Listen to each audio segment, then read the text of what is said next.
go down and talk to the captain? I already talked to both of them. Yeah. So I talked to the captain coach. I said, "Coach, is there any changes to the roster or anything? Let's go. We're good to go." All right, that's good.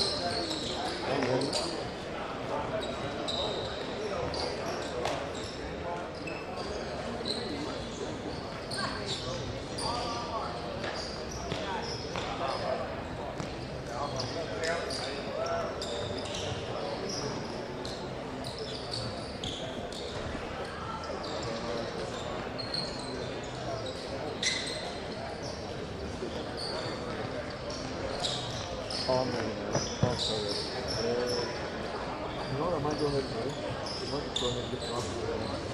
But there's no number 11 to chat now. I'm not sure. Is it 0? I have Colin. There's everyone but number 11.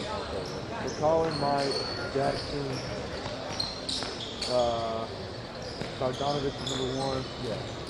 23 is Lawrence Idson. I was looking, they're all here for number 11. He's not here. I don't see him. They're in white. He ain't out there. Where are you at? He ain't out there warming up.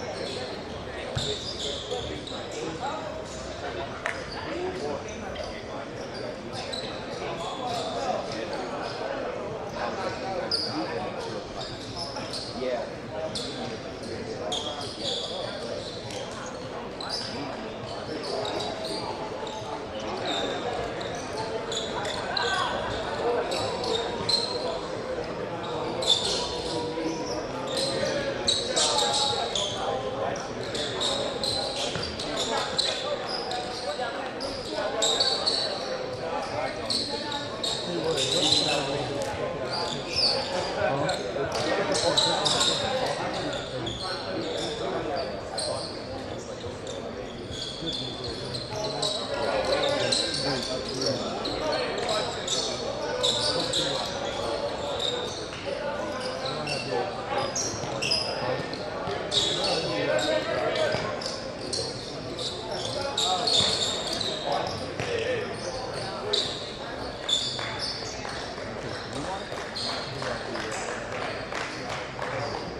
Hoover went for the maximize my travel.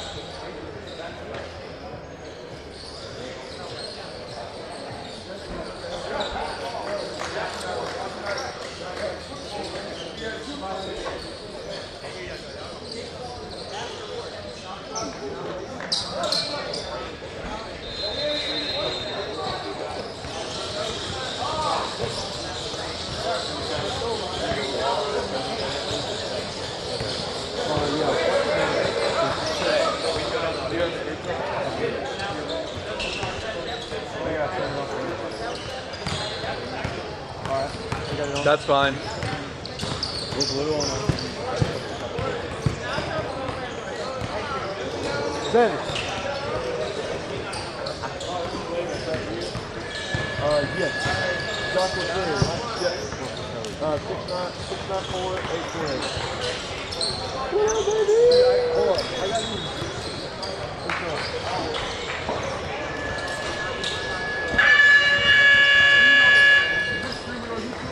Yes. Come on. So,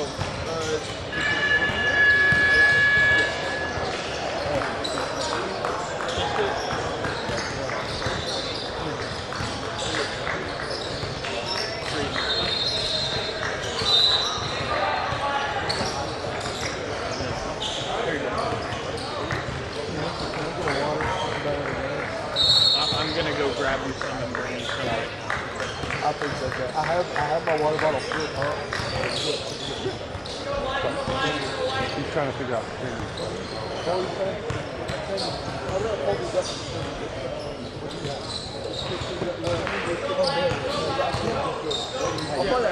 Hey, you got it. I'll get you later. What's your schedule? If we're not here, that means we're taking a well-deserved break. If we're not calling the game, we're taking a well-deserved break. But we're the only broadcast that do it. So, yeah.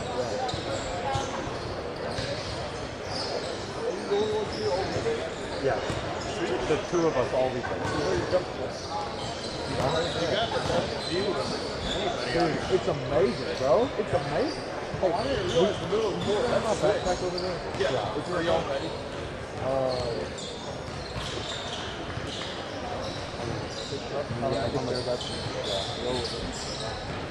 Are they? You know? It's all I'll just say, if you don't mind the saying, you know if they're doing running clock today at all? At least bracket games. Okay.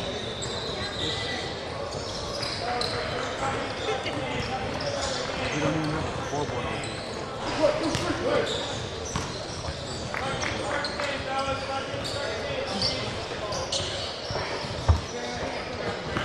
Alright, you want to go hey, Doctor, you want to get going? You don't have the scoreboard. Ready? You got it. 3, 2, 1. Bryan, Texas, the site for the Pro 16 finals here. Round of 32. I'm Hayden Coker alongside Mr. Reese Nygren here in Bryan, Texas at the Legends Event Center in Castle. We'll win the first tip-off as they take on Chapman Athletic. As Castle just to get things started. Chapman basketball, Castle Athletic coming in from there. They've got a long day at Elvis. Inside, nice pass, court vision, three-pointer, good. Brandon Jean on the board early for Castle Athletics.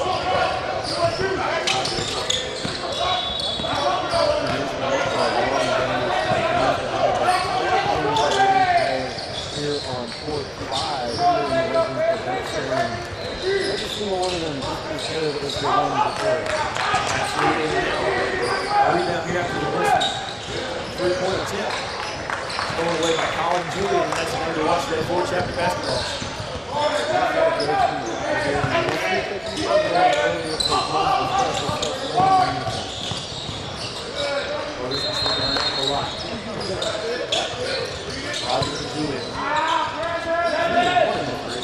Nice pass across the court, and Broderson up, and Broderson in, nice finish at the rim there by Broderson.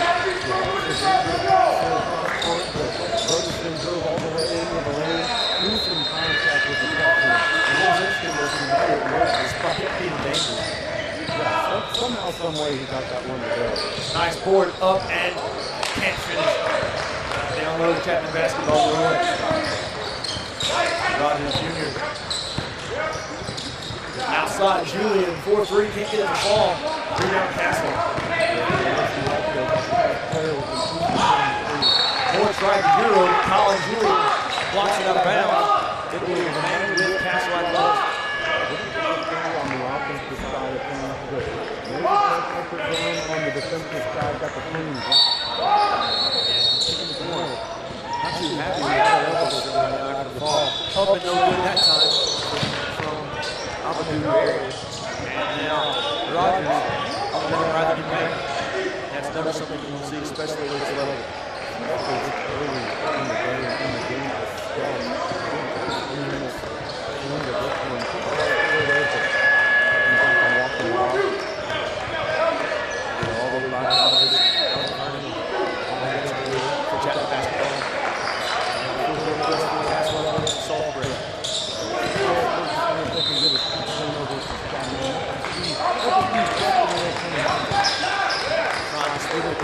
Outside, Julian rebounded away.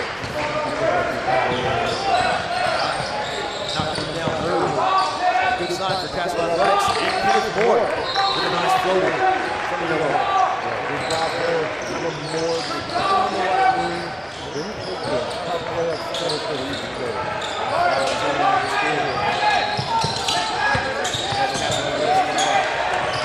Rogers inside. Rogers can't connect.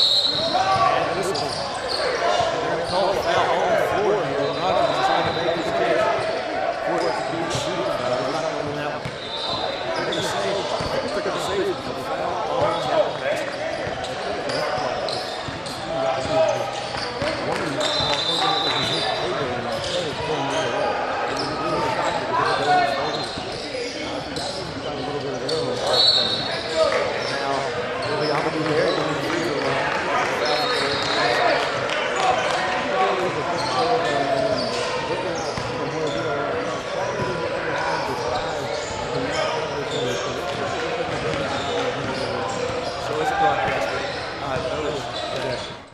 And first shot from Barry, in and out, other rim.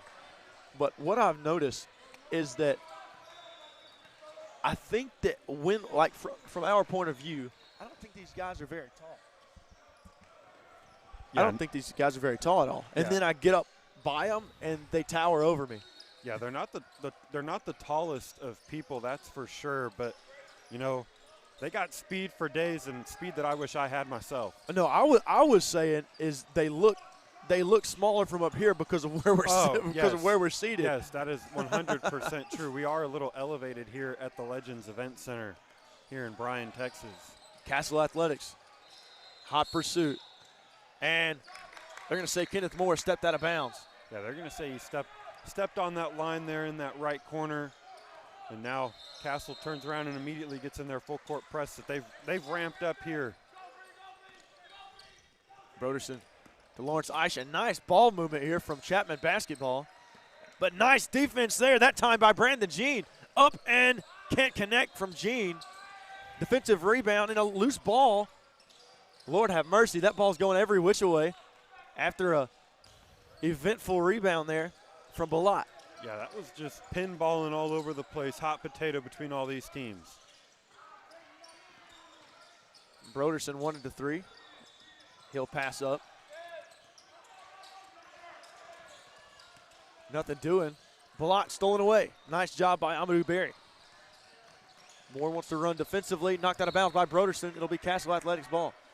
Yeah, you said nice job there from Amadou Berry, but it was really Brandon Jean from behind, back tapping that one, poking it free, and Berry just happened to be in the right spot to corral it and give Castle extra possession. Absolutely, and there's been some phenomenal defense so far from Castle Athletics, and Chapman hasn't been able to score really. Yeah, only 2 points so far, about 4 minutes into this first half. Berry inside. Berry blocked from behind. Loose ball. And a recovery from Castle. Berry back again, and a foul from Lawrence Eischen. That's his second of the game. Yeah, with a guy like Berry, you want to get them the ball as much as possible where they want the ball. And Amadou Berry wants it anywhere on the block. Right block, left block, doesn't matter. And again, like I said, Chapman doesn't have the size to match up with him. So until they double him, which they've been doing a little bit today, I expect Amadou Berry to have himself a big morning. First free throw up and good from Amadou Berry. Your score 7-2. Castle Athletics on top, 11:44 remaining here in the first half. Yeah, you're talking about not a lot of scoring for Chapman, but neither one of these teams really have a whole lot of scoring, just 10 combined points. Not a lot of scoring at all, but Chapman basketball really has to kick it into gear here soon. Yeah, don't want to find yourself down in too much of a hole. It's only 6 right now, so nothing overbearing. Balat no good on the three. Rebound Broderson. Rogers drives inside. Nice pass to Lawrence Eischen for the feed. That's what you have to do with Berry. Again, good interior defender. Pull him away. Get all the way deep into the paint. Dump it down near a big man. Give him the easy two. And now Chapman basketball going more so with a little bit of a zone look. Outside shot, in and out. Rebound and a foul. It was Jaden Thomas with the rebound for Castle Athletics. And then the foul. They're going to call the foul on Jack Broderson. As Vernon and Bogdanovich check into the game here for Chapman basketball. First subs of the game here. Chapman looking for some answers offensively to avoid getting down into a big deficit early on. Nearly a backcourt violation. Good footwork there. Very good footwork. Looking like a wide receiver trying to stay in bounds, get both feet in right there. I'm gonna say a name that's maybe a little older than you remember, because that one's up and no good that time from Barry. Stolen away, still no good. A loose ball and rebound. Chapman basketball. I was gonna say Ruben Randall. Okay, Ruben Randall. He was a little bit before my time, showing how young I am here. Showing how old I am here. That is true. I'm not doing you any favors. Brandon Jean up and good here for Castle Athletics. 10-4 lead with 10:30 remaining in the first half. Yeah, it's tough in this early game. It's 8 o'clock in the morning, first game of the day. Haven't really done a whole lot. Trying to get that rhythm in your feet under you, which is why we have such low scoring. Outside shot, no good that time from Julian. And Chapman basketball struggling to get on the board this morning. But they're not struggling to offensive rebound, and right on cue, easy two-point bucket. Nice job that time running the baseline by Rogers. And he pulls it within 4 with 10 remaining. Again, look, we talk about Chapman's struggles, at least so far early offensively. It's only 10-6 right now, so it's nothing crazy. 4-point lead. Neither one of these teams looks like they're necessarily efficient on offense, but then you look up at the scoreboard and it's only a 4-point game. Julian's gotten some good looks, just hasn't been able to cash in. Maybe you want to see him get that layup with good players and good scorers like he is. You just have to see one go through any way, shape, or form. So we'll see here if Chapman tries to get him some easy looks. And as we come out of the timeout, Castle Athletics will have the ball. They'll bring it down from their own end. Coach Joseph Chapman talking it over with his team here with Chapman basketball, trying to find a way to come back in this game. As we approach the end of the timeout. And here in the round of 32 in Bryan, Texas. I'm Hayden Coker alongside Mr. Reese Nygren here on the call with you at the Legends Event Center in Bryan, Texas. Yeah, it's a great event here put on. See, it's the finals. Everybody's seated. This is the only day worth of bracket play or match play, excuse me. Everything else is bracket play. So we're in for some good 4 days of basketball. Really excited for it. Running the baseline. Albee reverse, can't get it to fall. And now the other way, Castle Athletics running the court. Inside. Can't get it to fall. And a loose ball. Broderson has it, and he will advance it. What a sequence from Cobb there. Got the block on the one end and on the other side. He's able to rim run, didn't get the shot to go, but. And there's Rogers again running the baseline as he gets it to fall. Rogers is attacking that basket, and Barry's not on the floor right now, so that's exactly what you want to see without a solid interior defensive presence. And it hasn't been long since we came out of the timeout, but it does appear that Barry not being on the floor is affecting Castle Athletics defense as Rogers takes a long three, in and out, rebound by Vernon. You know, if you're going to give Rogers that open of looks and then follow it up with an open look for Julian, you should be thanking your lucky stars that you gave up no points. Inside, nice finish. Nice finish at the rim that time from Kenneth Moore. Yeah, Broderson tried to take the charge there, but to no avail. He tried to sell it as best he could. Yeah, and Moore just clipped Broderson. Broderson, like you said, tried his best to sell it, but to no avail. Broderson for three. Broderson with a nice three for Chapman basketball. That's their first of the game. Yeah, I'm pretty sure he heard us talking about him, so he was like, hey, you know what? Watch me kill this one from the right wing. I think his ears were hot, Reese. They might have been early on, and quick response there. And a nice response from Brandon Jean. 3-4-3. 15-11 your score, 8 minutes remaining here in the first half. Rogers wants to drive. Rogers. Oh, yeah! Nice fadeaway that time from Mike Rogers. Scoring is picked up for both sides, but especially for Mike Rogers here. And he's doing a really nice job early on in this game. And Mike Rogers isn't a guy that you need to get started for Chapman basketball. That time outside three, good from Jacob Evans. Yeah, anytime Chapman has scored, Castle has turned around and had the exact answer that time in case of a three-pointer. It's one of those things that can grow very frustrating. Outside Bogdanovich. No, sir. Rebound from Moore. Moore wants to run. Moore wants more. No good. And they're going to say off of Castle Athletics. So it'll be Chapman basketball. Yeah, Castle Athletics bench can't believe that one. They thought that was their ball all the way. And I thought it more so looked like Broderson was fouled. Yeah, I think that's maybe what they were more upset about than not getting the out-of-bounds call, was they wanted the foul call, getting a little greedy, but why not? Chapman basketball. Long three, Rogers. Rogers no good. Loose ball, rebound. He wanted the foul there as well, and he might have had a pretty good case for it. Yeah, he might have. Not a lot of landing room that time for him, but regardless, that time goes out of bounds on Castle Athletics. It'll be Chapman basketball. Rogers to bring it down the court. Vernon. Nothing doing right now. Nice defense.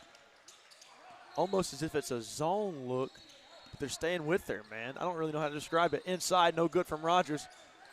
Rebound, Castle. Yeah, what they're doing is they're just kind of putting Cobb in that paint area, just letting him hover around there, be a good rim protector down low, and everybody else playing straight up man-to-man. This time stolen away.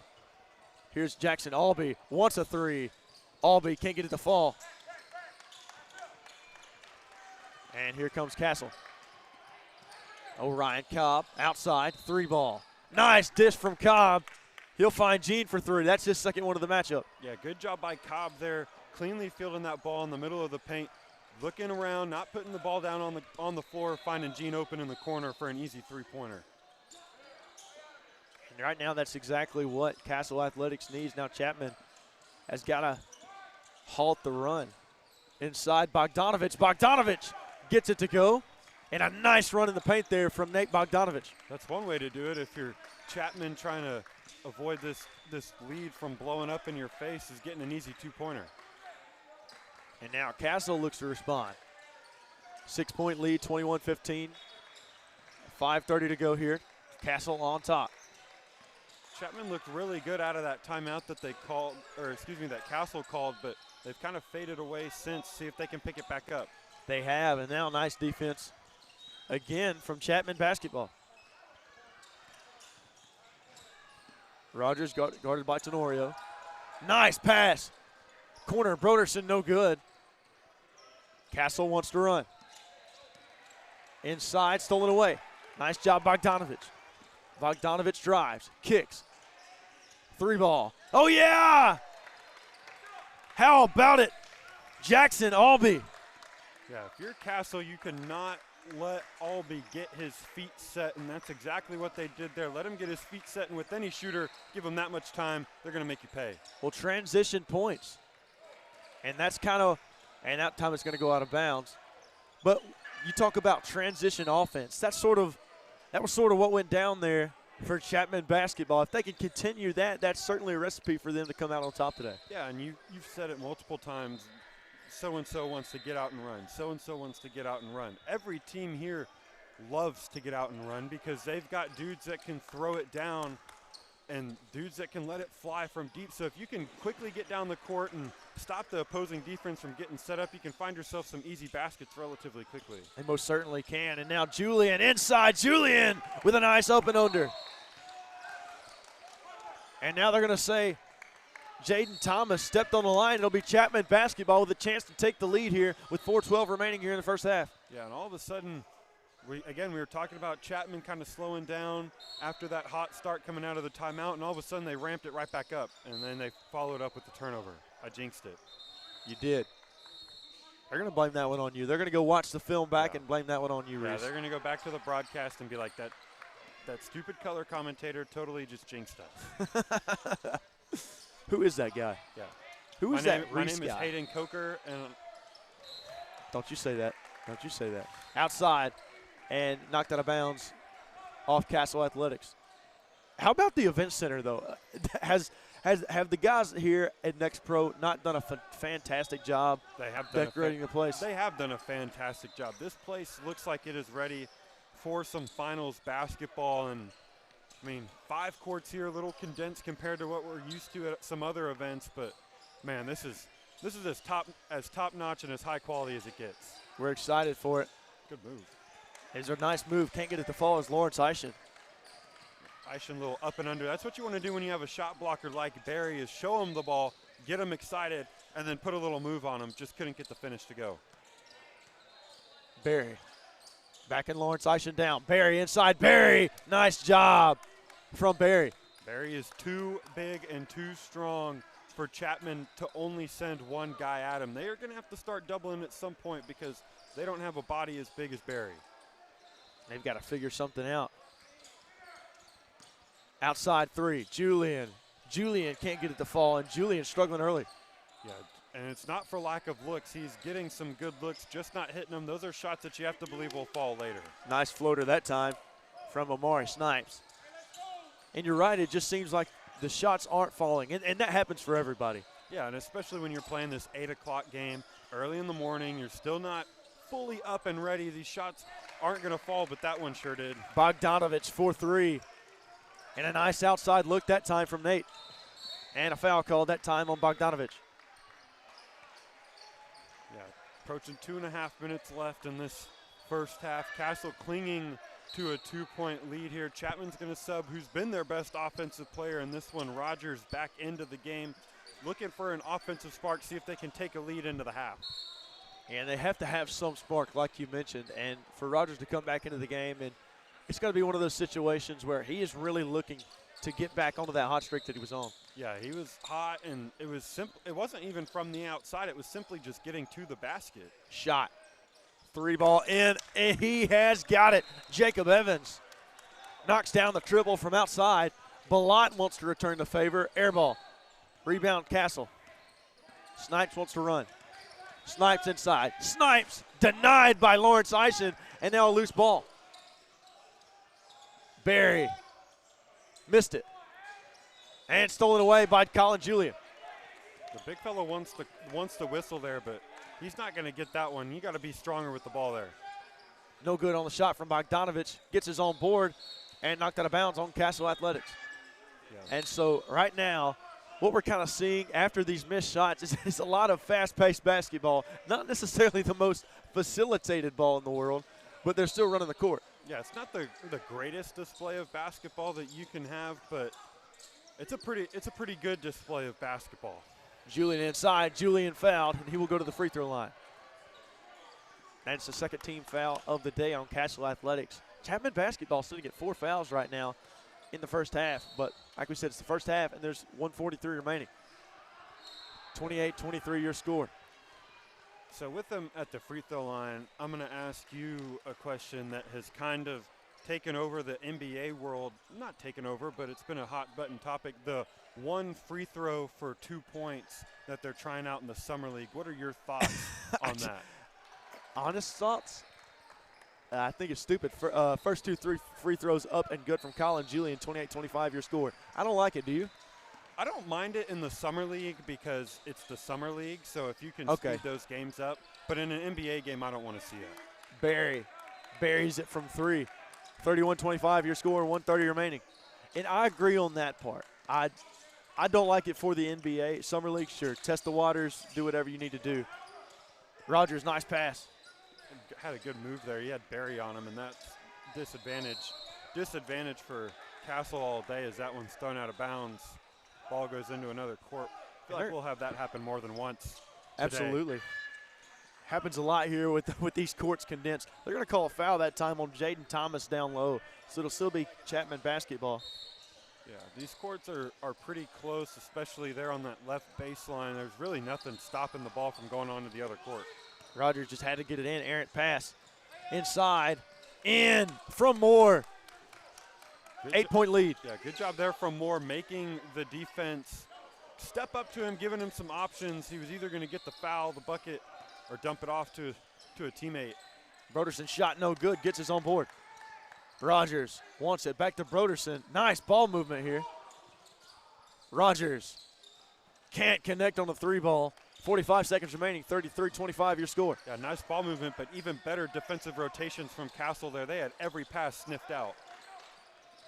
Rebound, Julian. 30 seconds on the clock. Nice ball movement. Rogers back to Julian. wants a three. Julian cannot connect here early. And now fast break stolen away by Broderson. And now he doesn't have to rush here. He can run down the shot clock to get the final shot. They won't do it. Rogers. No, sir. Rebound, Castle. And knocked out of bounds. It'll be Castle Athletics basketball. I mean, again, you want to, if you're a coach, you want to see your team take the last shot, but if you have Rogers that wide open, you just kind of have to live with it.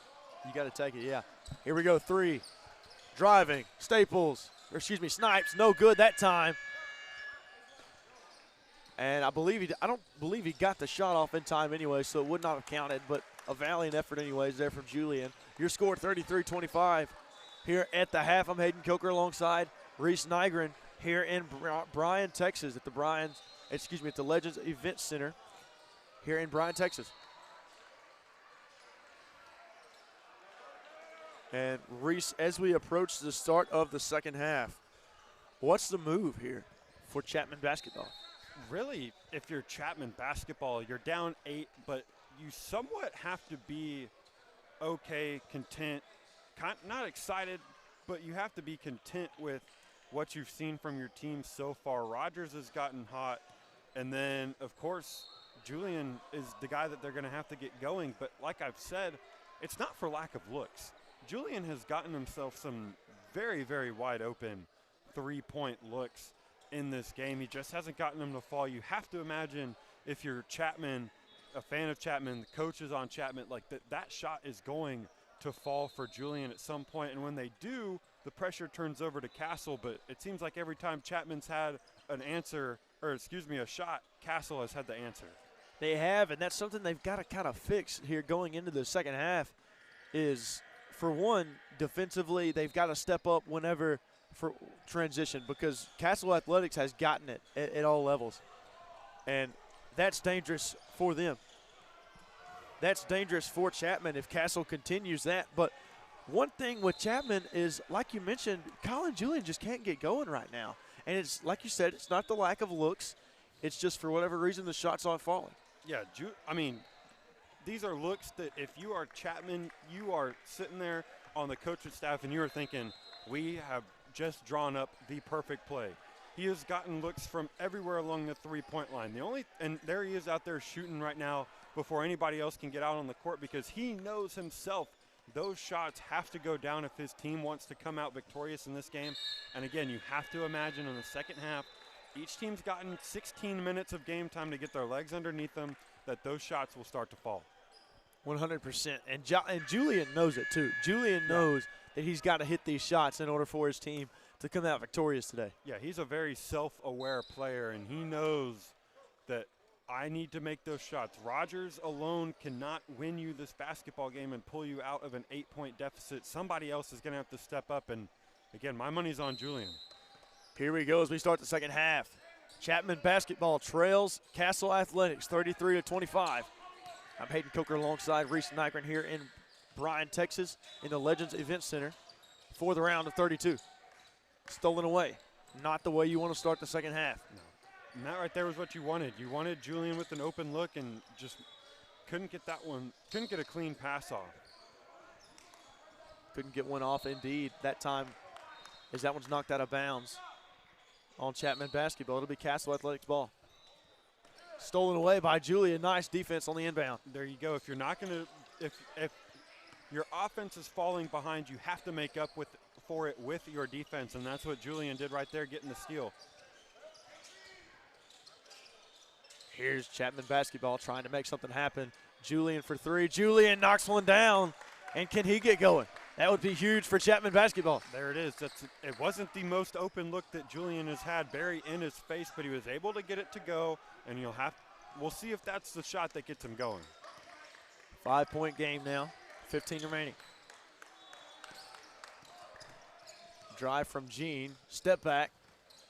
Can't get it to fall, rebound by Colin Julian. And now Julian slows it down. I like what he did there. He slowed it down, didn't let anything crazy happen. Rogers with three, no good. Yeah, Rogers right there, that's one that you probably would like to see him pull out and have the team kind of set up an offense, but Rogers wanted to find that hot streak he was on in the first half. Nice defense by Broderson there on the missed shot from Moore. Blot, three, Blot for 3. 33-31 your game. There you go. You knock down 2 threes, get some stops, and all of a sudden you're only down 2. And Julian looks like he's getting ready to get hot. 2-point game, 14-20 remaining. Stolen away there. Guess who? Colin Julian. Ball movement. Blot. No, sir. How about it, though? Colin Julian with the slam off the tipped ball. And now we have a tie ball game here with 14 minutes remaining here in the second half. There you go. You were down 8 at halftime. Colin Julian, 5 points. Blot knocked down that corner 3, and all of a sudden you got yourself a tie ball game, and you only had to waste 2 minutes of the half to get there. And isn't that beautiful for Chapman basketball? There wasn't much time wasted. They came back and they asserted their dominance earlier in the second half. Yeah, that was quick. I mean, 8-point deficit, again, nothing mind-boggling, but to cut that 8-point deficit in 2 minutes, again, basketball is a game of runs, and Chapman went on one right there to get this one back to a tie ball game. And it was because Julian got hot offensively, and that was because of what he did on the defensive end. Of course, and now you have Castle Athletics on the other hand. They've got to get back to where they were earlier. You have Kenneth Moore, who was making plays earlier, Jacob Evans, Brandon Jean, Orion Cobb, Amadou Berry. Those guys have got to get back in a little bit of a rhythm here for Castle Athletics. I know we're just 2 minutes here into the second half, but at some point you think that those guys have to be especially Amadou Berry down low, because he is a huge presence for this Castle team. Yeah, and like we've said, this Chapman team doesn't have the size to match up with Amadou Berry or even Orion Cobb for that matter. So if you're Castle Athletics, get it to your 2 big fellas and let them go to work, because if they can start going to work, it opens up that perimeter for your guards. There's only one way to do it, and that would be the way to do it. Stolen away by Julian, and Castle Athletics all out of sorts right now in a foul called on Omari Snipes. Yeah, struggling to even get the ball in bounds there, and then they got it into their big. Not the guy that you probably want to get the inbounds pass, and he did what you have to imagine a big will do in a press situation with the ball. He turned it over, and all of a sudden things are looking really good for Chapman and not so great for Castle. Did want to give a massive shout out to the coaching staff over here for Castle Athletics, and thrown out of bounds that time from Lawrence Eishen. We were gifted with some water at the half. We were, and with 12 games on the slate, we won't call all 12, but we'll be on the call for most of them. Any kind of water breaks that we can get, we'll gladly take. I'm an enjoyer of water myself, Reese. And it's hot here in Bryan, Texas. I would imagine you are as well with you living here. Yeah. Knocked out of bounds that time. And wow, okay. Referee comes in and overrules. At first they ruled it Castle ball. Now I believe it's going to be Chapman. Yeah, that's what you can see the official down here on the near side telling the Chapman coach, hey, give us a beat, and we'll get it right. And then at the end of the day, that's what they did. They got the call right. And if you're a coach, that's what you want, is transparency from the officials. Coach that gifted us some water was Jesse Sapp. Thank you to head coach Jesse Sapp of Castle Athletics. And now, okay, so they are going to rule it Castle Athletics ball. Okay. So they did some talking, got the call, changed the call, and then changed it back. But you know what? We aren't down there. We are not. We don't know what those conversations were like. We don't have the benefit of replay, so we can show it to you to give us the right call. So you're just going to have to trust that the officials on the floor are making the call that's best. Moore from 3. Moore can't get it to fall, rebound. No, and Julian's just going to let it out of bounds. Yeah, I mean, again, we talked about these teams wanting to run. Julian just kind of letting that one go, letting his team kind of set up their offense, and doesn't look like Castle's going to come out in the same press that they did in the first half. Still almost looks as if they're going in with a zone look. Yeah, they're in a 2-3 zone right now. They're going to make Chapman beat them from the outside, which I'll be curious to see what Chapman draws up offensively. Which doesn't seem like a bad idea. Rogers for 3. It is a bad idea if 2 is behind the clock. Wow, 32-33. Yeah, and again, if you're Castle, you're going to live with Rogers taking shots from that far away. Now, you don't want him to get hot from out there, but if he's going to shoot one from out there, you're kind of sitting there going, okay, if those are the looks that you're going to get, we'll take that. Absolutely. It was an NBA range shot. So, and now they're going to call it out of bounds on Castle Athletics, Chapman basketball. I believe they called a foul there on Cobb, got him for over the back, which technically isn't a foul. It was because he bumped into him, but they called the over the back on Cobb. That's why it's Chapman ball. Lawrence Eischen now to bring it down. Now Broderson. Now a three from Lawrence Eischen. A three ball from 2-3. And now a 6-point lead real quick from Chapman. Yeah, go from down 8, and so far Castle Athletics hasn't even scored in the second half, and right on cue they do. Nice score that time from Moore as he got inside. He did a nice job of splitting the defense there. Yeah, he did, just making the defense second-guess their rotations and getting the easy bucket. Rogers again for three, and Rogers on fire from outside. Yeah, Rogers is back on that heater he was in the first half, and that's bad news for Castle as they now look up at the scoreboard and are down 7. Rogers has a strap, now stolen away. Broderson inside. Broderson fouled. And Broderson a little slow to get up. That was a hard foul there by Evans. Chapman's calling for the intentional foul, which I kind of have to agree with him. That was a very hard foul. Yeah, very hard foul. And again, the question with with those kind of calls are, did Evans make a play on the basketball? And the officials said that he did. No intentional foul there, much to the displeasure of this Chapman team. It's an emotional and intense game, so not everything that we see that looks as if it's, a little more intense than other fouls are going to seem that way in real time. Yeah, and again, that's one of the things. If you're Castle, you wanted to stop the fast break opportunity. You take the foul, you're okay with it, send them to the line, but you don't want to make it a harsh foul where you potentially injure the player. Second shot up and good, 43-35. Now an 8-point game here with 11:45 remaining in the second half. Hayden Coker alongside Reese Nygren here at the Legends Event Center in Bryan, Texas for the Pro 16 Finals. Inside Moore up and good. No foul called. Rogers wanted the charge. Yeah, Rogers he was in the position for the charge, but he kind of fell back a little too soon, kind of called his own bluff there. And that might have been what caused the referee not to blow his whistle. Lawrence Eischen again for 3, 2-3 with back-to-back threes. And just poor rotations from Castle there. Nothing crazy, just drive and kick out, and Castle just wasn't ready to rotate, got caught in all the mess in the paint, and gave up an open 3. Snipes pass, knocked out of bounds. They're going to call it off of Castle Athletics. And Castle cannot get going right now. Nice defense from Chapman, but Castle, on the other hand, has got to get their main scorers going. Amadou Berry is out there. Yeah, so Kenneth Moore has been contributing this half. I mean, there hasn't been much scoring on the side of Castle, but he's done his part. Yeah, Castle's only scored 4 points here in the second half, and we're going back, at least on Castle's side of things, to the slow offensive tendencies we saw early on in this game. Lawrence Eischen wants to drive, floater, no good that time, and here we go.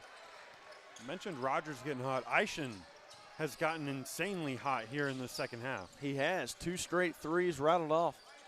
And here we go. Get it to Barry in the low post. Nice pass inside, and a foul. Can't knock it down. Jaden Thomas.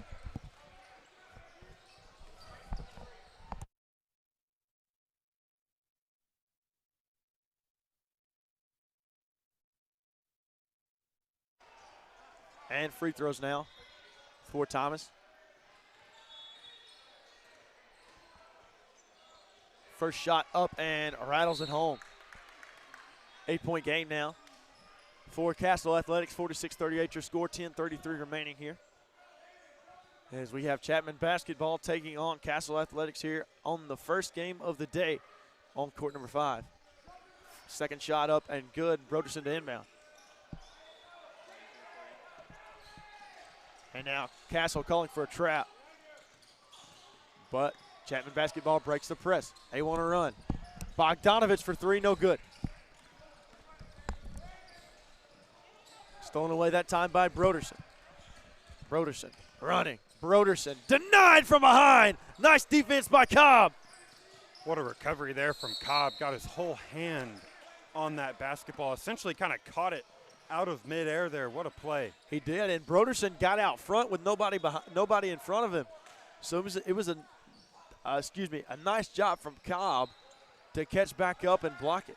Yeah, you never want to be out of a play, and with Cobb, you have to feel like he's never fully out of a play with the athleticism he has. Now Castle, elbow, nice shot.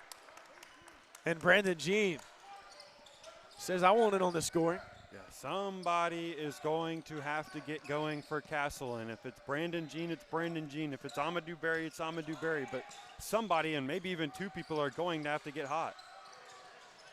You hit the nail on the head, but Julian wants it no good that time.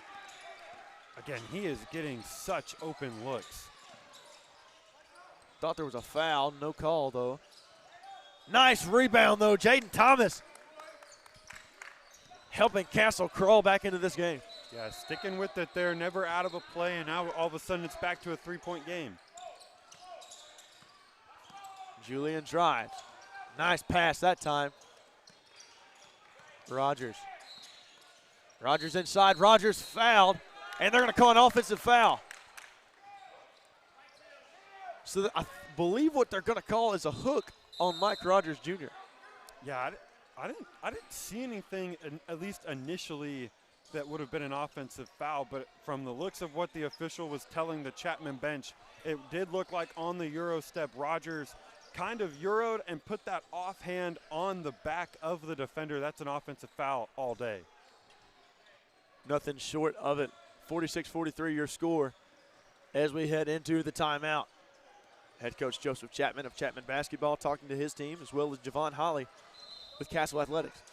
I'm Hayden Coker alongside Reese Nygren here in the Bryan, Texas Legends Event Center in Bryan, Texas. And so, Reese, we are right outside of College Station, and may I just say thank you for the tour yesterday. Oh, you did a phenomenal job of showing us around Kyle Field. You are so welcome. Took you to the Dixie Chicken, which, again, I would be remiss if you were in College Station, asked for a burger, and I didn't take you to the Dixie Chicken, and then, of course, had to show you Kyle Field, the 9th wonder of the world. Astrodome's obviously the 8th wonder of the world. Had to show you around campus, get a feel for just how big of a campus it is, with Kyle Field obviously the prize in the middle. It's beautiful, absolutely beautiful. Reed Arena was nice. Reed Arena. Nice. We saw the baseball field. Yeah, Bluebell Park, showed you around there. Figured, you know. Did we see the softball field yesterday? We did not see the softball field, but the softball field really is not that far from the baseball field. Okay. That was the one field, that and the track field and the soccer field. So three fields I didn't show you. Might be a tour for a different day. I tell you what, though, the house that Johnny Manziel built is absolutely stunning. It is huge. It is massive. 102,000 typically every Saturday, and then some more when you throw in a top-level team. Jean for three. No good that time. And Balot. Chapman Basketball wanted a foul. They probably were right in asking for it. Physical play down low. Yeah, I agreed on that one. And now Chapman Basketball wants to reset. Castle still with this zone defense. Julian, elbow. Julian!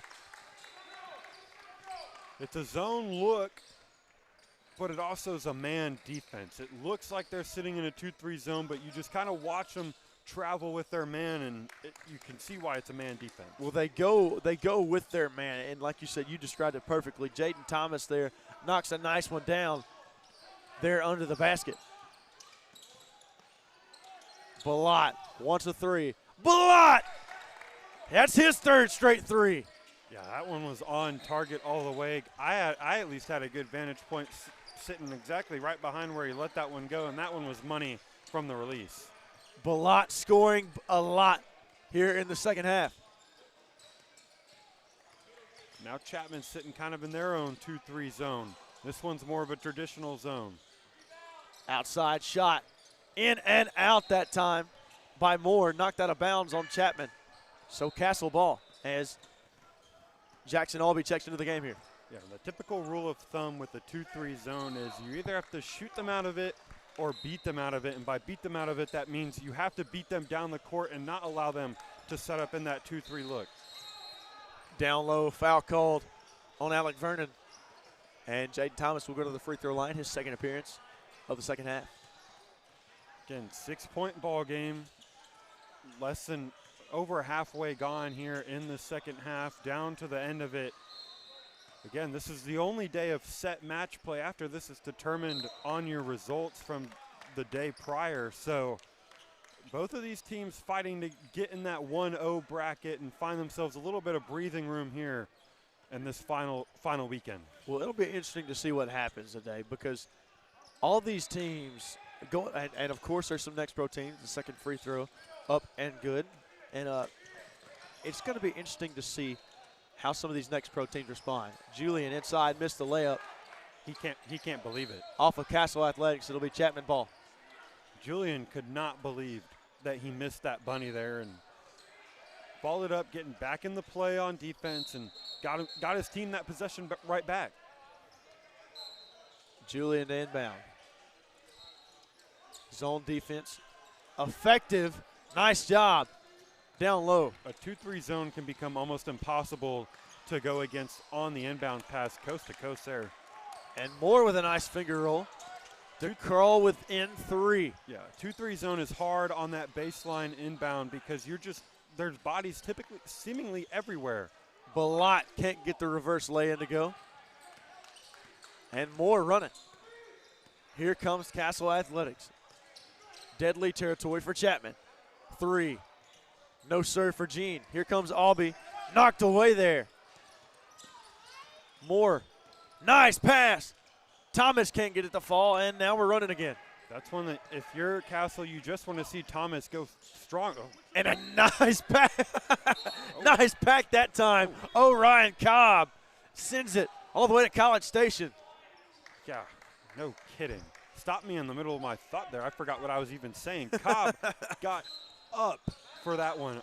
Nearly grabbed it out of midair. It was funny hearing you stop. You went, oh. Yeah, I mean, it was one of those that makes you stop mid-sentence. That was clean block. Albee with a nice pass. Lawrence Eisen denied. They want the foul. They're not going to get it. Here comes Gene and a reset from Castle. Stolen away by Broderson. Underhand pass is one of the worst passes down low in the paint. Albee. 6-point game. Yeah, when you get down low in the paint, if you're underhanding that basketball, what are you doing? You got the big fella down low. You have to throw it up to him. Kenneth Moore so smooth inside, just inside the elbow. What a shot! Yeah, inside from Moore. He's been doing that all game. Yeah, he has. He's been churning along slowly but surely on the offensive side of things. Somebody else is gonna have to help him out though. Albee wants a 3. Albee can't respond. And a nice rebound from Lawrence Eisen. Balot. No good. Yeah, just missed that one short. That one was on target all the way. Inside now. In! What a shot from Kenneth Moore. Kenneth Moore in that painted area. That's where he thrives, and you can see Julian getting ready to sub in here. In a 2-point game, and now a steal. Snipes. Can't get it to go, but Snipes will go to the free throw line. And what a game we have on our hands with 5 minutes remaining here. And Reese, it is only 8:50 a.m. Central Time. Yeah, it is. This is the first game of the day. We're down, 5:03 left here in the second half, getting down to the nitty-gritty of things. And this is 1 of 12 today that we have on this court. So if the game starts shaping up like this, boy, oh boy, are we in for a good one. Good games all around the venue today here in the Bryan Legends Event Center. Yeah. Snipes at the free throw line, 2-point game, 5 minutes remaining. Court 5, the court that we're on right now, it might be the place to be this afternoon. I think it is. We have no choice but to be here. Yeah. But for spectators, for college coaches, college coaches are going to find their guys all the way around. Yeah. But regardless. Don't get it twisted. There are dudes on every end of the floor here. Lawrence Eisen hits yet another 3-ball. And he has been the key factor in the second half and why Chapman is currently holding on to a 5-point lead late in this one. Snipes with a shot inside, can't get it to fall. And now Broderson, slow to get up. And they're going to call that an offensive foul, it does appear. And it was. Broderson there was set. He was there for a long time, held his ground, didn't force the call from the official by falling early. You took a hard hit there, and he's feeling it right now. Yeah, and you hate to see any type of injury for either squad.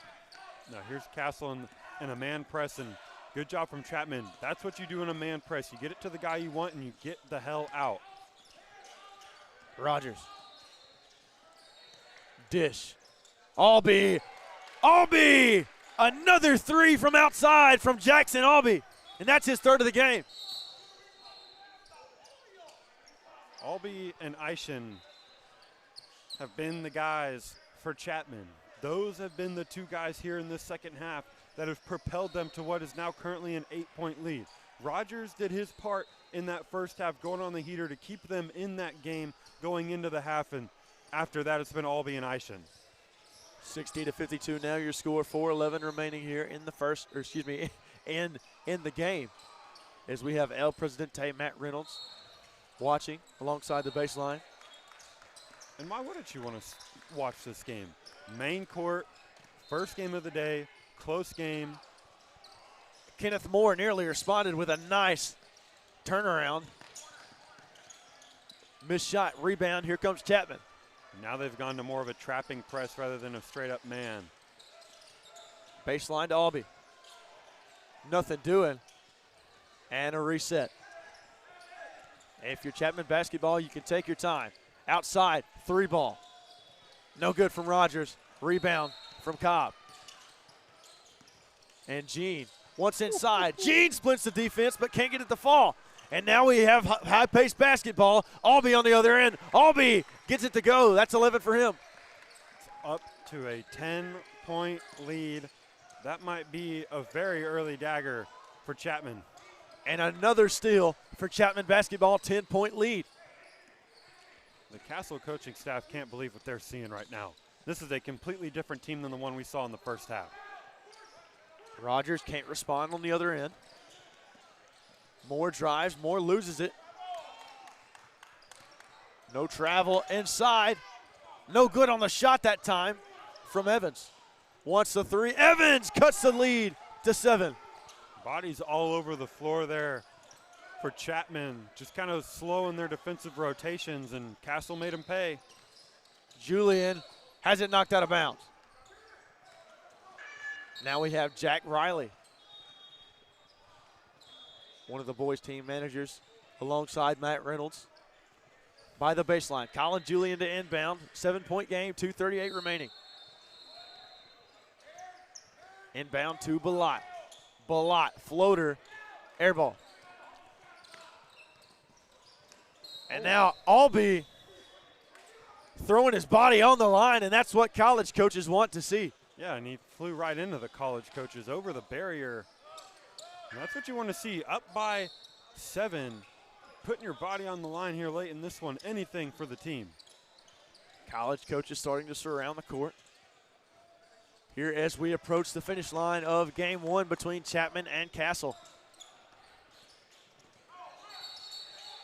And that time, they're going to call an offensive foul. Yeah, and you're seeing Chapman here. Still just a little under 2.5 minutes left to go in this one, and they're doing the offense for defense substitutions. Albee was in the middle taking a sip of water, and coach turns around and tells him, hey, get back in. And Albee liked to hear his name called. And that's what you want to see out of one of your top offensive players, is them wanting to hear their name called. Rogers inside, no foul called. The other way, Castle wants to run. Outside, Evans for 3. Evans, yet another 3, 6 straight for number 7. And Evans is getting hot here late. And if you're Chapman, at this point, you don't want to turn the ball over and get quality looks, and you'll take a foul. You got to be careful here if you're Castle Athletics. Really, if you're Chapman basketball, 62-58 now, your score. What was once a double-digit lead, now cut down to just 4 with 2 remaining. Yeah, obviously you're going to have to score still if you're Chapman, but the main thing is don't turn the ball over. Don't give Team Castle extra possessions based on your inability to hold on to the ball. Balot scoring a lot here in the second half. Back up to an 8-point game, and that was a huge three from Balot with under 2 to go. Back to a 7-point game. And that time, ball is knocked out of bounds. It'll be Castle ball, Kenneth Moore to inbound. Alec Vernon and Bogdanovich into the game here for Chapman basketball. There's that defensive substitution there for Chapman. Here comes Moore. Moore inside and a foul call.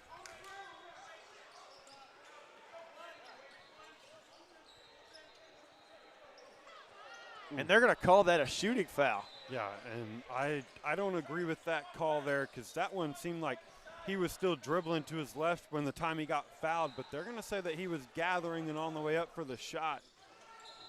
And one thing about it, we may disagree, but on the court, they may see something else. Yeah, it's again, all about point of view. Yeah, again, it's all about perspective. We're sitting up here. We're sitting back away from the court. We don't get a clear view at things, and, again, we don't get replay. So we can't make the right call from up here because, again, we don't have the best view. So interesting there. Vernon and Bogdanovich subbed into the game before the foul and then subbed back out of the game after the foul. Offense for defense, man, and at some point you have to wonder when Castle's going to start fouling to save some time here. Chapman basketball wants to drive. Balot, can he hit another one? Balot got the strap, and that could be the dagger from Oliver Balot. Turn around, can't get it to fall. Brandon Jean will go to the free throw line. I mean, how about it for Balot? Slow in that first half, as was basically everybody offensively for Chapman. But then in the second half, turn around, and all of a sudden Balot looks like a whole different player knocking down threes. And again, it's not like he's making some contested threes. Castle's leaving him wide open. Wide open, and Balot, who has been known throughout this season to hit the three-point at an efficient rate, is really showing it off here. Yeah, he's shooting about as efficient as one can here in this second half. And again, him, Albie, and Aishin have been the three guys for Chapman in the second half that's propelled them to an 8-point lead late in this one. Rogers here running around, and a timeout called by Chapman basketball. 68-60 your score, 1:14 remaining. Chapman basketball on top. I'm Hayden Coker alongside Reese Nygren here in Bryan, Texas at the Bryan Legends Event Center here for the Pro 16 finals, Reese. Yeah, and I mean, you're excited. I'm excited. Everybody here is excited for some of the great basketball that we're going to see throughout the course of this weekend. And this one's starting off pretty strong here, seeing some high-level talent. Seeing some teams start to roll in for their upcoming matchups. PAC officially entering the building, as well as AAO Flight. A bunch of teams starting to enter for their upcoming matchups. And look at all the courts we have. We have 1, 2, 3, 4, 5. I believe I counted 8 courts. 8 courts. Yes, 8 courts here. 8 courts here. And that's just in the Bryan Legends Event Center. Yeah, there are other venues in this area that are getting some games as well, but the event center, the Legends Event Center in Bryan, Texas, is where you want to be all weekend. Absolutely. You hit the nail right on the head here as we approach the finish line. 1:14 remaining. Chapman basketball on top by 8. 68-60 your score. Can Chapman basketball hold on, or can Castle Athletics grab victory from the jaws of defeat and make a comeback that seems improbable? Yeah, and it seems like Castle looks, at least before that timeout from Chapman, looks like Castle is getting ready to play the foul game.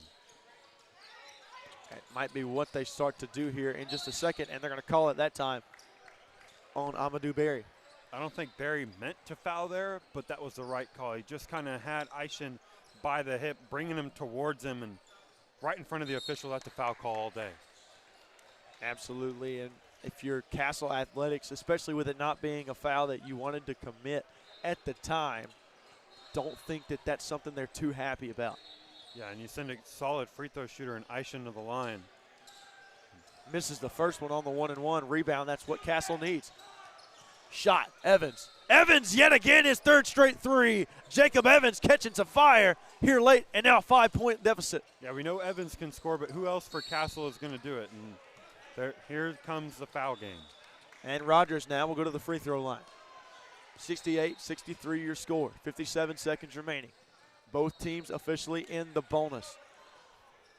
But this is this will be a 1-and-1 here for Rogers as Castle goes to the foul game. And for Chapman, you have to feel okay with the guys you have on the court from the line. And I'm going to shut up. I'm going to stop talking about free throws. Chapman has not made one since I started talking about it, and that is just way too easy. And now we're down to a 3-point game. Moore cuts the lead to 3, and they've got to stop the clock here. And that ball's knocked out of bounds. And what they're going to do is they're going to have to reset the clock. Doesn't seem like any of the officials caught that the clock was running. The only person that seemed to, Chapman probably caught it. They just don't care because they want the clock to go. But the Castle Athletics coaches are furious that clock was running. Now the inbound from Julian. Now back to Julian. Julian running the court. And now if you're Chapman, you want to waste time. Smart play by Balot there. Very nice play to give up the open look. Balot had a wide open three-pointer, but he knows that they can burn 24 seconds off this clock based on just the shot clock alone. Backed it out, got it to his guard in Rogers. Now he will head to the line, still with the 1-and-1. Vernon and Bogdanovich into the game here for Chapman basketball. Some bigger bodies into the game to help rebound. Chapman's getting into that danger zone, though. Only up by 3. And 2 straight missed free throws, and he called my bluff. Rogers knocks that one down to extend it to a 2-possession game. Yeah, see, called my bluff negatively, called yours positively. Missed it whenever I was talking about him, switches it whenever you were talking about him. I don't know if it's just me. I don't know. I think it might be you. You think it might be? I think it might be you. Second shot up and good that time from Rogers. 70-65 your score. 29 seconds remaining, and that one is out of bounds. As the pass from Moore barely scraped the out-of-bounds line. As it will be a 5-point game with 27.2 remaining. Chapman basketball with it. Colin Julian to inbound. His coach wasn't happy with that pass. Just kind of rolled it down the baseline. That's one that you got to make a strong, firm pass. Rogers has it knocked out of bounds. They're going to call it out of bounds on Mike Rogers.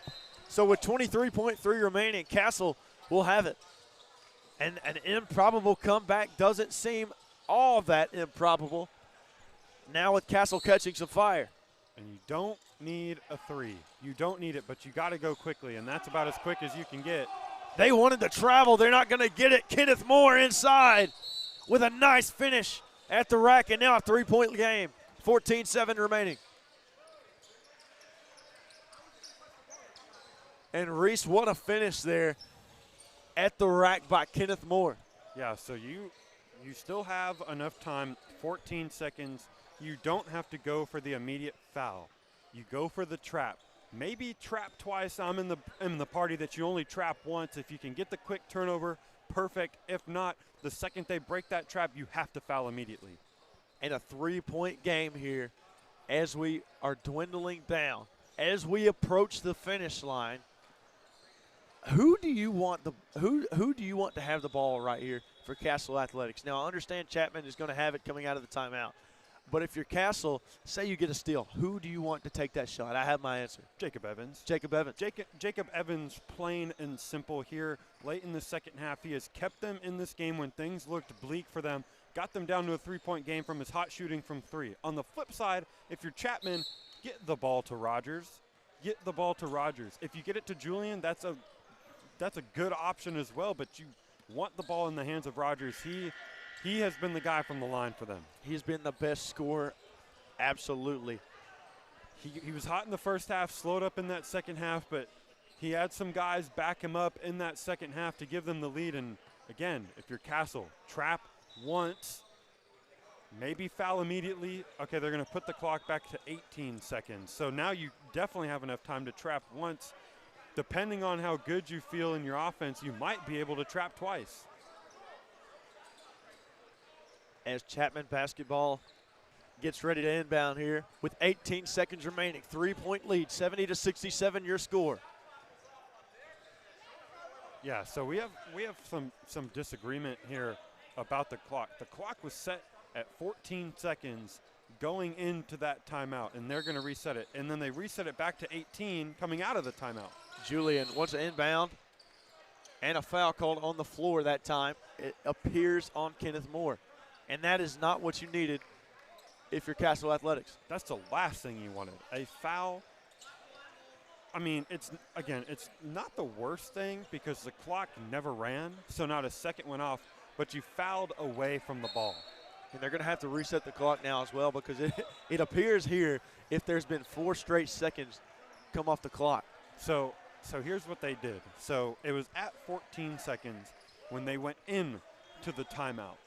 Out of the timeout, the clock was at 18 seconds, and that's what the Chapman coach was telling the officials was, hey, the clock was at 14 when we went into the timeout. How did we gain 4 seconds in that timeout as Rogers hits the first free throw? So then they put it back to 14, foul away from the ball. The ball was never in play. No time should run off the clock. I think the scorekeepers got it right. Okay, I appreciate the correction there. I've seen a bunch of numbers. Rogers' second free throw There's up and good. That's numbers all over the place. For Castle. Evans, 3, wanted the foul, not going to get it, air ball, and it will go to Chapman basketball, 10.9 remaining. Yeah, and if you're Castle, just take the shot. If you're Evans, just take the shot. I know you want the foul. I know you want the 4-point play. In that situation, just take the shot. And a foul called on not Mike Rogers, but Mike Rogers will go to the free throw line. Brandon Jean, the guilty verdict.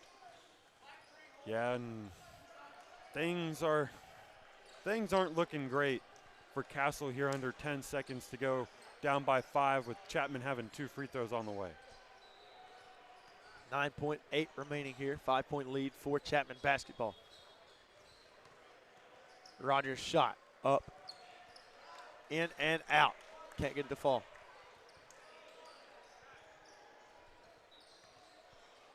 Second free throw awaits here for Rogers. Rogers up, Rogers got it. 6-point game. Yeah, just had to hit one there, and now back up to 2 threes away. Jean, 3 no good, and that will do it. Chapman basketball victorious here in the opening round in Bryan, Texas at the Legends Event Center. Chapman basketball 1-0, and Castle Athletics will walk away with the defeat. Yeah, and that was not exactly the result that we were expecting at half. Absolutely not. At yeah. half, things looked great for Castle. Like, it was as good of a situation as you could have got. Your team wasn't doing great offensively, and you were still up 8 points at halftime. Something at halftime switched for both teams, negatively for Castle, positively for Chapman, and Chapman walks out of here with a 6-point win. As they do 1 of 1 now, taking the court.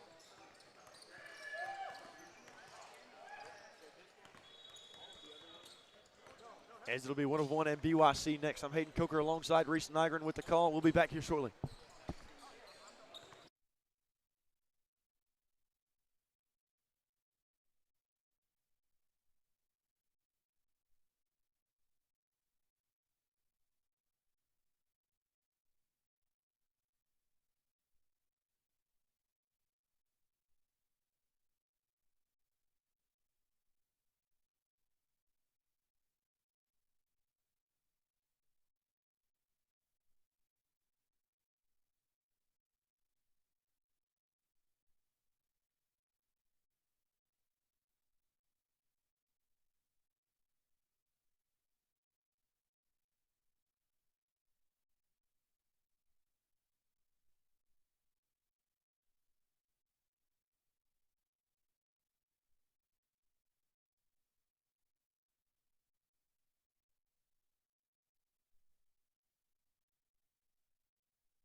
Welcome back here into the Legends Event Center here in Bryan, Texas, here for the Pro 16 Finals. I'm Hayden Coker alongside Reese Nygren here as we approach our second game here on court number 5. BYC had a heck of a weekend last weekend in Richmond, Virginia. 1 of 1 did as well. 1 of 1 seems to be catching fire at the right time. BYC as well. So 2 flamethrowers colliding here. Really interested to see what happens. Yeah, and you mentioned both of these teams being hot, and you always want to play your best basketball at the end of the year. Now, don't get me wrong, you want to play good basketball early in the year, but if you're playing your best basketball at the end of the year, that's where you see the best teams hold some trophies.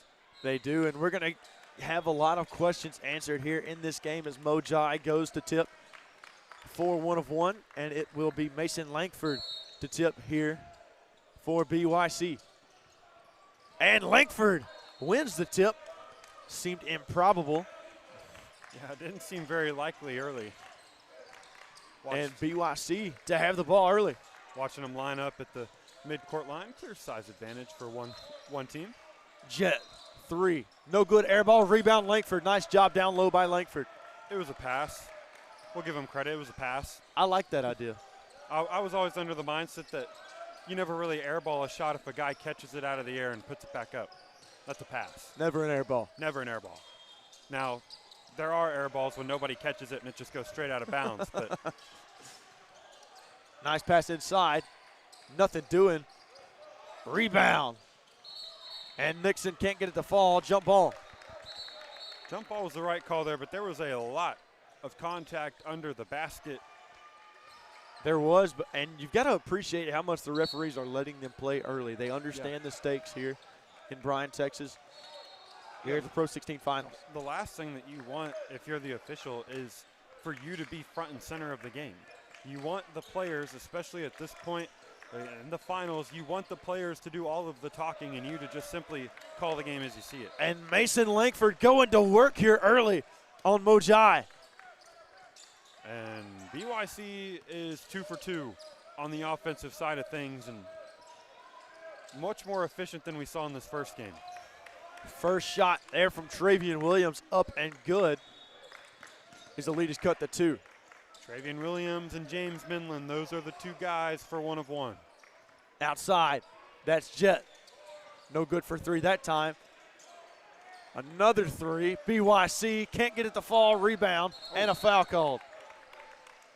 Yeah, that was a hard foul there from Langford. Yeah, Cooper Johnston, Langford down low. Yeah, Mason Langford, not quite sure what the plan was there, but that was a late foul. It'll be Williams to bring it down the court. 1 of 1 looking to continue their hot streak as well as BYC. Minland. Nothing doing. Nice defense from BYC so far. Now it's Nixon Wright. Dancing around. 2, 1. Shot clock winding down, and Minland can't get it to roll. Not a bad shot to get late in the shot clock. A good mid-range jumper for one of your best players. Just couldn't get it to go. BYC showing off their speed here early, but can't get to the rack that time is Andre Langston. Yeah, these are 2 teams, at least looking at it so far in the early going, that are built different ways. 1 of 1 built with size, BYC Elite built with speed. And that was one of the advantages it seemed that BYC had, but sometimes advantages come with disadvantages. Inside Minland, got it. He's 1 for 2. And that's one of those disadvantages. Minland, big body, got the ball in the low post, and not saying you should wave the white flag, but it's tough for you to come back. Inside, got it. Nice job by Jet Nagel. Nagel just got all the way to the basket, and again, if you have size, you better have rim protectors. What a throwdown. And Nixon Wright with a nice pass from Williams. Wright throws it down. Beautifully orchestrated offense. Williams just dumps it down to the cutting right. Good back cut. Easy flush. Easy flush indeed, and now BYC looks to respond. A tie ball game. Nagel with a dish. Shot clock at 7. Winding down, turnaround, no good. Rebound and 1 of 1 wants to go. Wright, 3 ball. Nixon Wright, no good. Not a horrible shot. Outside.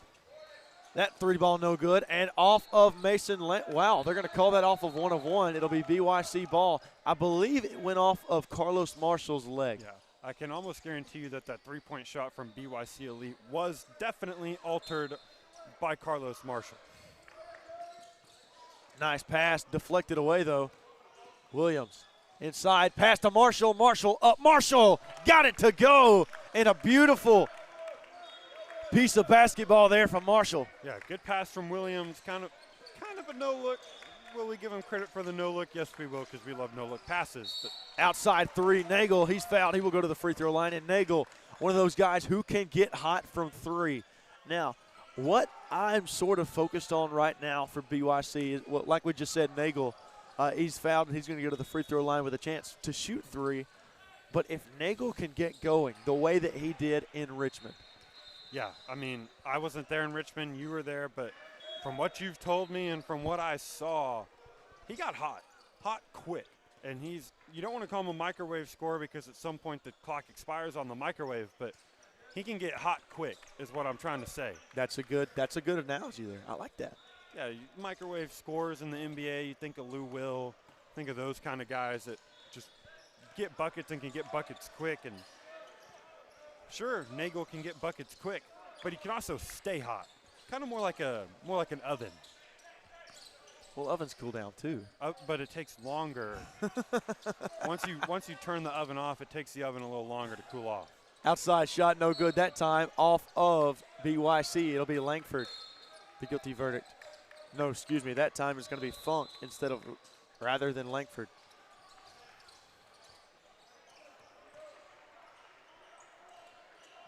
Williams to inbound.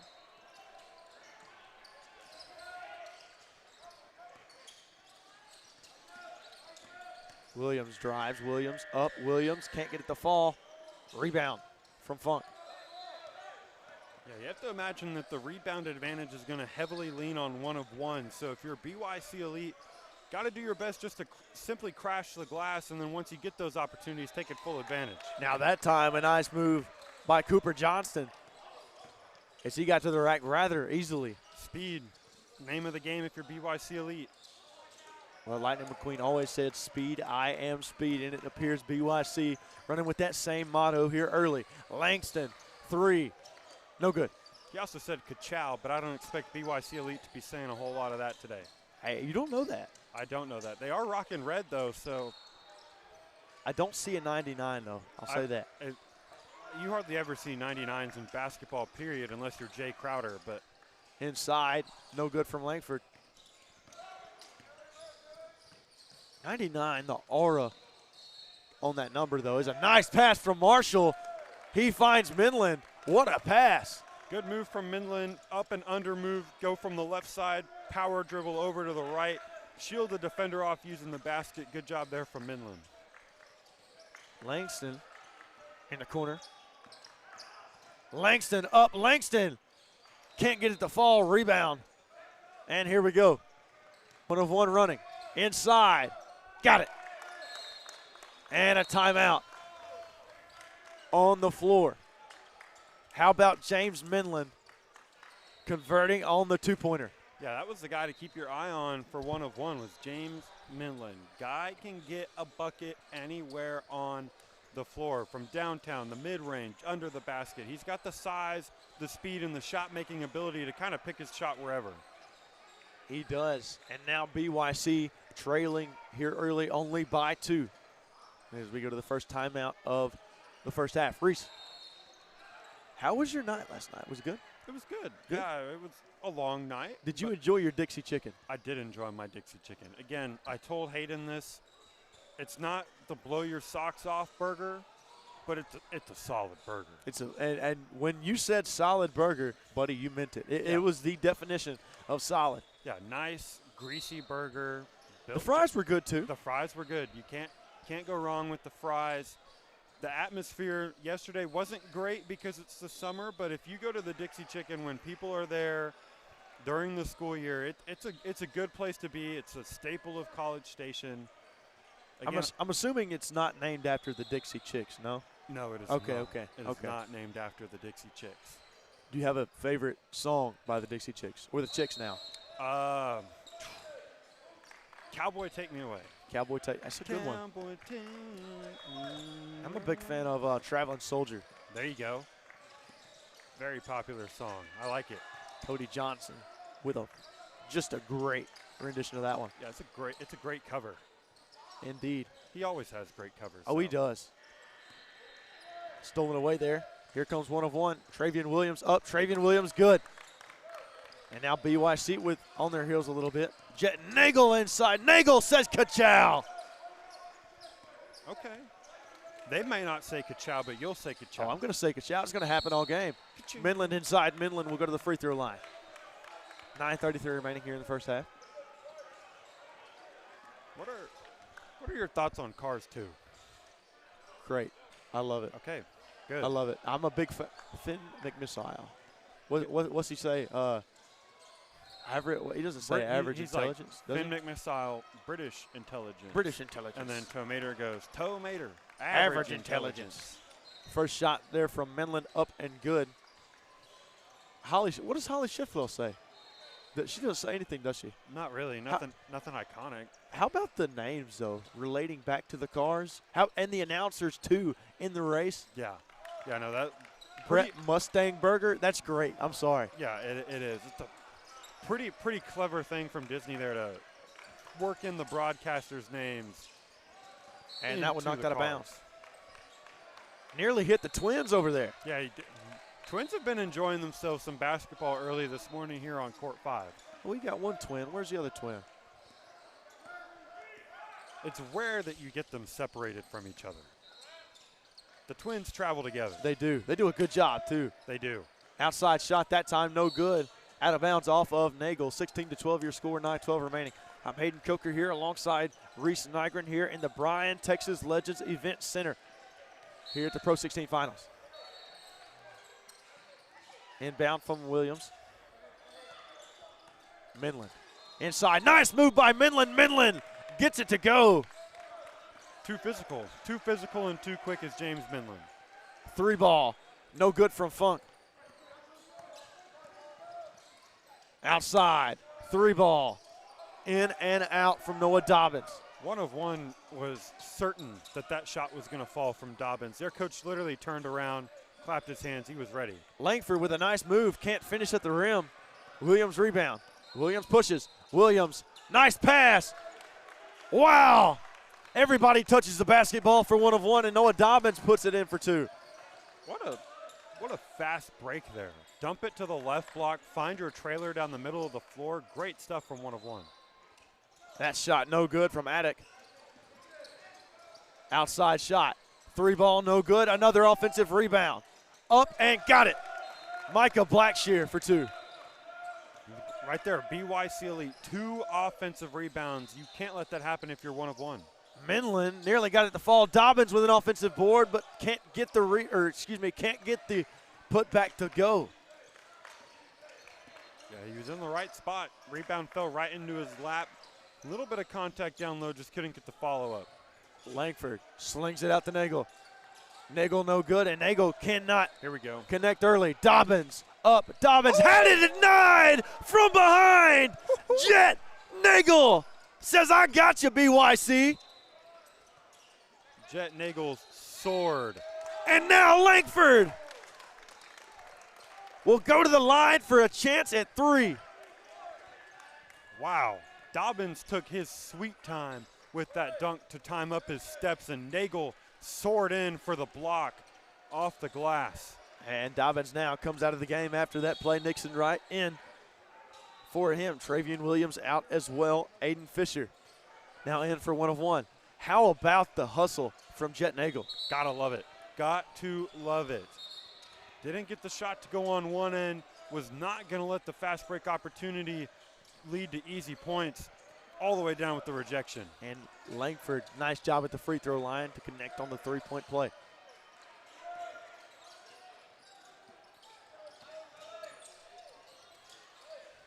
Here we go. 1 of 1, survey. Shot clock running down. Midland, nice Euro. And the Euro step from Midland. Thought he was going to take the three. Elected not to. Drive in. Euro step, let that length through the rest. Get you an easy bucket. Ooh, Nagel outside. No good that time from three. Speaking of Euro, are the Europeans rubbing off on him from the World Cup? They might. They might. We got some European presence here in the States. Up and good that time from Joshua Van Callen. Euro steps galore here at the Pro 16. Saw some Argentina fans yesterday. Yeah, we walking did. down. We did. In College Station. I don't think they know that Argentina didn't play in College Station. Shot from outside, Cooper Langston. And we've got fireworks here early, folks. Yeah, this is a much different game than the one we saw before it. The game before this one, we were looking at this point, you were looking at probably 20 combined points between the two teams, and so far each team's in the 20s. Good game so far. Van Callen running point. Van Callen, nice spin, and Van Callen traveled. Yeah, it took just one too many, maybe two too many, maybe even three too many steps there on that one. Maybe Easy even call. 4 too many. Maybe even 4 too many. 4 too many, that one's a little. Maybe little, 3. That one's maybe a little too Far-fetched. I think 3 is probably the max amount of steps over that you can go. Nagel, elbow. Nagel on fire. Early here for BYC.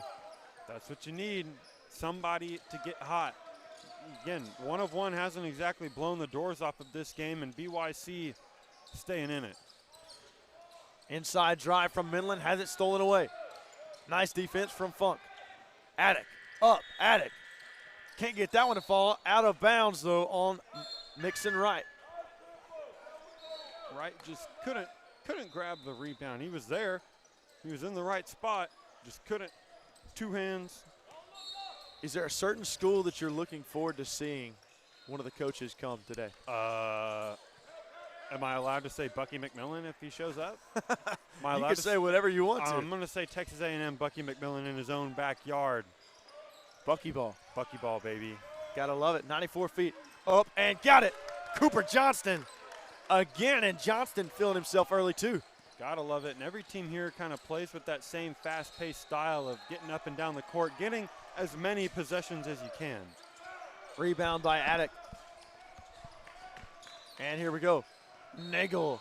Nagel! And number 5 connects from 3-point range. He has caught fire on both the offensive and defensive ends. I still can't get over that block he had on Dobbins.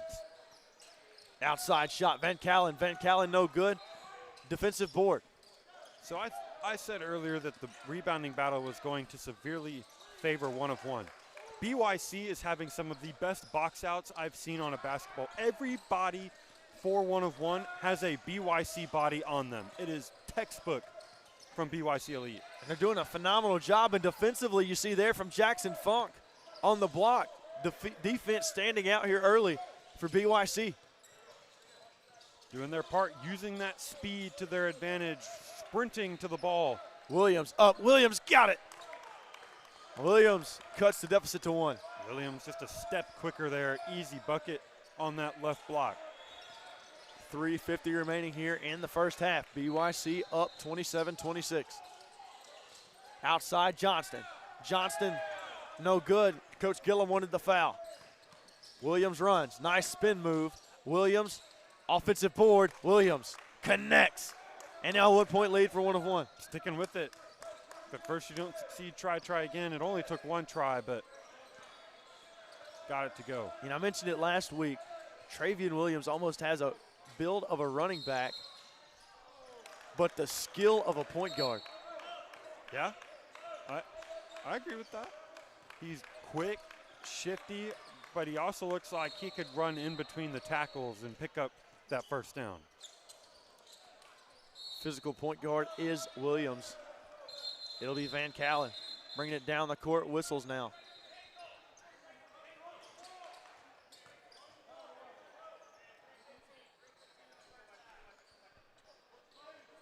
Little stoppage of play here early. And Williams, they're on point. 3:13 remaining, 28-27 your score. Inside. Shot.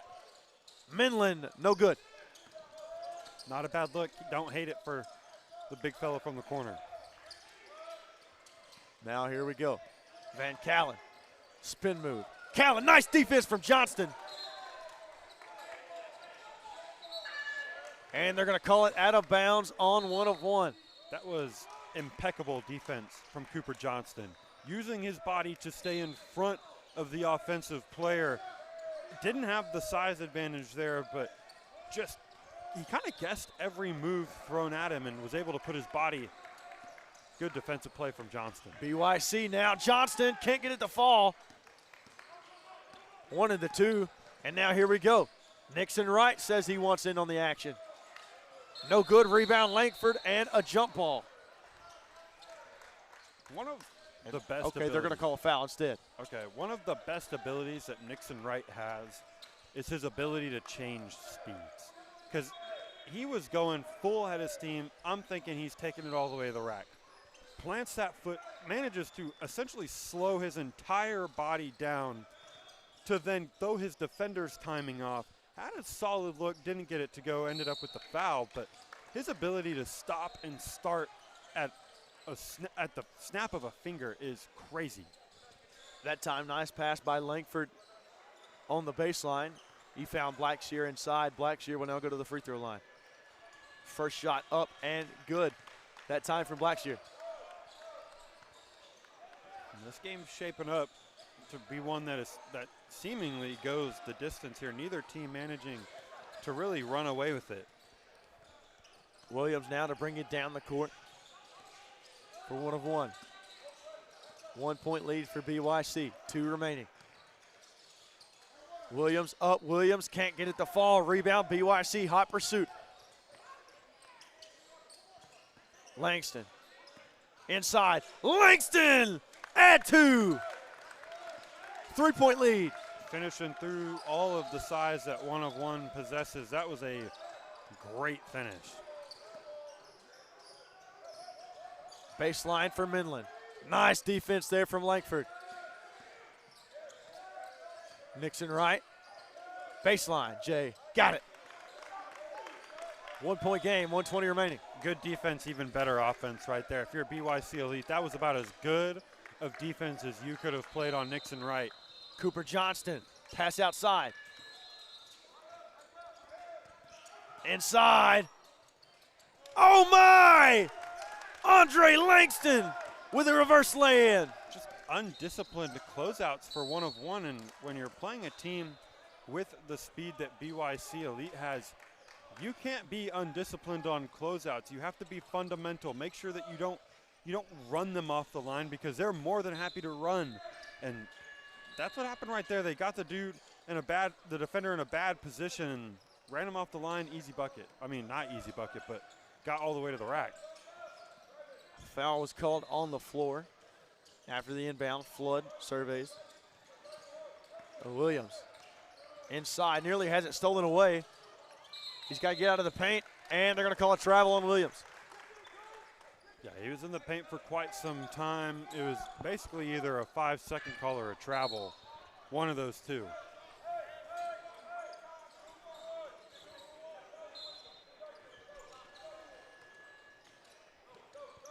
And Nagel wants to go fast. Nagel inside. Jet Nagel having himself a half. Just nobody in the paint there for 1 of 1. They were essentially begging for him to take the easy layup. Not a white jersey in sight in the non-painted painted area. 35-30 your score. 18 remaining. 9 on the shot clock. Williams back out to Flood. Flood can't get it to fall. Loose ball. And stolen. Here we go. They've got to go. 4, 3, 2. And that is how the first half will end. What a first half. 65 combined points. My math might be a little bad there, Reese. Just a little shaky, but hey, it's early. It's early. We'll cut you some slack. I appreciate the slack. BYC on top here in at the end of the first half. I'm Hayden Coker alongside Reese Nygren here at the Legends Event Center here in Bryan, Texas for the Pro 16 Finals. And what a game we are in store for. Yeah, we got a great game to start off, and somehow this game's even better. If this trend continues, we might not want to take a game off. If the games keep getting better at the rate that they are right now, we might not want to come off the broadcast, be here for every game that we can. But yeah, so far, two teams playing opposite styles of play, and BYC's elite speed just ever so slightly better than one of one size. And as we approach the second half, what does one of one have to do to come out victorious? Get the ball into your best players' hands and trust them. Minlin, Williams, Wright, that's a three-headed monster. Those are the three guys that you trust with the ball in their hands. Like that is any of those three guys that they have the ball in their hands, that's who you want. Minlin, he can score from all three levels. Wright, he's shown that he's more of a paint presence so far in this one than from downtown, and Travion Williams is just kind of everywhere on the floor. It doesn't really matter. Pick your spot, and Travion Williams is going to be there. So if you're one of those three guys has to get hot. Absolutely, and I 100% agree. As we approach the second half here, after what was a phenomenal first half, but on both ends, BYC lead on top 35-30. BYC, a team that come out of nowhere last week and caught fire quickly. A team that lacks size, but they make up in so much speed that they have. Yeah, like you look across the board, one of one, size advantage point guard, size advantage forward, size advantage down low in the block position. BYC Elite doesn't hold the size advantage seemingly anywhere, but what they do hold is the speed advantage. They are quicker and faster than one of one is. And if you're one of one, at some point you got to use that size to your advantage.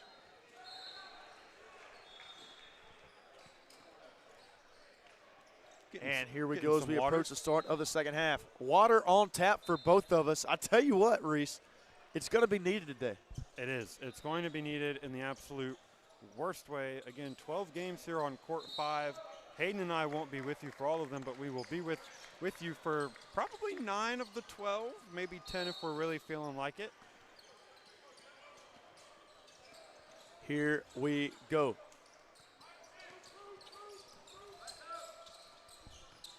Marshall out of bounds, and early a turnover from one of one.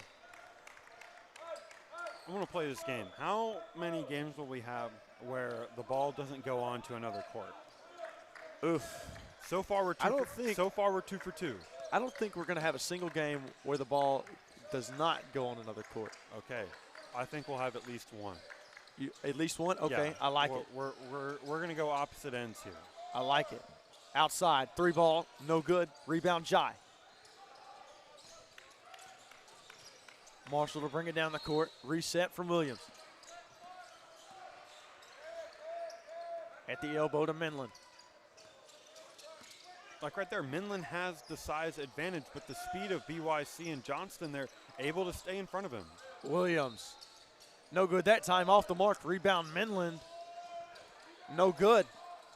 Again. And another offensive board after the loose ball.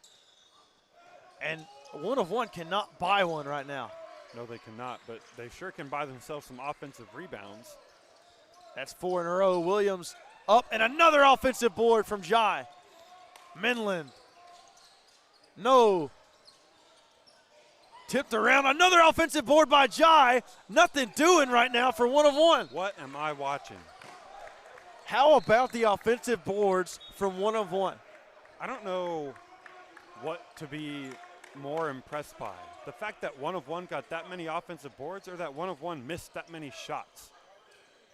That was like it was impressive regardless. Both of those were insanely impressive from both teams.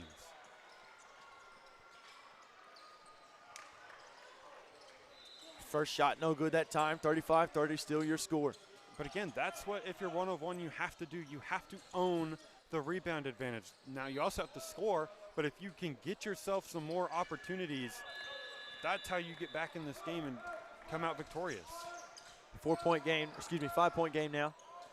35-30, 1:30 gone here in the second half. Up and good from Nagel, and Jet Nagel coming out on fire. College coaches, get this guy's name on your roster board. Nagel not afraid of the size that one of one has. He will attack the basket with his entire life. Here we go, Nixon Wright for two. There you go, Nixon Wright got the ball where he wanted, was able to use his sight. Nixon Wright, I'm not going to say is the perfect combination, but has a pretty good combination of size and speed. He does. He does a nice job all the way around. Williams wants to run. Pass knocked out of bounds, and BYC in firm control right now, only up by 5. And that's one, if you're one of one, yeah, you got the fast break opportunity. Had a solid pass, but that's one where if you're Williams kind of doing all sorts of ball fakes. Neither one of those players knows, and at that point, you just kind of have to take it yourself. Outside three, Langston. Yes, sir. And here we go. BYC kind of pulling away up by 8 here. BYC in firm control here to start the second half. Williams wants a three. Williams got it. There's the answer. And that's what if you're one of one, at some point, I mean, it's still early in the second half, only down by 5. You want to have the answer, but at some point, you have to pose your own problem. Inside, denied that time by Mojai. And here we go, one of one. They've got to respond. Inside, surprised a charge wasn't called. Rebound by Langford. Wasn't set, but I'm surprised there wasn't just an offensive foul called on Williams just for running into him. Like, Johnson wasn't set to take a charge like you would imagine. Andre Langston off the mark that time. Rebound Nixon Wright, and Williams wants to run. Outside Minland. And Minland connects from 3, and that's what one of one needed. 2-point game, 12:33 remaining. Not the most conventional of shot forms for Minland, but hey, if it works, it works. And Minland left wide open is a bad recipe for BYC. As a handyman, my dad always told me, son, if it ain't broke, don't fix it. Exactly. If it ain't broke, don't fix it. And you see numerous NBA players with just atrocious shot forms. And you're like, how in the world did you make it to the NBA shooting like that? And the first example that comes to mind is Michael Kidd-Gilchrist. That dude's shot was ugly. It was ugly, but it worked. Tyrese Halliburton, who we might see here at the Legends Event Center this weekend. Hey, be careful with your words there, buddy. No, I'm not saying his shot form is ugly, but one of the things when he went into the draft was how interesting his shot was. It wasn't the conventional shot. And it was one of the things where all the coaches were saying, hey, like the college coaches were telling the NBA coaches, hey, it looks weird, it works. Don't change it. And that's what makes Tyrese Halliburton so good, along with a few other things as well. But the shot with its awkward motion is what makes it so good for Tyrese Halliburton and why he's an all-star. 12:30 remaining here in the second half. 40-38 your score. One of one trying to claw back in and get that lead. Langford down low. Langford fouled. And now Langford to go to the free throw line. BYC just kind of just keeping them at arm's length. Like that is what you have to do, is just keep them at arm's length. Again, you want to extend your arm, keep them even further, but right now keep them at arm's length and go on a run of your own. Because you know at some point one of one's going to go on their own run, and you want to be in as advantageous of a spot as you can. Here's one of one, trailing by 4. Zone defense now from BYC.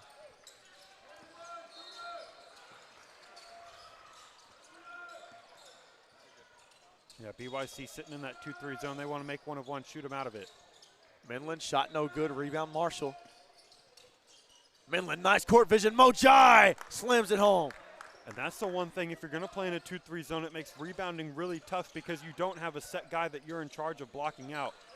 And then at some point you get a miscommunication, two guys boxing out one guy, all that.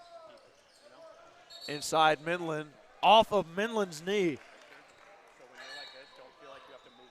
42-40 your score. And it's a smart move from BYC because 1-of-1 hasn't exactly beaten you from the three-point line. That's not where that's not where 1-of-1 has been a thorn in your side. It's been down low using that size. So going to a 2-3 zone is a solid move from BYC. Langston. And we have ourselves a wedgie, our first wedgie of the day. There we go. And how you like that right there, huh? Everybody loves a wedgie. Wedgies and sitters, those are the two things people love. When the ball sits on the back iron, it's one of the funniest things. Yeah, everybody loves wedgies. Well, that time knocked away. Well, on the basketball court. Here we go. All righty. 1-of-1. Looking to possibly take the lead or tie. Nixon right. Pivots. And 3 seconds in the lane from Nixon right. Rare call.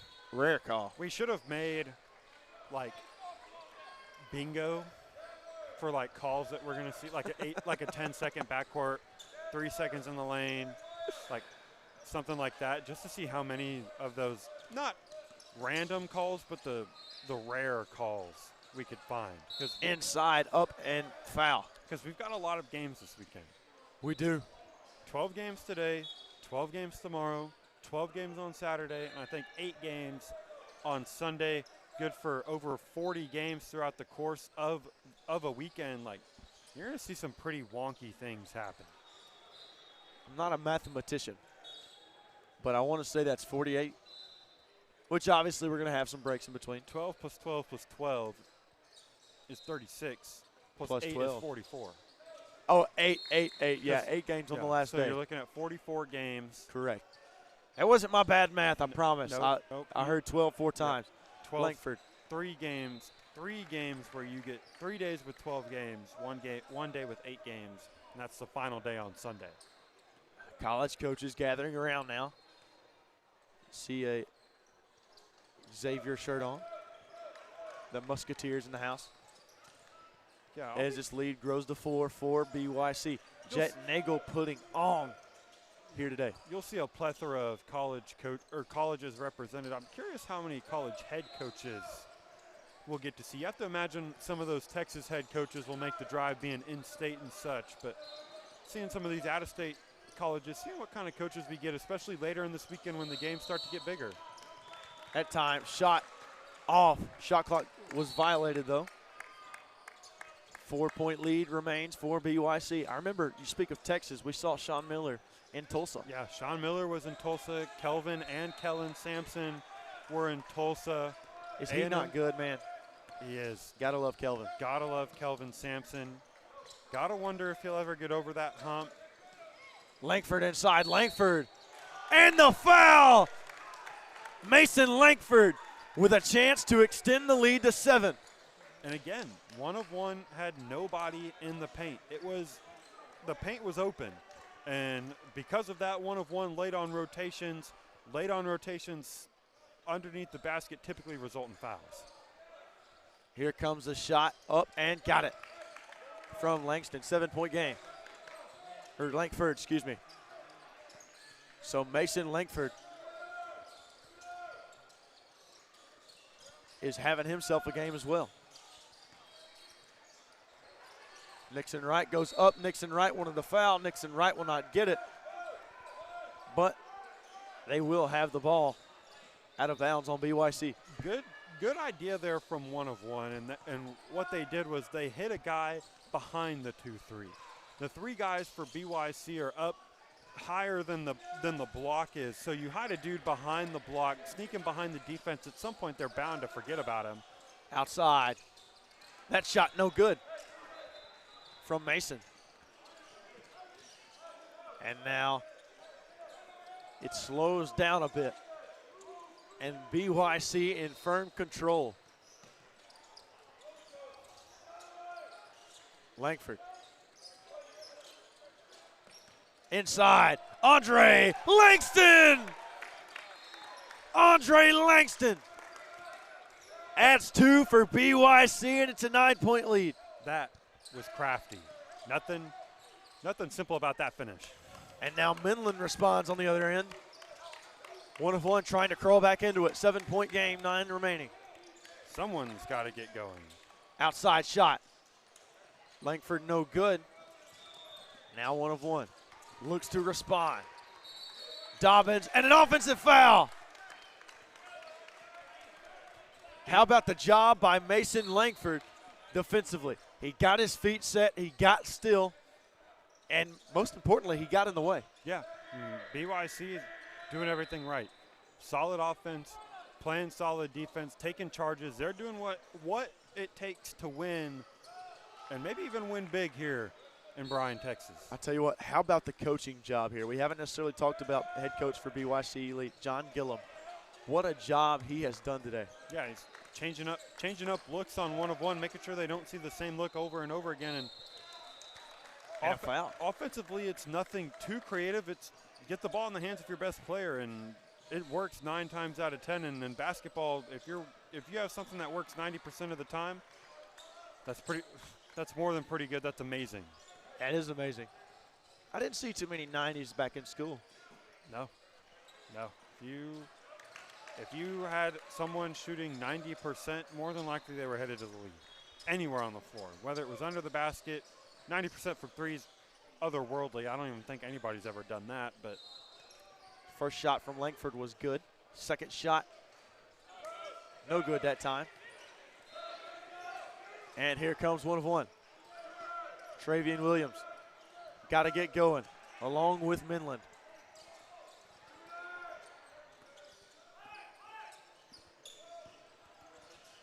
Minland 1 into 3. Nice pass inside. Up and good. Nice job by Aiden Fisher down low. There you go. Get the ball down low if you're 1 of 1 and go from there. Outside shot. No good from Funk. Langford got it. Mason Langford having himself a game. Long shots make for even longer rebounds, and BYC was ready for the long rebound. Minland off the mark that time. And Jackson Funk now to slow it down for BYC. Slowing it down, surveying the scene, seeing what 1 of 1's throwing at him defensively. Funk going to work. Langford. Elbow. No good. And out of bounds. That time off of Jackson Funk. 1 of 1 kind of getting into that danger zone. You're not going to get any more time. They're not adding, this isn't soccer, they're not adding time to the end of the half, so at some point, someone's got to get going. Here we go. Williams inside. Back to Minland. The defense from BYC, insufferable. It is. They're staying solid in that 2-3. Shot no good. Ball on the ground, and they're going to call a foul on the floor. And Jackson Funk went for the ball, but wound up laying on top of Carlos Marshall. Yeah, went for the ball. However, he ended up on top of Marshall, and easy call for the official there, watching a guy lay on top of another guy. He had a little slumber party there. Yeah, they did. I mean, it's early. Didn't get enough sleep, I guess, in the hotel. Inside Williams, inside, got it. Maybe that's the answer if you're 1 of 1. Get it into Williams' hands. He's the guy with the speed to match up with BYC. Minland has obviously the clear size advantage, but at some point you want to match speed with speed, and Williams is that guy for 1 of 1. Williams, shot, no good. But he gets his own rebound. And Carlos Marshall now adds 2. And just like that, we have a 4-point game with just under 7 to play. And that's what happens when you give up a 4-point possession right there. You see an 8-point lead cut in half. Simple math, but you've got to get rebounds if you're BYC. It's the one advantage that 1 of 1 has on you. Now BYC looking to try and grow the lead. Langston got it. And Langston gets the friendly roll. And he adds 3, 55-48 your score, 6:27 remaining here in the first half, or excuse me, the second half. I'm Hayden Coker alongside Reese Nygren here at the Bryan, Texas Legends Event Center here at the Pro 16 Finals. We're second game of the day, second game of the weekend, second of 44 is what we decided math-wise. Like, this is it. Like, this is what you play in this circuit for, is to play here in the finals, get seeded, have a chance at that trophy. There's the best of the best players here, the top of the top coaches here. This is why you play basketball and why you play in the AAU circuit, is for games like this. Absolutely, and the more that we get into the weekend, the deeper we get into the weekend, rather, the more great basketball we're going to see. But let me just tell you, this game on Thursday? Are you kidding me? Yeah, on a on a Thursday. Haven't even like hit the weekend. Like, this is on a Thursday. This is crazy. Williams finds Minland inside. Minland can't finish. Rebound by Langford. Here's BYC pushing it with speed. That's a travel.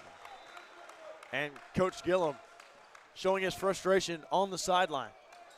Yeah, team up by 7. They've, again, held 1 of 1 at arm's length, but by Coach Gillum's reaction, you wouldn't be able to tell. Absolutely not. Fisher. No good. And that one off of Carlos Marshall after the missed shot from Aiden Fisher. Holding a huge stack of paper rosters in my hand for Nagel. the entire weekend. How about the jump shot from Nagel? Doing it all. So crisp. Doing it all. Defense in the first half, offense here in the second half. Don't get it twisted. He had offense in the first half as well, but really showing that offensive prowess here in the second. 3 outside, no good. And Nagel's play crisp like a Sprite from McDonald's. Good analogy. Sprite from McDonald's is a different level, but I don't really know if we want to know what they put in it. nope, I'd rather not. It's one of those things, like, it's a good thing. Don't want to know. Don't want to know what's in it. Some things are better left unsaid, you know? Exactly. And for BYC back to basketball up by 9, Nagel is a huge part of that, and he's going to have to keep it going if they want to come out with the win. Nagel nearly had the up and under there. Rebound by Langston, can't get it to fall. And Williams pushing. Williams inside, Williams up, Williams got it! And the foul! And a chance at a three-point play. Williams with 0 numbers there. 0. Like, he was the only 1 of 1 player back offensively, staring down 3 to 4 BYC elite players and took it all the way to the rack. Like, fearless is Travion Williams. He is. How about the job he's done? How about the job he's done? Yeah, like, you think about where 1 of 1 would be without Travion Williams, and it's a really dire spot. 6-point lead here. 57-51 your score. 5 remaining. Nagel nearly loses it. Kept his composure. Langford, baseline. Denied that time by Williams, and out of bounds on Dylan Mason. Met at the rim. Williams everywhere. He is everywhere. Offensively, defensively. Doesn't matter. Travion Williams is there. And guess who? Travion Williams right on cue. The block on Nagel, and he's running. Outside. Mason can't get it to go from 3. Out of bounds. BYC Elite. Yeah, I mean, Travion Williams pushing the pace, using that speed that he has, getting all the way down the floor in a hurry. Found the open guy, couldn't get the shot to go, but those are the looks if you're 1 of 1, down 6 late in the second half. You're going to love those. You're going to need them. Now the inbound from Williams. Stolen away! Guess who? Langford! Mason Langford puts his statement on court number 5. offensively, defense turns to offense right there. Classic example. Get the steal, go down on the other end, get the easy fast break flush. What a job from Mason Langford. Inside, denied from behind by guess who? Langford. And out of bounds on Nagel.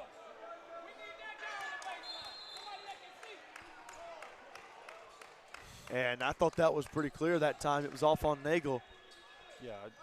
Some folks disagree, though. Yeah, some folks didn't agree with that call. I thought it was the right call. I tell you what, not everybody's a fan of this style of coaching. I love the energy and the passion from Gillum as that one. They see they're going to call a foul on the floor on 1 of 1. It'll be BYC Elite ball. But I love the style of coaching that Gillum utilizes. Oh, yeah, he's up, he's running. You can see, at least us, we can see some sweat forming on his back already. That tells you, like, and that's the kind of coach kids want to play for. A guy who's energetic, a guy who matches their energy, a guy who knows how big a moment is and matches the intensity. And well, he can relate to the kids. He can, and he does it via the energy that he coaches with, and it's an infectious energy that he possesses, and it's why BYC Elite is as elite as they are, is because of the style of coaching from Coach Gillum, as well as the players on the roster. It'll be Nagel now at the wing. Nagel inside to Langford, and out of bounds, 1 of 1 ball. But that was a good look. A good look, had it. Langford just couldn't quite corral it out of bounds, but those are solid looks on just a basic pick and roll there for BYC Elite. Can't go wrong with the basic pick and roll. Wyoming and Baylor in the house as well to watch today, along with, I believe I see Kennesaw State and Texas A&M. Williams outside. Williams no good. Nice hustle by James Minland as he gets it to go off of Jackson Funk's leg. Yeah, that's great hustle there. And that's what you need. Down 8 here, under 4 minutes to go. Like, you need hustle to try and buy yourself some extra offensive possessions if you're 1 of 1. That time stolen away. Williams lost the handle. Dangerous pass. Very dangerous. 3 remaining, 8-point lead. Johnston guarded by Marshall. Nice defense by Marshall. And we've got a loose ball. Williams to Nixon Wright. Count it. 6-point game. There you go. Defense turns to offense. Want to be the first one on the floor, and if you're 1 of 1, you want to be flying around defensively. Try anything you can to create second offensive possessions. What a game, man. What a game we have on our hands. 59-53 your score, 2:56 remaining. I'm Hayden Coker alongside Reese Nygren here at the Legends Event Center in Bryan, Texas, here at the Puma Pro 16 Finals. Round of 32, how we feeling, Reese? Awesome. This is the place to be. Legends Event Center, Court 5. Got to get here. Nagel going to work on Williams. Nagel inside, Nagel up, Nagel fouled. As we have some of the Pro 16 pop-up signs go flying. Those tend to go flying more often than not, and it's just a sign of how hard these kids play. Putting bodies on the line, anything for that W, and put yourself a leg up on the competition. How about Jet and Nagel today?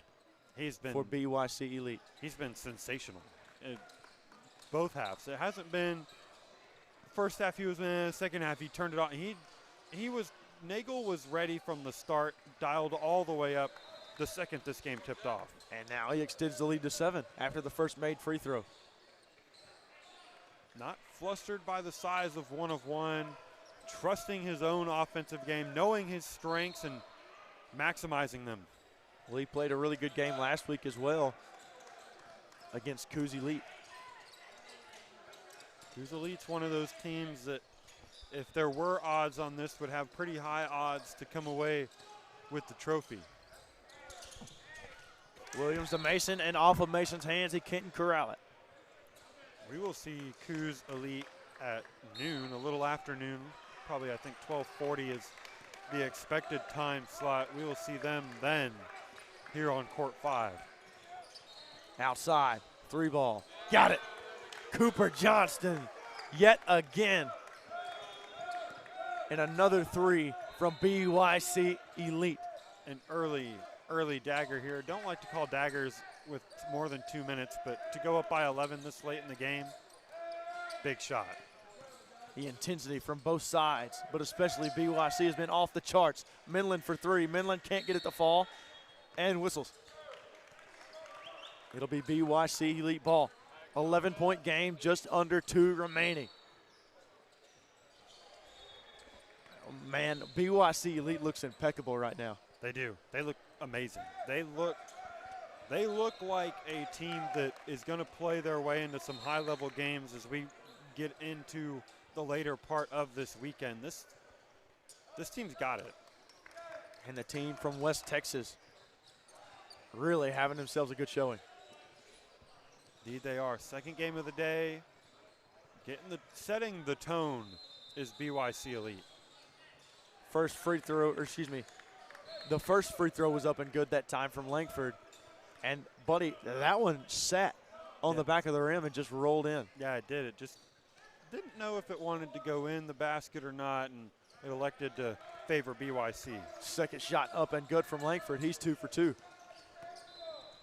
66-53 your score. Midland for 3. Midland no good. And Midland just cannot get going. And now BYC Elite running. Langston fouled. Man, oh man. Had Langston finished that one, that would have been one of the best finishes we've seen. That was insane. And he didn't make the shot, but he rewarded himself with 2 free throws. How about Coach John Gillum's squad today? They have been impeccable. They've been what they've been for the back half of this circuit, is good, dominant. They've been elite, just like their name, BYC Elite. A team to watch is we expect Treyman Elite to be. They're my pick. Treyman Elite would be one of my teams to win it as well. 14-point game, 1:25 remaining.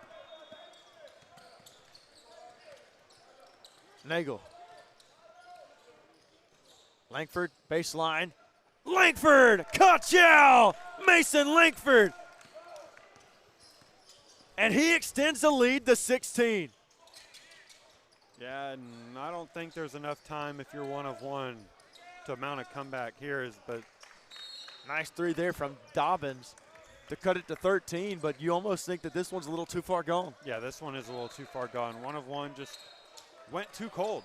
Like plain and simple, no hiding from it whatsoever. They just went cold, and they're in the huddle now, as you can see here on the live stream. Coach Johnson trying to get his squad going. Hey, we're down 13, less than a minute to go. Like, this is the time to bear down. Like, you should have bared down earlier in the game so you wouldn't be in this spot. But hey, there's still time left in this game. Crazier things have happened than a 13-point blown lead in less than a minute. Crazier things have happened. 1 of 1 led by head coach Nick Johnson. BYC led by head coach John Gillum. And our second matchup of the day on court number 5 here in the Bryan, Texas Legends Event Center. 69-56 your score. I'm Hayden Coker alongside Reese Nygren here at the Puma Pro 16 Finals. It'll be BYC ball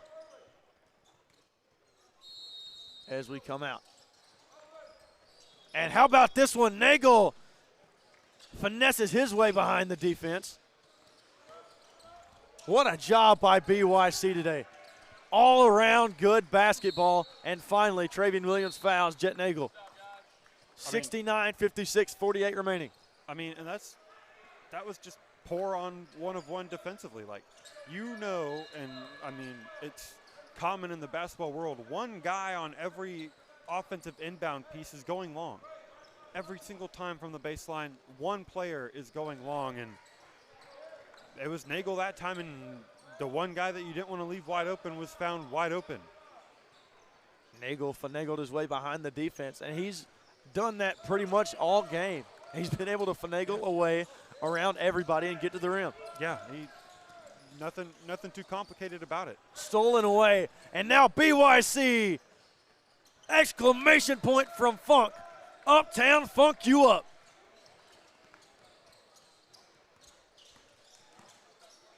Inside, back to Wright. And Wright cuts the lead to 15 with 25 remaining. And ladies and gentlemen, this one is over. What a game from BYC Elite. Yeah, 1 of 1, not fouling. Shot clock turned off. BYC can dribble this one out and begin their weekend 1-0. And that's your ball game. 73-58 your final score. BYC Elite victorious over 1 of 1. And now Colorado Collective and San Antonio Future will take the court. I'm Hayden Coker alongside Reese Nygren. We'll be right back for San Antonio Future versus Colorado Collective.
Legends Event Center, the site for today's Puma Pro 16 matchup between Colorado Collective and the San Antonio Future. Phenomenal matchup today here in Bryan, Texas. I'm Hayden Coker alongside Reese Nygren for the Pro 16 finals. Reese, how you doing today so far? Doing pretty good. You? I mean, we've got a lot of games left. Early vibe check from our play-by-play guy. Vibe check. Yeah, that's right. Yeah, vibe check from our play-by-play guy. Are you vibing? I am vibing. I'm vibing. John, you vibing?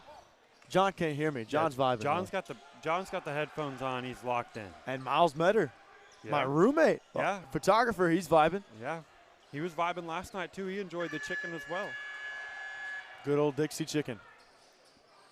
Donovan Bolden to tip for the San Antonio Future, along with Christian Cobb to tip for the Colorado Collective.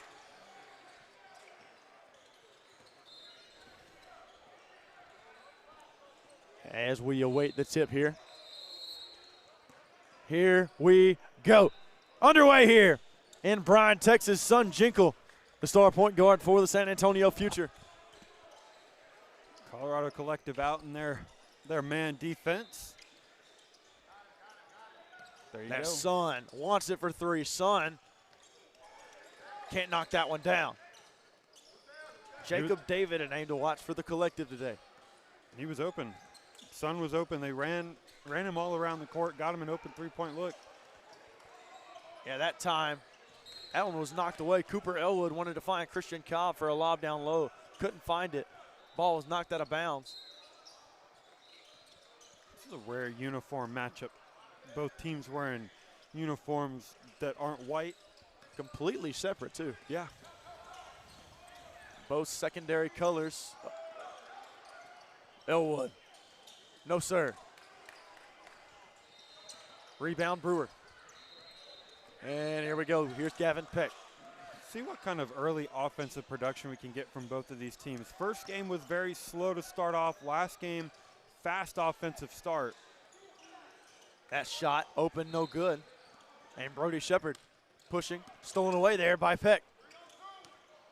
Brewer, three ball. Got it. And Brewer starts the game off. Easy money. Easy money. Top of the key. Wide open. Doesn't get much easier than that. Couldn't have drawn it up any better. Turning defense into offense early. David. No, sir. Rebound by McKenna. McKenna up. McKenna no good. Elwood. In and out. Nothing doing right now for the Collective. Shepard. No, sir. And Ofer so far for the Collective. Plenty of opportunities there. They had gotten numerous offensive rebounds. They had chances. They had looks. They just couldn't get any of them to fall. It'll be Jinkle now to bring it down the court for the San Antonio Future. Son Jinkle, one of the best point guards in Texas. Inside. No good. And here comes Brody Shepard for the Collective. Up and in. 3-2. Simple layup there. Nothing too fancy. Nice job to connect on it. Defense into offense. And so far, that's pretty much been the scoring today. Defense into offense. Yeah. That's what teams are going to have to do if they want to win. Turn defense into offense. Easy opportunities. Shepard for three. No good that time. Son to run. Son. Got it. Nice fake. Wasn't even a ball fake. It was just a simple head fake. Nobody was even over there either. And Jinkle pulling out the moves here early. Cobb, three. Got it. There you go. And Christian Cobb starting his day off. That's the guy for Colorado Collective. Christian Cobb. Get it into his hands, and more than likely good things will happen. On the right end of the stick is Cobb.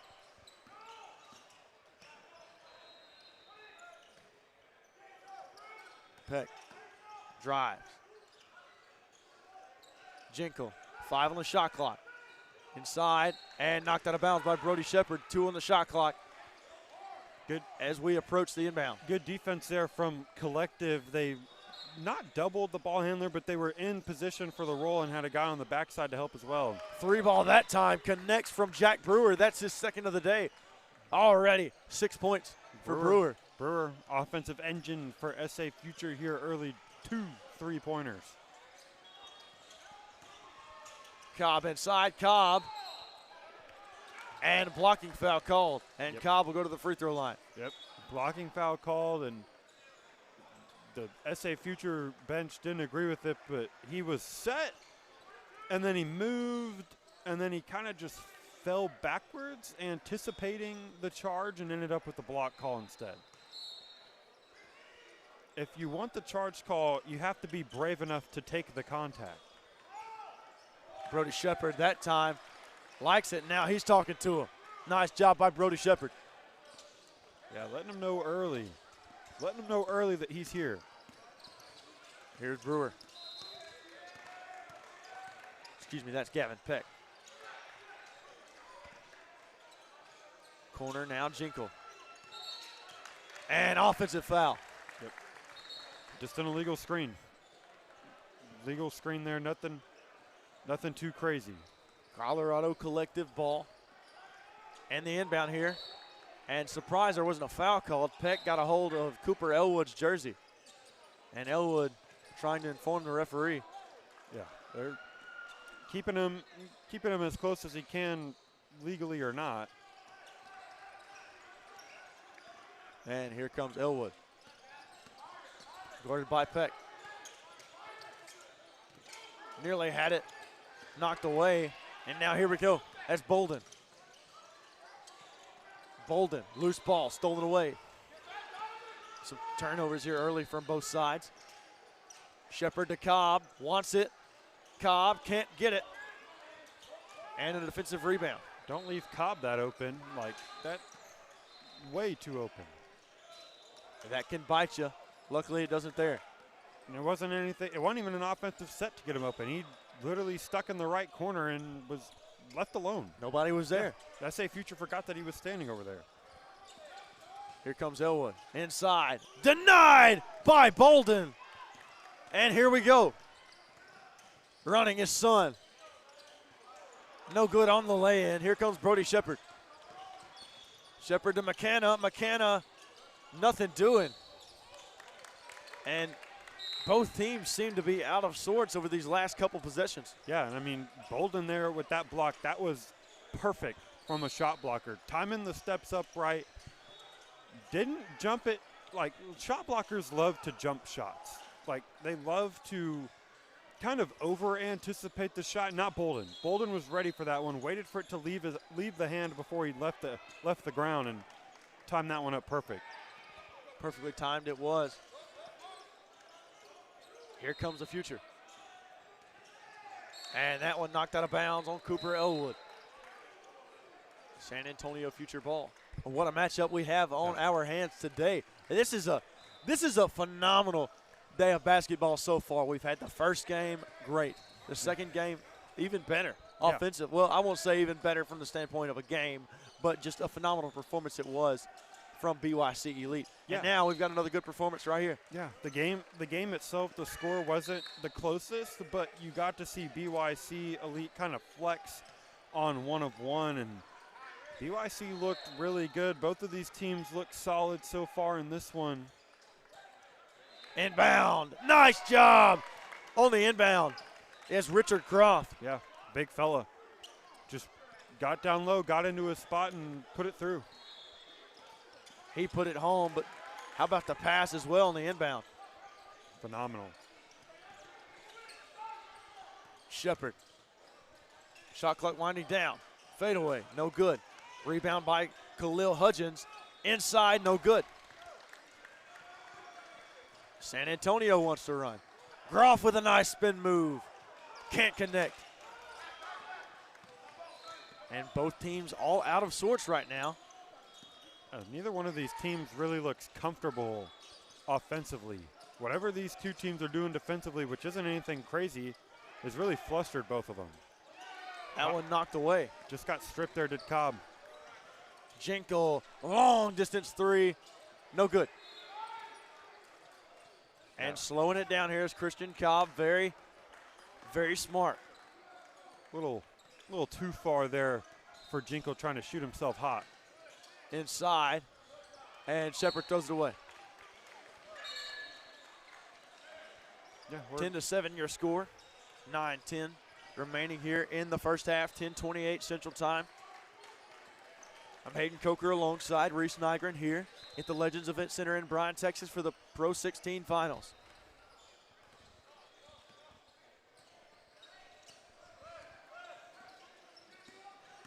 Here we go. Groff. And poked away by David. And Collective is kind of showing Groff a half-hearted double team there, just being solid on the backside rotations, kind of leaving guys offensively backside somewhat open in order to double the big man. Defense prominent here. So far, outside from Peck, 3-ball. 13-7 your score. The San Antonio Future lead by 6. Yeah, Brewer and Peck from 3 so far for SA Future. And here we go. A timeout on the court after I won't say a rough start to the game for both teams, but I'll say out of sorts. Yeah, an uncomfortable start for both of these teams is how I would describe it. They're running their sets, but they don't really look like they're confident when they run them. They're kind of, and we heard, at least we did, the SA Future coach rip into his players saying, hey, you're not playing with that intensity. They're not. They look like they're going through the motions, and they're looking like they're going through the motion, then they're still up 6. And they're still running somewhat efficient offense, and they're not playing with all that intensity. Colorado Collective playing with the same lack of intensity. The only difference is they're not getting shots to fall. They're not getting solid looks. They got a good look for Cobb, and he missed it, but neither one of these teams really look like they're comfortable or really playing with the intensity that you want to see it at the event center. Like, this is it. Like, this is it. This is the finals for this tournament. You should be playing with everything that you have every game. Neither one of the teams are doing that. And it almost seems sloppy so far. Yeah, it does. And again, it's early. It's not even 11 o'clock yet, but that early excuse is thrown out the window. You've been up for some time. You've gotten your legs underneath you. Like, now is the time where you ramp it up. And here we go, a steal by Groff. Groff inside. Groff finishes over David. Yeah, again, like SA Future now is playing with the intensity. They're coming up into a man press. They're one step quicker than Collective is right now. That's a backcourt violation. Backcourt violation.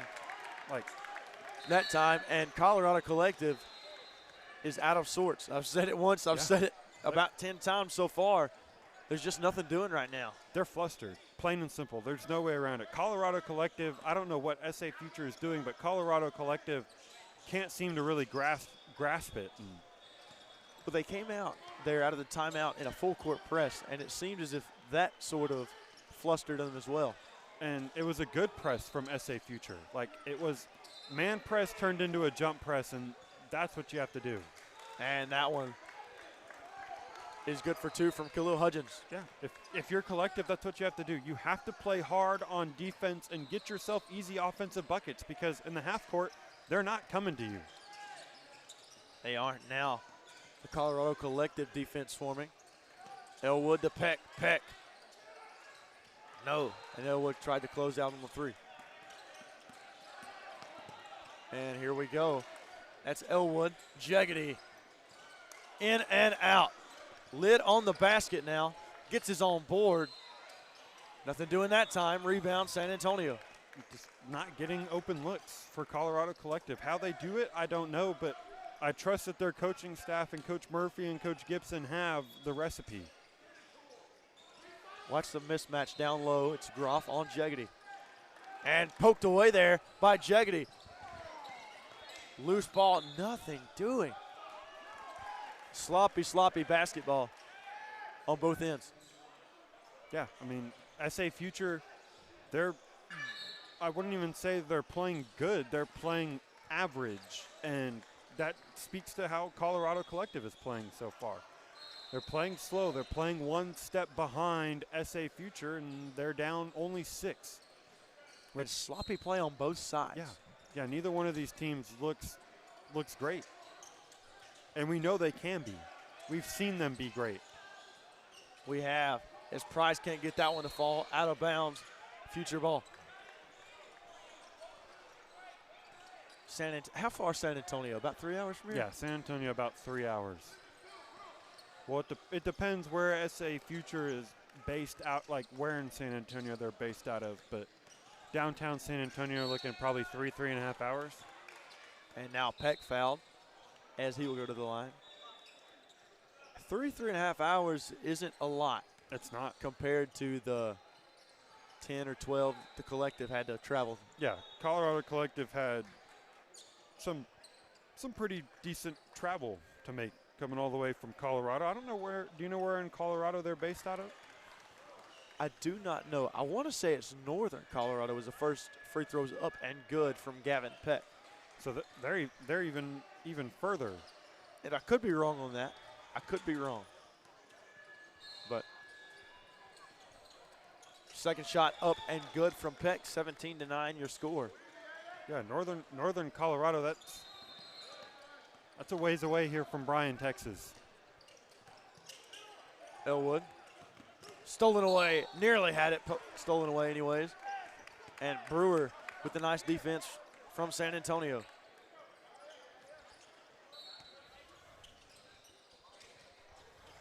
Now Price on the wing. Shepard. He backs Jinkle down. Nice pass down low. Poked away, and now we've got a jump ball. Tried to find Jeggedy down low. And the jump ball will stay with Colorado. Yeah. I've been trying to see if SA Future's doing something defensively that's out of the ordinary. Newsflash, they're not. It's just straight up man-to-man defense. Good basketball. Yeah, it's just good defense from SA Future to rattle this Colorado Collective offense. They're doing such a good job so far. They are. Such a good job. They're staying home on their guys. They're not being undisciplined on closeouts. They're doing everything right. They're switching perfectly. Like, this is great basketball from SA Future. Hudgens just barely beat the shot clock as he had it go high off of the window. All that talk about the defense just for Collective to go and get an easy two at the end of the shot clock. 23 seconds of good defense for SA Future. Jinkle, the kick. Peck wanted it, nothing doing. Here comes Sun to beat the shot clock, no good. Rebound though, San Antonio. And now a jump ball. Yeah. Down low, if you're Martin, you got to keep that ball high. When you put that ball low, all of a sudden you got hands all over it. You have got to keep that ball at chin height, 2 hands on it, be strong with the ball, avoid the tie-ups, because once you bring that ball down, you give the little guys a chance. Inbound. Up and nothing doing that time. Got his own rebound. No good on the second shot. And kickball. It will remain with Colorado Collective 12 on the shot clock. Justin McBride with the good effort down low. And you're starting to see it click for Collective. They're starting to play a half step quicker. They're starting to communicate better. You're starting to feel that intensity from Colorado Collective ramp back up. They are indeed, and now a wet spot on the floor. The referee's attending to that. And Jinkle will now inbound.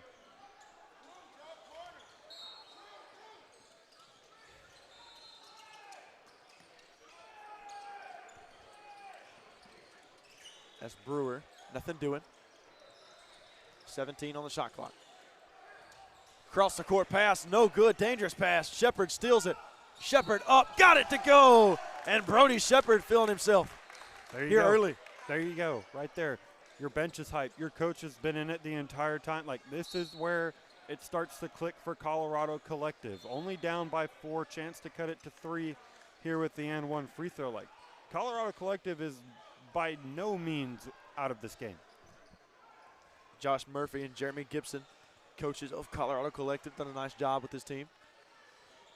As Shepard cannot connect on the and 1. And here we go. Jinkle runs. Up and no good that time. Ball knocked out of bounds. And they're going to call it off of Colorado Collective. And the Colorado Collective bench not happy about that one.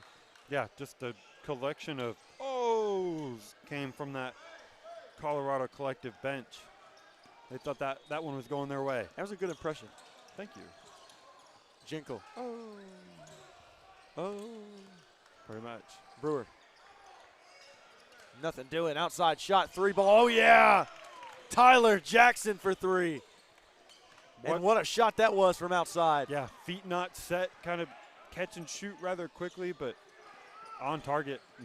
SA Future now back up 7. Cobb, the handoff to Shepard. Hudgens. No, sir. Rebound, Shepard. Shepard with a fadeaway, and Shepard can't get it to go. Rebound by Cobb, and here we go. Here's Brewer. Nice steal by Brewer, and a reset. I mean, 20-13 your score. Collective had solid offense, and then one bad pass, and all of a sudden it's headed the other way. Jackson for 3. No good that time. Rebound, Jacob David. JD wants to run.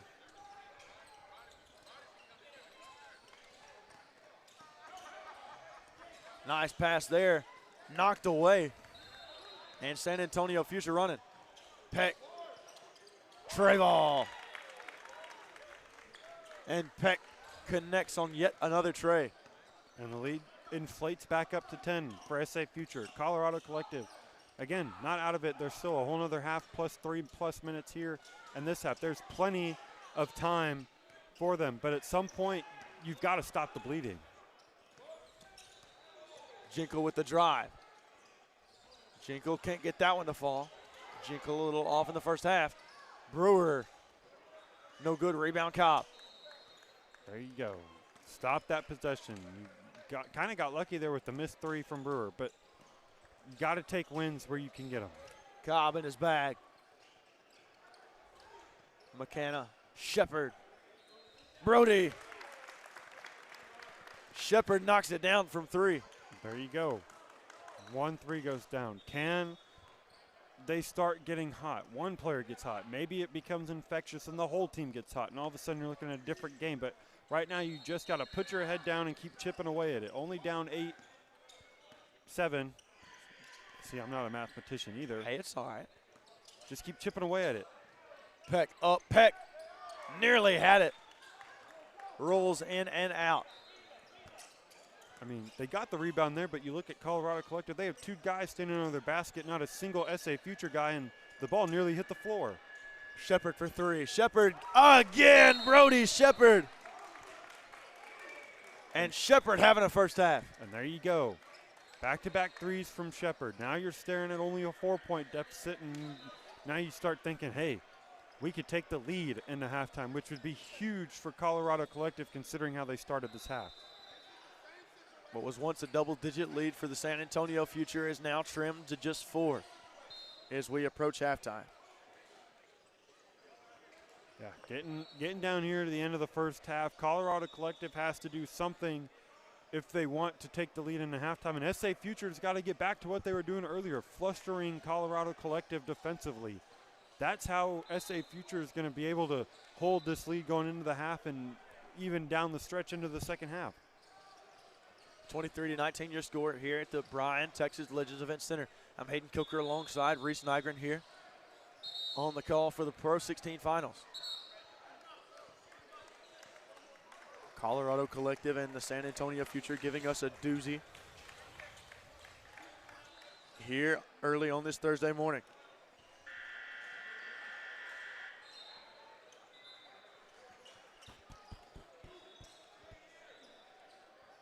Some fantastic basketball has been played already so far today. And we await more action. Yeah, we got, this is what, game 3 of 12? So something like that. Because that one's knocked out of bounds by Shepard. San Antonio Future ball.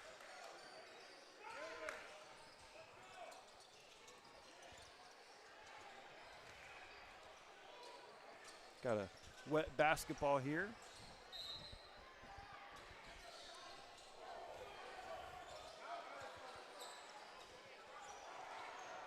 And here we go as we finally resume play. 1:45 remaining here in the first half. 23-19 your score. San Antonio Future with the ball, taking their time. 4 on the shot clock. They've got to get it off. They've got to shoot it. Jinkle. And shot clock violation. And it didn't seem like anybody on the San Antonio Future squad knew how much time was on the shot clock. Well, yeah, they didn't, and it didn't help that they didn't hear from their bench until the shot clock was at 3. Like, that's tough when you're holding the ball back to the basket and all you hear is 3, 2. Like, that's a tough position to be in. But you got to be aware of, hey, I only have 24 seconds. And a blocking foul called that time on Aiden Martin. And it'll be Cooper Elwood to go to the free throw line. Elwood now changed the look up a little bit early on in the game to start it. He had the black short sleeve shirt on under. Now he has gone shirtless, I guess we'll call it. Shirtless under the jersey. Yeah, under shirtless maybe. That way Here, bare arms. How about that? Bare arms. There we go. Sounds a little better. Yeah, it does sound a little better than shirtless. But, yeah, changing up the look, finding anything he can to change the vibe from Colorado Collective. Free throw up and good from Elwood. 2-point game. 1:22 remaining. Should we go tops off ourselves? Excuse me, No. tarps off. No, we should not go tarps off. It's a bad idea. There's a section of that somewhere. Somewhere maybe there will Nice be a drive tarps to the off bucket. section. By Brewer, and he adds 2. It's more of a baseball thing than an AAU basketball thing, but who knows? Someone's got to start a trend. I'm not sure our employers would approve. No. David inside, David up. David got it to go. Jacob David. Nice job down low. And now 45 seconds remaining, 2-point game. Brewer outside. Brewer can't get it to go. Rebound Jaggedy and a foul. See, you can sense a vibe change. It's almost as if Colorado Collective handed it off to SA Future, and they kind of swapped intensities because this Colorado Collective team is way more energized than the one that we saw 10 minutes ago. It is. And now down by 2 or the Collective. Elwood, elbow. No good from Elwood, out of bounds. Colorado Collective ball, 25 seconds remaining, 24 seconds on the shot clock. Yeah, that's just annoying if you're SA Future. 4 guys under the basket for the rebound. All 4 go for it. You love it that all 4 wanted the basketball, but at some point only one person can have the basketball at a time and ultimately goes out of bounds and gives Colorado Collective an extra possession. And you wonder if Colorado Collective just holds the ball until the end of the shot. Well, there's 10. There's so only 10. Okay, now they reset it at they 24. just reset it. So there'll be 1 second remaining if they run it all the way down. We'll see if they do. You can take what is essentially the last shot of the first half and potentially put yourself in a lead heading into the intermission. David, step back 3. No foul called. And still a loose ball. And the Future come away with it. Here's Jinkle. 7 seconds remaining. Jinkle. Back to Brewer. And that one just rolled off his hands. No good. And a little bit of an anticlimactic ending there to the first half. Yeah, Brewer wanted to fire the 3 all the way from Austin and couldn't. And it looked like it just simply slipped coming out of his hand. And then Colorado Collective wanted to shoot from half court, and good job from SA Future getting in their way, not allowing it. And all of a sudden, SA Future has the lead heading into the half.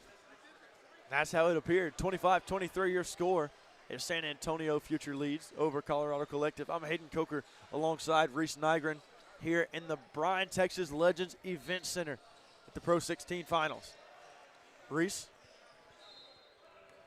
what's going on with you, buddy? What's going through your mind as we go into halftime? What team is going to be able to keep the intensity the longest is the question, because SA Future had their high intense moment in the first half, which bolted them out to almost a double-digit lead, and then next thing you know, the intensity for them has faded off. They start to get comfortable being in the position they're in, and then all of a sudden Colorado Collective ramps up their intensity. So maybe it's not a question of who can keep it the longest, but who has it last. Because it seems like whoever has it last is going to be the team that wins. And that might be, like you said, that might be what exactly happens as we approach the start of the second half. And this is what I love about these grassroots basketball halftime timeouts. It's not too long. It's not your 10-minute, 15-minute timeout. It's 2 minutes. Yeah, it's essentially just another timeout.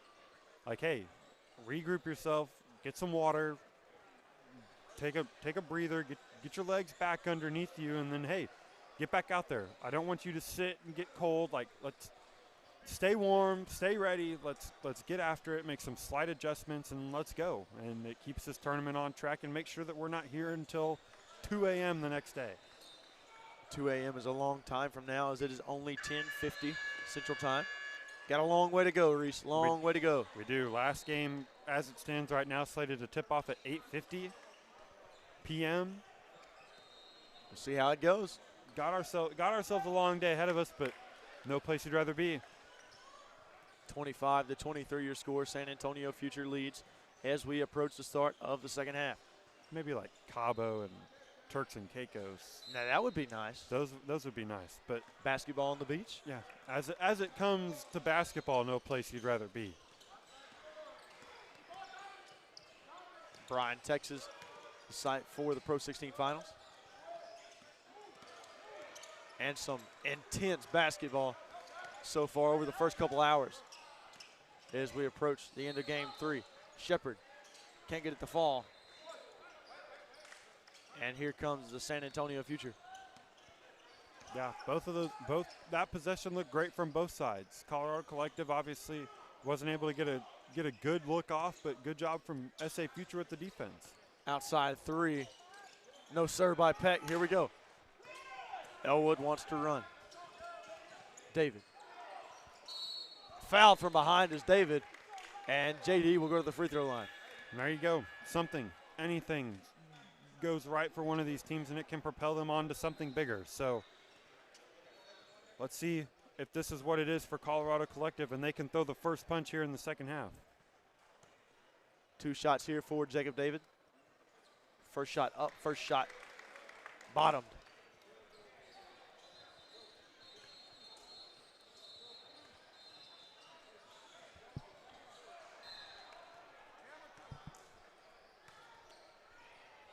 David, he nails the second shot.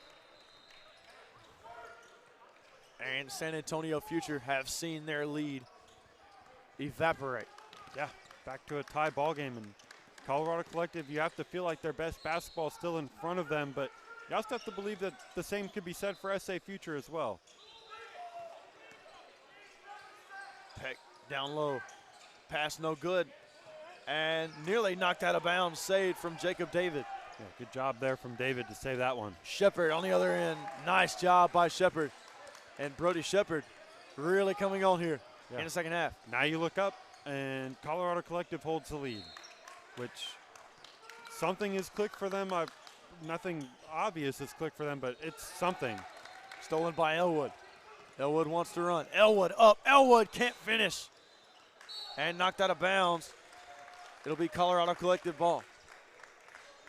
Yeah, and now the same issue that I threw at Colorado Collective, I'm throwing now at SA Future. Where is your intensity? Where is it? You are playing lackadaisical right now. You are playing half a step to a step slower than you were earlier. Like, what happened? You were up by 8, 10. Like, you were up by a decent margin in the first half, and now all of a sudden you stare at the scoreboard and you're down. Cobb fouled. And Foul called that time on Aiden Martin. Colorado Collective hasn't gotten insanely hot from 3 or anything like that. I mean, they've only scored 27 points. 27 points. Like this, they're not lighting it up offensively. So I don't know what the solution is if you're SA Future, but you better find it fast. Cobb inside. Cobb can't finish at the rim. And a goaltend call. So count the 2 for Cobb. And that's an interesting call. I didn't really see what happened. Yeah, Reese, did you get a call on that one? I didn't. I didn't see it. I didn't think it was goaltending or basket interference, whichever one they wanted to word it as, but. And wow, they called a foul that time. Let's see who they're going to call this on. Foul called on Logan McKenna of Colorado Collective. That time I did see the foul. They tried to throw the lob up to Bolden, and McKenna just kind of was boxing him out because he thought it was going to be a shot. Bolden was getting ready to go up, and he just kind of slipped. He should not be shooting the ball. It should be on the floor because he never had the ball. But he was going to shoot the ball because it was going up for a lob. And that, my friend, is just one of Reese's many pieces. There you go. You got it right. Good call. I was wondering when you were gonna throw that in there. Well, I forgot about it. I was a little tired. It's okay. I think we were both tired. Jinkle, spin move, fade away. Oh yeah! What a shot from Son Jinkle. There you go. One of the best point guards in this circuit, and that is probably the answer that SA Future hopes it is Son Jinkle to get hot. Well, if you look up elite in the dictionary, Son Jinkle's name is right beside it. Brewer now running. Denied by Shepard. Shepard having himself a game. Yeah, Shepard's everywhere. That one stole it away. Brewer. 3-ball! And Brewer finds the bottom of the net for 3. Now we've got ourselves a game we were expecting going into this. Both of these teams getting more comfortable offensively and defensively, getting more into the natural flow of things. 30-29 your score, 13-11 remaining here in the first half. Hayden Coker alongside Reese Nygren here at the Legends Event Center in Bryan, Texas. On the call here for the Pro 16 finals. First shot up and good from Christian Cobb. Colorado Collective now 30. San Antonio Future now 30. Yeah, and this is a crucial part in this game. This is a crucial stretch. Give yourself an advantage going into the back half of the second half and the game itself. This is the time where you want to go on a run. Maybe not the most beneficial time, but the best time for you to go on a run so you have the advantage as we get into the back half of this game. Aiden Martin to bring it down. Aiden Martin with a nice pass inside and fouled. Looks like they're going to call that one on Jay Jeggedy.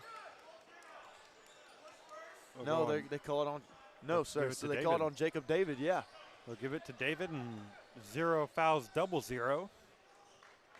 I tell you what, I can't stop thinking about Dixie Chicken. I'm glad it made a good impression on you. It did. I enjoyed it. Quite nice. First shot up and good from Bolden. Well, we won't get out of here at an early enough time to go to some more good places, because by the time we get out of here, most of the stuff will be closed. The chicken, ball poked away. The chicken will be open, though. Loose ball. And what's the call here? And jump ball. You said the Dixie Chicken will be open? Yeah, they'll be open. It's a bar, so they stay open. Okay. Open pretty late. Not sure how late the kitchen is open. That kind of might be a different story. Yeah, it might be a different story, but stolen away here. David, hot pursuit. Jacob David got it. And now, wet spot. Referee going to ask for a towel for the wet spot.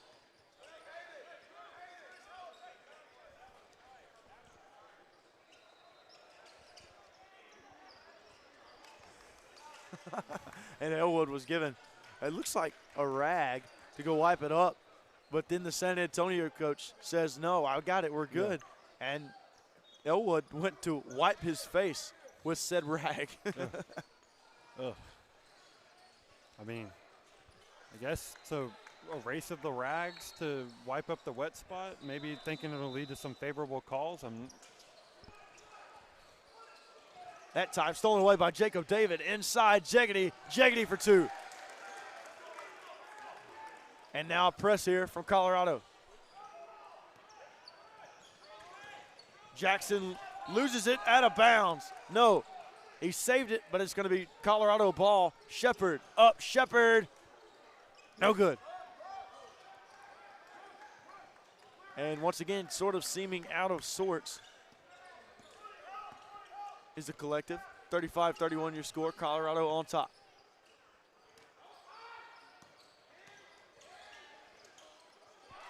And first shot up and good. 2-point game. Yeah, here we go. Starting two teams evenly matched. There's still ample amounts of time left. McKenna inside. Finishes for two, 37-34.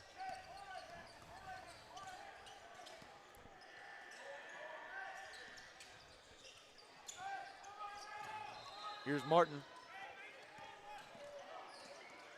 And a drive. Nothing doing right now. And could not beat the shot clock. Offensive board, though. Outside Brewer. Brewer, air ball. That was an air ball. That wasn't a pass. I can't justify that one. This shot clock's starting to creep up on these teams as they struggle to get into solid offensive sets. The shot clock is really starting to creep up on them. McKenna, no good on the 3-ball. And foul called that time on Jay Jeggedy. Yeah, just got boxed out, wanted to grab the rebound, just kind of pushed his defender out of the way, and obvious foul.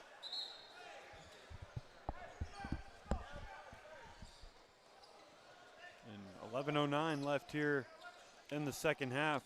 Collective leads by 4, 37-33. Here in this third game on court 5. Hayden and I will have the next game off. Stolen away there by Elwood. Elwood running. David back to Elwood and a reset. Dangerous pass. What the? And that one tipped. I don't think that one was tipped. Was it not? Yeah, what happened there? I don't know. David literally went up for the shot and just lost it. Nobody near him, just went up for the shot, lost it, and threw it out of bounds. Interesting. Okay. I wish I had more to tell you, but that calling it how I see it. Inbound to Sun Jinkle, 37-33 your score. 10:40 remaining here in the second half. Sun running point. Yeah, like they're down to 10 seconds on the shot clock, and they haven't really run anything resembling offense. And that loose ball certainly doesn't help the case at all. 6 seconds remaining. Yeah, down here at the end of the shot clock. It won't reset because there was no change of possession. So SA Future has 6 seconds to get a shot off after spending a lot of the shot clock standing there waiting for something. Jinkle to inbound. Groff. And they're going to call a foul on Elwood. Elwood thought he poked it away. I think a lot of other people did too. Yeah, Elwood and the entire Colorado Collective bench thought that he got it cleanly. Officials deemed otherwise, and that's the only voice that matters. Shot up, no good that time from Groff.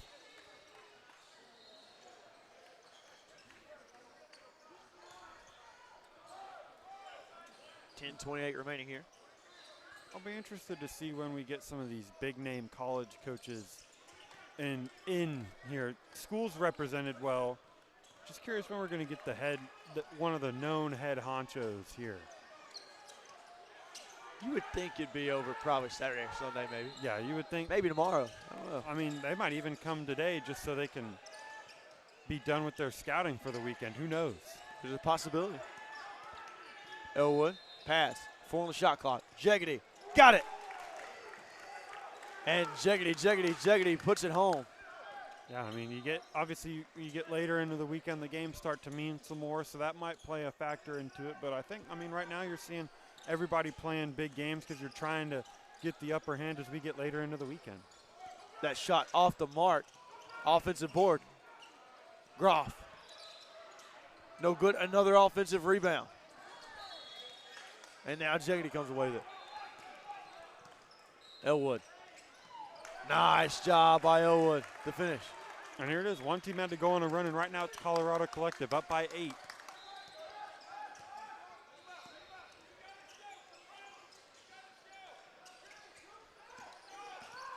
Drive by Martin, kick to Groff. Sun. And Sun can't get it to go.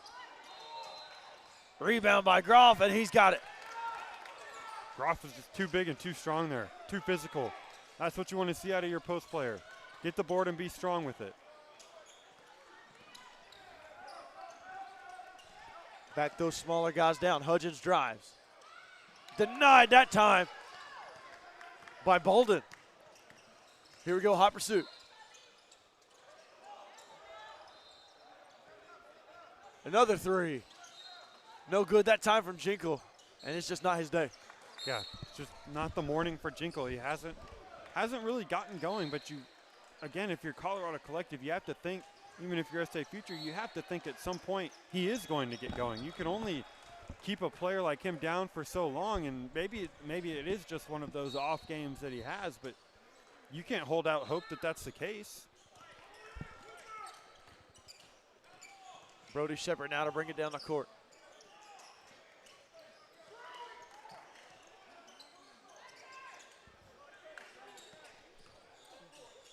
Here we go. Albee.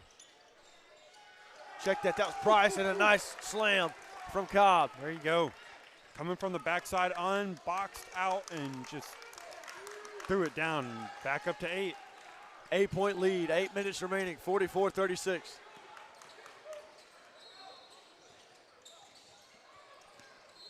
Down low drive. No, sir. And here we go. Cobb. Oh, yeah. That's Hudgens. And a timeout on the floor. Cobb, Hudgens, Price, Shepard, and Elwood all fired up for their squad. Yeah, I mean, Colorado Collective has found something. Don't know what it is, don't know what it might be, but Colorado Collective has found something that's worked, and they've put their foot on the gas, and they don't show any signs of letting up anytime soon. As the coach for SA Future over there, Coach Gibson, trying to put his own foot on the gas and get his own team up and ready to go as we near the end of this game in the second half. Still 7:43 left to go. And you understand the frustration as well. Yeah, from head coach Devin Gibson. Yeah, Coach Gibson, like, your team in the first half, at this point in the first half, was looking golden.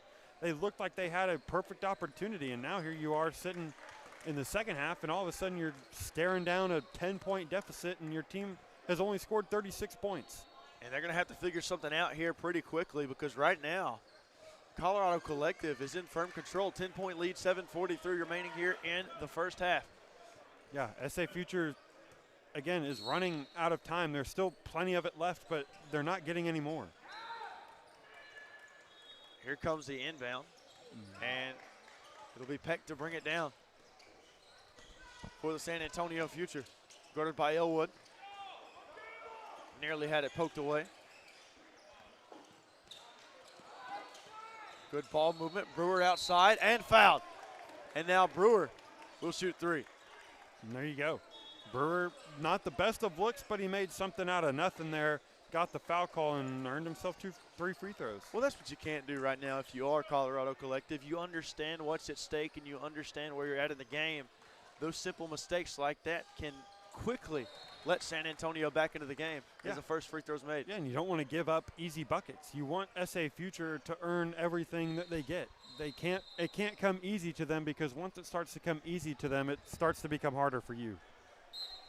Second free throw no good. 46-37 the score. 7:22 remaining here. I'm Hayden Coker alongside Reese Nygren here in Bryan, Texas at the Legends Event Center here for the Pro 16 finals. And third shot is up and good. And a foul called.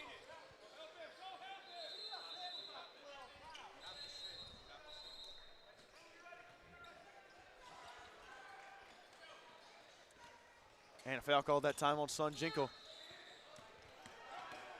On the floor, Cooper Elwood wants to run. Elwood has it poked away off of Elwood's leg. It'll go to San Antonio Future. 8-point game now, 7:16 remaining. Here we go, SA Future down 8. Who's it going to be to step up for you and get you some buckets and get you back into this game, and maybe even with the lead?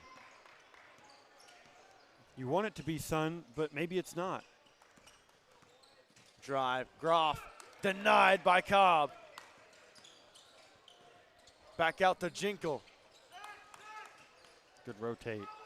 Baseline, and they're going to call a travel that He time did. on Gavin Peck. He did. Might have been helped out with the call from the Colorado Collective bench, but it was the right call. Walking that, trying to tiptoe that baseline, one too many steps. Good call from the official, going the other way. 11:09 Central Time. Here as the Colorado Collective lead by 8 with 6:45 remaining. Nice job to break the press. Hudgens inside. Hudgens can't get it to fall. Lost it on the way up, left it short. Brewer, 3-ball. Can't connect. Rebound look. Cobb. It was a good look. It was the guy that you wanted with that good look. Couldn't get it. Now Jeggedy. You just beat the defense down the floor. Was wide open from that right wing. That's David. David inside. David up. David no good. Here comes Son Jinkle. Jinkle up. Jinkle got it. There it is. Maybe that's what gets Jinkle going. Saw one go through the hoop. 6-point game.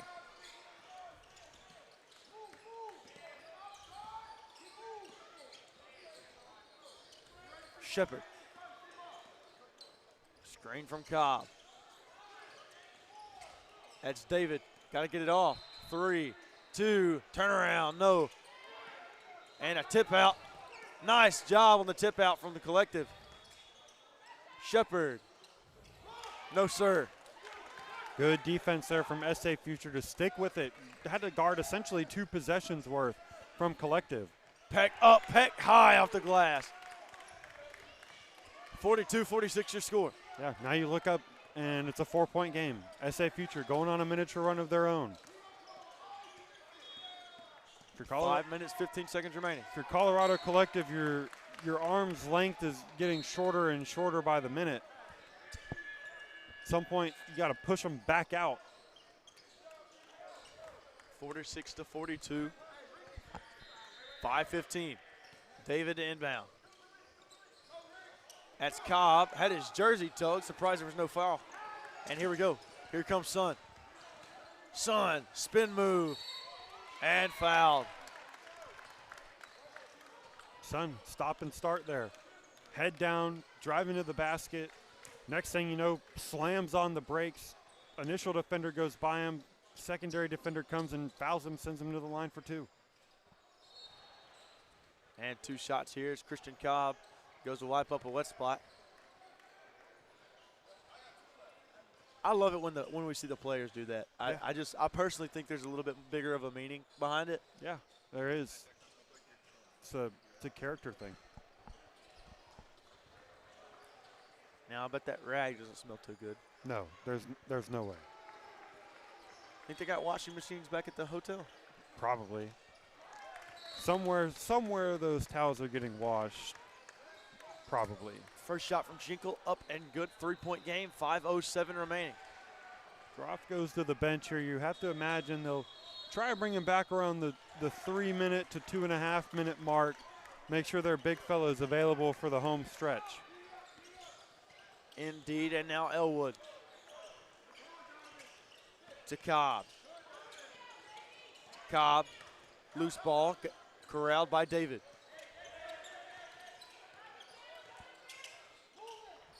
And Cobb nearly loses balance. Jeggedy got to get it off and can't get that one to fall as the shot clock was about to expire. Down low, Son.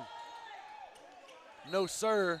And counting, Colorado Collective holding on to a 2-point lead. Too many. Talk about getting later in. And here comes point. They brought Groff back floor. Brewer, no good, but he's fouled.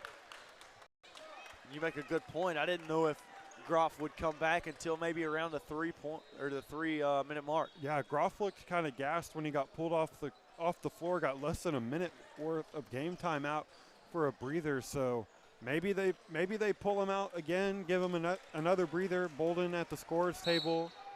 Yeah, here it is. So they're just going to keep swapping the two bigs. Be curious to see which one they go with to close this game out. Maybe they choose to go with both of them. And they might indeed. You have Aiden Martin in there as well. Another big man, and he gets the offensive board off the free throw. Missed, and he's fouled now. So Aiden playing his part. Yeah, things starting to fall apart slowly but surely for Colorado Collective. Giving up an offensive rebound on a free throw is not. Only a 2-point lead here late in the 4:02 left. 46-44 the score. I'm Hayden Coker alongside Reese Nygren here in Bryan, Texas at the Legends Event Center here at the Pro 16 Finals.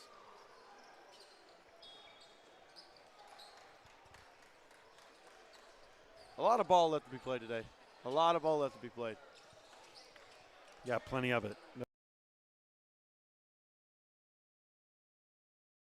3 days with 12 games. Last day, 8-ish games, somewhere around there. So a lot of basketball left to be played. To be on the call with you, Mr. Reese.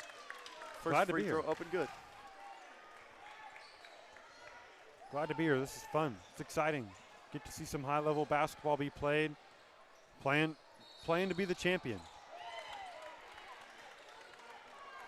Only one team will sing that song at the very end of the weekend. As David brings it down. 46 all, your score. What a job it was by San Antonio to get back in and tie it. And out of bounds, they're going to call it off of Jacob David.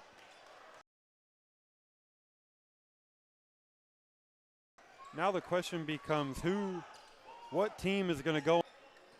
They're going to keep both of the big men out, both of them go. Tied at 46. 46 all So as we go into the timeout. Hayden. Talk to me, Reese. Talk to me. What or who do? I want to see Son Jinkle put some points up here late. They've already got it back even. And obviously that's not great on Colorado. Jinkle will really go out there and impress me in the second half. Not that he hasn't played well already, but Collective, you have to imagine it's Cobb. yes, I think that Christian Cobb electricity. Yeah, he is. You can't get close enough. You can't get close to Christian Cobb with that momentum and then extend that lead, and then you're talking about a completely different ballgame. How long that lasts?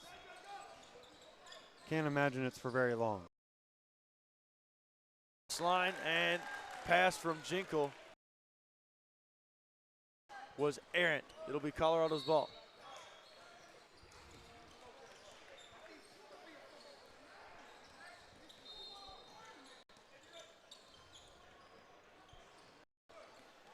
And here we go for the Collective. Shepard. DeJeggedy. Loose ball. And the Collective out of sorts right now. All out of sorts, out of whack. It kind of reminds you. It's a flashback to the beginning of this game where SA was not looking all right. They look bad, to be blunt. No good that time from Peck. And it'll be Colorado's ball. 46 all.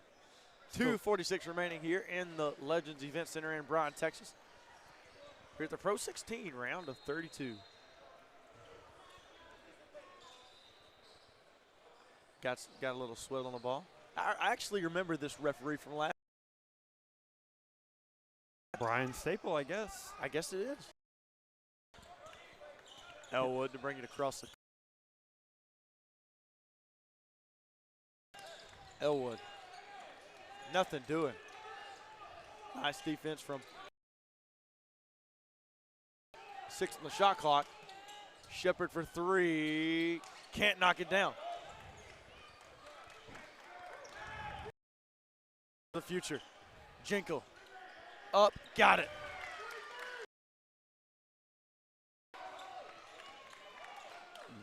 How about Son Jinkle?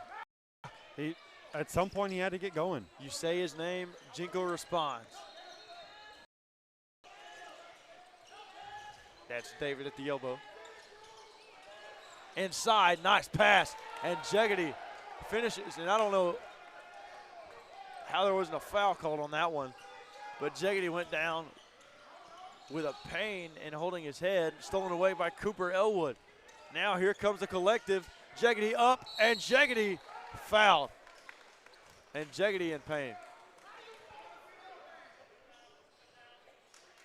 Yeah, I mean, SA Future right there looked a step slow, and you can hear the coach yelling, "How are you late there?"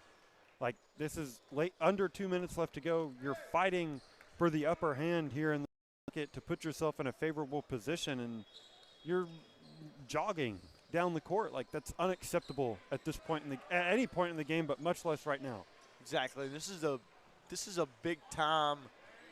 This is we'll just call it this, crunch time. It is. This is crunch time. You cannot afford any mistakes.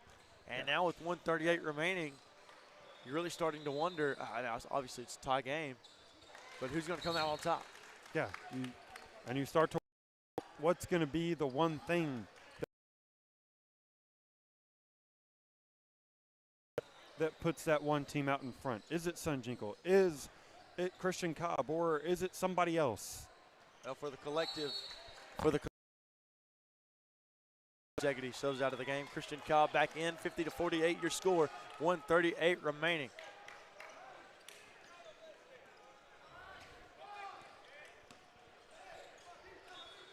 Inside, that's Groff. Peck wants to drive. Peck, nothing doing. Jinkle, nice defense from Jacob David. Jinkle drives, Jinkle. No, sir, here comes Elwood, he's running. Elwood, and two. Two for number 3, and the lead is 4. Shot from Peck, no, sir. And Elwood wants to run again. Elwood with a nice pass to Cobb, and Cobb! Cobb! Oh! What a poster! Sun down, baby. And Sun with a 3. He responds. And fireworks here late. My goodness. We approach the end of this ball game. Less than a minute to go, 54-51. Colorado Collective lead. But the San Antonio Future trying to crawl back into it. Jinkle put on a poster, turns around and hits a huge three-pointer, went from sundown to sunrise real quick. What are we going to see in this last minute? I don't know. But what I can but still a lot. The video, as now both teams 45.3 seconds remaining here in. Who will it be? Will it be the collective, or will the Future stun Colorado?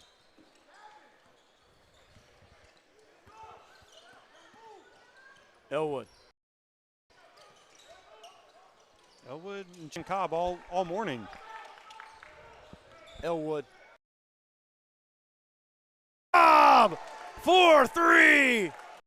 Q. Right on cue, and now the lead. And stolen away. Elwood's defense has been phenomenal today. And that might be it. Cobb! Fouled. And here we go. Now we've got tempers flaring. Yeah, Martin.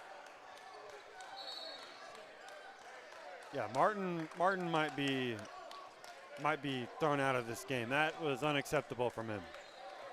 Went to fouled Cobb, had some words for him. Cobb, frankly, wasn't interested at all. And then one of the collective teammates went to go help out Christian Cobb, and Elijah Martin sent him to the floor with the shove. In this game, had the big 3 earlier down there, had the poster, and then he excited at the fact that he didn't retaliate to the threat that Martin possessed, rather than his play on the floor, even though the play on the floor is what's going to win them this game, but I think that's what Coach Murphy was applauding his star player for, was his ability to be the bigger person in that situation, as Martin's getting a talking to from his assistant coach. Yeah, I think so as well. And Cobb just showed his discipline. Yeah. There, he showed his discipline, and he showed how calm that he can be in times whenever tensions are rising and emotions are on high. He did a good job of it. Yeah, I mean, Martin standing over him, chirping in his face, and I mean, part of it has to do with Cobb knows that his team's going to win the game. 7.5 seconds left. They're about to get some technical free throws, up by 6 already. Like, Cobb knows in the back of his mind that Colorado Collective's coming away with the win. He knows that there's nothing positive that could happen from having a response to Martin. Now Christian Cobb going to the free throw line to take his first set of free throws. Cobb up, Cobb, no good on the first one. He'll go through the routine. He'll walk forward, he'll walk backwards, and back to the free throw line. Cobb's second shot, no good. And here we go. It'll be now Jay Jeggedy coming to the free throw line to shoot 2. Yeah, so Cobb shot the 2 for the foul, and now Jeggedy will come on to shoot the 2 technical free throws. Jeggedy up, Jeggedy good on shot number 1. And Jeggedy approaches yet again. Shot up and good, that time from Jay Jeggedy. 59-51 your score, 7 seconds remaining. This one all but over. Here's Colorado Collective has the ball. Cooper Elwood to inbound. He'll get it into Jeggedy, and that will do it. Colorado Collective victorious over the San Antonio Future, 59-51. And what a game we just were able to watch there, Reese. Yeah, it was. It was one of those games you look at it in the first half, you're sitting there wondering, what the heck is this Colorado Collective team doing? Like, this is not the team that we were used to seeing. And then next thing you know, they ramp it up in the second half and come out victorious in this one.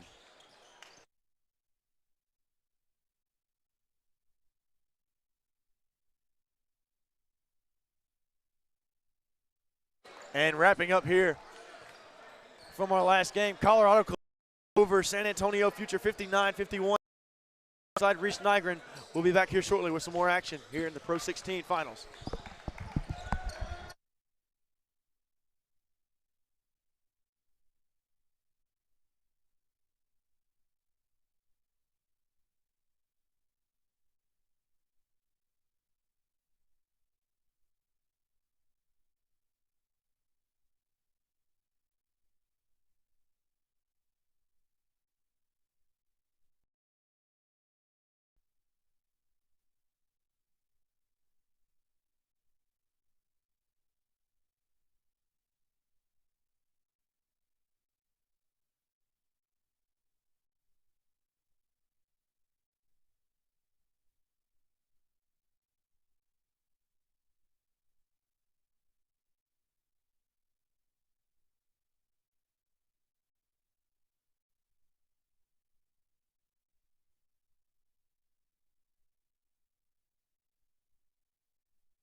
the rest of this game from both sides. They like to get out and run, pressure the ball. I need someone to do score. He's not going to do score. 816 is going to have to do a good job of making good, hard, crisp initial passes. Number 41 is going to be the one who's going to have to do a bulk of the scoring.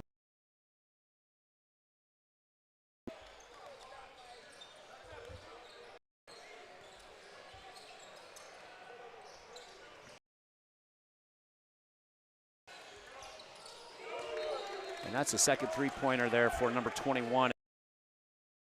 He's a deadly sharpshooter from the outside. And that's going to spell a big problem for 816 that they cannot get out on the perimeter shooters of SIP United. Early 6-0 lead here. Almost another turnover, but a nice gather and a nice floater. Off the back iron, no good, and outrunning is SIP United. Transition three from the left wing, and that is also up in SIP United on 3 consecutive three-pointers. Great defensive ball pressure here by Peyton Parker. This ball pressure here by SIP United, just creating havoc early on in this ball game. We're less than 2 minutes in, and it's a 9-0 deficit.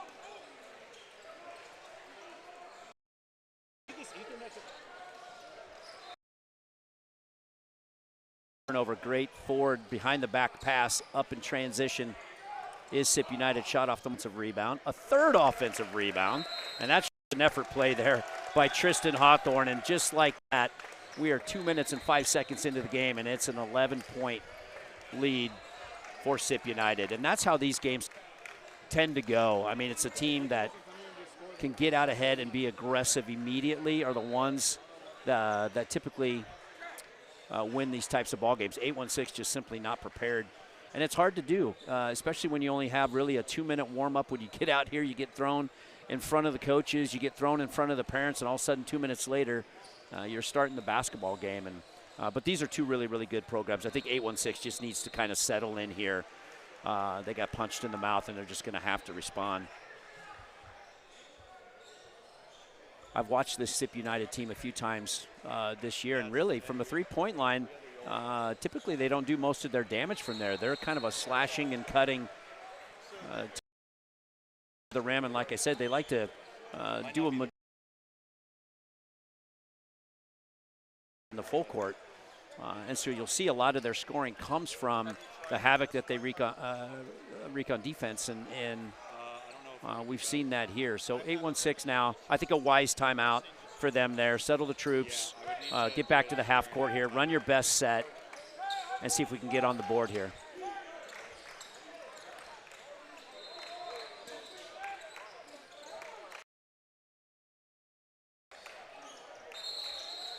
Yeah, we're gonna have a tie-up. The old double signal. One has jump, one has foul. So they confer, and they are going to get a foul on Tristan Hawthorne there. Baseline out of bounds play now for 816. Wrong guest. Oh, sorry, the foul was on 21. Jordan Wise, sorry. I'm a little dyslexic when I was reading the official's fingers. Lob play off the inbounds. That's a nice play. Great block by Tristan Hawthorne. Great recovery there. Turnover for 816, and SIP United's right back at it on the offensive end.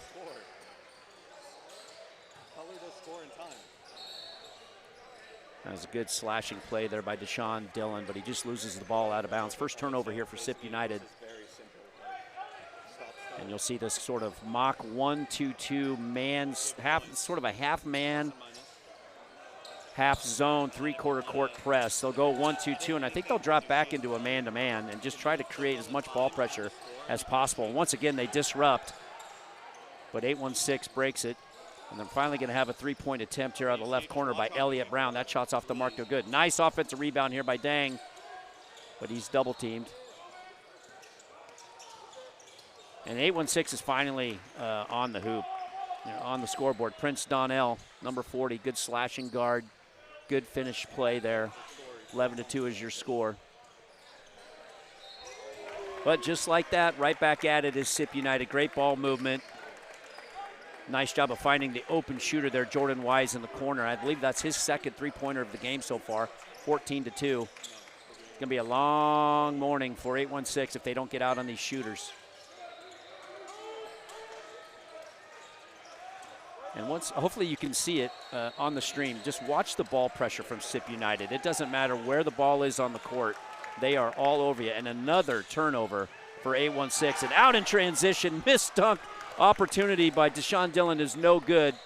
But I believe that was followed up by Tristan Hawthorne. And it's just pressure, pressure, pressure. 816 now back in the half court.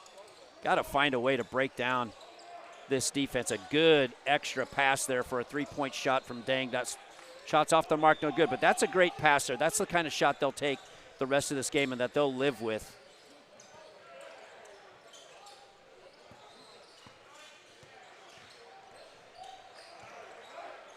And Braxton Ward, kind of a forced entry there, turnover for SIP United, and quickly back the other way with it is Malik Minton, and he draws the foul in transition. So what you saw on that last play, I think, is what 816 is going to have to do to try to even keep this game close. They got to make the extra pass, and typically against teams, that like to overplay in the half court defensively, skip passes can be lethal if you can find the open shooters, and of course you got to knock down the shot, especially in those opportunities where you have an open look.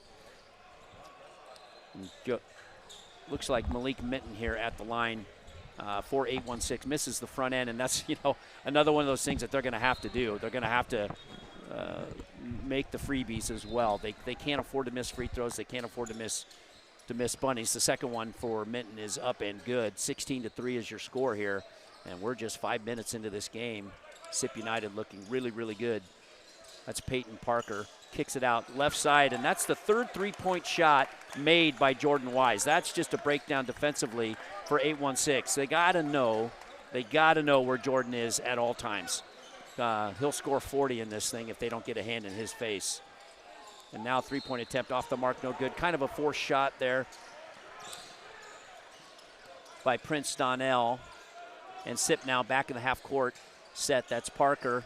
Tries to dump it down low to Hawthorne, and Hawthorne really nice job scrambling after the ball here to keep it alive, and SIP still got it. A lot of hands in the pocket there. And it's going to be a shot clock violation, I believe, for SIP here. Shot clocks here at the corners of the court sometimes can be tough for players to see. I do like the setup because it gives coaches and referees a really good angle at it, because you don't always hear the shot clock horn go off. So, but players are going to have to be aware of where that is on the court, and that's a turnover for SIP. And right back at it now is 816. And we're going to have a foul, but you're going to see that half-court pressure, that trap pressure on the point guard, and I believe SIP will live with that. Their coach isn't going to be upset when they're being aggressive on the ball, trying to get a trap and get that into a run out.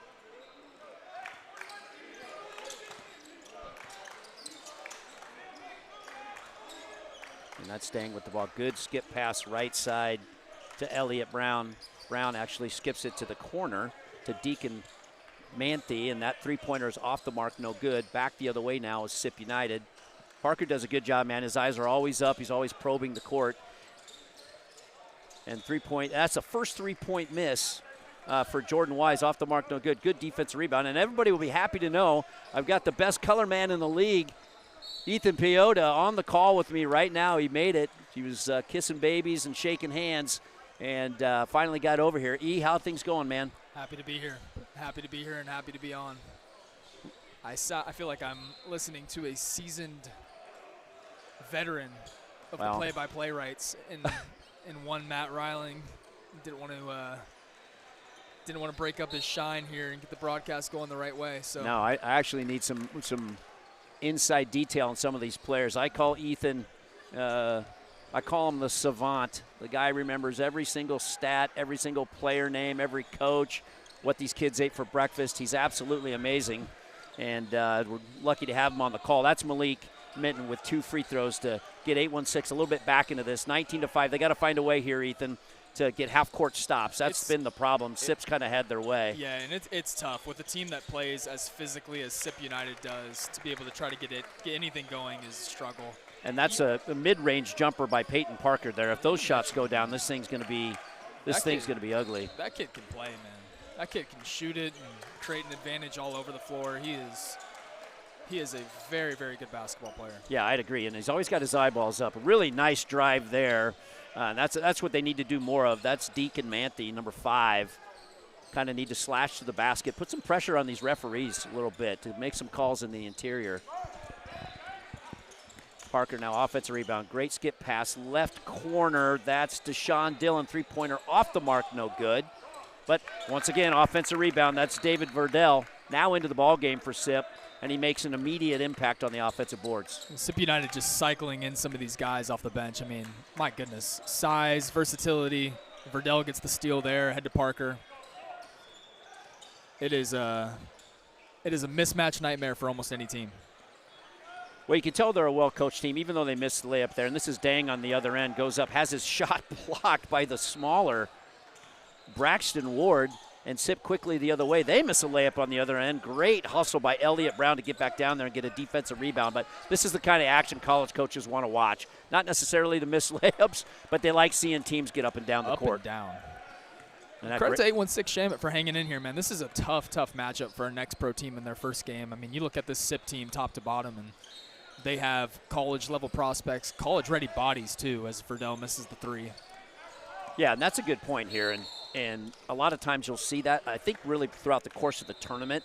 If you're watching the live stream and you see these Pro 16 versus NXTPRO matchups, you're going to probably see the first 4 or 5 minutes of these games be kind of like this, where they kind of get punched in the mouth because they're maybe not as used to the physicality and the size, and they just got to find a way to weather the storm. And we got a timeout in the action here. I believe that's SIP United's timeout, 23-9, about halfway through this first half of play. But what, I know you kind of got in here a little bit late, but what do you think about this SIP United team and their opportunity? Should they advance in this game? How deep do you see them going? I think they're coming in as the 4th overall seed, and what I would say about them, Matt, is of all of the top seeds in 17U, I think they're the least likely to lay an egg based on how they're structured. Really well coached, versatile defensively, versatile offensively, and they're cycling 9 guys in, 9 guys off the bench, or 9 guys on the bench in general. I just think, overall, you're not going to catch them slipping. You're going to have to be better than them to beat you. They're not going to beat themselves. And that alone for me, especially just in the grassroots space, is a lot of the time good enough to carry you pretty far in this tournament. And so they're one of my shoe-ins to at least the Elite 8. I think they're going to pick up a couple of wins, granted that they hold on here. Yeah, and you kind of know that formula. You've been around since the beginning of our circuit. You've kind of seen the formulas that seem to work and the teams that are sort of battle-tested, and they kind of create – those teams. Nice driving basket there by Malik Minton. He's having himself, even though they're down, he's doing just about all he can to keep the 816 into this game. But you kind of know the formula, right? Like, teams are starting to get smarter about what's going to, give them the edge down the road to be able to survive and advance. And I believe you just hit the nail on the head. SIP seems like they kind of get it, right? They know what's going to be going to work for them, especially here in the postseason. Well, the other piece, too, and it's so tough in this first round to kind of get a gauge on it if you're a NXTPRO team. But look at the baseline of college coaches, sideline, I should say, of college coaches that are over there. You're looking at 30, 40 deep that have eyeballs on this game. That's a lot to take in for a NXTPRO team, a NXTPRO program that maybe wouldn't expect to see that every single day. And for a program like SIP, it's a lot easier to kind of acclimate to that kind of an environment. For sure. May explain why we're off to a 25-11 start here in the first 8 or so minutes of game time. And absolute kudos to the NXTPRO staff on setting up this venue. Legends is a great facility, 8-court facility here. You can see it, but the way that they've set it up for the college coaches to be able to get here and have a clear view, but it's really, really good for the parents, and it's really good for the players themselves. Everything has just been A+ so far this morning, so kudos to the operations staff here at NXTPRO for getting this ready to go. 25-11 is your score. We've got about 7 minutes to go here in the first half. 816, I got to give them some kudos here. They've kind of weathered the storm. Even though they're down 14, they've done a nice job of settling in a little bit, trying to run some of their half-court stuff. SIP's going to stay at you. They're not going to bow down. And that was kind of an ill-advised pass. Another turnover here for 816, and quickly the other way is SIP.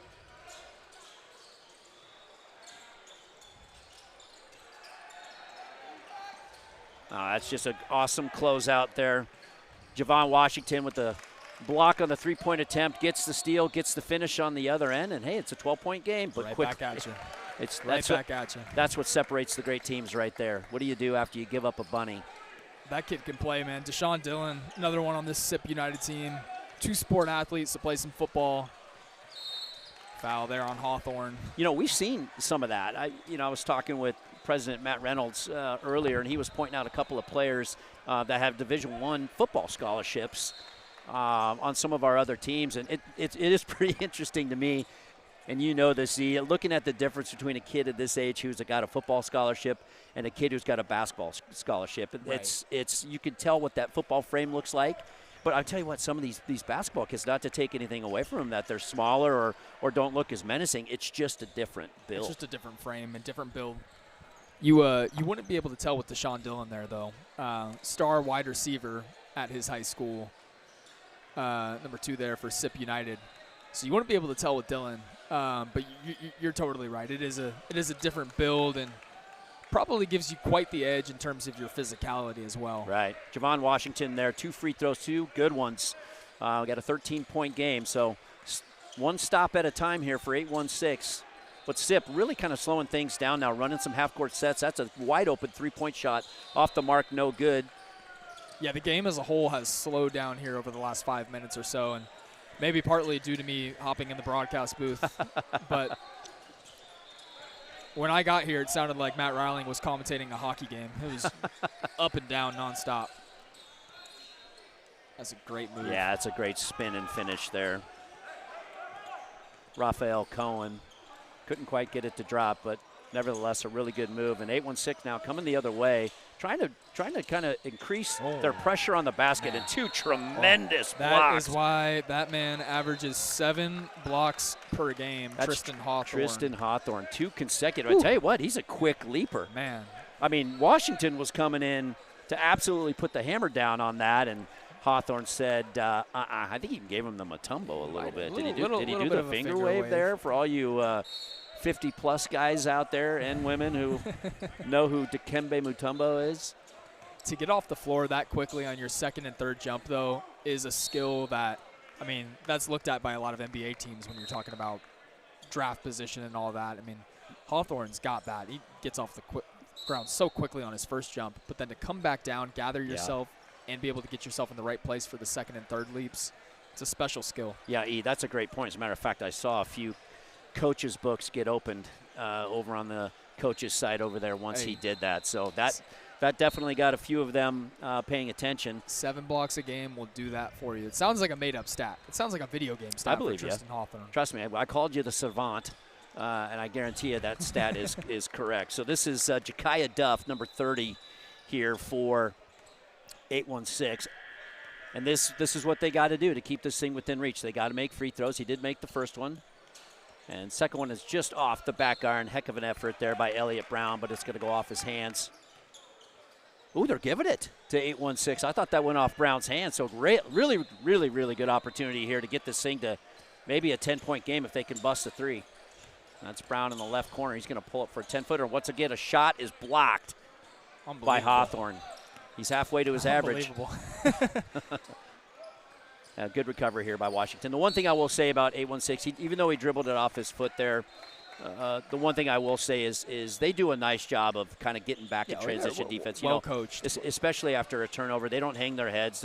They are really, really well coached. Well coached and a great program. Really a staple in the Midwest.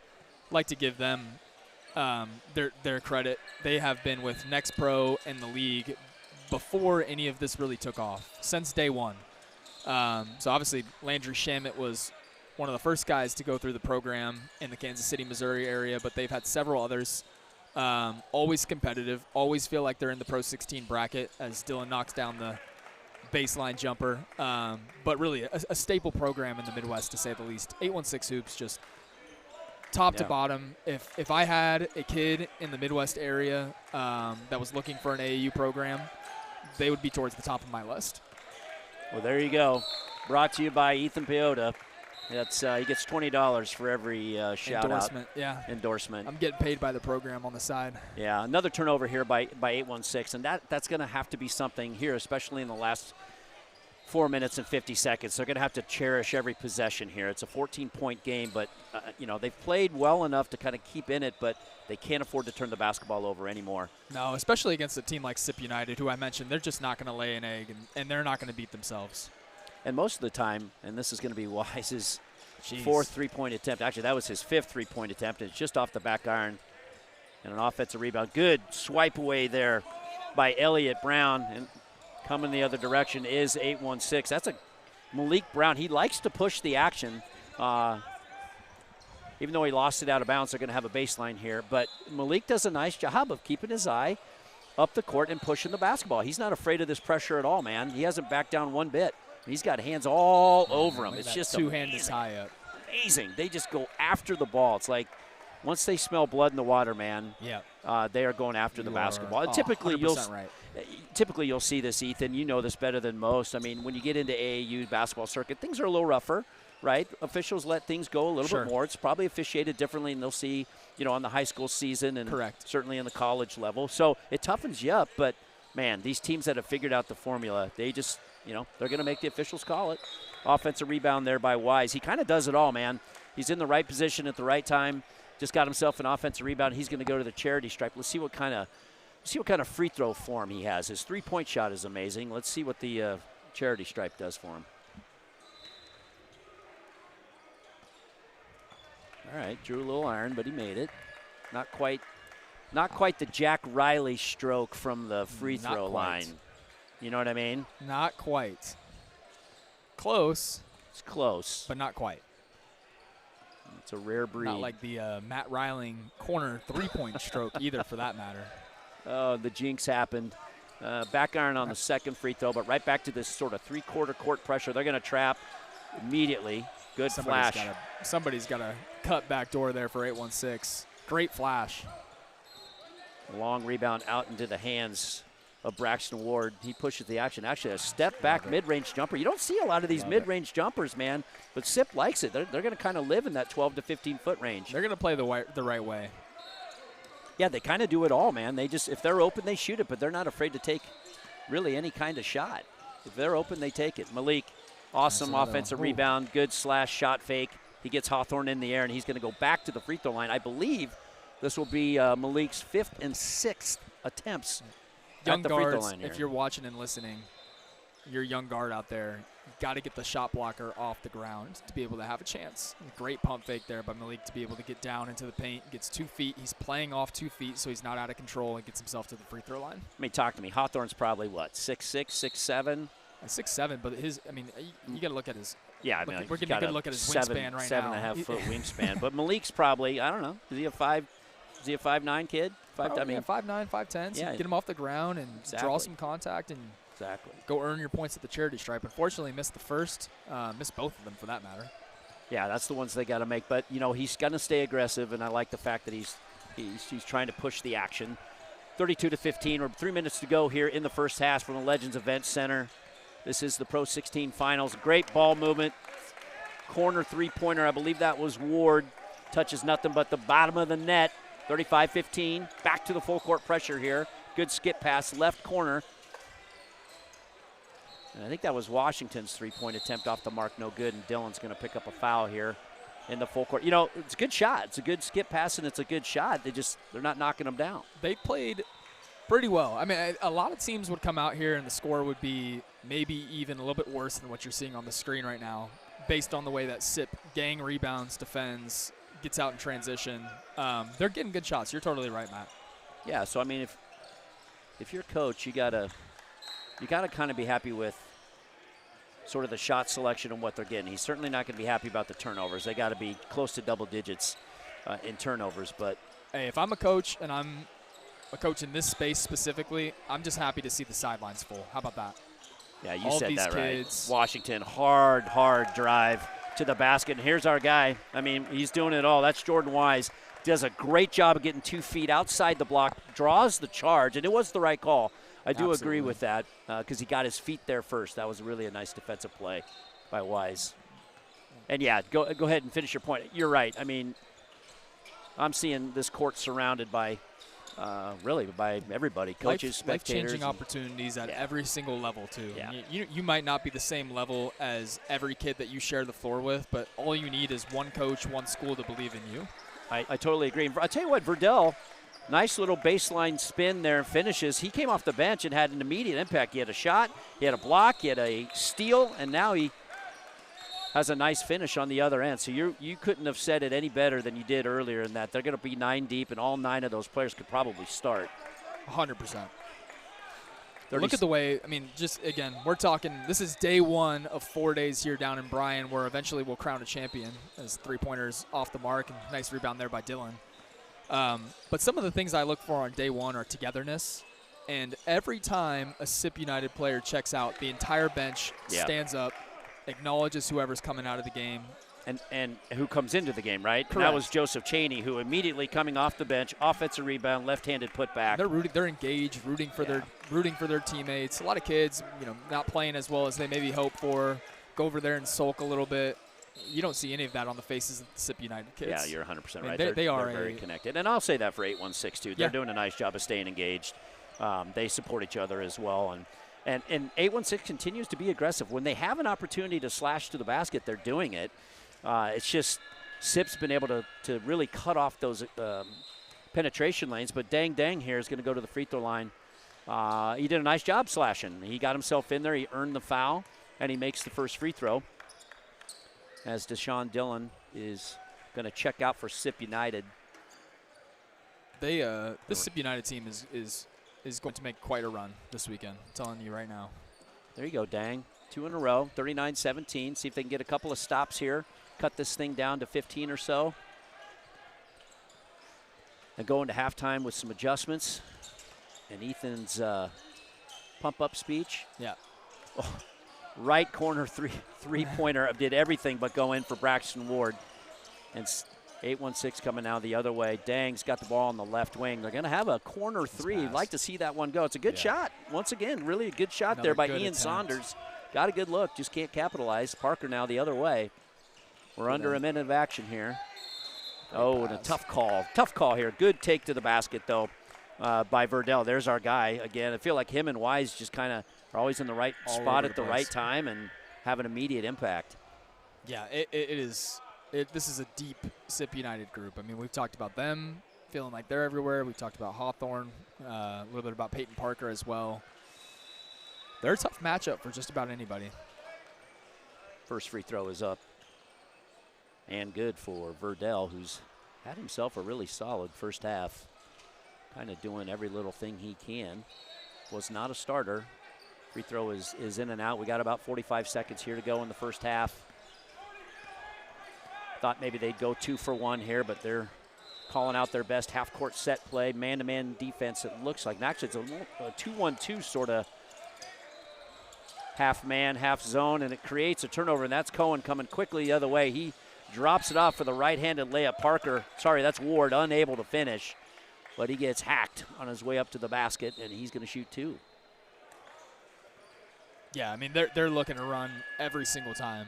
I think the key, if you're playing SIP United this weekend, is going to be to slow them down and get them in the half court and make it a real nasty kind of game. But if you're not able to stop them from getting out in transition, it could get ugly for you pretty quickly. It just seems like any turnover that takes place above the free throw line, right, it leads to an automatic run out. All of these teams are just so good at putting pressure on the basket in transition. Obviously they work on it in practice, and it's something they preach, but not a lot of teams do what SIP does as 816 turns it over here. And we got about 15 seconds to go. That's our guy Hawthorne. He's going to dump it off. Is that Parker underneath there? Nope. That was Xavier Thompson into the game. Misses the layup. But an offensive rebound. 7 seconds to go. Right-handed corner for our guy. No good.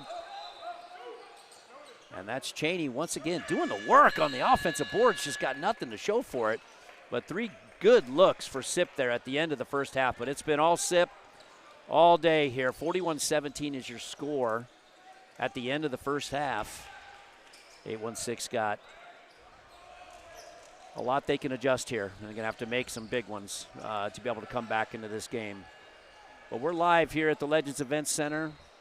Got a minute and a half here or so until the second half, and we'll be back with you in this 17U matchup in the Pro 16 finals.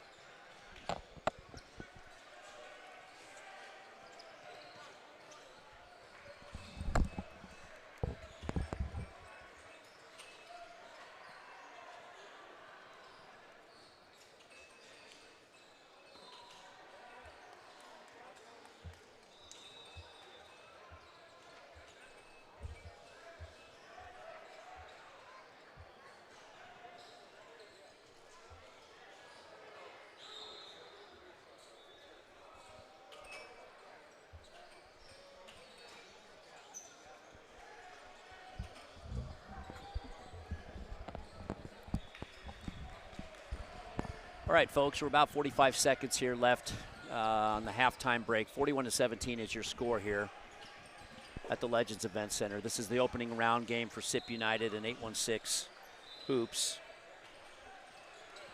And really, what stands out to you, Ethan? I'm gonna turn it over to you. Obviously, Jordan Wise, JJ Wise is what we're gonna call him the rest of the game. He's been nothing but Wise in just about every action he's had on the court, whether offensively or defensively. He took a charge, got an offensive rebound. He's hit 3 threes. He slashed to the basket. He made a free throw.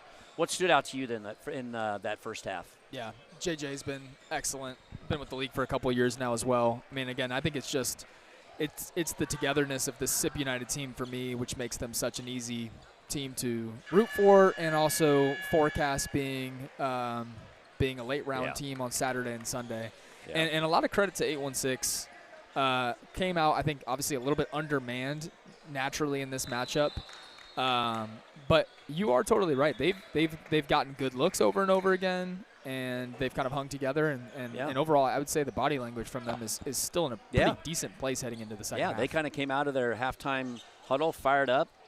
And so Ian Saunders going to take the ball out of bounds. He's starting along with Prince Donnell. Ja'Kiah Duff is out there. Dang Dang is out there.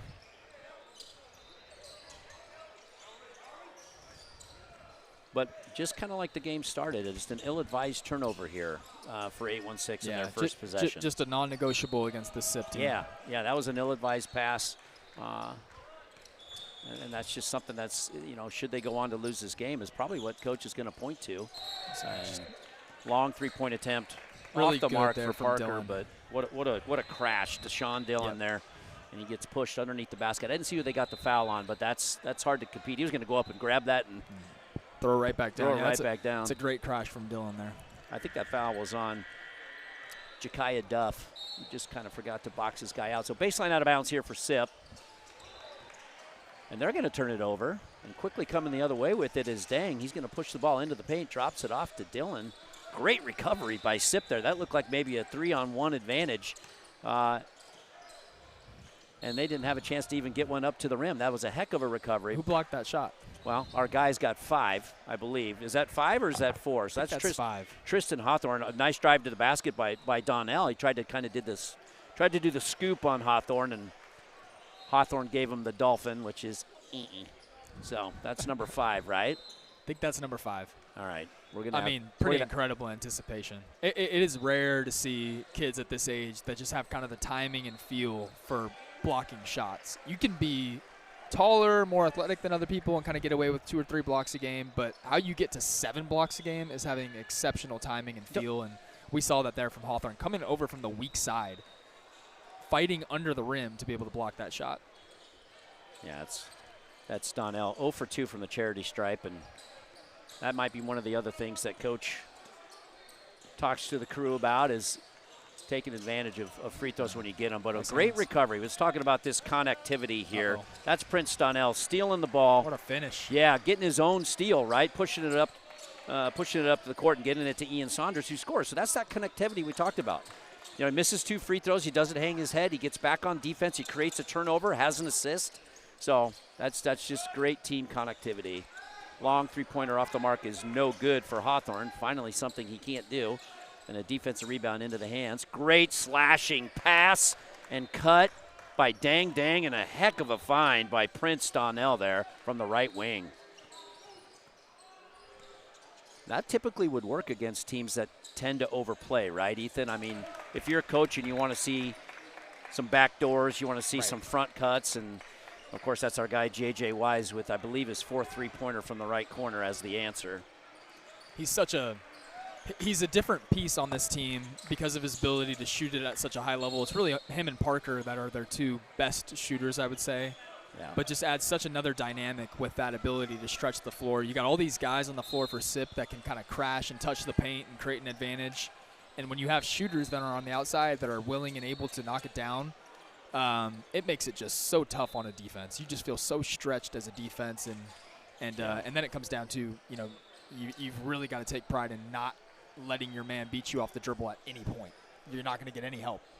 So, last foul was on Deshaun Dillon, and that prompted a timeout from SIP United's head coach. Always interesting, you know, you got a 23-point game here. He's always coaching, right? Great coaches coach no matter what the score is, and same thing's happening over on the 816 side. But curious what he's telling his players right now. You know, you're up 23, you're still playing aggressive. He obviously didn't like something he saw on the half-court end there. But I always appreciate coaches and programs that coach in every moment. Sure. And we'll see maybe if they kind of change a look here, because 816, I believe, is going to have the ball sort of in that tough spot, almost in the corner. You know, this was as a coach, this was always for me the toughest sideline out of bounds to run. These were hard plays. I always tried to find one little gimmicky play if a team was playing man-to-man, where I'd get, you know, 4 guys up, kind of 3 guys up by half court. Action. Yeah, just try to get. They're actually doing it. This is actually a set. Try to get a one-on-one in the post. Dillon's got to go up here, man. That's the matchup they wanted. It's almost like we know what we're looking at a little bit. There's number 6. Oh, there's number 6, Hawthorne with his block. That was on Washington, who can get up. He can absolutely elevate, and he couldn't get it over the hands of Hawthorne. Another turnover, another block. He's got position on the inside, finds the open shooter, and that's JJ. Oh, he's going to spin and hoist a 3. All right, that was a little bit of a heat check. But an offensive board into the hands of Dillon. He can't convert. And the other Dillon, the 816 Dillon, look at that, doesn't protect the Wolf. Watch out. And 1. Yeah, that's a good call. So a lot of times coaches and parents and spectators don't like that type of call from the official, but I like it when officials hold their whistle. You know, this is a deal. Officials don't like and ones. It doesn't matter the level. They really don't like calling and ones. So there, I mean, obviously it hung on the rim, and if it would have gone down, he wouldn't have called that foul. So a nice job there by the official. That was the right call. Deshaun Dillon here, who couldn't convert the and one, or sorry, make the 2-point shot, does make his first 3-point attempt. He's got a nice stroke from the line, doesn't he? Yeah, really, really good. Probably SIP's best all-around player is Wise. Just out-toughs 4 people for a rebound. Misses the bunny. I think he missed it on purpose because he was going to try to get the rebound, pad some stats. But 816 comes out of that scrum with the defensive rebound. This is Dillon with it on the left wing. He just cannot get around. They're having a hard time beating SIP off the ball. They got to do more front cuts and more back doors. And that's a hoisted 3-point shot by Deacon Manthe off the mark, no good. And Malik almost there, man. That kid's always hustling. Always hustling. But good look by Deacon there. They just can't hit anything. Yeah, pretty good looking release there from Deacon, too. Good energy transfer up into a shot. I think just a little bit out of rhythm. I agree. And kind of token full court pressure there by 816. I like that. I like that. Sure. You know what I mean? Try to take the heat to them a little bit. Don't back down. I mean, what's the worst that can happen, right? I mean, they just expand the score, and you try to play no matter what at your tempo. I'll tell you what, man. I think obviously excited to see this rest of this game out, but the Tristan Hawthorne block counter will be my favorite part of this last 12 minutes that we're on the air here. He might have a double-double in blocks and rebounds. He could end with a triple-double in points, blocks, and rebounds. Can he have a quadruple-double? What's the other stat there? The turnovers? He doesn't have any of those. Fouls, and get him 10 fouls. He's only got 6 of them. You can only get 6 of them. Another great defensive possession there for 816. Yeah, they're hanging tough. They've brought it in the front second cut. half. Yeah, so you can see they're trying to run this weak side action with sort of back cuts and There's front 7. cuts. Oh, all right, Ooh, Malik, man, get in there. finish. Malik takes it right to him. Actually, no, that was Prince Donnell. Goes right in. Great finish. Right into Hawthorne and finishes high off the glass. 45-23, 12 minutes to go. JJ now on the left wing. They put a little more length on him, it looks like now. That's Deacon Manthe. Good switch here by 816 on putting a little taller, longer player on JJ so he can't hoist those shots, and it leads to a turnover. Sure. I don't think Coach, and I wish I knew his name, you know, Coach Sip United's last name, that's on us, not doing our research. And I can't believe I just asked the savant a question that he didn't know. This is great. But he can't be happy with the turnover so far for his Sip United team in the second half. No. The transition three-point shot by JJ off the mark, no good. 816 looking to push the action. They get it to Dillon, left corner. He just missed one, and he misses another one. That's just good, wide open looks and a heady play. Really, really smart basketball play there on the defensive rebound by Deshaun Dillon, throwing it off the 816 player. So you can't argue with the shots they're getting, Ethan. No, you can't. All game, I would say, they've done about as good as they can against this Sip United defense. I mean, if they even shoot remotely well, this is probably a single-digit game, to be honest. Probably 7-8 point game. And maybe that's what Coach for Sip is upset about. It's way too many open looks. But, you know, to me, when you play that sort of three-quarter court trapping, you know, you're going to give up some open looks. Sure. Just because you're overplaying so much. So maybe he's not as upset with that as he normally would be. But 816 has done pretty darn well. And that's Peyton Parker, who got himself to the free throw line here. He's pretty good off the ball, isn't he? I mean, he's tough to defend one-on-one. Say this about Parker, too. This is year 4, believe it or not, that he's been with the Pro 16 League. So when Peyton was, I believe it was 14 years old, he was in 8th grade, he was playing for a NXTPRO program that we had at the time in Louisiana called Heartwork Elite. He was playing up on that 15U team, and they, believe it or not, in the first year of the Pro 16 finals, as missed 3 there, rebound by Hawthorne, that Heartwork team, as a NXTPRO team, made it to this tournament, made it to the Pro 16 finals. They were one of the 16 15U finalists, and Peyton was on that team as an 8th grader. So cool to see kind of his full circle, his full career coming into circle here as Dillon misses the layup.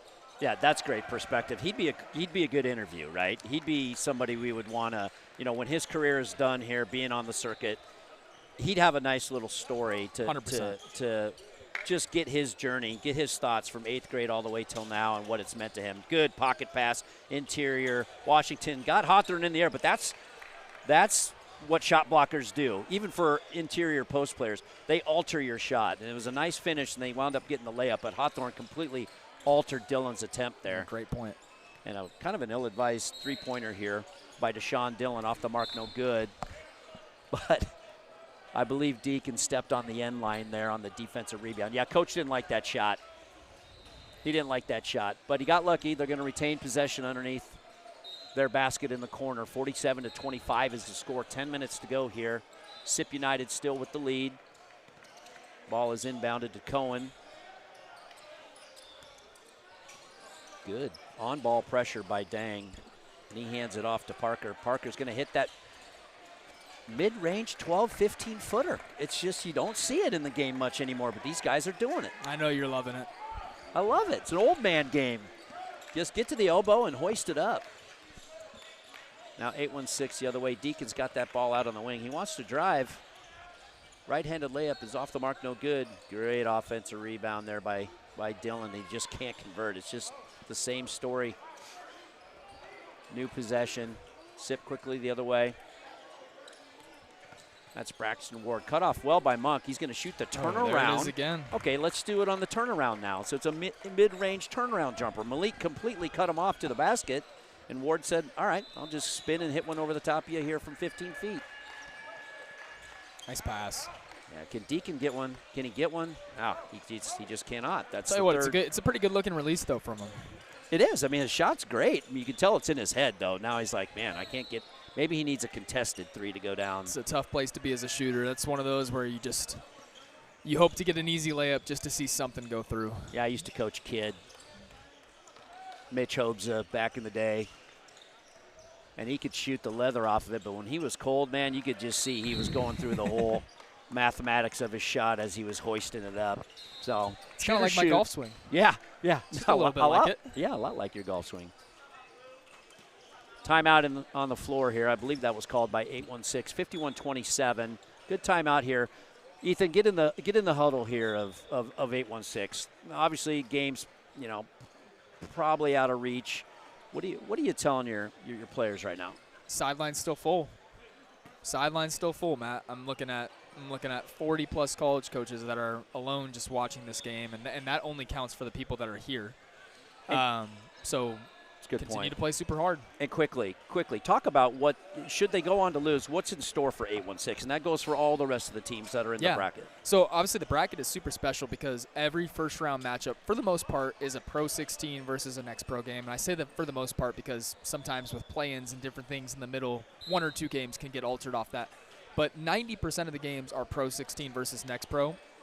Regardless of what ends up happening here, and it does look like SIP United is going to hold on and get this victory in the first round, 816 Hoops will drop into a quote-unquote losers consolation bracket with all of the other teams that have lost their first-round games, which a lot of those, as we saw earlier with BYC Elite, a NXTPRO team knocking off one of one Pro 16, a lot of those will be Pro 16 games.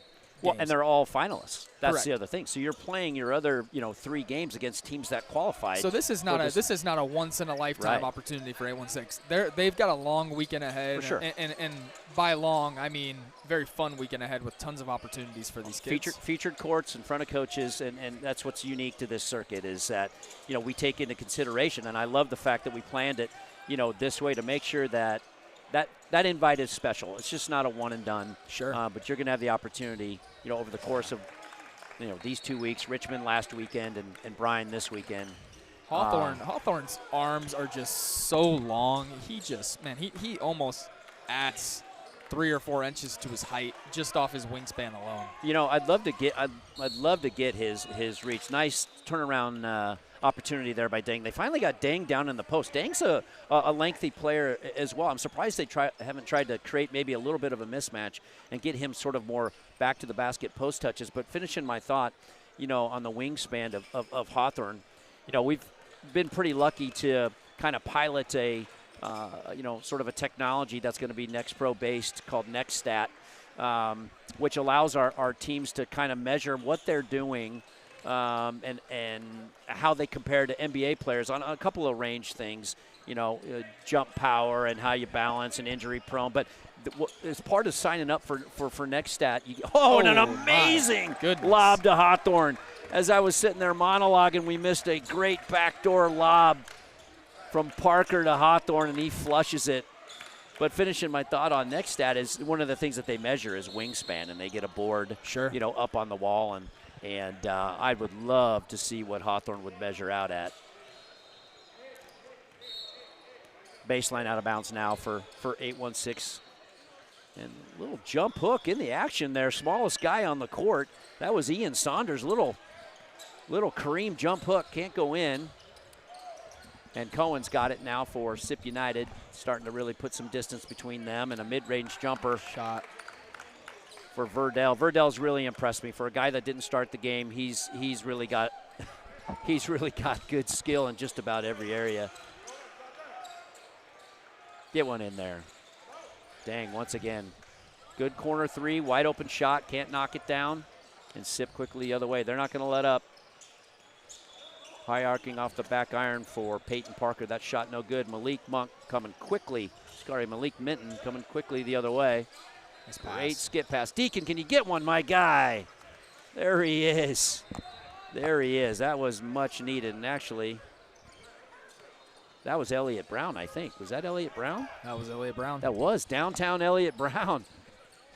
Finally ends the scoring drought here for 816, 57-32. As college coaches out there right now, E, what are you kind of looking at right now? If you're looking at any of these 816 kids, are you kind of watching body language, kids that are, that are not going to give up, kids that are, still trying to stay within the game plan, or are they just kind of looking a little bit? at their phones? And obviously, there's always a little bit of that, but I would say, it's really one and the same. The intensity of this game, luckily also due to how SIP is playing, has stayed the same from start to finish. And so if you're a college coach, you're still getting a pretty good read for the next 6 minutes, regardless of score, on just what the overall prospect body looks like for both of these teams, for that matter. And let's talk about that.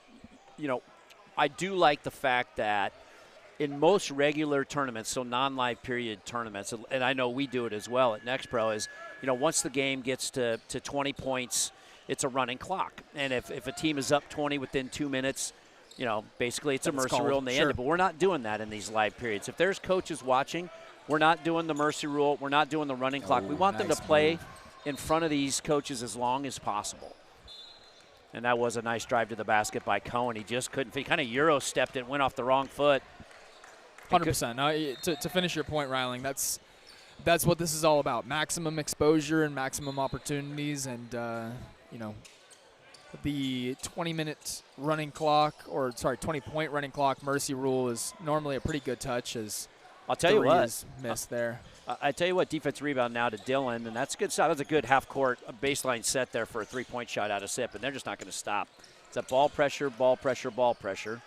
But 8-1-6 does bring it. They try to get down to Dang. Dang's going to kick it back out, and that's our guy Dillon. Gosh, just can't get one to drop. But, expanding on that point a little bit, it about came to cost one of our next pro teams, Exclusive Hoops, playing Fam Elite in their first game. Is that right? Did that end up being a pretty close game? It wound up being like a 5-point game. Wow. The scores table had it wrong. They were kind of running the clock. I actually caught it, and look at you. Yeah, there you are. And that's one of your teams too. Well, I guess it was one. And actually, they both were my teams. Are. Yeah, sure. But we just had to get it right, and it about came to bite Exclusive in the behind because they almost gave it up. Look at Hawthorne grab that rebound with two hands. And that was a really, Malik, good drive there. I mean, it's finished over the rim. I know he probably makes that 9 out of 10 times, but it's just kind of the way the game's been going. And a tough shot by Verdell. He caught a tough pass. Animal. He is. He's good. I guess those two on the court together, Hawthorne and Verdell together, they're kind of similar body types.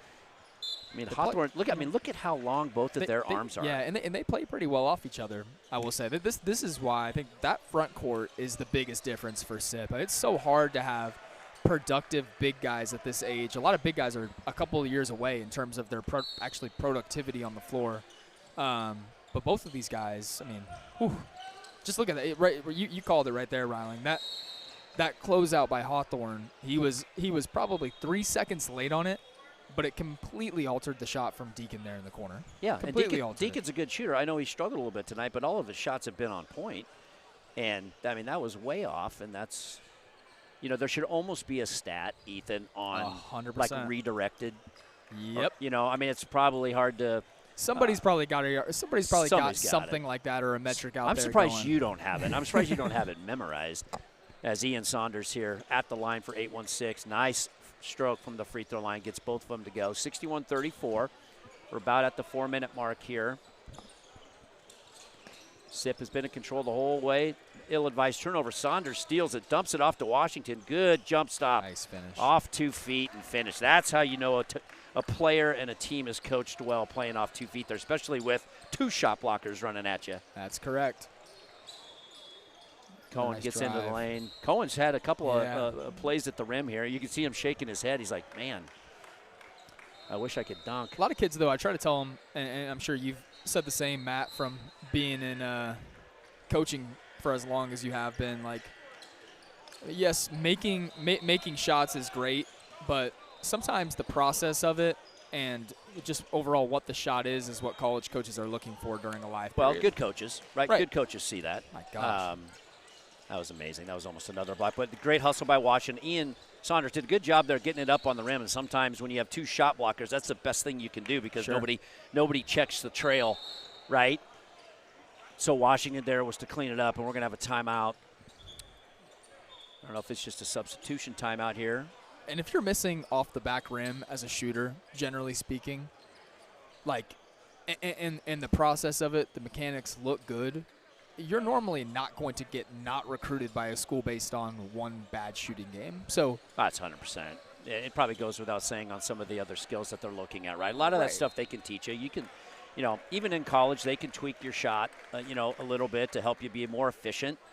But to expand on your point, talking about, process and coaches and what they look at. Really, I think really good coaches are the ones that identify those intangible things. So anybody can go watch a 5-star and say this kid's got everything, and that is what it is. But I think truly finding kids that have a good, solid foundation of stuff you can work with. Because most coaches want to coach. I mean, of course, who doesn't want to coach the best talent in the world and throw them out there, roll out the ball, and let it go, let them go compete. But most coaches at their core, they want to be able to help, right? And so if you got these kids that have maybe 1 or 2 skills that need some polishing, that's what keeps you in the game. That's what keeps you coaching. And so, yeah, oh, boy. You hit it on the head. Malik tried that little right-handed scoop that Hawthorne sent actually fouled him on. But Cheney there actually sent it to the bleachers. And a great cut to the basket. Again, by Washington. That's Ja'Kiah Duff. This game easily could have gotten to 30, 40 points by the way that it was going at halftime. Pretty admirable effort here from 816 Shamit to be able to keep this where it is. Yeah, you know what? And I've messed up Ja'Kiah's name here a couple of times. And I've given credit to Washington, who's also a special player, but Ja'Kiah really has had some things here in the second half and done some things in the second half. Slashing to the basket, rebound. He's playing tremendous post defense right now on Verdell. Oh, man. There's our guy, man. I'll tell you what. So that's Cheney off the bench. That's Cheney. Cheney just doing the little things. A little teardrop in the lane for Saunders. Yeah, 816 Hoops should be very proud and happy of this result. Yeah, kids are playing hard. Sip kind of elevated. There's a wedgie. Step back. Always look at the coaches when this happens. When you have your big, probably just gets into the game. That's Xavier Thompson. First pass he catches, it's a step back corner 3 that gets wedged between the basket, and all the coaches go, come on, man. But due to the jump ball rule, that's what it is when it gets wedged between the basket. I gotta tell you, I hate that rule. It's a stupid rule. That's why I think jump balls are. Alternate possession. Why not at every single level? I understand the court is a little bit smaller at high school, but that's never really made sense to me with the jump ball rule. Well, I mean, you could decide a game even in college. College makes no sense. I mean, college makes no sense with what's on the line in college. You coach it differently because if you're in an end game situation and the possession arrow is yours, you 100% are trying to tie them up. And the referees are cognizant of the situation. Yeah, I don't like it. Yeah, we're starting to protest. They should do the old XFL. Like I used to coach my kids, where even on a jump ball, and I'm not the only one who did this. You come away with the ball, so you see kids ripping at it. Just go old XFL style. I love it. Let them just fight for it, and whoever gets it, and that's who retains possession. Sip United still continuing the pressure. They're up 20. And that's Saunders from the left corner. 3-pointer off the mark, no good. And that's Duff, offensive rebound, scoop and under, really nice up finish. And in. Yeah, it's a really good finish. I feel bad I was calling him Washington here for a little bit here in the second half. But a good finish there by I hope, Duff. If you're a player, I hope you got a good night of sleep before you play this Sip United team. It looks genuinely scary to play against their ball pressure and their tenacity in passing lanes. And that's Thompson. 2 touches, 2 shots off the mark, no good. And 816 now. Minton's got it. Try to go down low. I believe that's Deacon. Just swarming defense. Turnaround 5-footer though by Deacon Manthe. Good shot. Man, if they can get this under 10, that will be a heck of a result. That's a 16-point game as it stands. A minute and a half to go. And that's Braxton Ward running the show. Cohen's got it on the wing, and we got a whistle off the ball here, and they're going to get Verdell with what is his only mistake of the entire game that I've seen. They're getting him for an illegal screen, offensive foul. Probably the right call, but a lot of times if you're the defensive guy and you act a little bit on that, you're going to get it. Sure.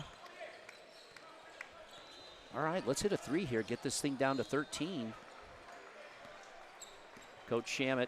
I don't know if Tracy McGrady's coming out of the woodworks anytime soon for 13 points in 40 seconds or whatever he put up, but Minton's got it now. He wants to get into the elbow. Gosh, they just do such a great job.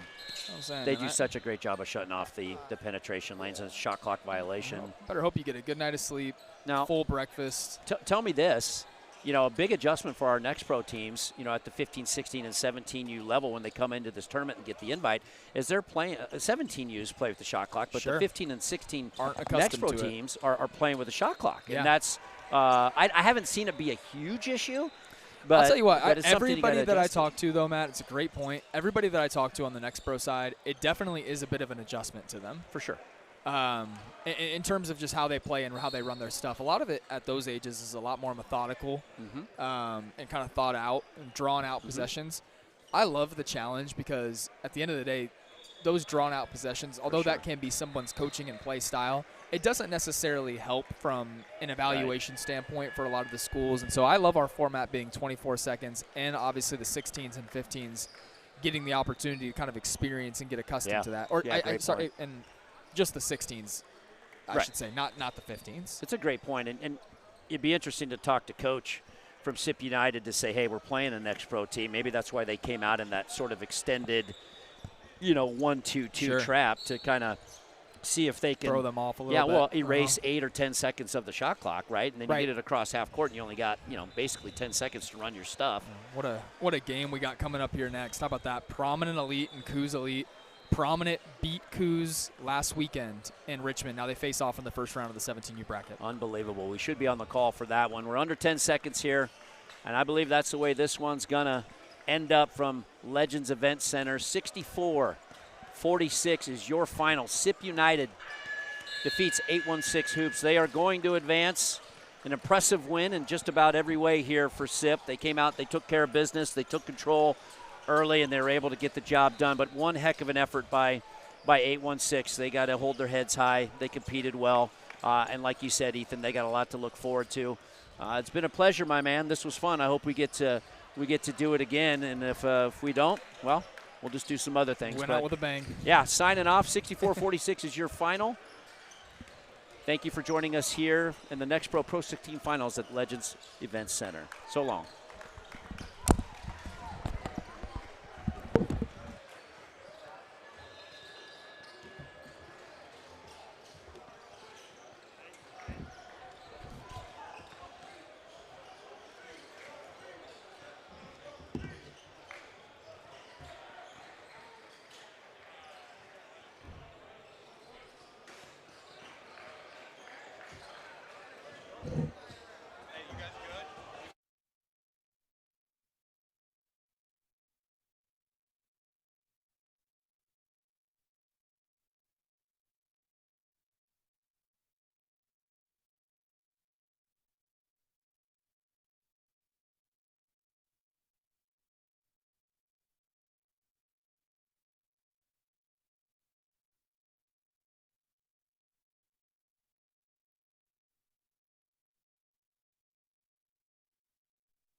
Bryan, Texas is the site for today's Pro 16 round of 32. Today we have a matchup between Coos Elite and Prominent Elite. And we've got a big time matchup today. Coos Elite looking to advance along with Prominent Elite. But Prominent Elite coming from the next pro division. Coos Elite in the Pro 16. This should be a fun one. Yeah, I mean, when you have a player as high quality and highly recruited as Reese Alston is, it's always going to be a great game. And then you match him up with a team like Prominent Elite and a guy named Sir, a dude named Sir, a Sir named Sir, whatever you want to call him. And Prominent Elite coming from the next pro, challenging Coos Elite. I'm excited for this one. I think it's going to be a lot of fun. And I will say that Prominent Elite had a very, very good weekend in Richmond last week. So this will be fun. Is Prominent Elite going to come out with a little bit of fire, with a little bit of a chip on their shoulder? Everybody thinks that Coos Elite is a team to beat here, and well, they are. They're one of the couple teams to beat. Yes. But Prominent Elite of Next Pro is a team that can compete with a lot of these a lot of these Pro 16 teams. Yeah, and they're going to get one of the best shots that the Pro 16 level has to offer in Coos Elite. And, man, boy, am I excited. I am excited, and here we go. Prominent Elite wins the tip. I'm Hayden Coker alongside Reese Nygren with the call here in Bryan, Texas for the Pro 16 finals. Shot outside. And not a good start there for Prominent Elite. Rebound, Broderick Wyatt.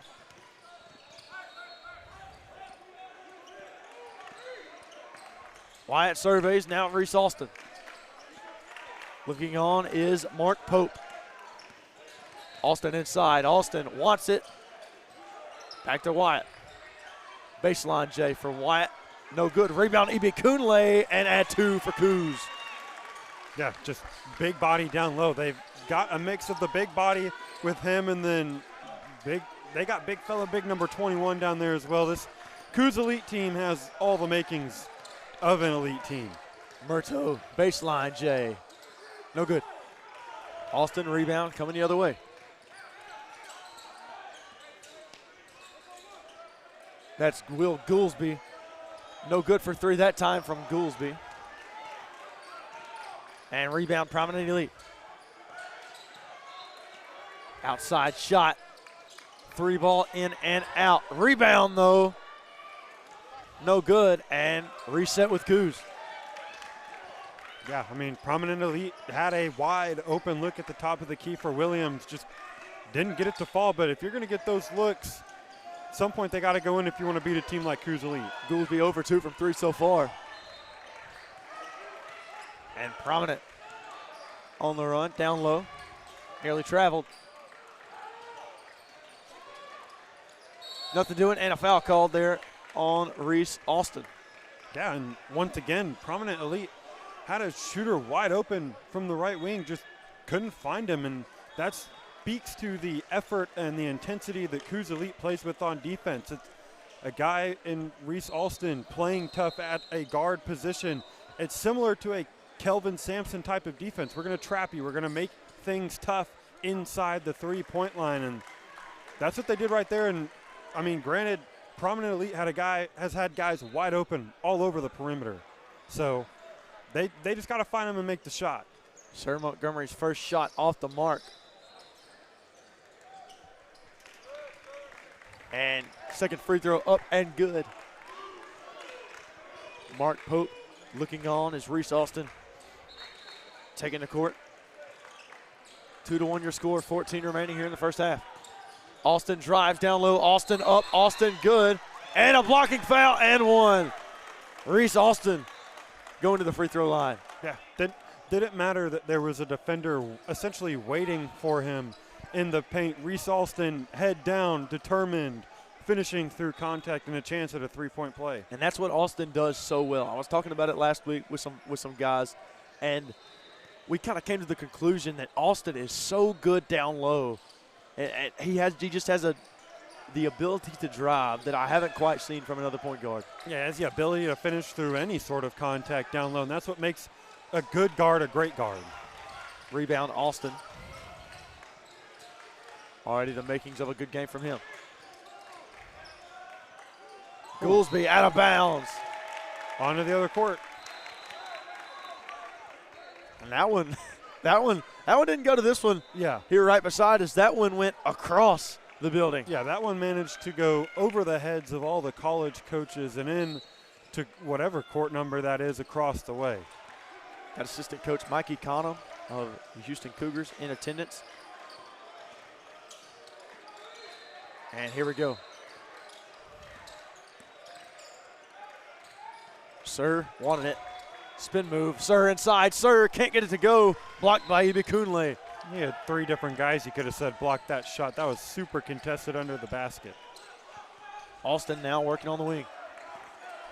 Austin wants a 3. Austin can't get it. Thrown back in, saved by Rock Cal, and Cal goes tumbling to the ground. Sir Montgomery can't get it to fall. Rebound no good, and Prominent will reset. Murdo, no good. Yeah, 4-1 your score. I mean, scores 4-1, so it's still close. Neither team really offensively having a breakout, but that's always the thing with these next pro teams against these Pro 16 teams is how long does it take for the Pro 16 team to just assert their dominance, as you saw in the game before this one. We'll see if Coos Elite does that at some point or if Prominent Elite kind of hangs around for a little while. Goolsby can't hit on that one. Rebound Murdo. Here comes Tyler Murdo. Shot. No good that time. Out of bounds off of Coos Elite. And again, these are just open looks for Prominent Elite that they're just so far early on in this game just not getting to fall. Cameron Martin and Sheldon Cobbin into the game. Wanted Murdo on the wing, and that one goes out of bounds off of Vegas. So off of Prominent Elite, it'll be Coos Elite ball. Team from Vegas, team from Colorado, teams from all over the state and the country here in Bryan, Texas. Team New England as well, yeah, on the East Coast. Austin inside, Austin up, Austin got it to go. Nice job by Reese Austin. That's what you expect from a guy being watched by all these top-level programs. And now an offensive foul. Called on number 34, Tyjier Broxy. Yeah, I mean, only 1 point so far for Prominent Elite, and yet they've only allowed 6 points. They're still very much in this ball game early on, still just kind of hanging around here with Coos Elite.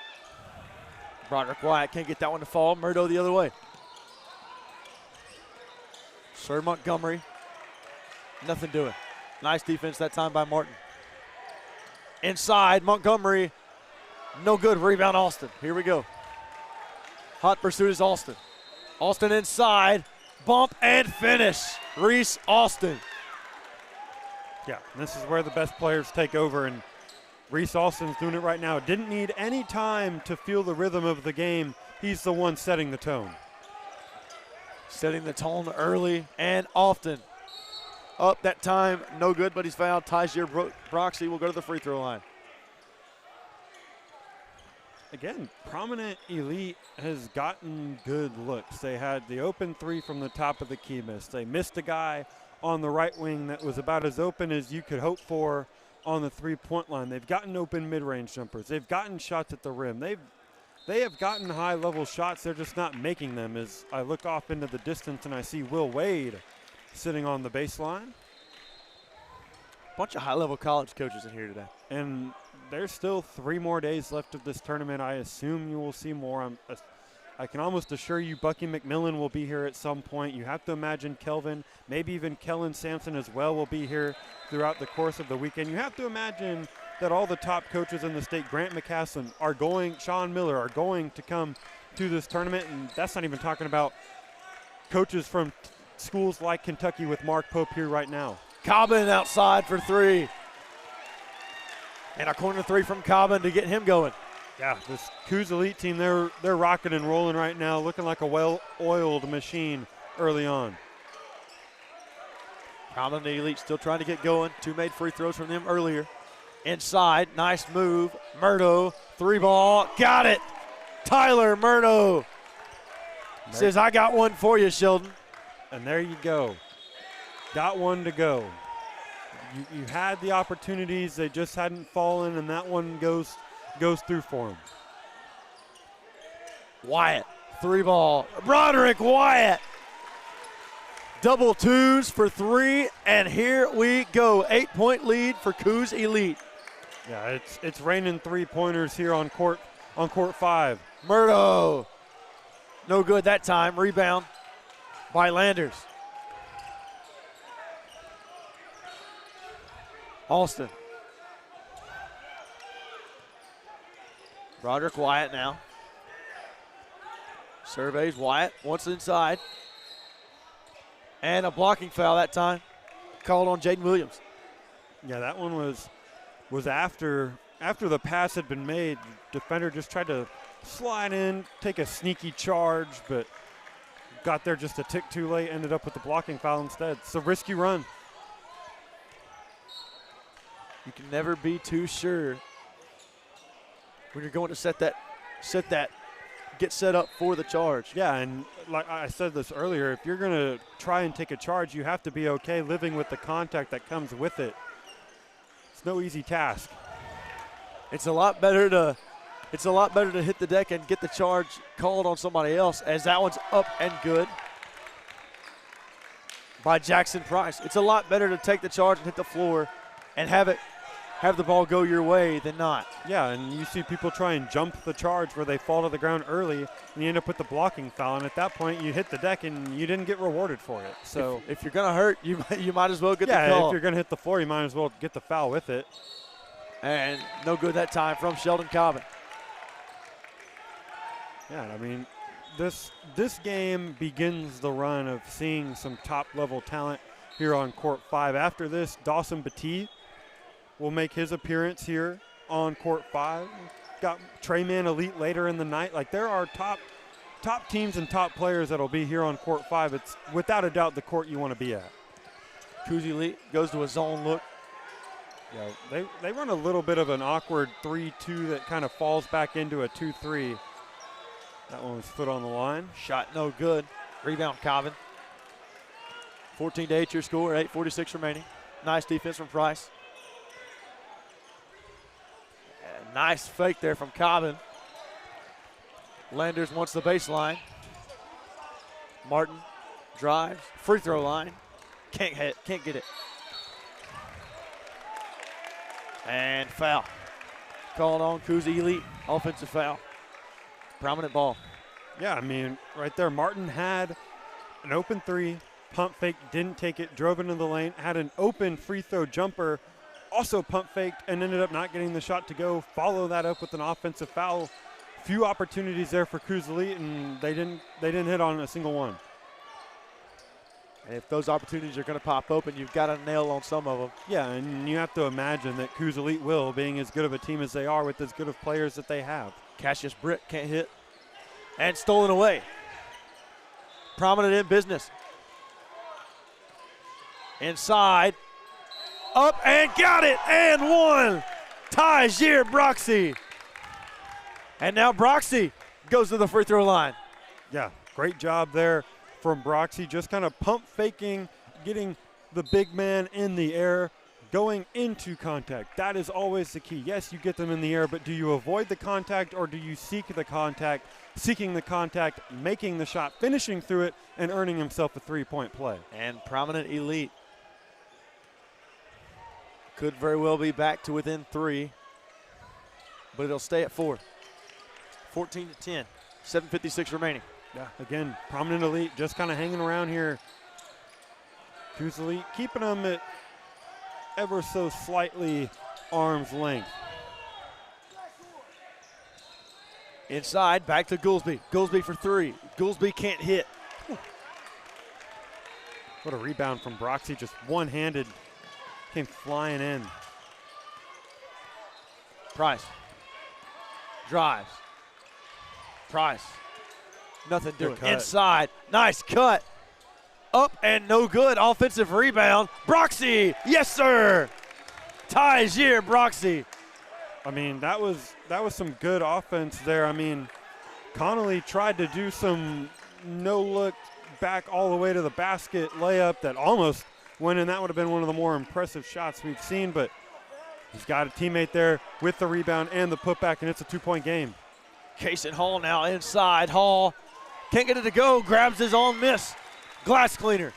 Yeah, sticking with it, getting his own rebound, and you notice all of this is happening while Reese Alston's sitting on the bench as he gets ready to check into the scorer's table. Make sure that they can keep Prominent Elite at arm's length. Price. And nearly had it stolen away and out of bounds. Yeah, took the risk there to try and save the ball, and I thought he had it, and then it looked like he slipped. Ball hit on the out of bounds line, and it'll go back to Prominent Elite as subs galore. It'll be Prominent Elite ball here with 6:34 remaining in the first half.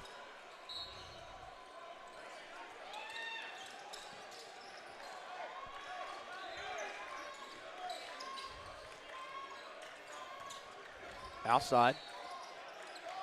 Prominent moving it around. Nothing doing right there. Looked like Connolly wanted a foul. Yeah, and I mean, you see this Prominent Elite offense, and 95% of it is them moving without the basketball in their hands. And it's beautiful to watch because it creates open looks like they had earlier in this half. And that's going to be key is for Coos Elite defensively is how do you keep up with those off-ball rotations and not get caught ball watching? Beautiful ball movement. Jaden Williams. Like that. Jaden Williams, elite cut down the center of the lane. Good job by his teammate to find him wide open. That's what makes this Prominent Elite offense so good is everybody's ability to move without the ball. And like you said, the movement off the ball has been great as well. Shot blocked that time. Alston no good. Down low. Blocked from behind. Rebound Goolsby. Yeah, he pump fake to fake out Wyatt, and then Coos Elite was right there. They had 3 guys that could have gotten that shot after the pump fake. 16-14 your score. And Wyatt. They're going to call a foul. But that's the thing. They had 3 guys there that could have blocked that shot. Guess what that means? That means there's 3 guys down there that have guys open anywhere else on the floor. So they're leaving by having a team effort of going to get the rebound. You're also leaving your man wide open. Inbound here from Coos Elite.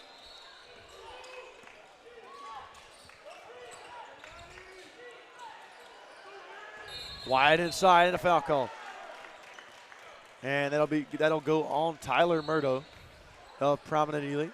16-14 your score, 5:23 remaining.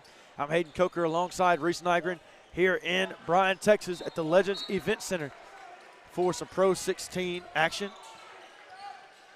We have the Puma Pro 16 finals on tap. Wyatt. Nothing doing. And a blocking foul.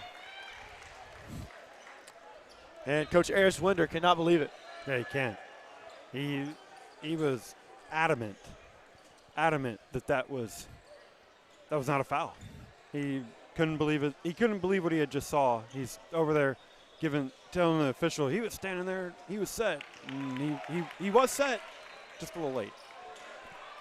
And that's the problem. You got to be set on time. Yeah, you're not set on time. Yeah, it's not going to work out for you. Yeah, we've talked about it over and over and over again. College coaches continue to gather around. Broderick Wyatt, missed free throw. And here we go for Prominent Elite. Coos almost in that diamond look.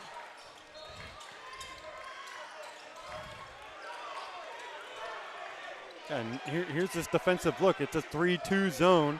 You get it down, and all of a sudden it rotates out to a 2-3. But look, they have Williams standing wide open on the right wing.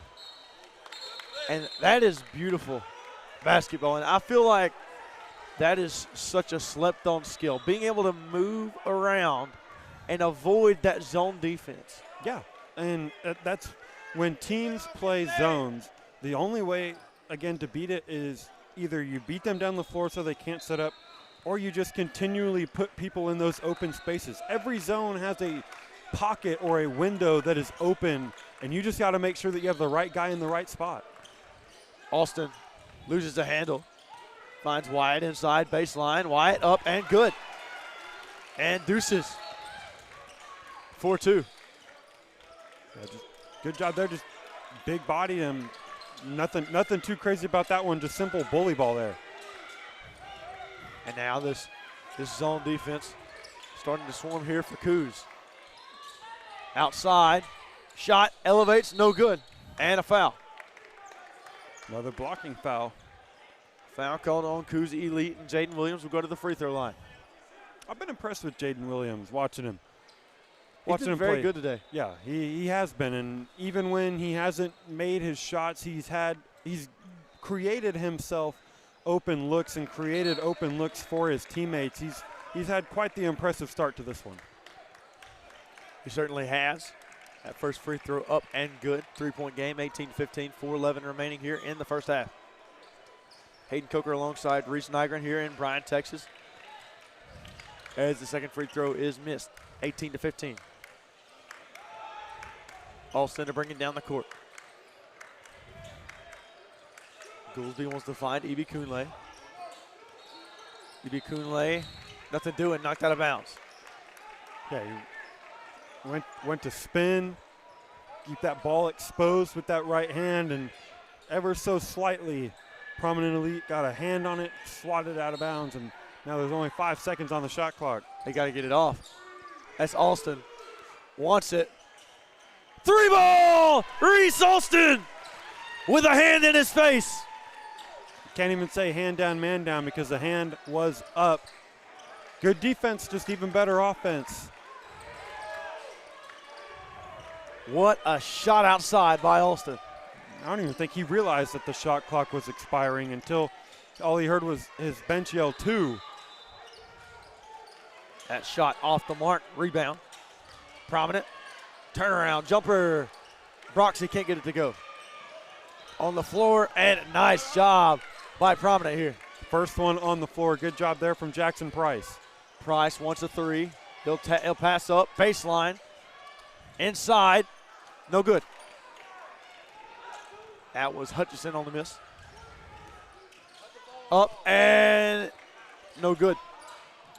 Here comes Prominent. Up, got it, and the contact. Tyler Murdo. Yeah, good finish there, shielding the ball away, using that left arm to create some space, finishing through contact. That's now Alston beautiful. The other way. Goolsby, 3-ball. Got it. He's 1 for 4. And timeout, Coos Elite.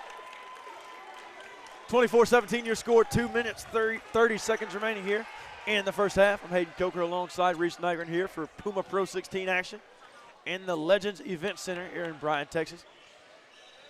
Reese, we've got a good one. Yeah, we do. 7-point game here.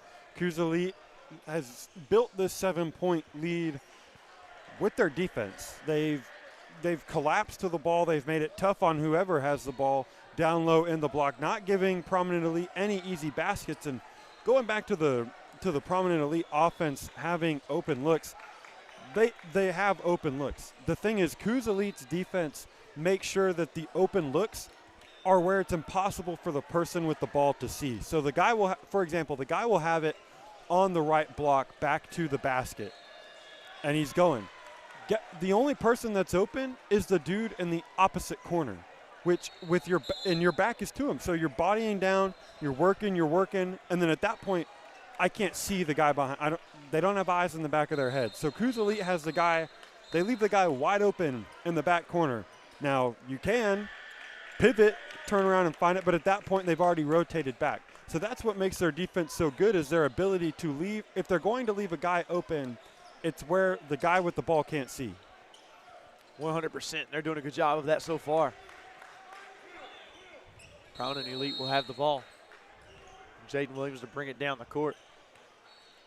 Haven't heard much from Sir Williams. We have not. Over the last few minutes. There you go. Price, elbow. Price can't get that one to go. And they're going to call that out on Rock Cal. It'll be Prominent Elite ball. And that was good right there from Prominent Elite. They found the open space, which was at the free throw line, and got a mid-range jumper. Maybe not the most efficient shot, but they got a good look. Murdo. Outside shot. Got it.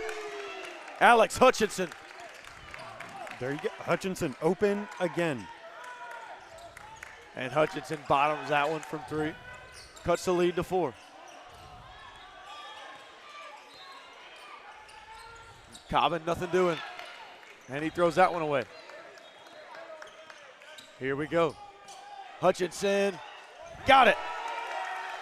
And Hutchinson automatic right now for Prominent. Just creating space. Got down low, put his shoulder into the defender, got the defender backpedaling, and was able to create space and got himself an easy 2-point bucket. Austin dancing around. Back up to Cobbin. Cobbin wants a 3. Cobbin doesn't have it. Rebound by Jaden Price. That's Jackson Price, excuse me. Nice cross-court pass. Hutchinson back in. Broxy. Oh, yeah. Tajir Broxy ties it up with a minute and some change to go in the first. Hutchinson's having a great end to this first half. Scoring, passing, making those smart play. Been really impressed with them so far. Out of bounds that time off of Coos Elite. 24 all. It'll be Coos Elite ball. Kaysen Hall into the game for Goolsby.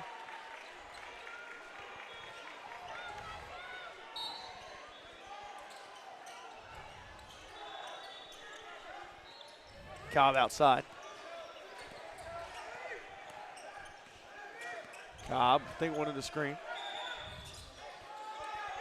Now Austin. Austin for 3. Austin can't get that one to go. Nice offensive rebound by Kaysen Hall. Austin, bump, up, denied. Gets his own board, inside, and a charge.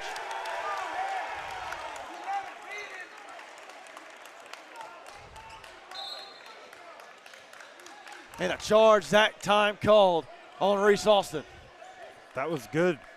That was great from Prominent Elite there. They weren't exactly set, but Reese Austin using that off arm, extending it just too far out, creating too much space and warranting the offensive foul. Yeah, lowered his shoulder just a little too much. That one stolen away from Broderick Wyatt. Broderick. And a blocking foul called. Yep. Not quite set. Yep, just a second late there. I'd already picked up his dribble. Just take a look for a second, Reese. Look at all of these people gathered around to watch Court 5. Yeah, I told you when Coos Elite, and even after this, like all the games after this, Court 5 will be the most crowded court, and it will be packed. It will be full. College coaches, fans, parents. Everybody wants to be on court, wants to watch Court 5 because it's where the best players are. First shot up and good from Broderick Wyatt. 1 point lead, 29.4 seconds remaining here in the first half. And wiping off a wet spot on the floor. It's been a handful of wet spots here. There has. So far this morning. Well, now it's actually the afternoon now, just after 1 o'clock Central Time. Is it? Mm-hmm. Time flies when you're having fun. Wow. Just about half our day's done, Reese. Yep. Shot up, shot no good. Nice offensive board. Cobbin, step back 3. Sheldon Cobbin! How do you do? And Cobbin hits a 3. Prominent Elite can take the last shot of the half here, and they could cut it all the way down to a 1-point deficit heading into intermission. They've got 7, 6. The drive.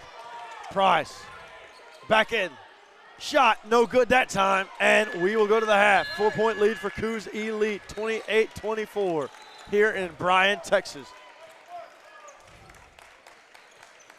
I'm Hayden Coker alongside Reese Nygren here for some Puma Pro 16 action here at the Pro 16 Finals at the Legends Event Center in Bryan, Texas. Reese, you got any takeaways from the first half? We'll call it Reese's Pieces. Prominent Elite, this was my first time ever watching them, so I didn't know what to expect. I had seen Coos Elite 2 or 3 times now, so I knew what I was getting out of them. Prominent Elite looks good. They do. Offensively, they look amazing. Their ability to move, as I will continue to reiterate, their ability to move without the ball, find the open space, find open looks. If you try to play the Coos Elite game and you get the ball stuck when you're passing around, it stays with one guy, and you're playing ISO ball here and there, like, you're not going to beat Coos Elite. So that's what Prominent Elite is doing. They're moving the ball around. They're quick passing. They're forcing the defense to rotate. They're finding the open holes, the open gaps, all the open areas so that they can create from there. You get, hey, I have a guy at the top of the key on the logo. Oh, look, there's that open area at the elbow. Swing it over to the guy on the wing, dump it down to the guy on the elbow, and we'll work from there. We'll make the defense collapse, and we'll find ourselves some open looks from three, and that's exactly why they're only down 4 at halftime. Prominent Elite continuing to do a really good job. Reese, you hit the nail right on the head. Yeah, they're doing what it takes to beat a team like Coos Elite. 28-24 your score as we approach the start of the second half. Cameras all around, college coaches all around, fans all around. Phenomenal basketball being played here in the Legends Event Center in Bryan, Texas. Not just on court number 5, but surrounding courts as well. I feel like mostly everybody, though, gathered around court number 5. Yeah, parents of players on other courts and spectators passing through, but for the most part, if you're sticking on a court to watch, you're picking court 5. And the start of the second half here about to get underway. Broderick Wyatt now to Coos. To inbound for Coos. That'll be Austin. Baseline wants it. Too easy for Reese Alston. Yeah, that's easy money for Reese Alston. He'll take that all day, every day. Sir Montgomery. Nice defense from Austin.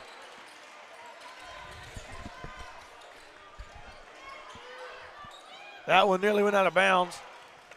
Here we go the other way for Coos. Wyatt wants Ibi Kunle. Baseline. Air ball, rock cow, and jump ball. We'll go to Prominent Elite. 30-24 your score, 15-22 remaining.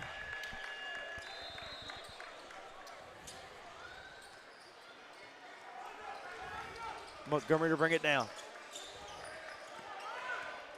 Inside, Montgomery off the glass, can't get it to go. Rebound, rock cow.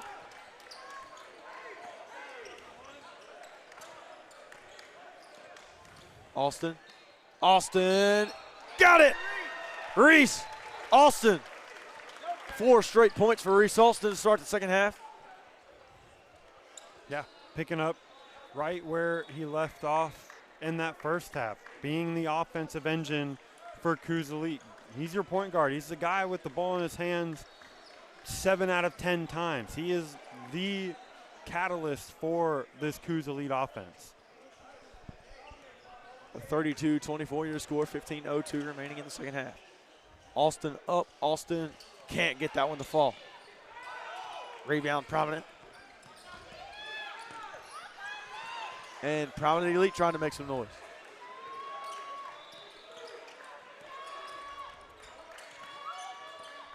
Williams with a nice move inside. Williams gets it to go. Nice shot from Williams off the glass. That was a good runner there, using the backboard to his full advantage. You learn top right corner the second you pick up a basketball, and that's exactly what that was. Good block. That time, Broderick Wyatt went up, had it denied. The other way, up and no good. Rebound, got it. Hutchinson making plays for Prominent Elite. Yeah, good pump fake, gets the defender in the air, puts up a shot. I thought it was going to be blocked, wasn't. Had a teammate right there for the easy putback. Back down to 4. Austin outside to Wyatt. Wyatt for 3. Wyatt no good. Gets his own board and a reset.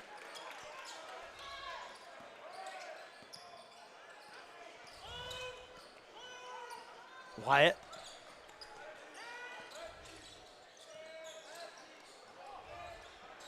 Outside, Goolsby got it. And that's his second 3 of the game. Yeah, Coos Elite now getting on getting on, catching some offensive fire. Cross away. Montgomery, no good. Coos seeming to be in control. Reese for three. Reese, no. Out of bounds, off of Prominent. Yeah, Coos Elite starting to find some rhythm offensively here, just up and down the court, getting whatever shot they want, seemingly whenever they want. It's been good to see. Austin got it for three. Outside Ibikunle, no good. And rebound going the other way. Here comes Williams. Back outside. Sir, no good. Or no shot. Up and over, no good. And here's Coos Elite. 7-point game. And Prominent Elite sticking in that man-to-man defense that's been working for him so far. Reese, Austin, Magic. And yet another and one for Reese Austin.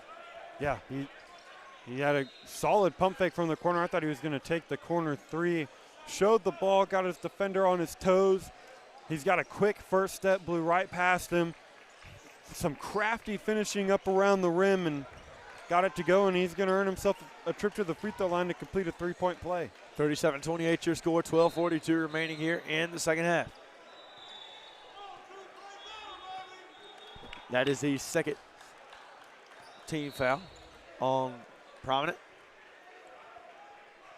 First shot up and good. And he connects on a three-point play.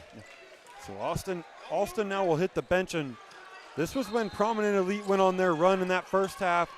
Kind of towards, at this point in the first half, it was when Reese Austin went to hit the bench. Prominent Elite started to find some offensive firepower as Coos Elite still in that zone defense. Shot, mid-range, oh yeah. That was perfect. Nice job there by Denali Connolly. The 3-2 zone left the free throw line wide open. Give it to the dude at the free throw line and created the elbow jumper. And that time, Goolsby shot off the mark. Foul on number 50, Ibikunle.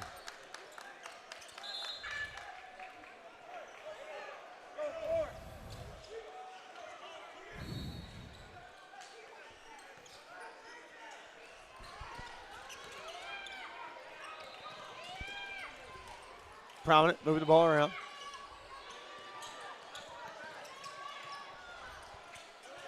Inside, baseline. Back out, up, and no good.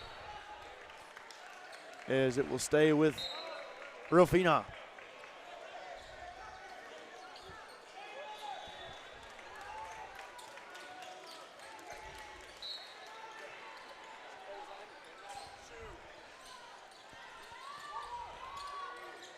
Shot up, got it. And we go to a break, 38-32, 11:44 remaining here in the second half.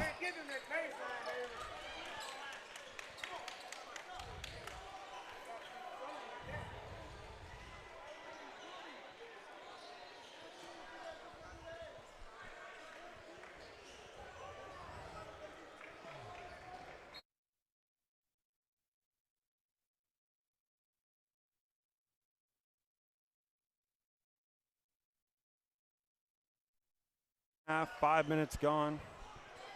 I mean, Prominent Elite has stuck in this ball game. They have stayed stride for stride with Coos Elite.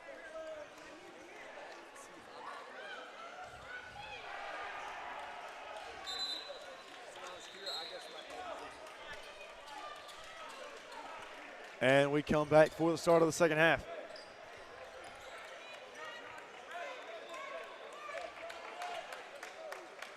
And it'll be Coos Elite ball. Aaron Smith to inbound here for Coos Elite. 11:44. Hayden Coker alongside Reese Nygren here for the call. with the next Pro 16 finals.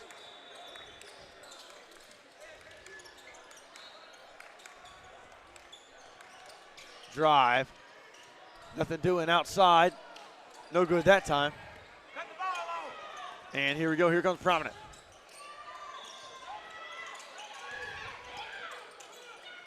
Outside shot. Oh, yeah. Nice shot from Tyler Murdo. And he was wide open. Wide open. Nobody in sight, and that's going to prompt Reese Alston to come off the bench. Inside. Got it. Kaysen Hall. Good crafty finish there from that left side. That time stolen away. Here comes Broderick Wyatt. Wyatt inside. Wyatt. Oh, yeah. 7-point game. Head down. He was taking that all the way. Did not matter that he had a teammate running with him. He was going all the way.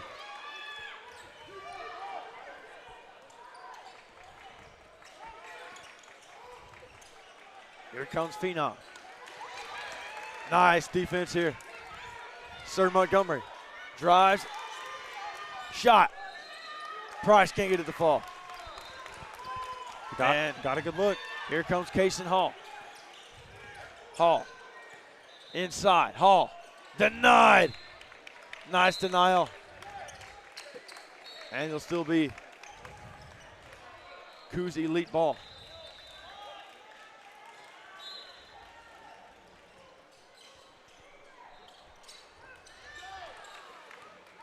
Here we go on the run. Price up and failed to get it to go.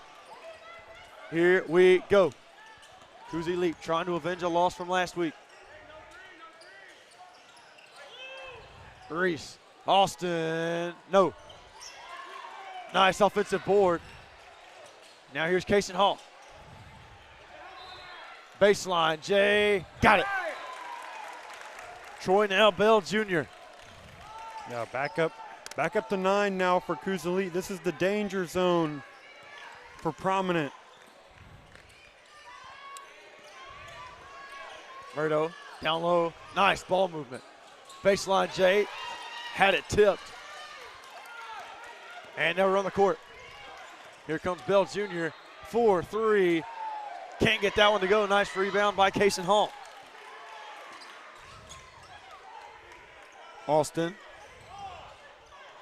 Baseline. Austin up. Nice pass back out.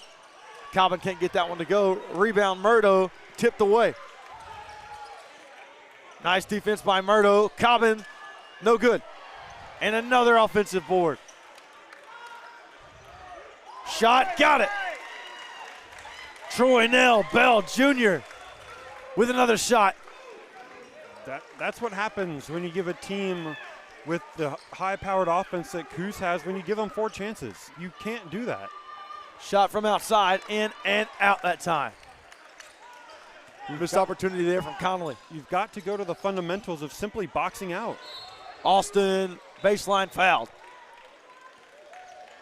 And Reese Alston will now go to the free throw line. And he will shoot 2, 47-35 your score, 8:20 remaining here in the second half. An upset was brewing last week in Richmond, Virginia. As Prominent knocked off Coos as they try to do it again. Yeah, it's hard to beat the same team twice. It's even harder to try and do it in a week. First shot up from Alston. It is good. I was at that game. We saw it happen, and everybody around was just kind of giving the same shocked look. Yeah, I mean, with the team as high profiled as Coos is, with as high profile of a player as Reese Alston is, it is a shock when they lose a game, and Prominent Elite did everything right. Now here we go. Prominent running the floor. Up, nice move, Jaden Williams. Things like that. Downhill, beat them down the floor. Those are things that you have to do. Cobbin wants a 3, no good. Here comes Prominent. Hutchinson. Hutchinson drives, nothing doing. And now directing traffic. And knocked out of bounds that time off of Sheldon Cobbin. Hey, but they're up by 12 and he's still flying around. First one on the floor. That is the sign of a team that is elite. The game's never over. Dive in for the loose ball. I want to be the first one on the floor. Hey, I'm going to sacrifice my own shot for a better shot for the team. Like, those are the things that elite teams do. Shot. Can't get that one to fall. Offensive board. Nice job. Yes, sir, Tyler Murdo. And prominent elite on the offensive glass, fighting tooth and nail anything to get them some extra opportunities. Calvin trying to back a man down low. Shot no good for mid-range. And here we go. Williams. Backs a man down. Williams up. Williams can't get it to go, but he's fouled. And there you go. Things like that. Get downhill. Get to the basket. Get yourself free throw opportunities. They are called free throws. They are as easy of points as you could probably get. And that's what prominent elite has to do to come out and beat Coos Elite 2 times in 1 week. Shot up, in, and out. Now we talked a little bit earlier about Vegas and prominent elite knocking off Coos Elite last week. But the Reno Ballers also did a really nice job, and they're coming up to play next up against Southern Ties as that shot cuts the deficit to 9. Yeah, Vegas has good basketball talent. Those U of H fans that are out there, Milos Uzan from Las Vegas. There are more players just like him that come from Vegas. Like, Nice shot off the glass from Cobbin. Vegas is honestly a basketball hotbed that not a lot of people think of. They don't. They probably should. Williams inside. Nice pass. Down low. Connects. Neil Pomerantz. And now Coos Elite trying to respond. 9-point game.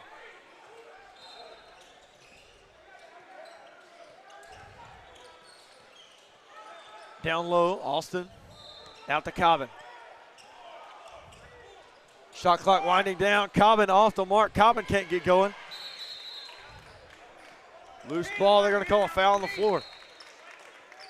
There'll be prominent elite basketball foul called on Harrison Jones.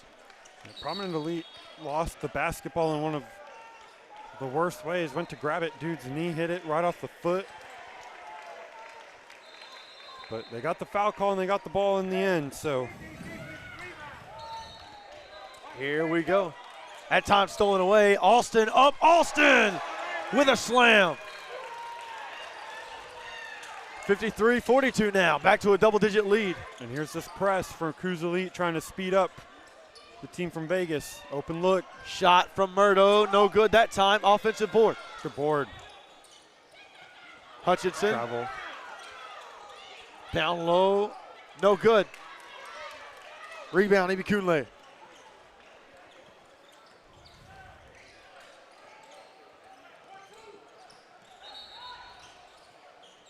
Broderick Wyatt, kick, Hall. Yes, sir! Check that, Cameron Martin with the 3. 14-point lead. 5 to go. Inside, back out. Nice ball movement. Hutchinson can't get it to go, and an offensive board. Williams from 3. No good that time, out of bounds. And prominent elite, they have to dig deep over the next 5 minutes. 56-42, your score. Yeah, you got to hunker down here. There's no 14-point shot in basketball. You're going to have to chip away at this. You have to get stops, stops and scores. Start stringing them together. And obviously, Coos Elite's going to score at some point. But hey, head down. You have to lock in. Stolen away there that time. Hutchinson wants it back out. Williams in, Williams up, Williams fouled. And there it was. You got the stop, you go down. Now, you didn't make the shot, but hey, you earned yourself a trip to the free throw line and a chance at 2 points. That's what it's going to take here with under 5 minutes left to go in this game if you want to put the beat down on the Cougs again. Free throw line, approach, shot, got it. First shot from Williams, up and good. 4:41 remaining now.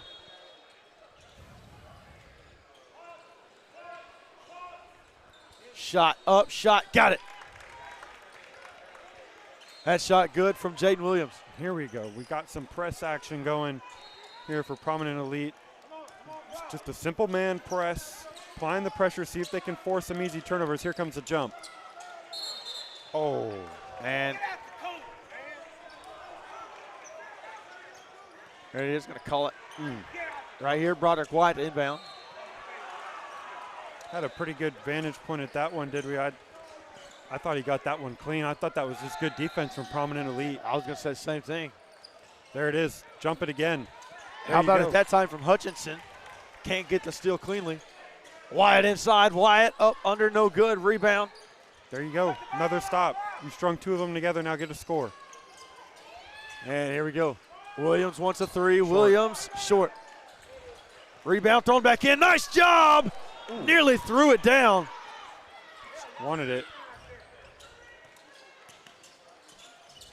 Now loose ball down low. Broxy loses it. Up, here's Hall. Got it. 58-44 your score, 3:45 remaining. There's still plenty of time left in this game for Prominent Elite, only down 14. Now here we go, Jackson Price. Out to Hutchinson, wants a three, step back, got it. There you go. Alex Hutchinson. Step back created ample amounts of space for Hutchinson from three. Just what the doctor ordered if you're Prominent Elite. There's a jump. Ibikunle. The help. Nice double team. And a reset here from Broderick Wyatt. Wyatt drives. 5 on the shot clock. Hall, shot, no good. Rebound and a nice tip in from Ibikunle. Probably not how he drew that put back up, but it went down, so you can't be too upset. A little awkward looking, wasn't it? Yeah, it was. It almost looked like he did it on accident. Hutchinson drives, stolen away by Rock Cal. And Prominent trying to crawl their way back into this one. 60-47 your score, 2:35 remaining. Yeah, now you bring in Reese Alston. And it's kind of a cheat code if you're Cougs Elite. Oh, I'm up by 13. Things look like Prominent Elite might be coming back in this one. Oh, hey, I'll just throw Reese Alston out there. John Leonard into the game as good well. defense. Nice defense that time, but Price stepped on the baseline. Price stepped on the boundary.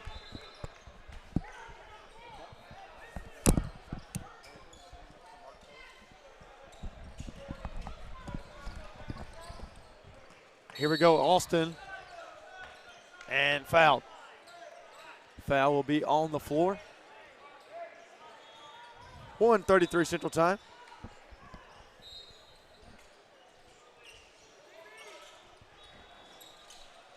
And nice job that time from Aaron Smith. Yeah, off the inbound. Cougs Elite keeping the foot on the gas here. Don't want to give any signs of life to Prominent. Murdo shot. Got it. Murdo. 2-1-4-3.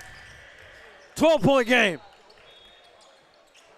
And Prominent Elite trying to get back into it. Now the hard part. Get a stop. Scoring at this circuit isn't an issue. I'll do you one better.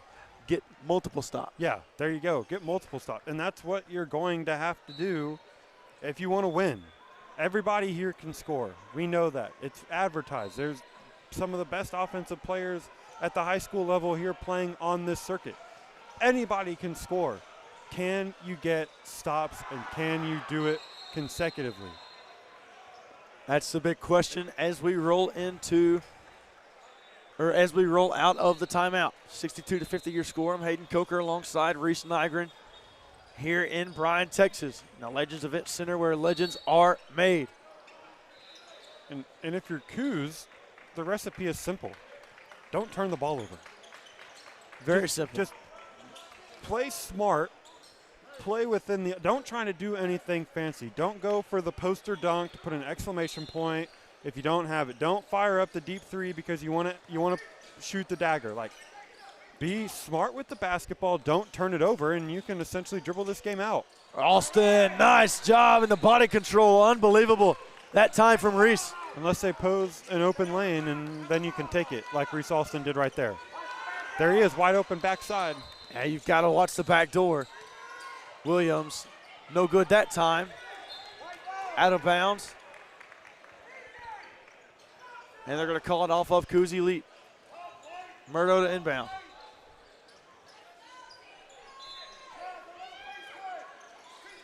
Outside. Back in. Broxy to the free throw line. 64-50, now your score, 1:42 remaining.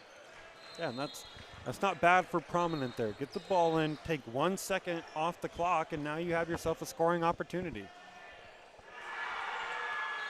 Have to connect here. Shot up. Looks like we might have had ourselves a game winner across the way. Sure does look like it. You see everybody mob off the bench. That's typically somewhat of an indication that there was a game winner. 64-51 your score now. Looks like SA Future hit it over Colorado. Shot up. No good that time, and no foul call that time. 64-51 your score, 1:30 remaining. Coach can't believe it. Yeah, coach really wanted a foul. Right, I can't say I don't blame him. Or can't say I blame him. There we go. Yeah. Outside shot. That one tipped. And here we go. Prominent Elite. Can they come back? Williams fouled. There you go. Stop, steal, go down, score.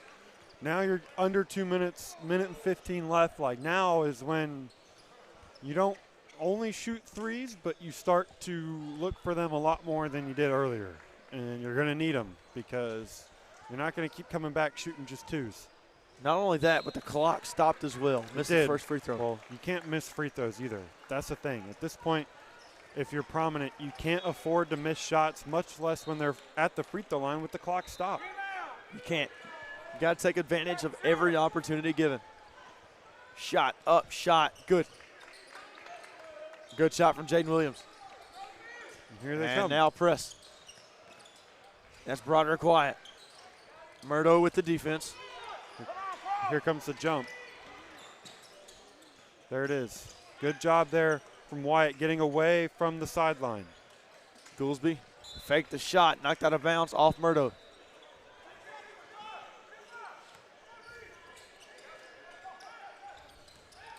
Alston baseline. Has it knocked away. Look up. 55 left. Inside, stolen away by Reese Alston. There you go. He turned the ball over on the other end and hurried down. And Alston fouled. I called that time.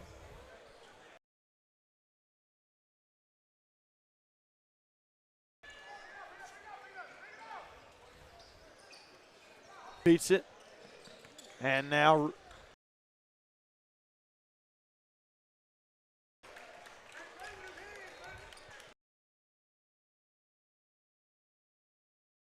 even if they take the shot clock violation, it's okay. I just burned 24 seconds. Like that, time clock violation. Just burned 24 seconds. Like that, time clock violation. Shot two, your final score. Coos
Well, welcome back into some Puma Pro 16 action here in Bryan, Texas.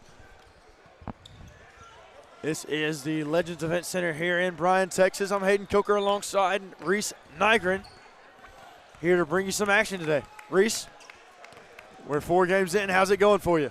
Going pretty good. You know, we've gotten some good basketball. We've gotten to see some good plays, some good players, some good teams. And, you know, it's really just, I mean, I'd say the beginning, it's more like the halfway point of what is an so far awesome day of hoops here at the Legends Event Center. Again, this is the end, the finals here for the circuit. So I'm excited, and now we get to see Dawson Batee play after watching Reese Alston play. So it's back-to-back star players and really good teams.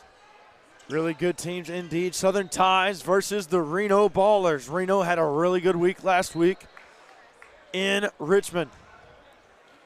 And now we wait to see if they can possibly knock off Southern Ties, pull off an upset.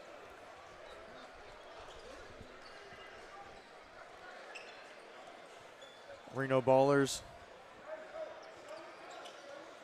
led by head coach Jason Westphal. Southern Ties led by head coach Kellen McCoy.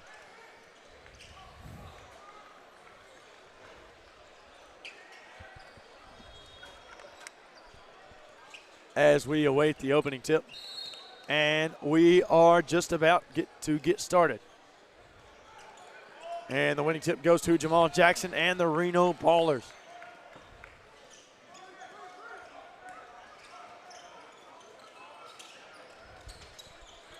That's Jackson, guarded by Batee. Good drive. Nothing doing. Outside 3 ball.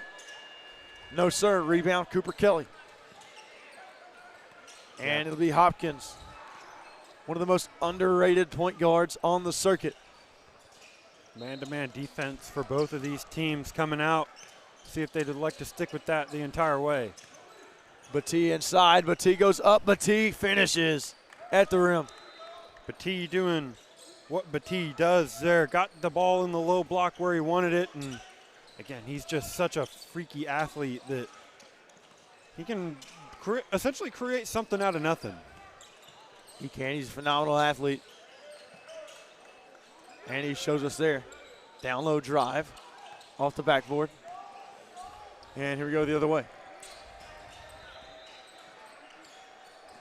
Outside shot, Dallas low. He connects 4-0, your score.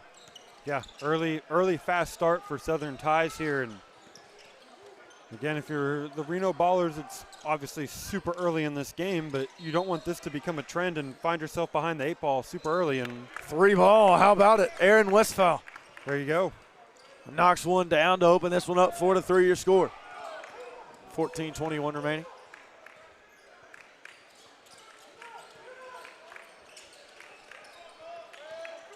And here we go, Jaden Hopkins. Outside, Cooper Kelly. Batee wants a 3. Batee, you can have it. And 7-3 to start this one off. Timeout, Reno Ballers. Yeah, I mean, timeout, regroup. Okay, hey, that's how this game is going to go. Dawson Batee is going to get touch after touch after touch. Make sure that you limit the amount of damage he does when he gets those touches. But that's what makes Dawson Batee so good, is it doesn't matter if you give it to him on the low block. Doesn't matter if you give it to him at the free throw line. Doesn't matter if he gets it from the logo. Dawson Batee is such a good player that he can make you pay from anywhere. So I'll see early on they've only sent 1 at him. They're not double teaming him. And you have to imagine that after getting the easy deuce that he got early on, followed by the open 3, that at some point maybe they send an extra body. Do the Reno Ballers at Dawson Batee. 7-3 your score as we come out of the timeout. I'm Hayden Coker alongside Reese Nygren here in Bryan, Texas at the Legends Event Center. I'm bringing you Puma Pro 16 action here at the Pro 16 Finals. The Reno's ball. coming out of the timeout. Down low. Nice job breaking the press. Can't get it to fall. Can he get it yet again? No, he cannot. But he draws a foul. Jamal Jackson now will go to the free throw line. And the one flaw about Petit, and it might not be a flaw to most people, but he is a shot blocker that really only wants to block shots. Like, he loves to block shots, and that can become lethal for him, A, because it can get you in foul trouble real quick if you think you can block every shot, because guess what? You can't block every shot. So you find yourself in foul trouble, and it makes you susceptible to pump fakes, and that's what the Reno Ballers are going to have to do whenever they get it down low in a one-on-one matchup with Petit. They certainly will, and Petit grabs a rebound there. 7-3, 13:40 remaining. And I'm not saying don't go block shots. I mean, when you have the athleticism Petit has and everything, you got to block shots. And 3 that time by Jamarion Hardiman. Outside corner 3. Reno cannot afford to continue to leave guys like that open and give Southern Ties opportunities. As now it's going to go back to Southern Ties. Yeah, you look at the scoreboard and less than 3 minutes in and you're already down 7. Like that. This is not how you wanted to start this game if you're the Reno Ballers. Talking about them pre-game. They had a pretty good weekend last weekend, looking to carry some momentum over. And now, granted, they ran into a pretty good team in Southern. They've run so far into a pretty good team in Southern Ties, but. And Jaden Hopkins. I mean, Jaden Hopkins, man. There are few words for Jaden Hopkins other than elite. Yeah, it's one of the top duos in the circuit with him and Petit. Like, they are really good. You can kind of compare them to JT Toppin and Christian Anderson over at Texas Tech, that guard big combo that, hey, JT Toppin I trust to get his own shot. Christian Anderson can also get his own shot. That's kind of what I'm seeing so far in Hopkins and Petit, except Petit's a little more quick than JT Toppin is. Just a tad, and he shows it here inside. Nice block, though. And here comes Reno. And as I compare him to an All-American, he gets a shot block. And down low, we've got a tie-up. It'll go down as a jump ball.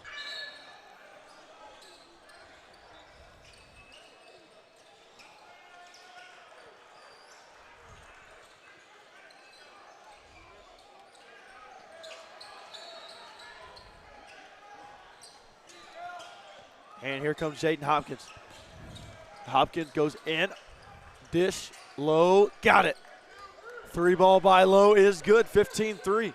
Already down 12. Like, this is worth it. If you're Reno Ballers, this is worst case scenario. And scores table takes a beating that time. Yeah, it did. This is worst case scenario because not only are you struggling offensively, but Southern Ties is doing really good offensively. They are clicking. So and you look up at the scoreboard, you've played 4 minutes and you've given up 15 points. You simply can't do that. You're on pace to give up 120 points to Southern Ties. Yeah, not your ideal day in the office if you're Reno.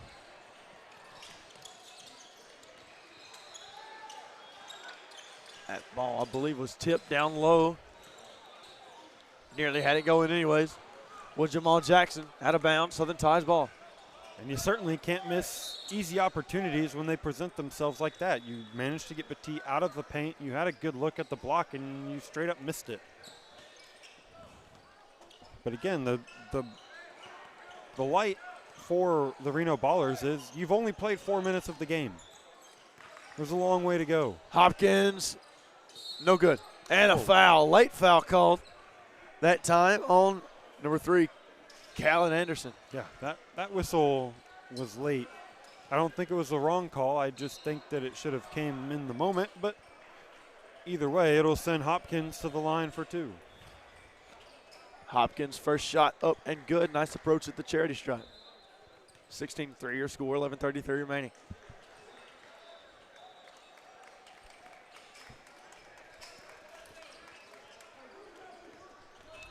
Dallas Rowe alongside Jamarion Hardiman coming out of the game. Second shot from Hopkins up and good.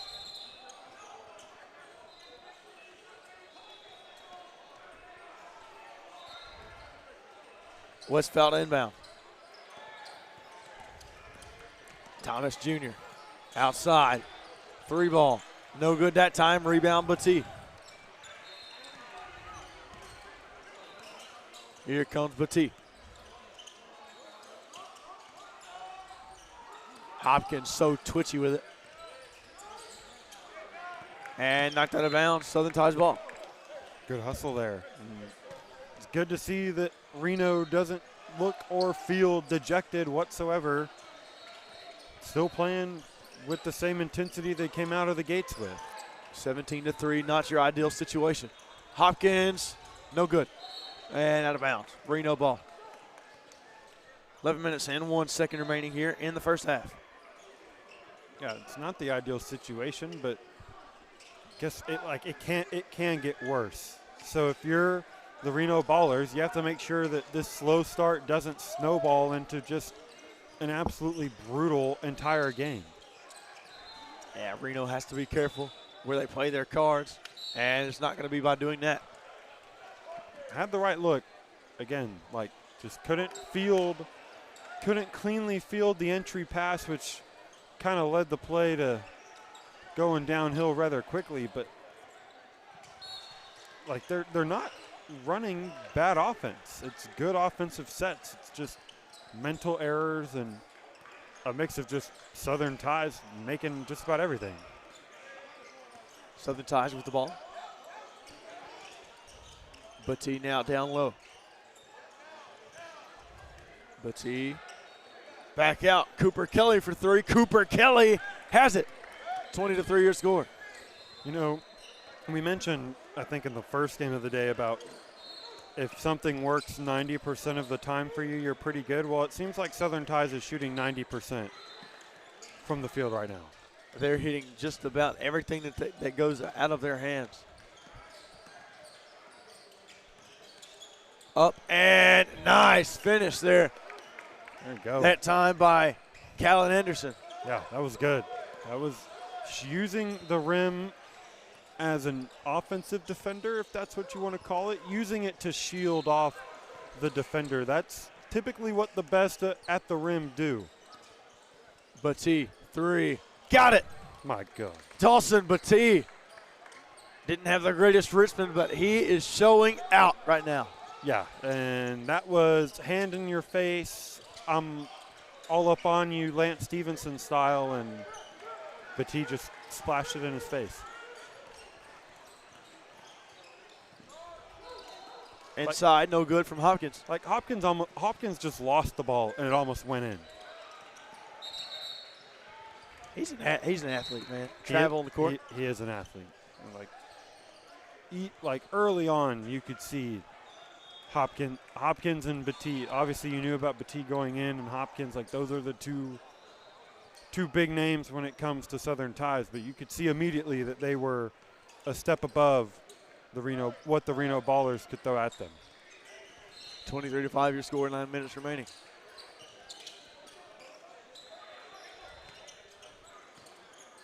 Batee inside. Nice pass. Cooper Kelly now. Free throw. No. And here we go.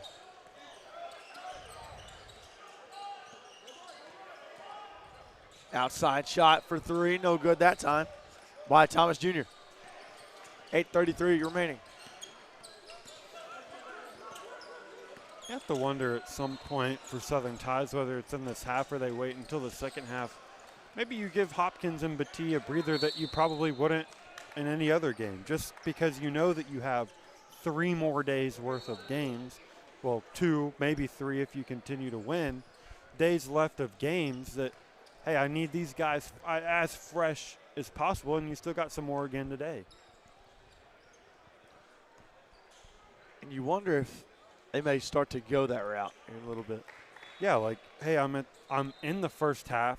I'm up by 18. My opponent has scored 5 points. Like, hey, yeah, I can afford to get Batee a 3-minute, 4-minute breather heading into halftime, or maybe right now give them another 3 minutes going into halftime. Like, just kind of buy your guys some downtime, not downtime, but buy your guys some rest for later in this weekend, because, yeah, you can perform really well now, but, hey, if I get to Sunday and I'm in the semifinal game, hey, that's when I need Dawson, Battie, and Hopkins to be their best.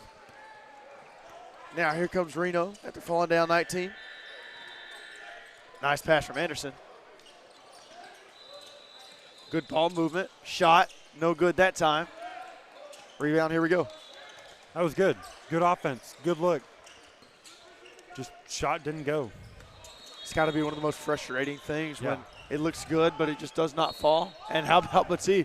Speaking of not getting things to fall, he never has. He always has it fall. Yeah. Oh, no, I missed a shot on the other end. Like, perfect offensive set. I was wide open. Like that's so frustrating. And then you go down on the other end and Dawson Battie makes a shot like that. And you're sitting there going, wow. All right. Like, he does what he does. And here we go.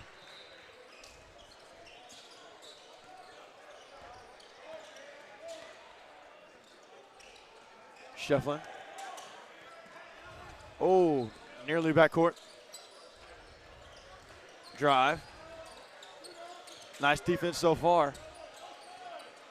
Open J got it to go. That's Jamal Jackson. There you go.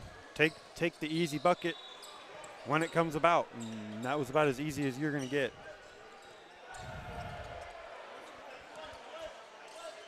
Battie. Inbound. Battie got it. No, he doesn't. In and out.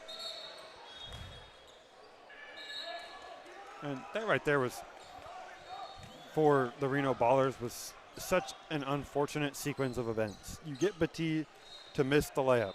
Good. I got the rebound. Good. My player then slips and falls on the ground and ends up out of bounds, and I give it right back to them. Now, granted, you got an air ball as a result, but. Shot. No good that time.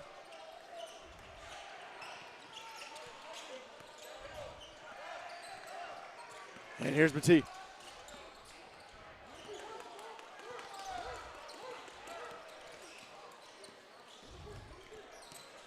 Here we go, Battie. Inside, Battie, up, Battie, no good. Nice defense that time from Reno. And here we go outside, 3-ball, got it. Aaron Westphal knocks that one down, 16-point game, 6 minutes remaining. There you go, just chip. Death by 1,000 paper cuts is what you have to do. Nothing doing that time.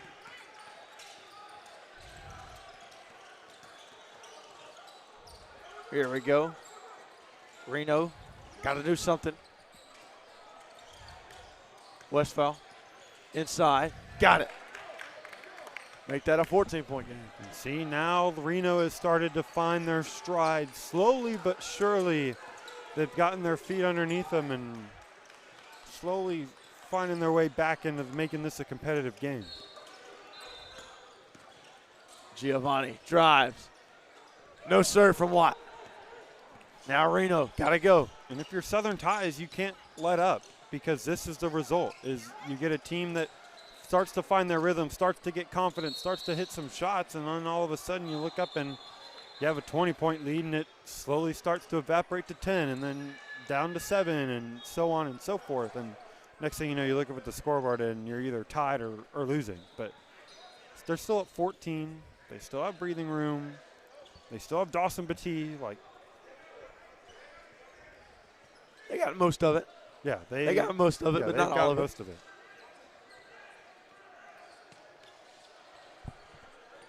What are some other good food places in Bryan? Depends what you're looking for.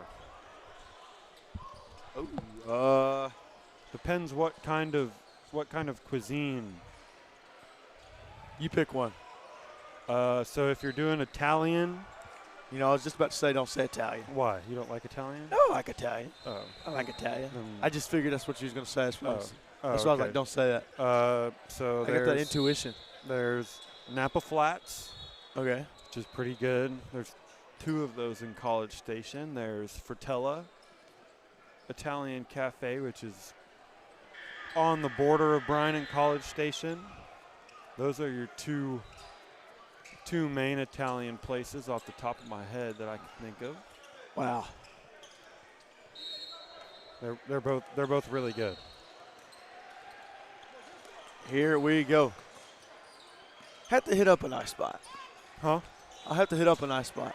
See, the thing is, with us calling games so late into the day, by the time we get done, most of these places are closed. But who knows? We might get out of here early today. Maybe so. We'll see. Down low. Watt. Got it. 16-point game.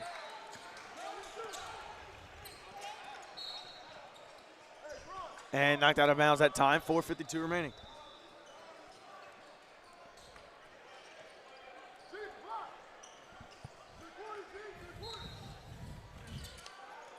Reno to inbound. Up. And no good. That time from Jackson. Lowe wants to run the court. Good. There you go. All of a sudden, Southern Ties has their foot right back on the gas, accelerating that lead all the way back up to 18.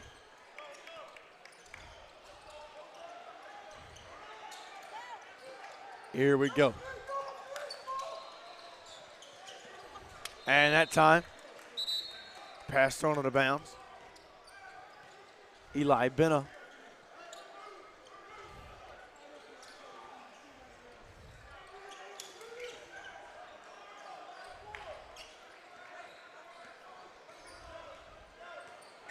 Here comes Southern Ties.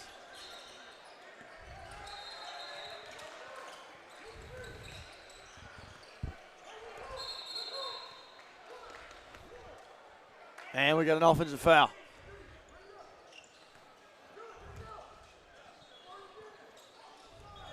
Alrighty, it'll be Baylor. It'll be the Reno Ballers with the ball. Did you say Baylor? I didn't mean to say Baylor, but I did say Baylor. It's okay. That shot up and good. There's a Baylor head coach here. Yeah, I was going to say there's a Baylor coach right across the way. Right across the way. I'm collecting water bottles over here. I like this. I am a fan. Got an assortment. Thank you. And massive shout out to Caroline Lutz of Next Pro. Hooking us up. Hooking us up today. We got it going on. All right, and here we go. Reno outside shot. No good.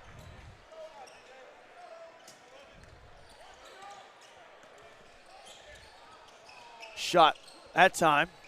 No good from Jaden Hopkins. Hopkins puts it up and in. And that's not somebody you want to get in the way of. No, it is not. And now it's 34-14. Do not want to stand in his way. Not at all. Outside. No good that time. Rebound Hopkins. That was Westphal on the shot. Low. Watt. Shot. Boom. Jamarion Hardiman with a 3 from outside. Now it's all the way inflated. Back up to 23. And if you're the Reno Ballers, players and coaches, you kind of set goals, I guess is what you want to call it. Hey, at the half, we're down 21. Let's get that to 16-ish. Okay, 3 minutes in, let's get it down to this. You kind of take it in bits, take it in increments, because if you're sitting there going, okay, I'm down 21. Hey, I can't score 21 points in one go. That right there is J-Hop. Yeah, it is. J-Hop has hops, like, out of this gym. But, yeah, you just kind of take it in bits and pieces. Hey, I'm going to take 5. I want to take 4 points off in 3 minutes. Hey, I want to take 5 points off in 4. Like, you have to take it. You kind of have to take this game bits and pieces at a time. 100%, and it would help them out a lot. Yeah, you're down. I feel like there's a lot of pressure on them right now to at least build a little bit of a comeback. But if you just slowly chip away at it, it's not as monumental. Yeah, you're down 23 right now. You're probably sitting there thinking, hey, if I can get this under 20, maybe 18 in the next minute and 15 seconds, okay, that's good. Coming out of the half, we got 16 minutes to play. Hey, by the 13-minute mark, I want to be down 13. I want to be down 12. And you just kind of go there from there, because if you're going, okay, I have this long, I got to get 21 points in 1 minute. I got to be tied at halftime. Like, you're never going to be able to convince yourself that that's possible. Shot that time. That's a way to do it. Callan Anderson. 39-18 now your score. And all of a sudden you get a stop, make a three, and you're down 18, and you're going, okay, I feel comfortable. Bring the double team now. Cooper Kelly inside. Nice ball movement. Hardiman for three. Hardiman can't connect. And they're going to call that out on Reno. 37 seconds remaining here in the first half. 39-18 your score.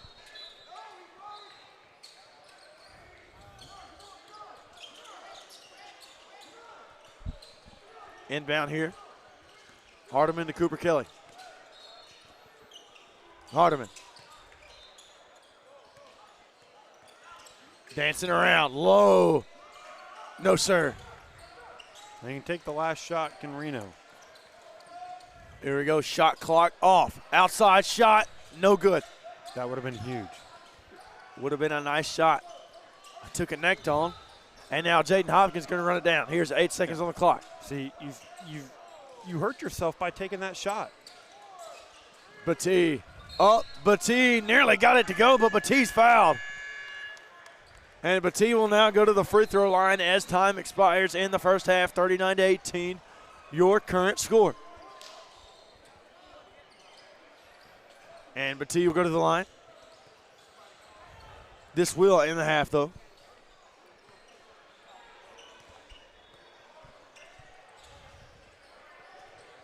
Shot up, shot good. And Batee connects. Now a 22-point game.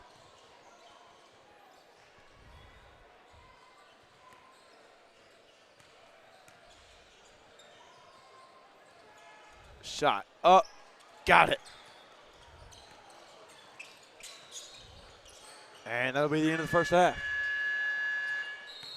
Nothing doing that time.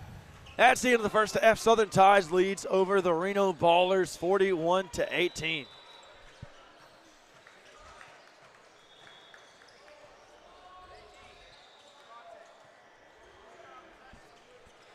As we are at the half, 42-18 your score. We will be right back. I'm Hayden Coker alongside Reese Nygren. We'll be back in just 1 second.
And welcome back here into Bryan, Texas, into the Legends Event Center. I'm Hayden Coker alongside Reese Nygren.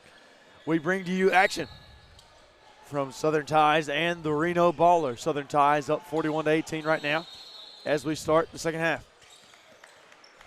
Outside shot, and that one airballed by Westphal. And not a good start here to the second half for Reno. Yeah, not the best start when you're facing a 23-point deficit, but not every start can be perfect. It's not about how you start, it's about how you finish. And the first half start wasn't great for Reno. But Cooper Kelly continues to have himself a pretty good day as he gets on the board, 43-18.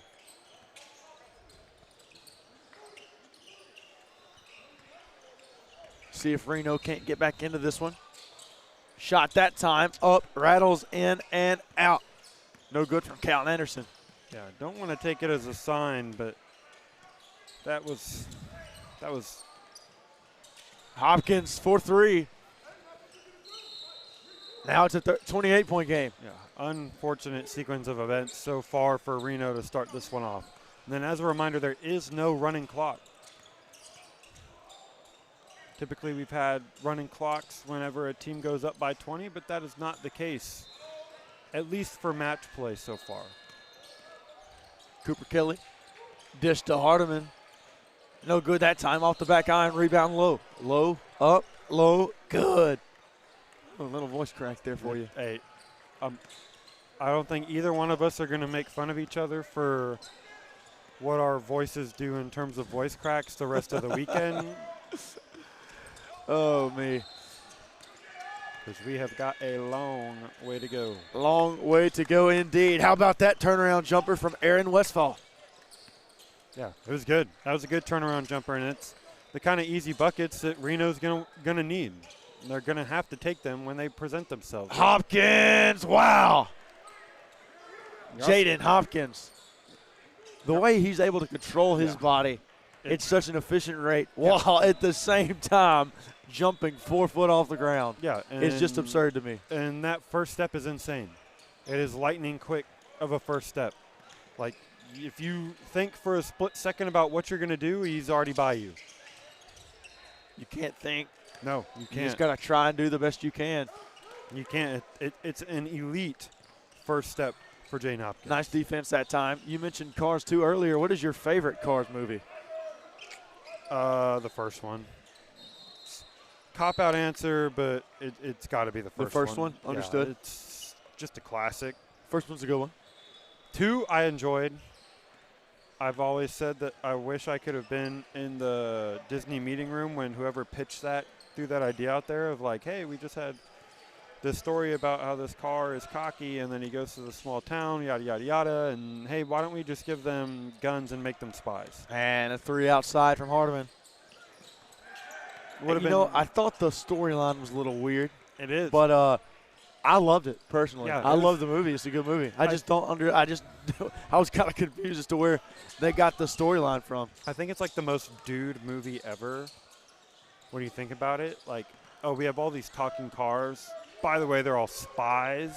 By the way, they have guns. Yeah, and it's this huge conspiracy about oil and gas and electric cars. Like, it was actually like. Actually, it really is kind of interesting, though, now that you think about it. Yeah, like now that, and then you think about it, you think about them pitching the third one. Hey, we just finished this Spies movie. Like, what if we just made Lightning McQueen old and slow? Like, and just made him be the old guy. Like, such a interesting trilogy of movies because 1 and 3 are what you would think, and then 2 is just so far out there. I was kind of upset at how they did Mater in the third one. Because Mater is my favorite character.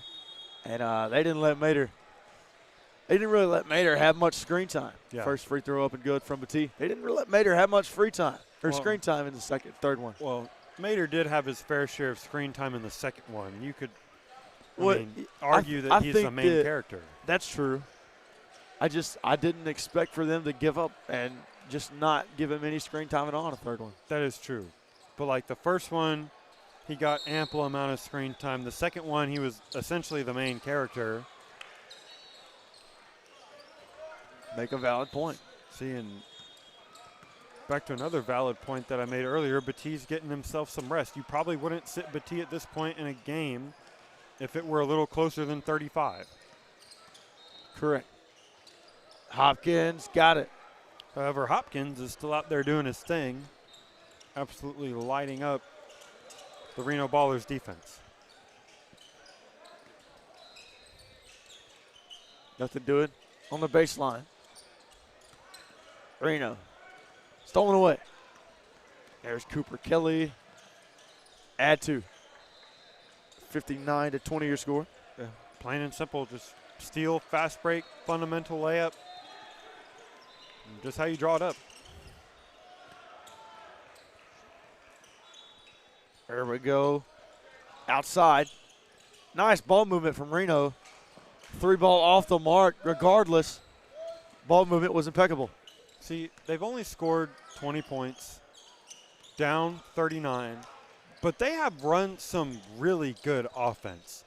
And they have played some solid defense. Not otherworldly, not great, but they have played solid defense. It's just the shots aren't falling. And I think Southern Ties just came out hot, insanely hot, like otherworldly hot, that it just threw Reno off. They were thrown off by how fast and quick Southern Ties came out of the gate. And it threw them off, put them behind the 8 ball. They kind of got down on themselves, and it snowballed, and it's where we are now. But they're probably not going to come back and win, but they can come back and make it respectable. They can. That's you don't want to tell your players that they can't win, but if you're the coach, Coach Westfall, you're probably sitting there going, hey, we're not – in your mind you're thinking, hey, we're not going to win. We got to make this respectable. We can't – and it's a pride thing. Like, hey, we can't go out losing by 40. We can't. Not this weekend. And lane violation just in. Check that one off the bingo card from earlier. Thomas Jr. Shot up, shot, got it. Good. That time, 59-21 your score, 38-point game.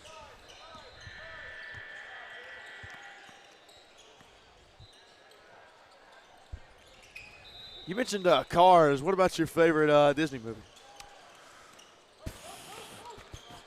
Nice defense there from Reno. Tough question because Cars is definitely up there. Cars is my favorite Disney series of all time. Valid. Toy Story is good.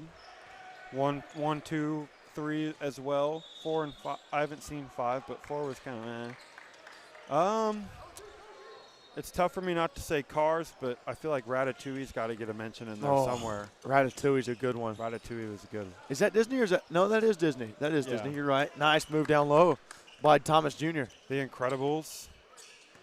1 and 2. It's all right. 1 and 2. 1's better than 2, but I like, you mentioned Toy Story. Toy Story's good. Nice floater from Aiden Cooper Kelly. I was a big Toy Story guy when I was little.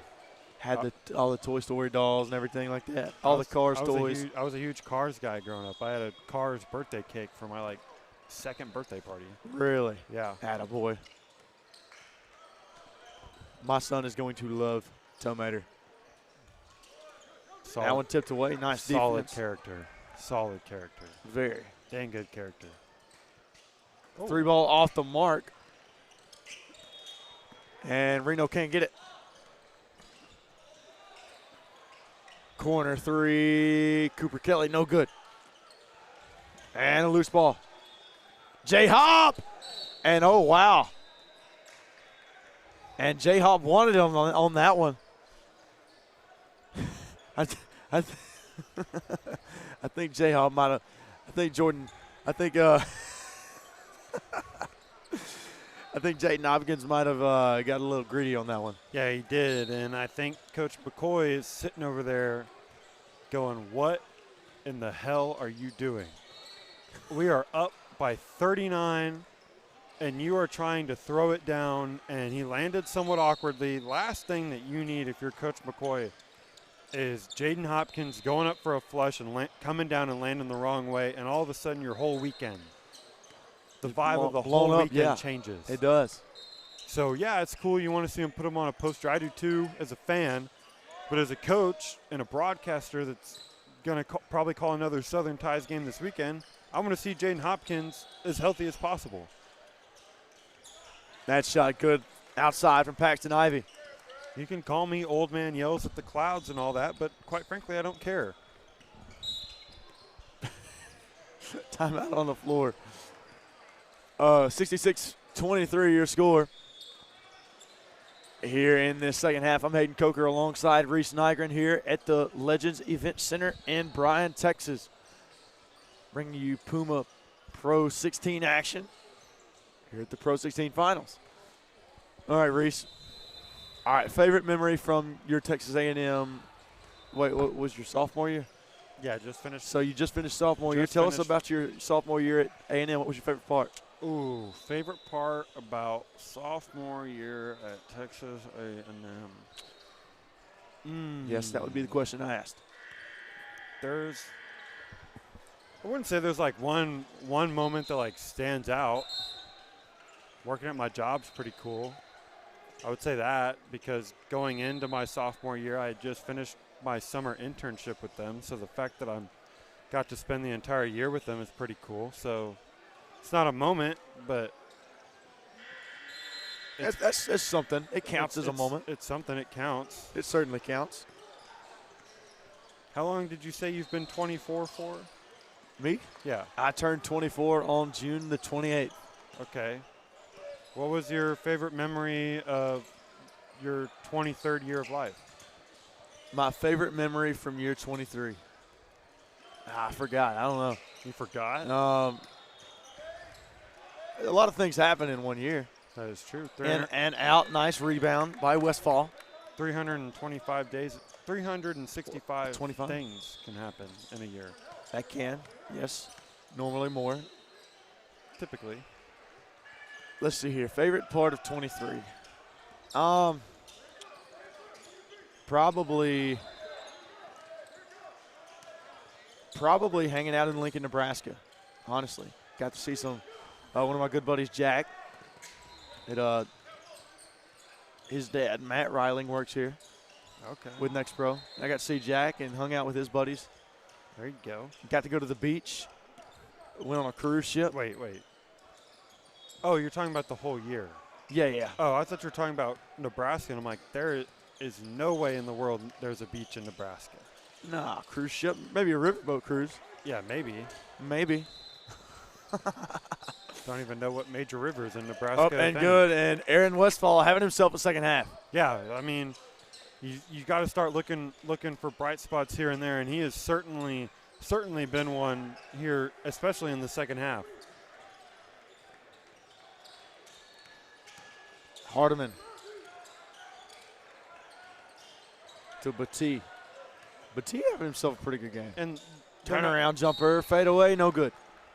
And he gets the foul. I'm not going to say it's a sign of waving the white flag, but the fact that you're one-on-one covering Batee is still interesting to me. I get it. You're down 39.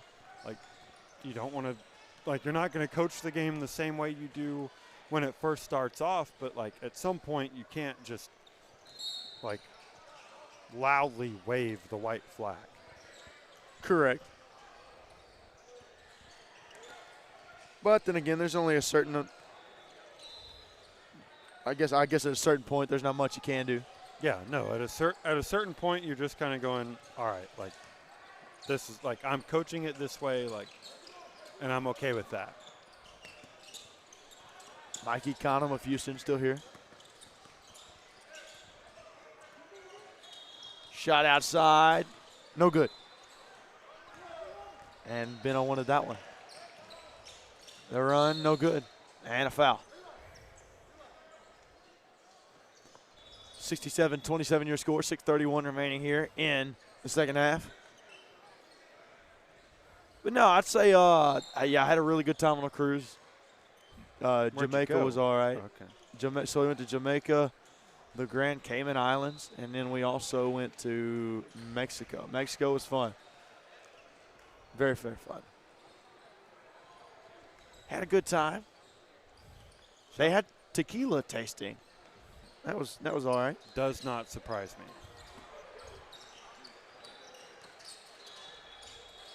Southern Tides with it. Mexico's a lot of fun, though. Batee, 3. And unable to connect there. And Batee wanted the rebound. Yeah. Batee still hustling like it's a 2-point game. Yeah, but he's still playing like this is crunch time of the game, which you love to see from your star player and one of the best players on the circuit that, hey, we're up 40 over halfway through the second half, and my star player is running around like it's the start of the game. Unable to connect on that 3. And a timeout. 5:56 remaining. I'm Hayden Coker alongside Reese Nygren. We have a 67-27 game here in Bryan, Texas. Southern Tides leads by 40 with under 7 to go. Oh, man, let's see. What else did we do?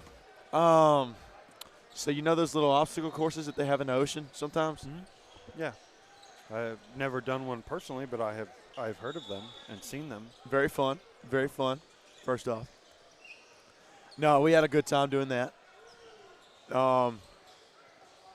Actually, I didn't really go to the casino. I'm not a big casino guy. You're not? I'm not a big casino guy. What else did we do? I danced a lot. Did that surprise you? Actually, no. I didn't think it did. It doesn't, to be honest. I danced a crap ton. Karaoke a little bit. Speaking of karaoke, does College Station or Bryan anywhere have some karaoke? They actually do over in College Station tomorrow night. Monday and Friday nights at the Tap in College Station, karaoke. Can we go? We can. You will have to pay a cover to get in, as will I. Okay, let's do it. And it might be dead because nobody's here, but hey, karaoke's karaoke. Ivy hit a nice shot. That one off the mark. I won't go up there, but if you want to, you're more than welcome. You don't want to sing? Not really. What if I told you we could sing Wonderwall together? I tell you, have fun. My Wonderwall. You don't like that song? I do like that. I literally played it in the truck yesterday. Yeah, I know. You don't want to sing it? No, I don't. not in a public setting, no. Today is going to be the day that they're going to throw it back to you. I even got the accent in there. I'm killing it. Yeah, everybody who's listening is going, please turn his mic off. Oh, what's another good one? Okay, go-to karaoke song. Locked Out of Heaven by Bruno Mars. Yeah, not even close. Not even close. Such an interesting choice. You think so? Yeah, like, I don't think typically when someone gives their go-to karaoke song, it's like a super popular song. Like Sweet Caroline or something like that, because they're like, oh, I like to get the crowd involved. This is the first time I've ever heard Locked Out. I get the crowd involved. With Locked Out of Heaven? Yes, I do. How? It's called a performance, sweetheart. I'm going Lee Corso on you.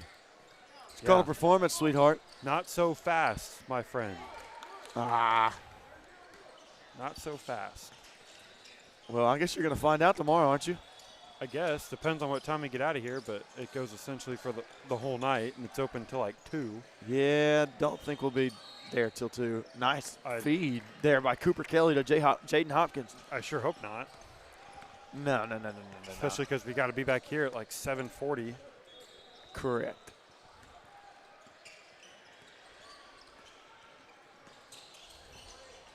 How late did you sleep this morning? Let's see. I set my alarm for 6:40. Okay. Ended up. Wow. And Hopkins throws it down on Jackson, adding insult to injury. Yeah. A little salt in the wound there from Jaden Hopkins. Dawson Batee can't believe what he just witnessed from his teammate. That was elite level leaping ability there from Hopkins, giving us some highlight-worthy plays even in a blowout. And this game doesn't necessarily define Reno and the Reno Ballers. They had a really good week last weekend, and that was off the mark. But in Richmond, they played some good ball, upset a Pro16. Yeah, they just ran into a buzzsaw that is Southern Ties that has one of the best players on the circuit and one of the most underrated players with the ball right now in Hopkins. He's so quick and twitchy, man. He is. It's insane. Here come the Ballers. Up and got it. And, of course, a goaltend. Jaden Hopkins grabs the rim. Gary Hill-Thomas Jr. With the point scored there for Reno.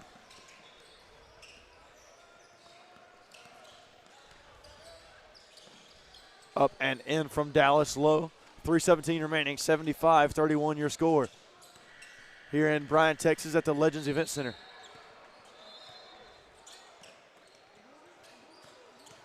Do you have a go-to karaoke song? I rarely do karaoke. Not a like go-to song per se. Like I'm not like, oh, like I have to sing this song, but I can never go wrong with some Red Solo Cup by Toby Keith. Red Solo Cup, that's a good one. I love you, Red Solo Cup. I'll fill you up. That, courtesy of the Red, White, and Blue by Toby Keith. That's a good one. Straight. That's a good one. Not really. Sinks the second one. Understood. Yeah, no, I mean, I guess I got to go with Locked Out. Good one. So tomorrow night when we go to the Tap, will I be hearing Locked Out of Heaven by Hayden Coker? Is that a question? If you want it to be. Yes, you will be. You know what? Like non-country song. Nice shot there by Aaron West. The only non-country song I've heard sung in that place is My Heart Will Go On. Your score, 2:24 remaining. Cooper Kelly for 3, and Cooper Kelly sinks it.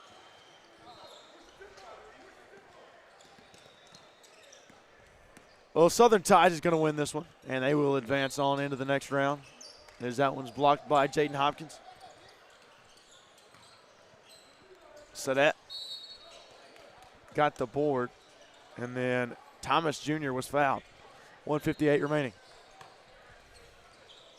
Trying to think of another really good karaoke song that I enjoy. Oh, there's a bunch of them. Oh, man. Always need somebody to lean on. That's a good one. You heard that one? Yeah. That's a good one. I haven't sang it at karaoke, but I have heard of the song. That's a good one. Oh, on that cruise ship, we got down to that one. Who's we? All I need, everybody in the karaoke room. Team CPSA looking to take the court. King Rashall, Nikon Day, Jacoby Awori, Ryan Doan, Grayson Coleman. Those guys are ready as they await their opponent. Real Phenom. Wow. Wow. That was awful. I'm so sorry. I don't know why I said it like Venom.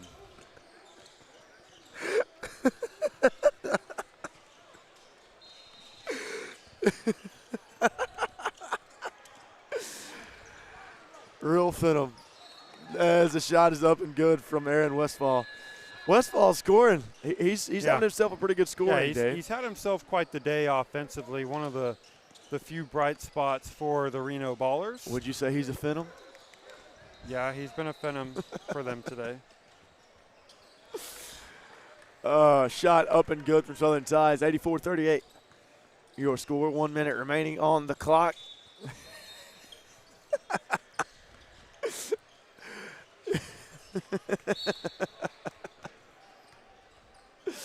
Oh, me, 84-38 your score, 55 seconds remaining. as Real Phenom gets ready to take the court, or as Reese likes to call him, Real Phenom.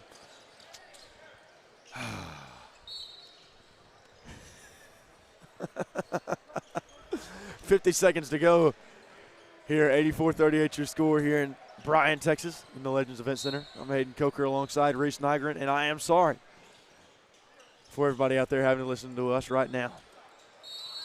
It's been a long day, Reese. It's been a long day. Yeah, it has, and we're about halfway through it. Let's see, that's 5 called? Yep. Yeah. Yep. Yeah. Got about 4 remaining.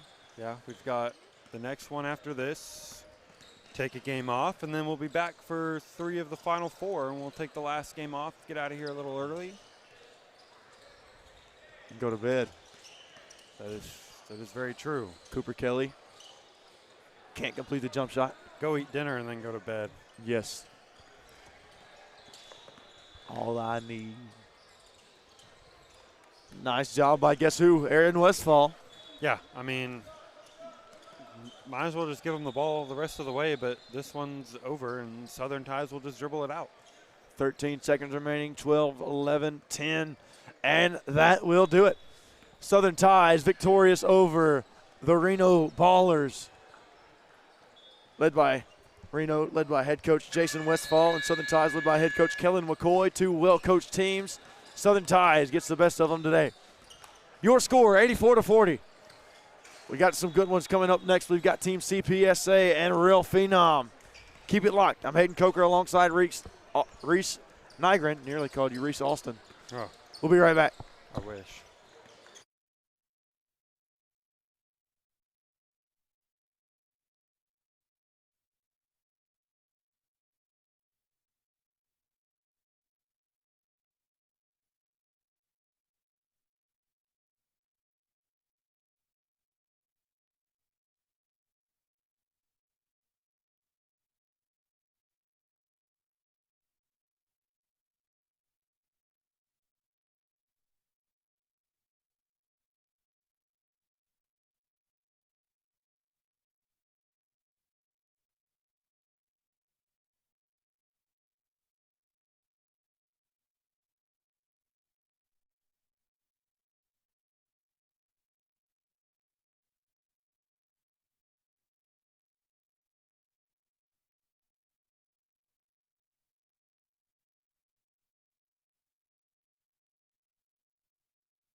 Bryan, Texas is the spot for today.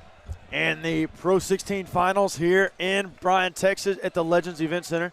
I'm Hayden Coker alongside Reese Nygren. And we've got a good one up today. Team CPSA versus Real Phenom. Got a fun one. Team CPSA and Real Phenom should be a pretty good game today. Yeah, should be a pretty good game.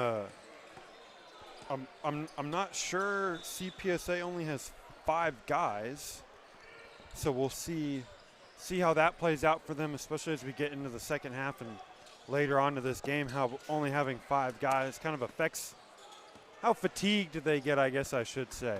The only problem, King Rashal is not playing. He broke his ribs last week. Oh, wow. Yeah, he broke his ribs last week in Richmond, so he will not be playing. And you hate to see it because it was an opportunity for those guys to get some real playing time in front of some college coaches. It's just not something you want to see, you know? Get some good reps in front of a lot of high major coaches. It's super unfortunate to hear that. Like, it's unfortunate for the kid, and it's unfortunate for the team too. And the tip goes to Team CPSA. Nikon Day to Grayson Coleman. And we are underway here in Bryan, Texas, Court 5. Here on this Thursday afternoon. Now, I tell you it's beautiful outside, but I'm not entirely sure.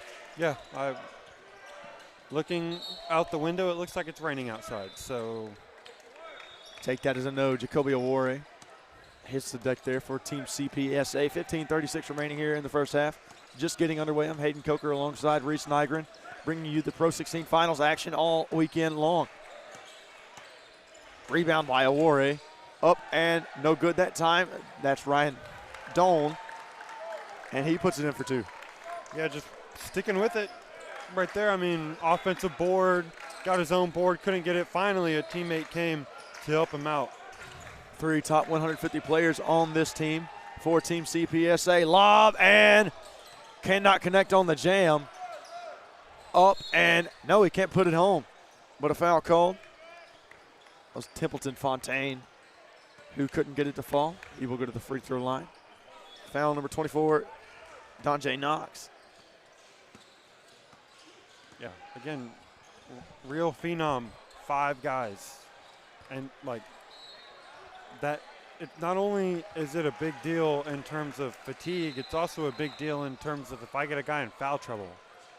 Hey, all of a sudden I can't be as aggressive on defense because I can't foul out, because then all of a sudden I don't have a sub. Yeah, that's the only thing. And depth is not necessarily a good problem to have. Yeah, lack of depth, yeah, anyways. Lack of depth. Having depth is a great problem to have. Having Ryan a lack Doan. of it, and also not having a guy tall enough to guard Doan, is also a huge issue. Speaking of Ryan Doan, he's one of those 3 players listed in the top 154 CPSA 17U. Stolen by Grayson Coleman. Poked away. It'll be Team CPSA ball. And if you're CPSA, you're sitting there going, okay, I can play as physical, I can play as fast, I can do everything that I want. And 3 ball from Grayson Coleman. Extends the lead, 8-0. So far, they're getting every shot they want to fall as well. Real Phenom not having much luck early. See if that changes here. 3 ball, good shot outside. Xavier Holden. And that was a heavily contested 3 there. Good job by Holden to knock it home, but they're not even getting easy looks. They're not. They knocked them home for that one. That was a good shot. Day outside. Coleman can't get that one to fall. And Day 8-3, 13:52 remaining. Day passed up a layup there. He was cutting through the lane, had the lane open to himself, and passed up 2 for 3, and his teammate rewarded him by throwing a shot off the rim and off the top of the backboard. There you go. Inside. Got the good look, couldn't finish it at the rim. Wide Awore. 3 ball. 2 for 3. And that extends the lead to 8. 2 for 3, and that's a 5-point swing right there. Missed the easy layup, turn around and give up a 3-pointer. Like that is backbreaking, and then you followed up with the turnover. Yeah, everything going wrong here for Real Phenom here early on in this one. And Awore to bring it down for Team CPSA. Oh. Nikonde back to Awore. 3 ball. In and out from Awore. Running the floor. Outside, another 3 ball for Real Phenom. Nothing doing. And running the court. Nikonde, lob. Nothing doing there. Awore fouled. And Jacoby Awore will go to the free throw line. And so far it looks as though Team Phenom is relying a lot on that 3-point shot.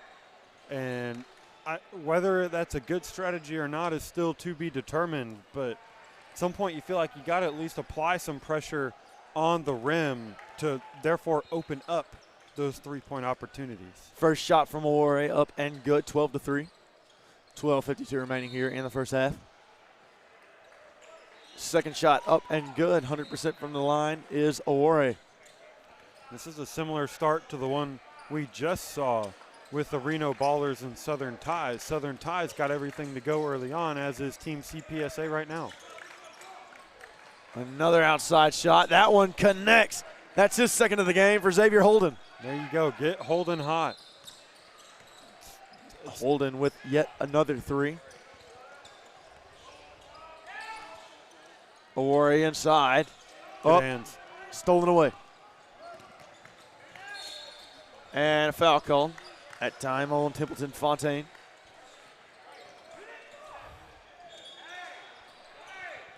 That was Kajay Jones who was fouled.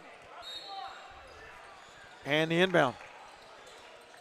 Ooh. And he broke through defenders. Couldn't finish, but he broke through 2 defenders down on the baseline. Yeah. Watson there just weaving through. Got open right under the low block. One step yam. Just couldn't get the dunk to go. Inside. Shot. No good. In and out. Rebound Nikonde. Coleman to Fontaine. And a little reset. Coleman drives. Back to Day. Day for 3. Day's got it. 10-point lead. Yeah. It's been all CPSA here. They'll find a man down low. Nice move to the rim. Xavier Holden. There you go. And he's got all 8 points so far for Real Phenom. Yeah, good job by Holden. Got the 2 early threes to go and decided, I don't need to stay out here on the 3-point line. Good off-ball cut there. Found himself an open lane and got 2 points. And Awore got too close to the baseline. Turnover there. 16-8 your score. 11:15 remaining in this first half. Hayden Coker alongside Reese Nygren on the call here in the Legends Event Center in Bryan, Texas. Drive inside, up and got it. Kajay Jones with a nice move. Jones and Holden have early on been the 2 guys. Obviously, they're responsible for all 10 points, but they have been the guys that have kind of been the engines of this offense for Real Phenom. Nikonde, the shot off the back of the rim. And a reset for Real Phenom.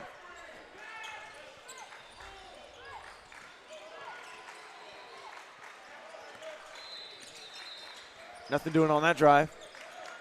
Holden, 3 ball. Holden can't get that one to fall. Rebound. Elijah Goodman.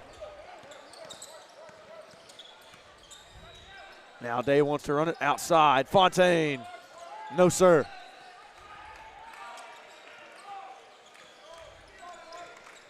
(16-10) your score. 10-14 remaining in the first half. Here comes Kajay Jones. Kajay, a nice move on Day. Kajay, no. Kajay will be fouled and he will go to the free throw line.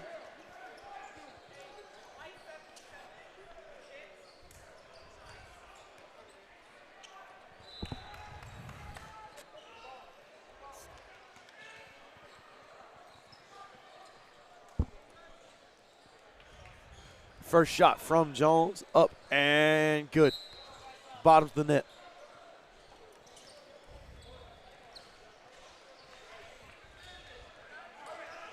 Yeah, I mean, it looked bleak early on for Real Phenom. I was wondering if we were about to have a repeat of the game that we just finished, but now they've started to find an offensive rhythm. They've stopped settling for just three-pointers and have decided, hey, we can go and attack the basket, not at will, but fairly often, and they've gotten themselves a nice groove offensively.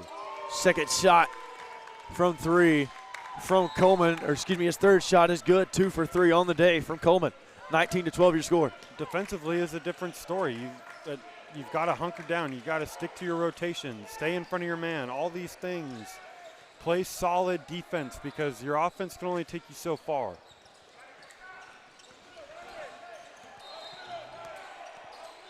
And now here comes Coleman.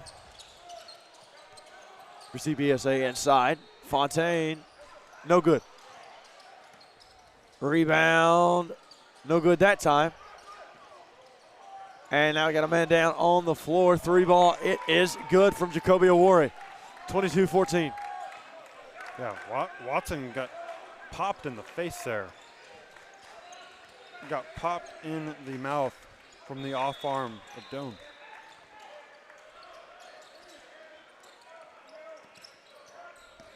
Here's Holden. Outside, no. And here we go, running the other way. Oh, Awori. Excuse me, that's Fontaine. And Fontaine connects, 24-14. Yeah, Fontaine just all the way, head down. Determined. He was taking it all the way. No point did it cross his mind, hey, I'm going to give this up. And that's an air ball. Rebound. Rebound by Real Phenom.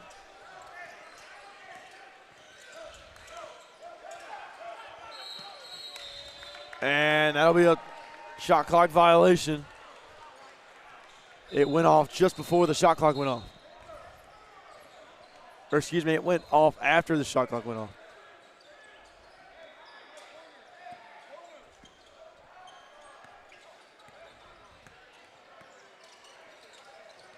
That time, Coleman tried to lob it.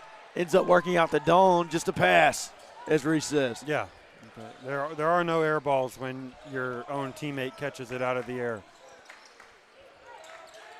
Shot, no good.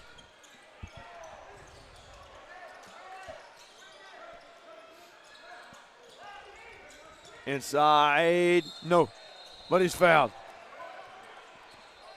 Javon Johnson will now go to the free throw line. Watson's taken some blows here early on in this one. Got popped in the face on the defensive end and right there hit the deck hard on that shot. Yeah, never cool to see stuff like that happen. No, and especially not when you don't have anybody on the bench that can come get you if you do end up injured. 26-15 your score, 7:42 remaining here in the first half.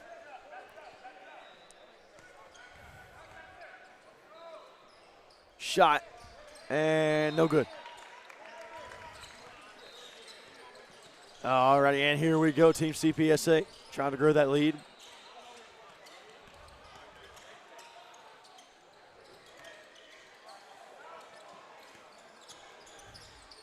Elbow, nothing doing. Nikon shot, no good that time.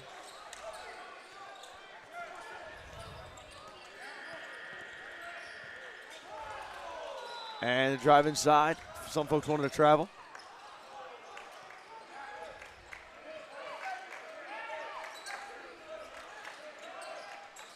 Outside.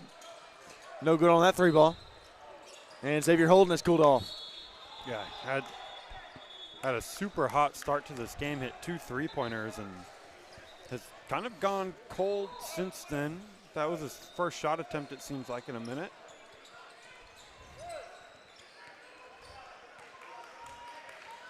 And Nikon Day to bring it down the court.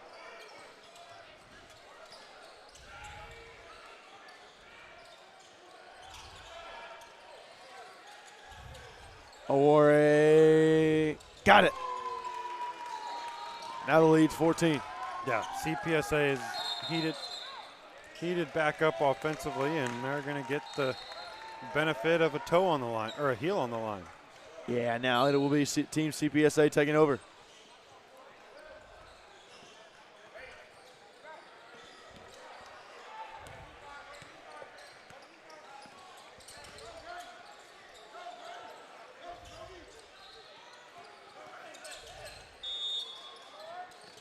That ball nearly stolen away. Inside drive, got it. Yeah, they've picked up steam right now. Real Phenom got it into single digits, and ever since then it's just been pedal to the metal for CPSA. Now the other way. Aware. Up and got it. 33-15. Yeah, they're seemingly getting whatever they want, whenever they want, and however they want to do it. It's been a real offensive clinic early on from CPSA. It has, and then that Look time it out. hit some coaches. It's like Texas State assistant coach over there. Who's in the gray right beside it? I can't tell. The logo on that polo is too small. Logo on that polo? Logo on that polo. Logo on that polo. Logo on that polo is too small, even though I pay money to see better. Timeout on the floor, 58 seconds remaining here. And the timeout. Oh, me. I meant to tell you, I did go to Snowshoe, West Virginia to ski. Okay. I did do that. That was a lot of fun. Are you good at skiing? Yeah, I'm rather good at it. Okay. I'm not, so. It's fun. I like it. Have you, well, never mind. I forgot what I was going to say. My bad. You're good. You're good.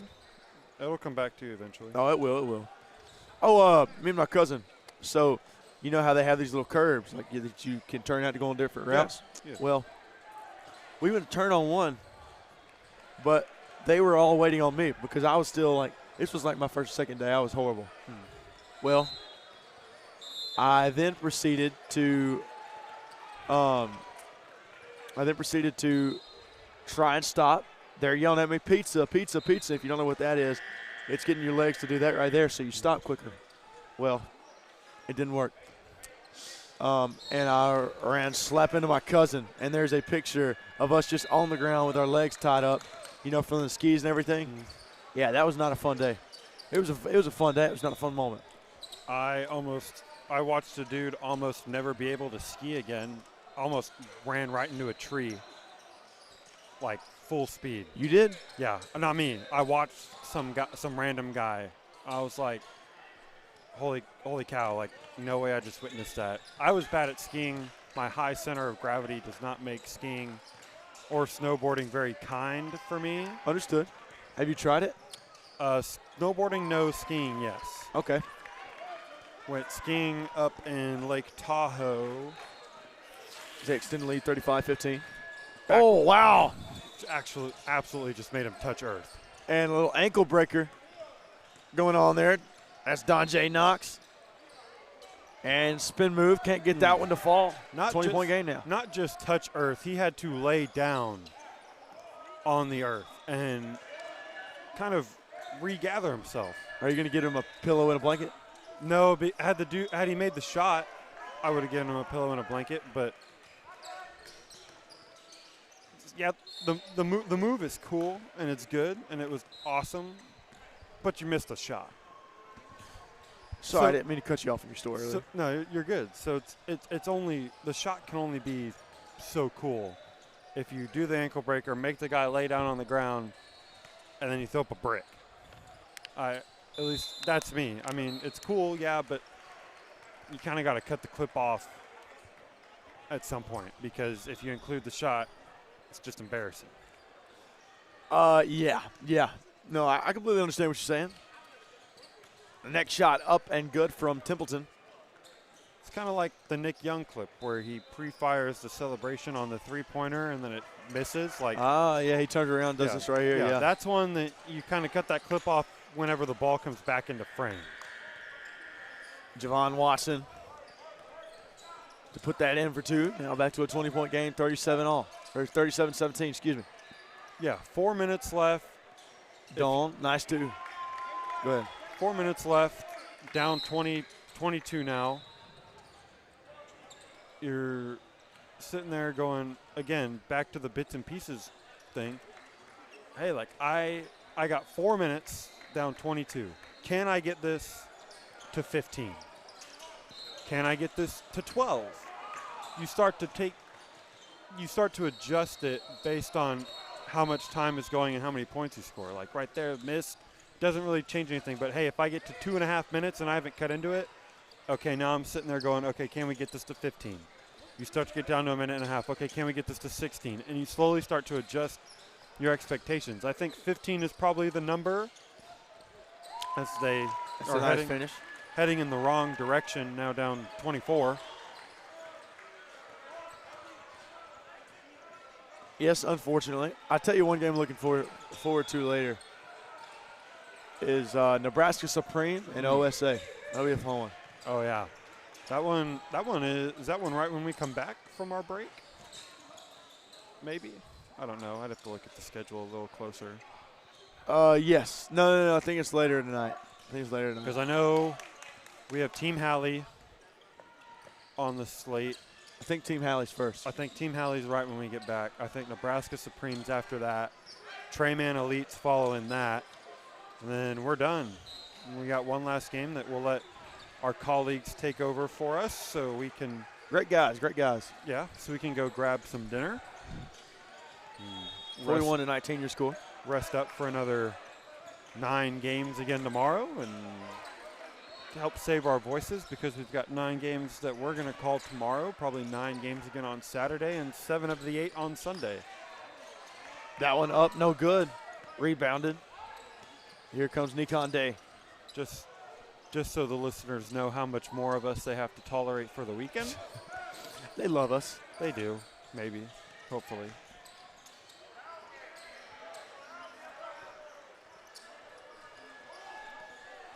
All right, here we go. Inside. And they're going to call a foul. Awkward sequence there. A little bit. Guy end up on the floor, kind of walk over him, trying to get around him, get to the basket. Whistle wasn't blown. And then whistle is blown while the ball goes out of bounds. Just. Did you see the mannerism from Jawan Watson? I did not. Javon, him and one of his other teammates were doing this right here. Then you stand with your hands on your knees. You're not supposed to do that. No, you're not. Because it blocks your blood flow. Or one of the two, it increases blood flow, something like that. I was going to say you don't want to put your hands on your knees because it shows signs of defeat. It's a good one. But maybe that's just me.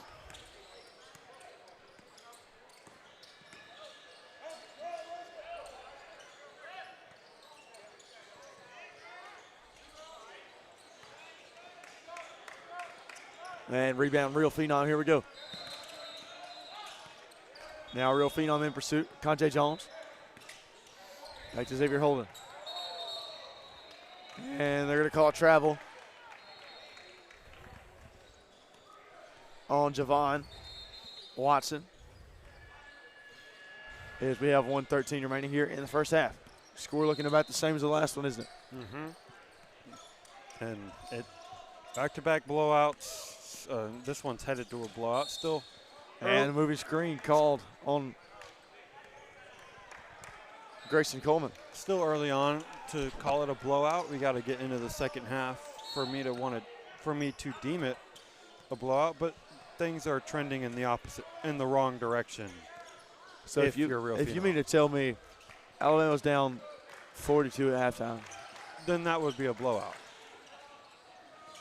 Like if it's right now, that's 22. Yeah, 22-point game, still in the first half. It's an uncompetitive game, but it's not a blowout. Correct. Now, if we get about 3 minutes into the second half and they're down 22-ish, then it's going to mean business. Then it's a blowout.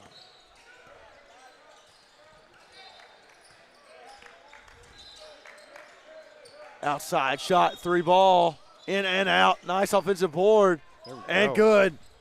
from Javon Watson. Good effort there from Watson. He just came soaring in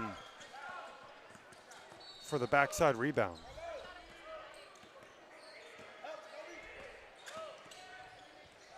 Coleman directing traffic. Inside, got it. And that is the end of the first half. Your score, Team CPSA 43, Real Phenom 21. And we'll be right back for more here with NXTPRO Hoops.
And welcome back in here into Bryan, Texas, as Team CPSA leads Real Phenom to start the second half, 43-21, 15:45 remaining.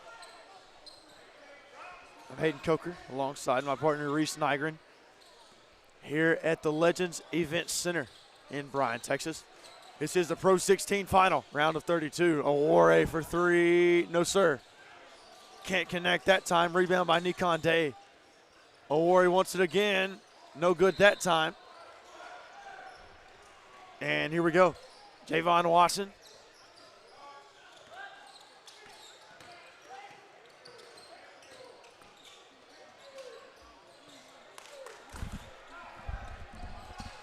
And here we go, 43-23 after the score that time from Real Phenom. 15 minutes remaining. Bryan Dawn, elbow, got it. Dawn, not a guy you can leave open from the elbow, especially unattended. And he makes them pay there.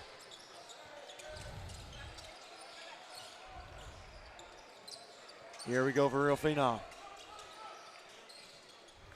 Down low, got it.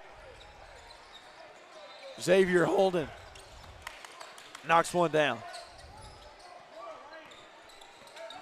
Nikon Day was guarded by Watson. Now Ryan Dong swinging it around. Grayson Coleman, no good that time. Rebound, that's Templeton Fontaine. Back out to Awore. Dong wants a three, and Dong can't hit a three that time. Up and no good that time. Here comes Grayson Coleman. Kajay James wanted a foul. Nikon Day, no sir. Not enough on it. Across the court pass. Fontaine. Elbow. Dawn can't hit that time. Still playing with good effort is Real Phenom, even though they just turned the ball over right there. Love to see it down 20. Okay, 13 minutes left. Okay, by 10 minutes, you kind of want to see it down to 15, under 15. If you're a Real Phenom going into a 2-3 zone look, just to kind of save their legs a little bit. I agree. Helps them out just a little bit. That time air ball. Dawn, rebound. Dawn, got it. But again, that's the issue. If you do a 2-3 zone, is rebounding becomes hard because nobody's assigned. Nobody is assigned to a guy. You're just assigned to an area. And if the guy's not in your area, you better go find someone. And you can tell just right there on that rebound, nobody went to go offensive rebound for Real Phenom because they got to get back on defense.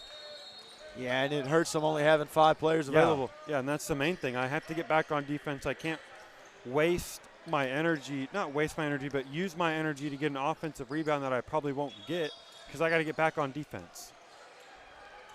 And missed 3 ball that time. Inside spin move. Nice move at the rim. Kajay Jones. And I applaud all these players in the tournament for their success, but especially the players for Real Phenom. Only 5 of them. Not getting down, knowing, hey, it's the 5 of us. Like the 5 of us are all we have. There's not 3 guys off the bench. There's not another 5 guys on the bench. Like it is the 5 of us. And it's demoralizing to have one of your top players get injured and not be available. But absolutely, especially the time of year as well. Yeah, like, hey, this is the most crucial part of the year. This is when we need to be at our best. Awori can't finish it. Nice. Put back that time from Jaden Redding. But again, CPSA is just, they're so good. They're so well connected. They're well organized. They know where they need to be, when they need to be, what they're supposed to be doing when they're not, when they don't have the ball in their hands. It's beautiful offense. 51-27 your score, 11:30 remaining. Nikon Day to bring it down the court.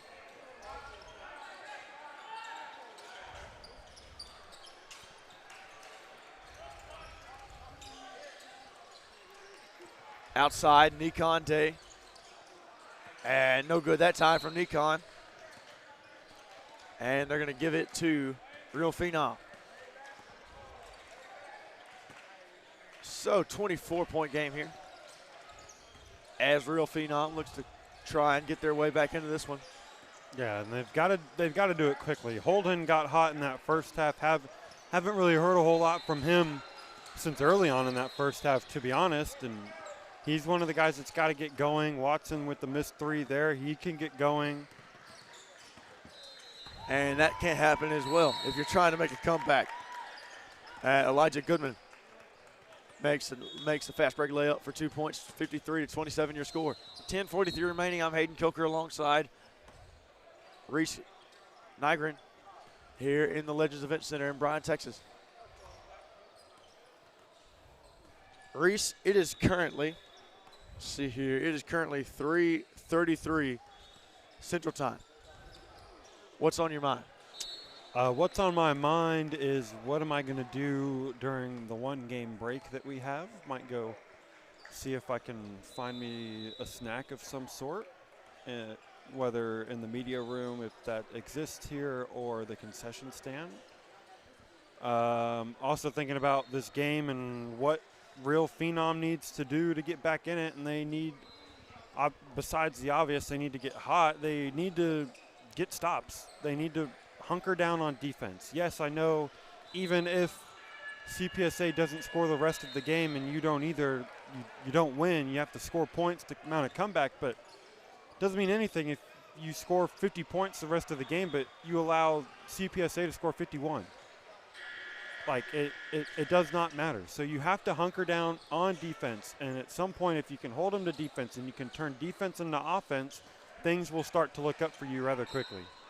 Like you said, it's got to happen quickly. It does. It honestly kind of needs to be a flurry. Hey, we go on a little 6-0 spurt here, an 8-0 spurt, like something like that. Hey, we go on a 9-2 run. It's got to be something like that for them to get back in it. Yeah, it's got to be multiple of those. That shot does not fall that time for Jones. But it's such a good look. It was. They're getting the good looks. They just aren't able to finish anything. Day, 3-ball, and air ball. Rebound, that time by Watson. Up the court, and denied. And Real Phenom just doesn't have anything going their way, but that time out of bounds. Yeah, that time they got something to go in their favor, but that's one under the basket that, hey, I got two CPSA defenders on me.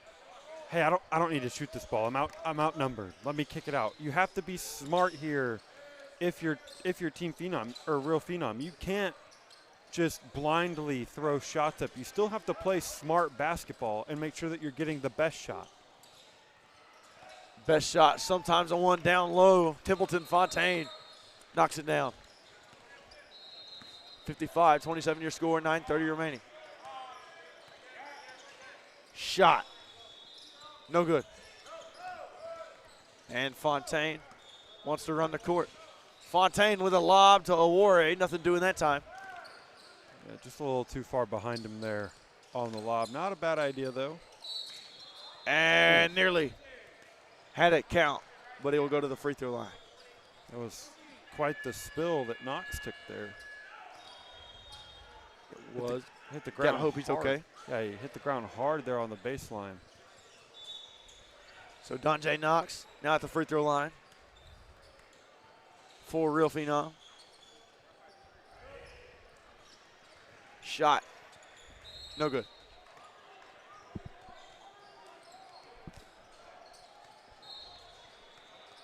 And this is one of the problems though today. You're not hitting your free throws. Yeah. You can't expect to be in a game when you're not hitting your free throws. You know what I mean? Yeah, and they're free points. Like, hey, you've got to make those. They are gimme points. Like, that's as easy of a shot as you're going to get other than a wide open fast break layup. So inside, nothing doing. Yeah, at this point in the game, you have to be efficient from everywhere. You got to be efficient when you get the ball down low. You've got to be efficient from three. You've got to be efficient at the free throw line. All of these things have to go your way to mount a comeback, especially one as large as this, as it's nearing a 30-point deficit. That one no good. 8.5 remaining, 55-27 your score. Jones wanted it. Baseline, not enough. That's Watson. Baseline jumper doesn't fall. And rebound Nikon Day. Yeah, and right now, Real Phenom just isn't efficient. And that time, Jacoby Awore punishes the rim as he grows the lead to 30. Yeah, you can't let Awore have a wide open lane. That is... It's unacceptable. Yeah, that's unacceptable, and that should be rule number one when you're playing against Team CPSA. Make every shot that Awore shoots difficult. Make him work for it. Make him earn it. He can't have easy dunks in the lane like that. And that time, that's Xavier Holden with a quick two. Fontaine. Inside Doan. Up and fouled. And Ryan Doan will now go to the free throw line.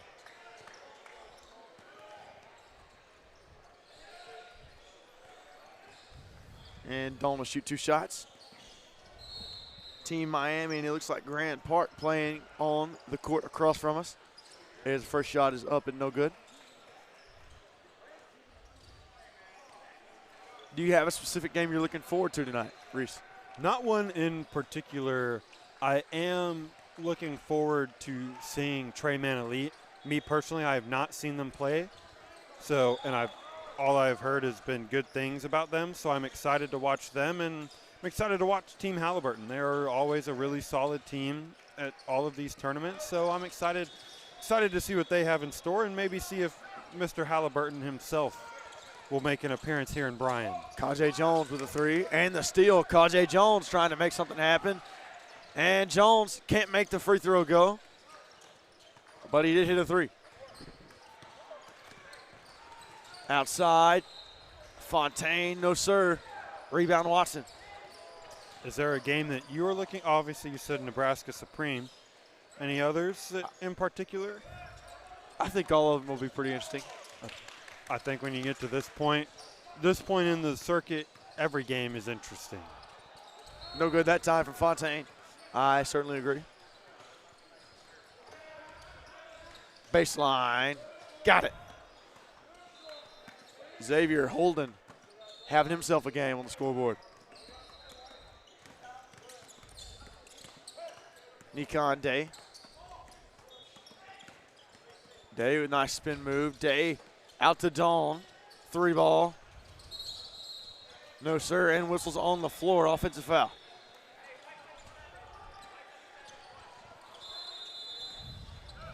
Offensive foul that time, and it will be real phenom ball.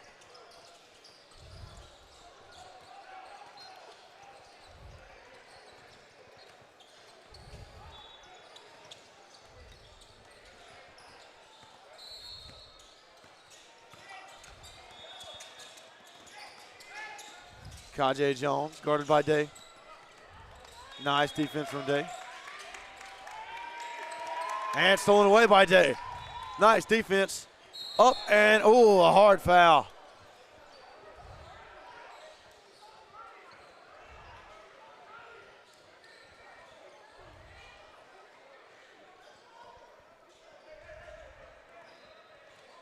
And here we go. Now we got some jawing back and forth. Yeah, Day and Knox were chirping at each other all the way down the court. It looked worse than I believe it was. I agree. It was a play on the ball as he was going up, trying to stop a fast break, make him earn it. It wasn't a intentional foul. It wasn't meant to be a hard foul. It was meant to stop a fast break opportunity. It was just unfortunate the way that it played out. He went for the ball, guy launches up into the air. Like it looked worse than it was. I agree. And we talked about fouls looking worse than they actually are earlier. Just the intensity and the emotion. Sometimes you can get caught up, but just because of the level of the game. Yeah. But at the same time, I think some certain fouls may look worse on the outside than what they genuinely are because of that intensity and that passion for the game. Yeah, don't get me wrong. There are hard fouls, but to me that certainly was not what I would deem as a hard or intentional foul in any way, shape, or form. And we're going to have technical free throws here. So I guess they are going to give them, or they'll give the technical.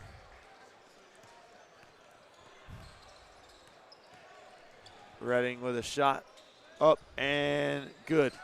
Okay, so I believe that since they gave technicals out, he is shooting the free throws at the line by himself because technicals were given out. So I believe these are the foul shots for the foul that was called.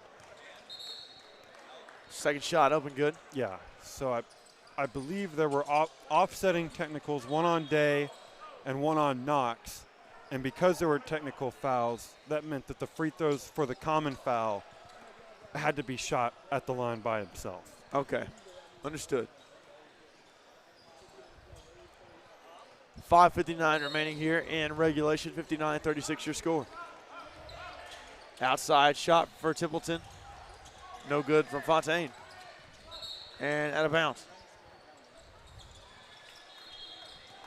Yeah, 5:52 left in a 23-point game. In in control in dominant fashion for Team CPSA. Oh, nice move there. Can't get it to fall in the air ball. And Rebound. He's hearing it from the Team CPSA bench because he was chirping at Day after the foul, so he's going to be hearing it from that bench for the rest of this game. And you can certainly say that. Stolen away. Awore, yes, sir. Yeah, it has just been dominant for CPSA, like no other way to put it. That shot up and no good. Awore. Got it. 3-ball from Jacoby Awore. Yeah, I've been really impressed with what I've seen from Awore here in this one. Going into it, watching him in warm-ups, I wasn't sure what his shooting would look like. I hadn't seen him in person yet. He struck me the way in warm-ups that he was more of a drive and slash, just one of those freak athlete guys, but he has a really solid shot as well. He's a really good player. 3-ball outside. And timeout on the court. 64-39 after the 3-ball. There from Real Phenom. 1 minute on the clock here for the timeout. It looks like the coaches have kind of gone for a snack break or maybe gone to check out the other courts here, as there's fewer coaches than there was earlier. I'm going to need a snack break. Well, luckily for you, we're off for the next game. We are. What do you plan on getting on as a snack? I don't know. I figured we'll walk around, check it all out, and see what the best thing we can find is. I think there's knockoff Dippin' Dots where we got our lunch at. Oh. So I might have to get me some That sounds good. Some knockoff Dippin' Dots. I want what you had yesterday. What were those called? Those dips? Oh, dibs? Yeah, dibs. Yeah, those were good. Dibs are good. Dibs are very good. I've had those. I ate those throughout my childhood. They're so good. That was the first time I'd ever had them. Yeah, I thought they were more popular. They've become harder to find recently than they were when I was a kid. When I was a kid, it felt like they were seemingly sold everywhere, and they've, to me at least, been sold at fewer and fewer places. There's a possibility. Foul down low. Watson wants to travel, not going to get it. And that foul will be called on Real Phenom. It'll be Templeton Fontaine going to the free throw line. First shot up and good from Fontaine. 65-39 your score. And up next after this one, it'll be the Carolina Pressure and Select Basketball 17U Pro 16. That is the game that Hayden and I will take off before we will be with you for the next 3 games after that, and we will hand it off for the final game of the day. Shot. Got it. Guess who? Kajay Jones. Kajay Jones is putting on a performance. Yeah, he is putting on quite the performance here today, and he's been really good for CPSA. They definitely have a boatload of talent, an embarrassment of riches, if you will. It's a good problem to have, huh? It is. It is a great problem to have. And travel called. That time on Templeton Fontaine.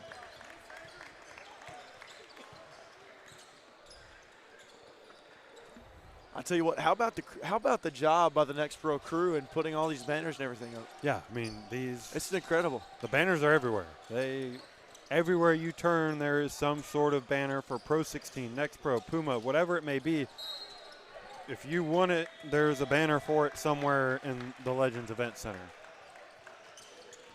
It looks like there's a fan section over there for CPSA. Maybe it's been there all game and I just missed it. It does appear. I think they've been here all game. Shot up, shot no good. And here we go. CPSA, Fontaine, no dice. And now they're running. Shot up and good.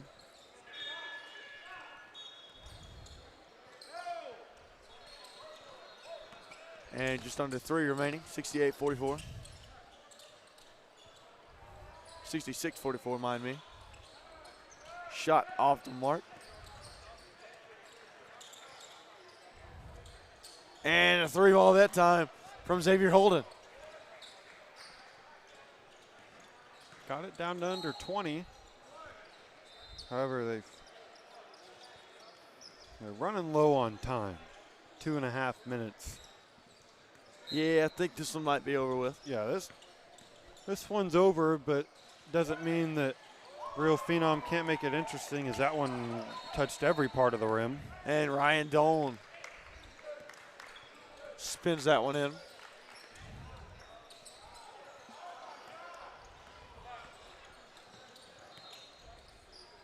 Fontaine. Yes, sir. 71-47 your score. Templeton Fontaine with a 3. I mean, it seems like everywhere you look on this CPSA roster, somebody has had a good moment or stretch in this game. And be curious as we get later on into the weekend how they continue to perform. And another 3-ball from Awore. 74-47 your score. Under 145 remaining. He has such a smooth shot, and it seems almost as if the game comes effortlessly to Awore. Like, he doesn't force shots. He doesn't try and get his own, hey, I need my 20, I need my 30, whatever it may be. It's a, hey, if my 30 comes to me, fine. If it doesn't, that's also fine. I'm going to continue to play the exact same way, game in and game out, and that's what the best of the best do. And so far today, that's what I've seen from him, but I'll continue to keep an eye on him throughout the weekend. Shot up, shot good. That time by Kajay Johnson. Excuse me, Kajay Jones.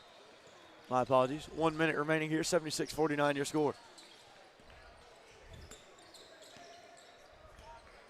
What a game.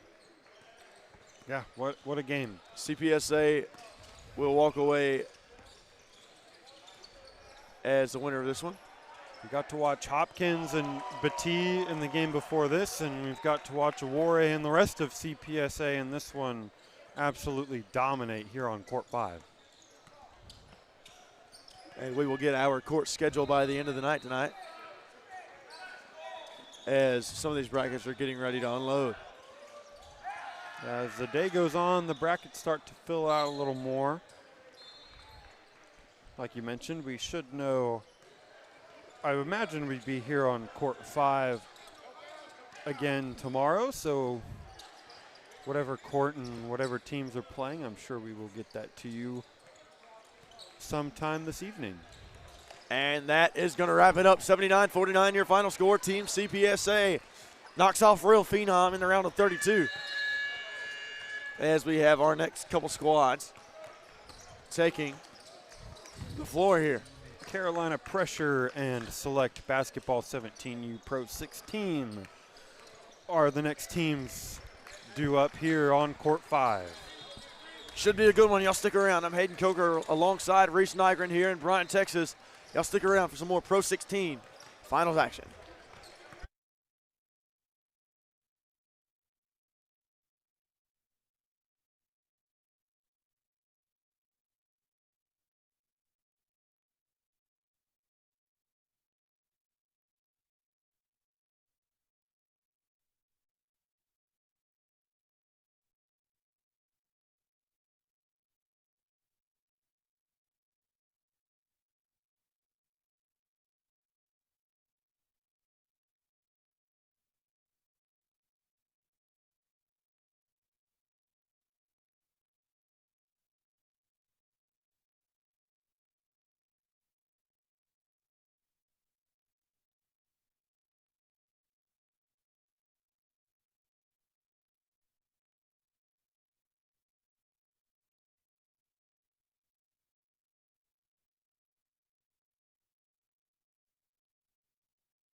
Well, the great thing is we just did a 2-minute intro for this wonderful basketball matchup between Carolina Pressure and Select Basketball. And I'm just going to tell you, ladies and gentlemen, it was pretty top-notch, but we had the mute button on, so chalk that one up to inexperience. This is Matt Reiling alongside Jack Riley bringing you live coverage of the Pro 16 finals here in Bryan, Texas. And we are at the 4:10 game here between Carolina Pressure and NXT team and Select Basketball Pro 16 team. This is a 27 versus a 6 seed here, Jack. And I'm going to tell everybody you did a wonderful job in your analysis about 2 minutes ago, but it went into thin air. So we're just going to get ahead and go right into the basketball action and call this one as we're going here. Select in the white jerseys going left to right, control the opening tip. You're going to see a lot of three-pointers in this game out of Select, and that first attempt was Braylon Larson off the mark, no good. But, Jack, just quickly here in the first couple of seconds, tell me what you think Carolina needs to do here in order to pull the upset. Yeah, I mean, in order to pull the upset here, right, they're going to have to be efficient. They're going to have to create good shots for their teammates, and they're going to have to convert, right? My idea is getting downhill, drawing fouls, going to the line, getting easy points, right? Setting up plays for your best player to go and get an easy bucket, and then everybody buying in on team defense. That's the way that this Carolina Pressure team could overcome Select Basketball. A lot of times these Pro 16 teams will underestimate the next pro, so I do think Select has to come ready to battle just as hard as Carolina Pressure here. Yeah, well said, and good job of echoing what you actually said in the actual pregame that you had planned. And a couple of defensive rebounds here to start the game, and Carolina looking to push the action. Did a nice job in the half court there. Both teams play strong man-to-man. Select's got the advantage here in a little bit of length at a few of the forward positions, but guard play out of Carolina Pressure is pretty solid. And you see the height right there, Jack, make an impact immediately off the drive to the basket. Braylon Larson there with the block on the last that was Braylon. We saw Ethan and I saw 7 blocks in our first game that we called earlier today. It was an unbelievable performance. Still 0-0 here now in the start of this game. That's a corner wing. There must be something in this gym. That was Charles Cooley on the shot. We noticed it's a little bit dark in here. The lighting is a little bit dark, and I wonder if it's wreaking havoc with some of the depth perception for these shooters. It's cloudy, thunderstorming outside, and so there's not a lot of natural daylight coming in, and I think it might be fooling with some of these shooters from the outside. I tend to agree with you, Matt. Here's Shine. I love Shine. 0 with the ball right now. Yeah, he is the point guard for Carolina and does a good job at directed traffic. You'll see Carolina run a bunch of half-court sets. That's what I respect about them. They can definitely play in transition on both ends of the court, but Coach Rob, he does love to run specific sets to try to get his best players the shots that they want. And it looks like we're going to have an illegal screen here. I believe that was on Cooley, number 20, and that's the first team foul against Carolina Pressure.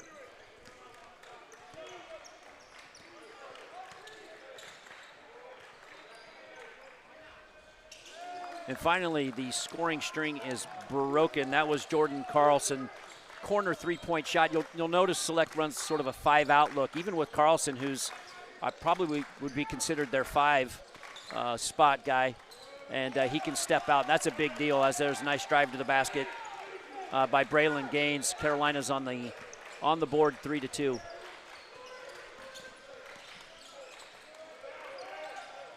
Good pump fake. And there you can hear the bench. This is what I like about Carolina. You can hear the bench. They're up cheering. They're invested in every single possession. Yeah. Great energy from this team. I mean, we saw them out in Richmond, and they had to fight in the play-in bracket to get here. I mean, they have a lot of determination to make something happen in this tournament. Carlson's going to try it from the other corner now, and he hits it. That's the second three-pointer for Jordan. Like I said, he's sort of a stretch 4, maybe stretch 5 player, and he's got the first 6 points for Select. 6-2 lead here, just under 13 minutes to go. I haven't watched much Select this year, but I will say out of the gate they have showed up pretty impressive.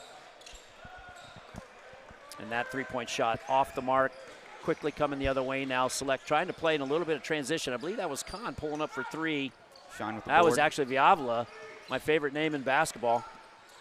His shot off the mark. Good defensive rebound. Not a lot of offensive boards yet in this game. Carolina does a nice job of boxing out and giving you just one shot. And that's Cooley driving into the lane. He's going to pull up over the 5-footer. Great contest there by Carlson. And an offensive rebound by Larson is no good. And here comes Select going the other way. And that, nice finish there. Beautiful. Beautiful. That was Elijah Thompson with a little Euro step and a right-hand scoop finish.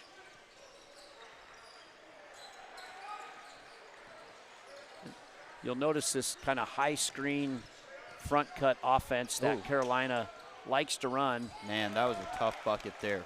That's Braylon Gaines with a step back three from the left corner. He created some separation and knocked down a tough shot. Nothing but three-pointers so far here, Jack.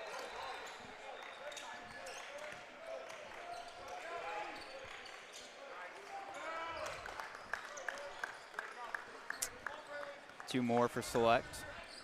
And coming the other way now. I mean, good scoring so far. I mean, I think both these teams have settled in actually pretty good.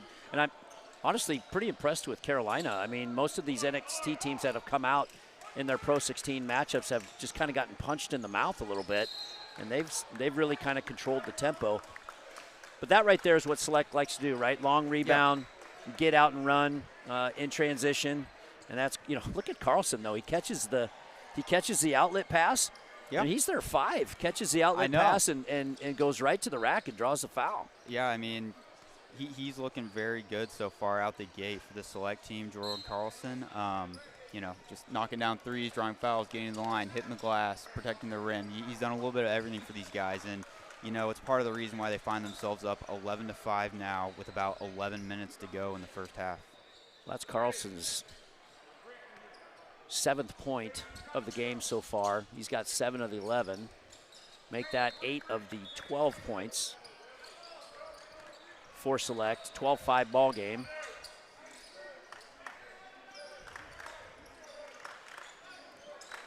You know, a lot of patience out of Carolina. You'll see him swing the ball side to side.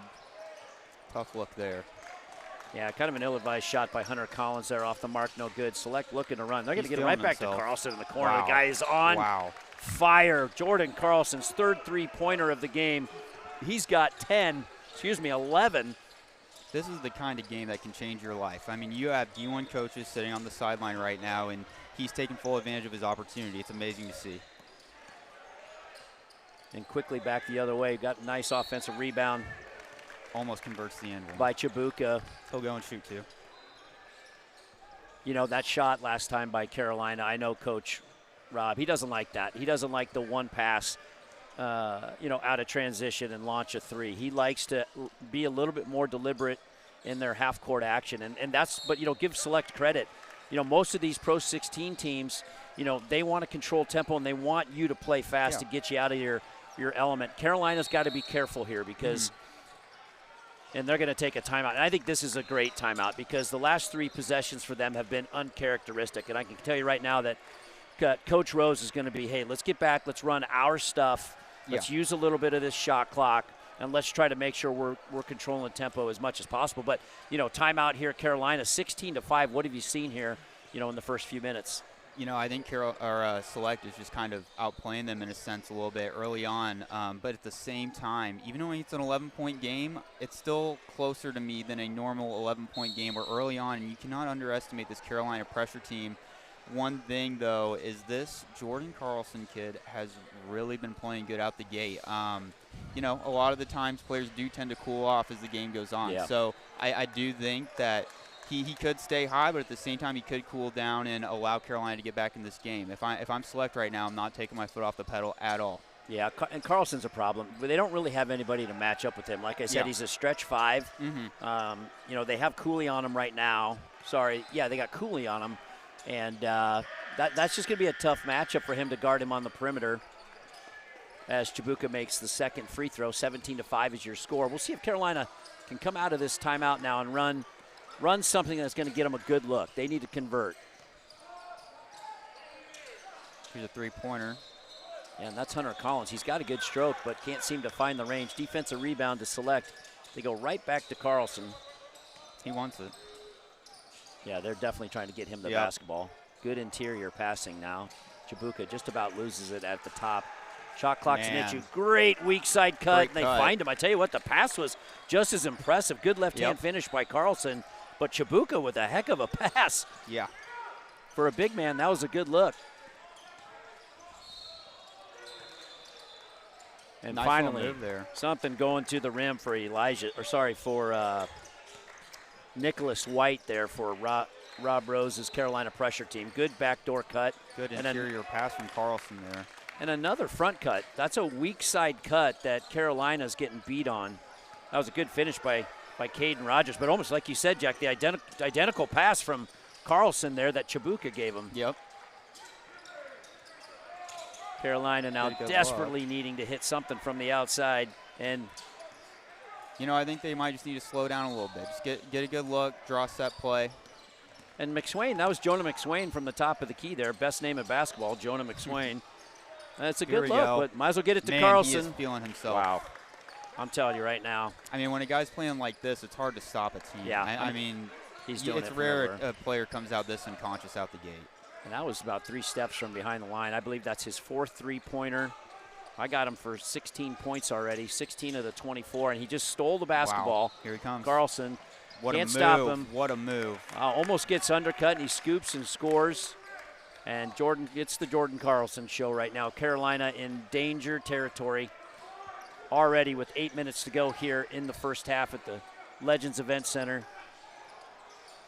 And that was Hunter Collins, pull-up 15-footer, no good. Collins still trying to find his mark. That's a good shot, but they just can't find one to knock down. And quickly on the other end, is that Elijah Thompson? Yes, that is Elijah Thompson. I mean, he keeps getting downhill and finishing on that opposite side of the rim with his right hand. You know, I know that's not traditionally how you do it, but whenever you're that good, I guess you can pull it off that consistently. Awesome finish there by Eli Britt. He kind of crossed over his man and finished with the left hand. Tough finish. Everything for Carolina right now is tough. I feel like they're just grinding on every pass and every shot, and Select's kind of just doing what they want. Obviously, they're trying to find Carlson, who has it at the top of the key. What a great backdoor cut and a great pass. Great cut, great pass. I mean, this Select team is playing on a string right now. Caden Rogers, just good vision, good communication between him and Carlson. Carlson has really impressed me in this first half. He's doing a little bit of everything. I mean, you know, scoring on his own end, but then, of course, getting looks for his teammates as well with those great interior passes. He's been playing good defense, protecting the rims, generated a steal, scored on the fast break. I mean, you'd have to think if he keeps this performance up, he's going to have to get some offers after this. Well, he probably had the most productive 8.5 first minutes of a game you can have. I mean, I think I got him at either 16 or 18 points. He's had a block, he's had a steal, he's had a couple assists. He scored from every corner, and he's hit a couple of free throws. So you can't be much more productive than what he was in that first 8.5 minutes. Yeah.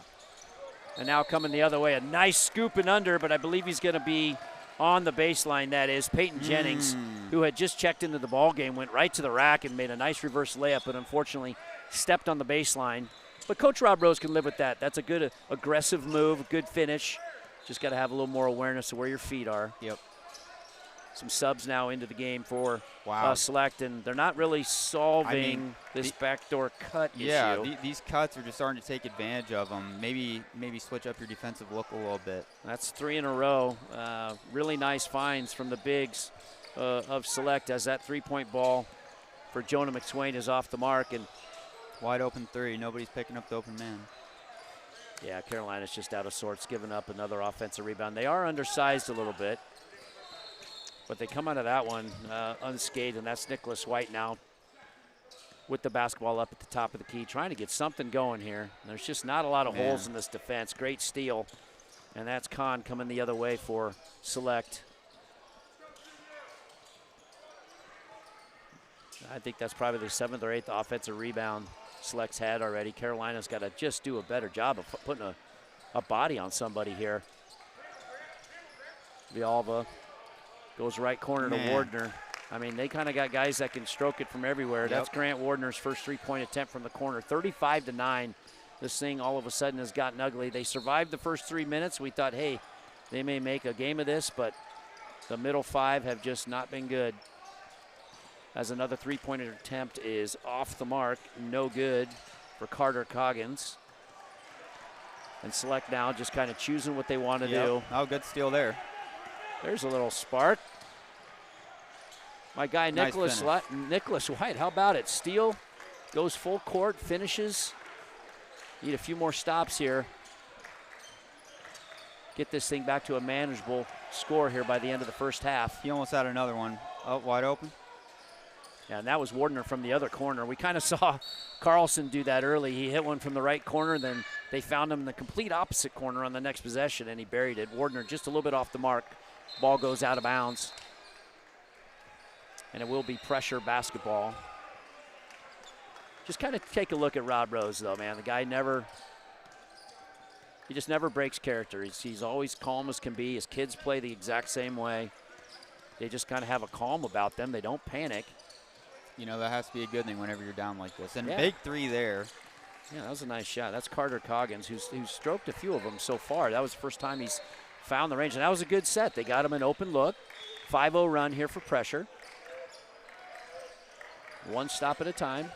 Finally stopped one of those backdoor I cuts. was just going to say Yeah. that.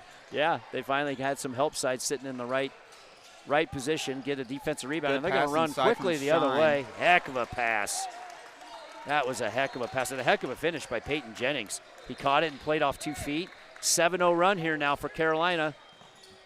It's going to be about Carlson time as we have a kind of a wide open layup missed by Grant Wardner, and right through. Here we go. Timeout select. That's our guy, Peyton Jennings, slicing and dicing. That's a 9-0 run for Carolina. Timeout select. And now we've got some action, 35-18. And like I said, we talked about it in the beginning, Jack, Carolina just doesn't panic, man. Nope. They're not going to panic. He's going to keep them even keel. You just feel like, you know, they're never truly out of it. I completely agree with that, Matt. I mean, this Carolina pressure team, they may be down a lot right now in this first half, but I do see a path to them being able to claw their way back into this game. I do think it starts with getting some stops on the defensive end. You know, you've already let them allow 35 points, so you need to stop the bleeding there, and then you need to start turning defense into offense, right? Getting out in transition, getting easy looks at the rim, and, you know, even getting to the line and converting your free throws. Those are kind of my pathways of success for this team. And with a guy leading your reins like Shine, with the ball in his hands most of the time, right? If he can just get some looks on himself, be able to draw the defense, to pay more attention to him, it'll create shots for his guys. And there's good shooters surrounding him to where they could really start to bring this thing back. One thing I noticed here is best coaching move of the day so far is you get Mr. number 5, Jordan Carlson, back in the game. And so what was maybe a 2.5-minute rest for Jordan Carlson. I think he's got 18 of the 35 points. He came off the bench quickly after that 9-0 run for Carolina. And we'll see if they get back to getting him the basketball. A little horn set here for Select, trying to get that backdoor cut. Nicely defended by Carolina. As Thompson with the basketball goes topside to Carlson. He's obviously looking for a shot. Oh, and his first chink in the armor, almost a turnover, but shot off the front iron, no good. Rebounded by Carolina, looking to cut this thing to at least 15. And scoop opportunity is up, and it is no good. Kind of a forced opportunity there, I thought, Jack, by Peyton Jennings.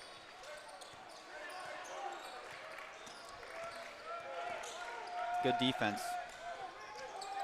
Yeah, there they go, generating a steal. They've kind of amped it up a little bit. Create a turnover, but they just give it right back. Yeah, it's unfortunate. That was good defensive half-court pressure there, and they got what they wanted. Just unfortunately, White couldn't keep the handle on it, and they turn it right back over to Select. We're just about at the 3-minute mark here, 35-18. Carolina's done a nice job of weathering the storm here to kind of give themselves the opportunity to cut this to a single-digit lead here if they can continue with the defensive pressure. Can Carolina bring the pressure, Matt? Carolina bringing the pressure. Another three-point shot off the mark, no good. Shine. Great lead-ahead pass. The trailer almost put it on poster. Yeah, that was Huell trailing. Had a nice pass, just couldn't convert. That's 2 missed opportunities in a row here for Carolina. Empty possessions. And the scoring drought is broken by Elijah Thompson. Nice little baseline J to get Select back into the lead by 19. Shine now with the ball at the top of the key. He's going to cross over, go right to his left hand and finish. Pretty move by Derek Shine. He needs to keep getting downhill. The defense will have to collapse to stop him, and that's just going to create more open shots for his teammates. I can't tell. Is he left-handed, or did he just finish with the left? I do believe he is a lefty. And Carlson rims in and out, corner three-point shot. That thing did everything but go down, but offensive rebound into the hands Shine with another Select. board here. Yeah, Shine's just kind of doing it all, man. Yeah. Smallest guy on the court went up, got a defensive rebound. He got that rebound right over the top of Braden Larson, who's probably got 6 or 7 inches on him. And now Carolina in the half court. Really a valuable possession right here, Jack. We're under 2 minutes. Carter Coggins, a very deep three. That was a long three. I don't think they liked that shot. I couldn't tell if the shot clock was down or not. A little bit of an ill-advised three. 17-point lead now for Select. Carlson's asking for it. He's got the shorter white on him. Easy but shot for him. I tell you what, he can hit it from anywhere. Good mid-range jumper. That'll get the coaches looking in the book. When you can flash from the weak side, catch it at the free throw line and turn and pop. And he buried it. I believe that it's probably 20 for him. I should be keeping an active score on him. Yeah. We're just about 1 minute here. Shine's got the ball. He's going to pull up over the top of Carlson. I think Carlson got a piece of that. We'll give him credit for a half block. Select gets it and looking to push here. That's Grant Wartner from the right corner. His shot is off the mark, no good. Really good rebound by Peyton Jennings there, and he's going to be fouled by Grant Wartner. Good foul, though. They were going to get out and try to run and maybe go 2 for 1 here. So they can still do that. Yeah. But I don't mind that foul by Wartner, kind of stopping them in their tracks where they're at. A couple of substitutions now into the game. When Carolina starts playing fast, they start clawing their way back into the game. So Select can just control the tempo of this game. They can probably close the door. Now we're under a minute now, 45 seconds to be exact. Carolina pressure with the ball. Tough too, but he makes it. That's my guy White, Nicholas White, just inside the three-point line, a long two, 39-22. About an 11-second difference on the shot clock here. Select goes quickly. Kahn with the three-point attempt off the mark, no good. Shine's looking to push. He's got it into the hands of Coggins. Coggins goes back to Shine. I think they're going to settle for 1 here, maybe, or take the first good look. That's Jennings. Jennings is going to stutter step, get across the lane, and finish with his left. 10 seconds to go. Quickly the other way now is Select. Can they get a shot off before the end of the half? Can't convert. Shot off the mark, no good. Shine's going to push it. 3, 2, he's going to pull up. 1. It's good for Shine going into half. Big Shine shot to cut down the lead shot. to 12. You know, as a coach, though, the nitpicking, his foot was on the line. It was only a 2. But a nice little run there by Carolina pressure to end the first half. Got a couple of stops and converted, and really good quality minutes, I thought, out of Peyton Jennings coming off the bench for Carolina pressure. He made an impact immediately, and you said it, Jack. I mean, Shine, he does a really good job of just controlling the tempo for them. He knows when to push. He knows when to kind of pull up a little bit. And, like, that was the first shot I've actually seen him take. Well, you know, another thing I noticed as well, right, he's trying to work his team into the game, I think, at the beginning. Didn't really have any shots early on in the game, but whenever he sensed that it was time for him to pick up, things on the offensive end, he started scoring, right? So he's definitely a pass-first player, a very smart, poised kid. But whenever the lights shine for Derek Shine, I think he's able to step into a more demanding scoring role and put out some offense for his team. That was good. That was good. 39-26 is our score at the half here at Legends Event Center. You're listening to the Pro 16 Finals, brought to you by NextPro Pro 16. It's been a wonderful day. We're about halfway through the games. Last games are slated to tip at 8:50 tonight. And this format is just something special. You've got the top 16 NXT teams in each age group, and you got the top 16 Pro 16 teams in the age group, and this is a wonderful opportunity. We talked about it, Jack, Ethan and I did earlier on, just about the opportunity that this gives kids being a live period event with college coaches being here. And Ethan did a really, I think, a pretty insightful job of kind of explaining it, what it's like. I'd like to get your take on what you think these events mean, not only just for the coaches and players, just for anybody that really attends this. Yeah, so, I mean, coming from a player standpoint, if you're an expert team invited into the Pro 16 Finals, you're getting invited to play against some of the top competition that the grassroots basketball world has to offer. With it being paired at a live period, there will be college coaches packed in this gym, and most of the draws is the Pro 16, but whenever we get those NextPro teams matched up against the Pro 16, that's when those college coaches are going to see some talent they haven't seen before, and You know, I like to say our circuit is really good for uncovering hidden gems, and I think these are the events where that really starts to happen at. Yeah, well said. And this format itself gives every opportunity for everybody, you know, to have a look and be discovered and get the opportunity to show their best. And certainly it has not disappointed, at least halfway through the first day. And that's the beauty of AAU basketball, right? We're already into the second half. A 2-minute halftime. Coaches got to have their 20-second commercial rehearsed and done. And we're right back at it. And the first possession for Carolina ends in a turnover. And Select, smelling a little bit of blood in the water, comes back quickly, clinging to a 13-point lead. Carolina, like we said, did a nice job of weathering the storm, getting it to be a manageable deficit. But cross-court pass here for an open three. You know what? He got, you know, I need to check. Peyton Jennings just skied for the rebound there for Carolina. I don't think he started the game. But I need to maybe verify that because he is starting the second half and is much well-deserved because of the effort that he put forth with the minutes that he had in the first half. So really a nice defensive rebound. He actually got fouled on the rebound.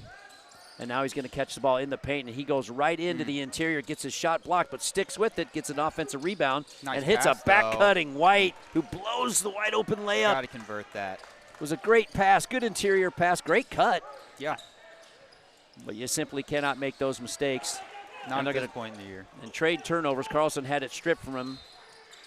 And now finger roll opportunity out of Peyton Jennings. And he's going to be fouled and go to the free throw line. Jennings there poked the ball away from Carlson and got it back and kind of ran transition himself and tried the little finger roll scoop and score, got fouled, almost went in, but he's going to earn some opportunities here at the charity stripe. Good to see him not backing down, right? Like he's kind of gone at Carlson a few times. He's kind of gone at Chabuka a few times. Both of those players are taller than him, a little lankier than him, but he's kind of trying to take the action right at him as his first free throw is buried. Second free throw attempt. And he's got a nice stroke, too. He does, yeah. Both free throws are good for Peyton Jennings, and it's an 11-point ball game. Ooh, very strong offensive move Here's by Villalba. Villalba couldn't finish. And great job here by Carolina pressure on making sure they just limit Select to one shot, but that's the second baseline. Out of bounds. That's the second baseline out of bounds violation we've had. Carolina is starting to play good, but I will say, you know, just it's the little things, I think. And at this point in the year, elimination game, your season's on the line. You gotta really clean those up. Yeah, you gotta value possessions, especially in the second half. Turnovers are kind of a killer, and against really good teams. Pump fake. And converts and the that's rim. Chabuka, and the shot fake and drive. And Rose wanted to travel there on Chabuka, and I think he was correct. He did seem to shuffle his feet a little bit, but nevertheless, officials let it go, 41-28. White now comes right back. Nicholas White having himself a sneaky good game here. That was a good crossover right-hand finish. Yeah, I started to see the kids use that carry move a little bit more popular. You know, I think it was popularized by Donovan Mitchell. And now Miami Select in the half court. Here's Carlson. We haven't seen him score yet, but I expect that to change. Oh, good defensive pressure there. Yes, it was. That was Carter Coggins, who kind of had it stripped away. Carlson was trying to go to the rack, and Coggins a little undersized. Yeah. Got his hands on the ball, got it stripped, actually went off the leg of Carlson. And that's going to go down as a turnover for Select. And they got an opportunity here now to kind of keep chipping away. And White's going to run the show here at the top of the key. Having some off-ball movement. They're trying to, looks like, get Shine in. They're just not letting Shine catch the ball, to be honest. Yeah. They're face guarding him and saying you're not going to have it. Pretty good strategy here by Select. I agree. Shine was the catalyst in the first half, and they're just simply not going to let him run the show. That means it's got to go into the hands of White, who's actually a pretty good ball handler in his own right. Baseline out of bounds now for Carolina. That's Jennings with the ball. He's going to drive right hand, goes right at Carlson. Goes right at him. Oh, foul. And Carlson's going to get whistled for the foul. That'll put Jennings back to the free throw line. This kid is fearless, man. He's undersized, and he isn't afraid of anybody.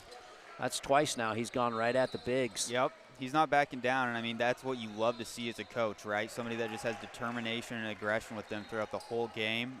You know, I do think at some points it could be easy to get deterred whenever you have a challenge like that in front of you, but he's not letting it get in the way of his hustle. Well, you know, and if I had his free throw stroke, I'd try to get to the line too. He's buried his last 4, and none of them have touched the rim. You know, I think, too, this is the first time we're in single digits for the first time in a while. You're 100% right on that. 41-32. Select now looking just to run some of their best stuff here. They're being a little bit more deliberate in the half court. A good pull-up shot fake, and the shot was off the mark there by Elijah Thompson. Good defensive rebound by Carolina, and quickly now coming the other way is Charles Cooley. Gets his shot swatted, I believe, and that's going to lead to a 3-on-1 kick out. Three. And that's Thompson one more time. And Elijah folks, Thompson. We have a 6-point game. And give credit. Give credit to Caden Rogers there. That was a good kick out pass for the 3-point shot. And that was big. Select needed that. Carolina was going on a little bit of a run, and they needed that. And quickly back the other way now. That's Nicholas White. Buries the 3-pointer from the left corner. They got to get a hand in his face. You don't want him finding the hot hand. Yep. And Jack, what'd they just get beat on? Did you see that? I didn't. It's this backdoor, sort of like a flex cut. Yep. And Caden Rogers found himself wide open underneath the basket, and a great find by Carlson. Carlson does everything really, really well, but I'm probably most impressed with his vision and passing right now. I mean, he's doing a little bit of everything. He is. He's having a great game. And Shine here. Almost had it. Shine battling the bigs. Yeah. Went up against Carlson and almost got the rebound, but Select now quickly the other way. And that's Villalba, who's the recipient of a wonderful pass from Elijah Thompson to get the 2. 5-0 run here now for Carolina. Get it back up to a 13-point lead. Oh, sorry, 5-0 run by Select, that is. White now amongst the trees underneath the basket. Gets it out to Coggins. Got to get it off. Oh, in and out. Great shot. In and out, no good. In and out. Oh, did you see that? He just kind of took on 3 guys himself.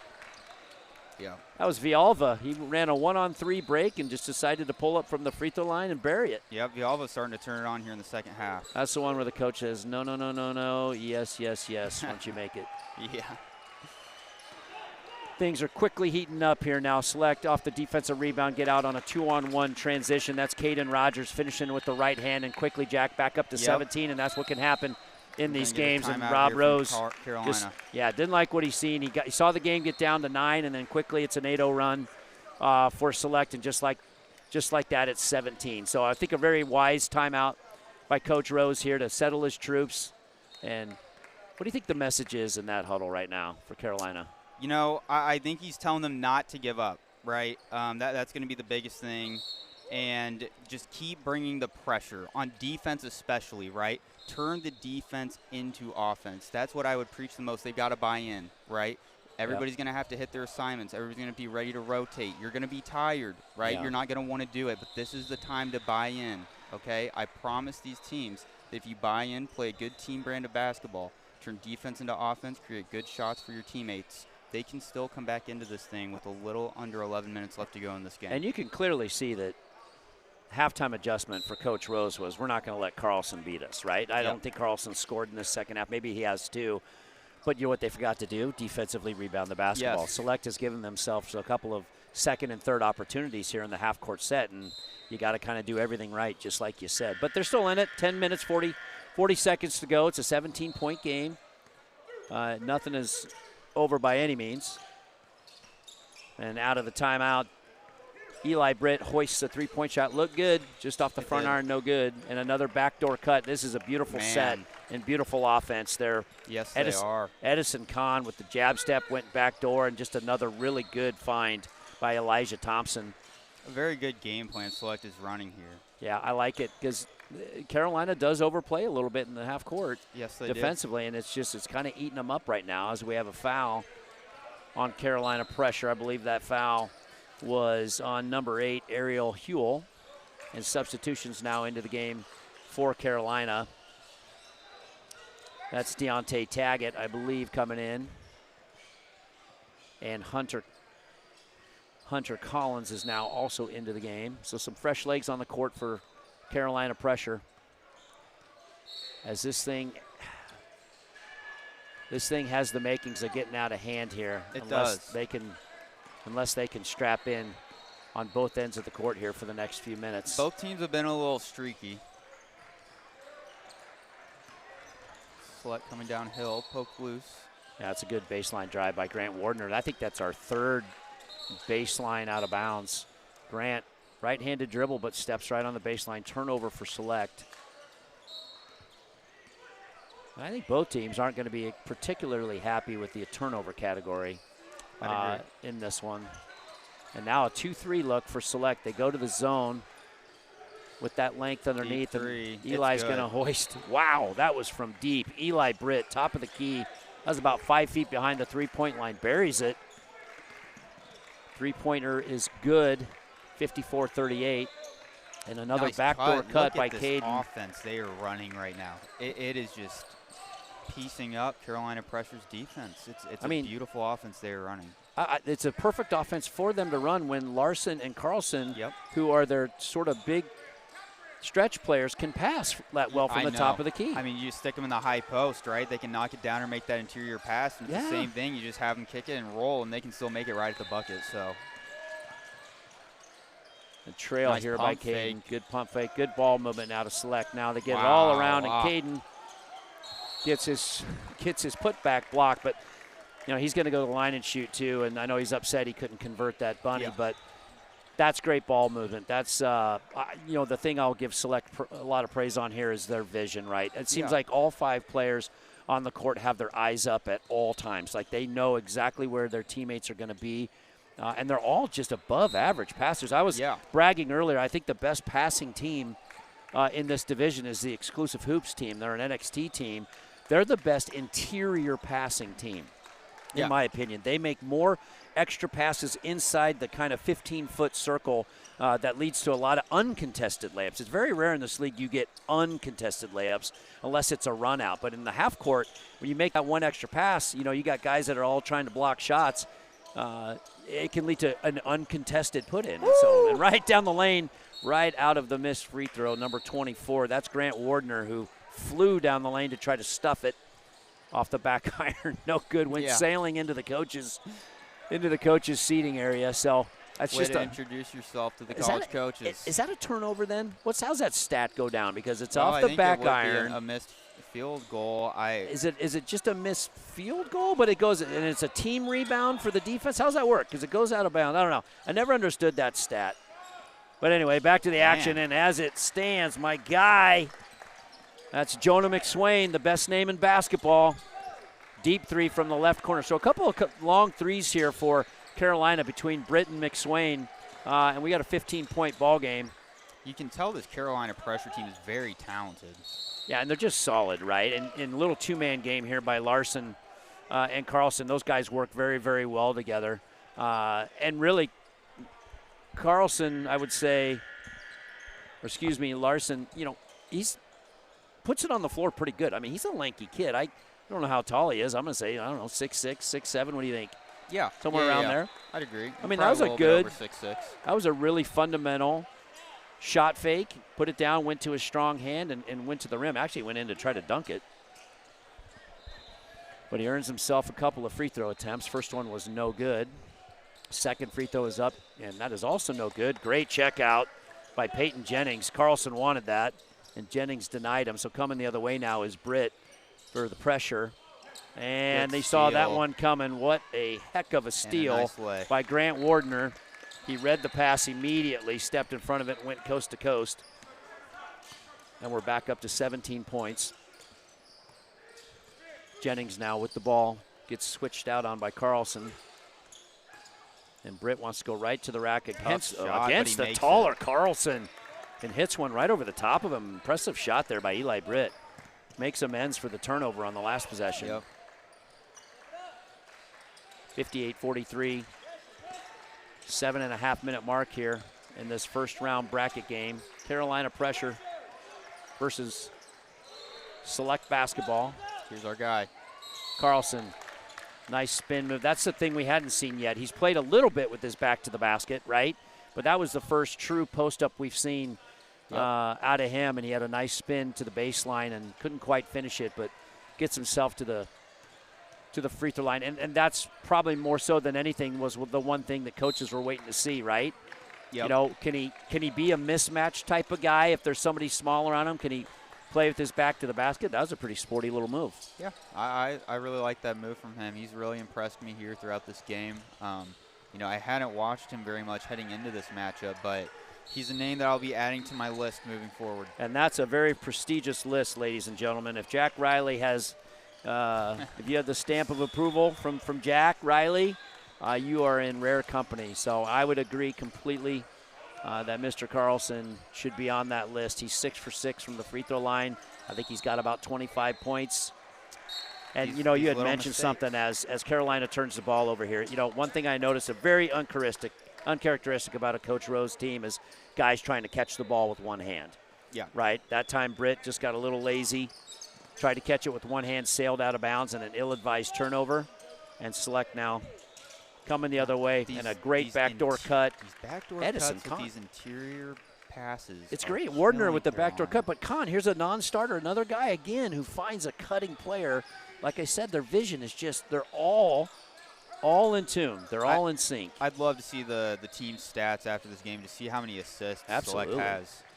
Britt now, shot clock winding down. He's feeling himself right now. Yeah, he just absolutely buried that in front of Chabuka. That's the big guy coming out on you.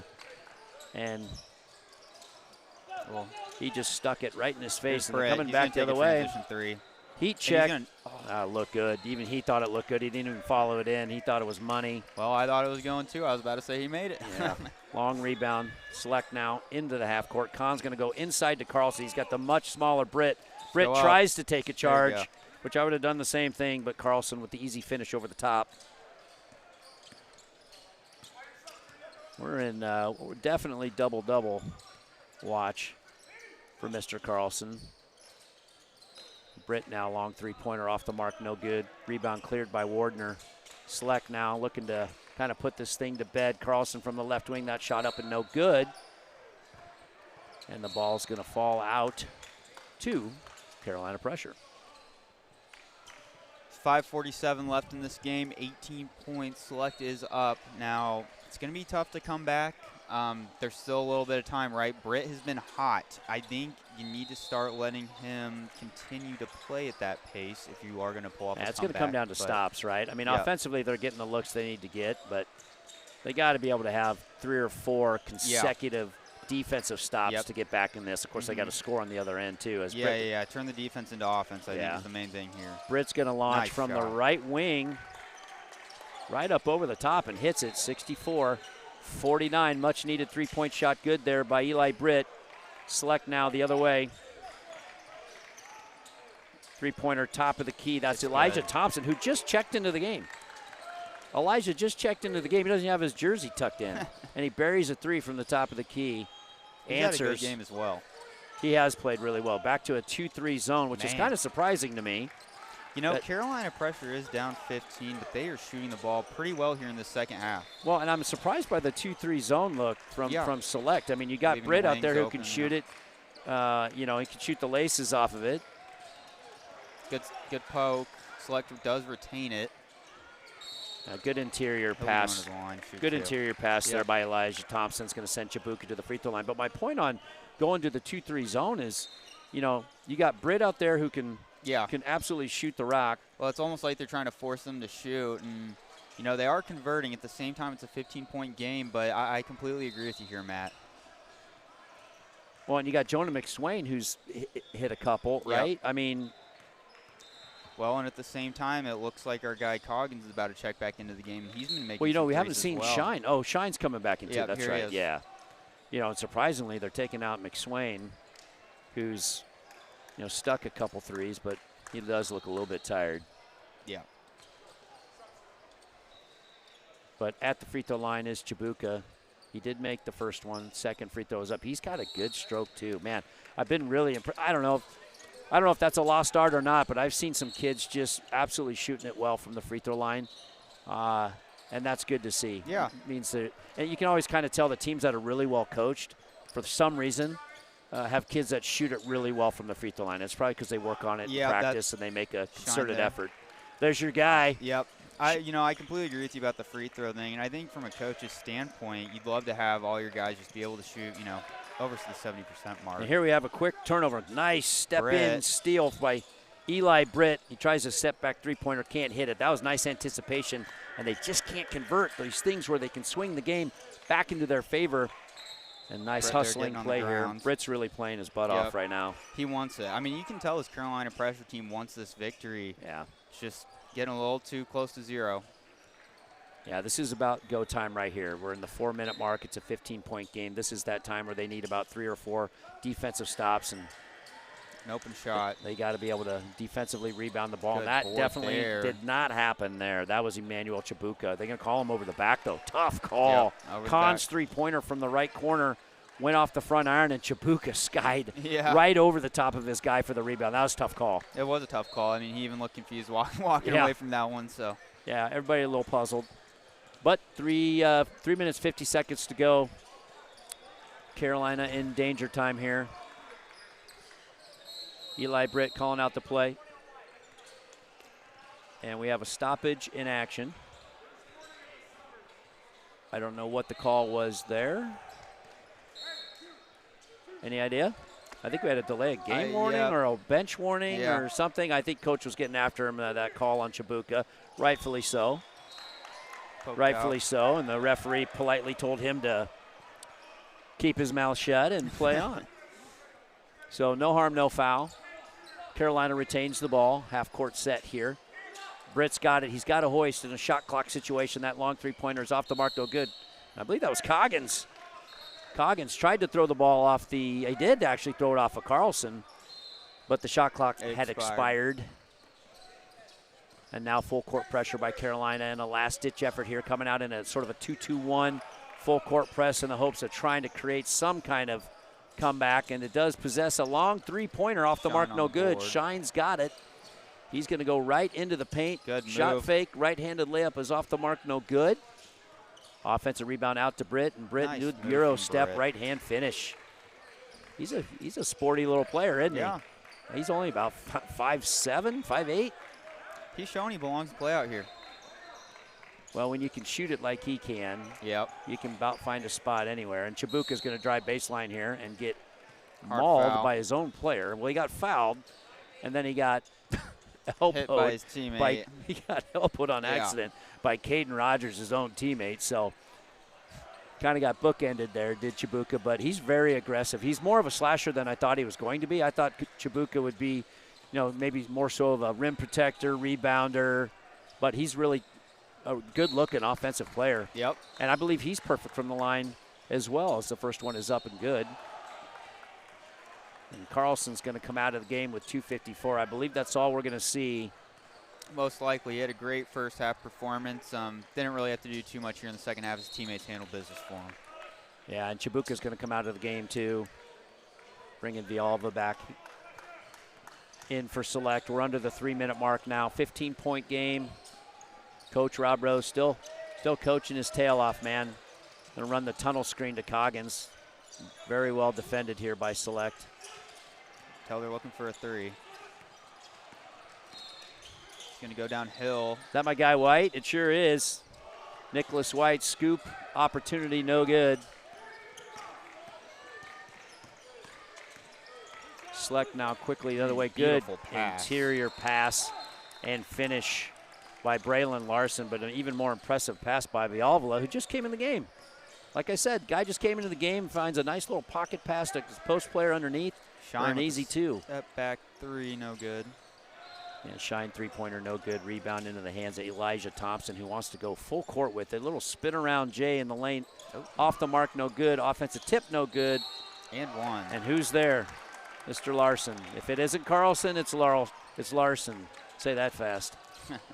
And he's the biggest guy in the court right now, and that's the issue for Carolina. Yep, I think the size really did start getting to him. Select did just control the pace of the game, and then the facilitation from Select just as a team. They really just broke down this Carolina pressure game plan, but at the same time, this Carolina pressure team, they had such a great season with us. The next pro team coming into the Pro 16 finals, they should not feel bad about themselves getting knocked out. They had an amazing season.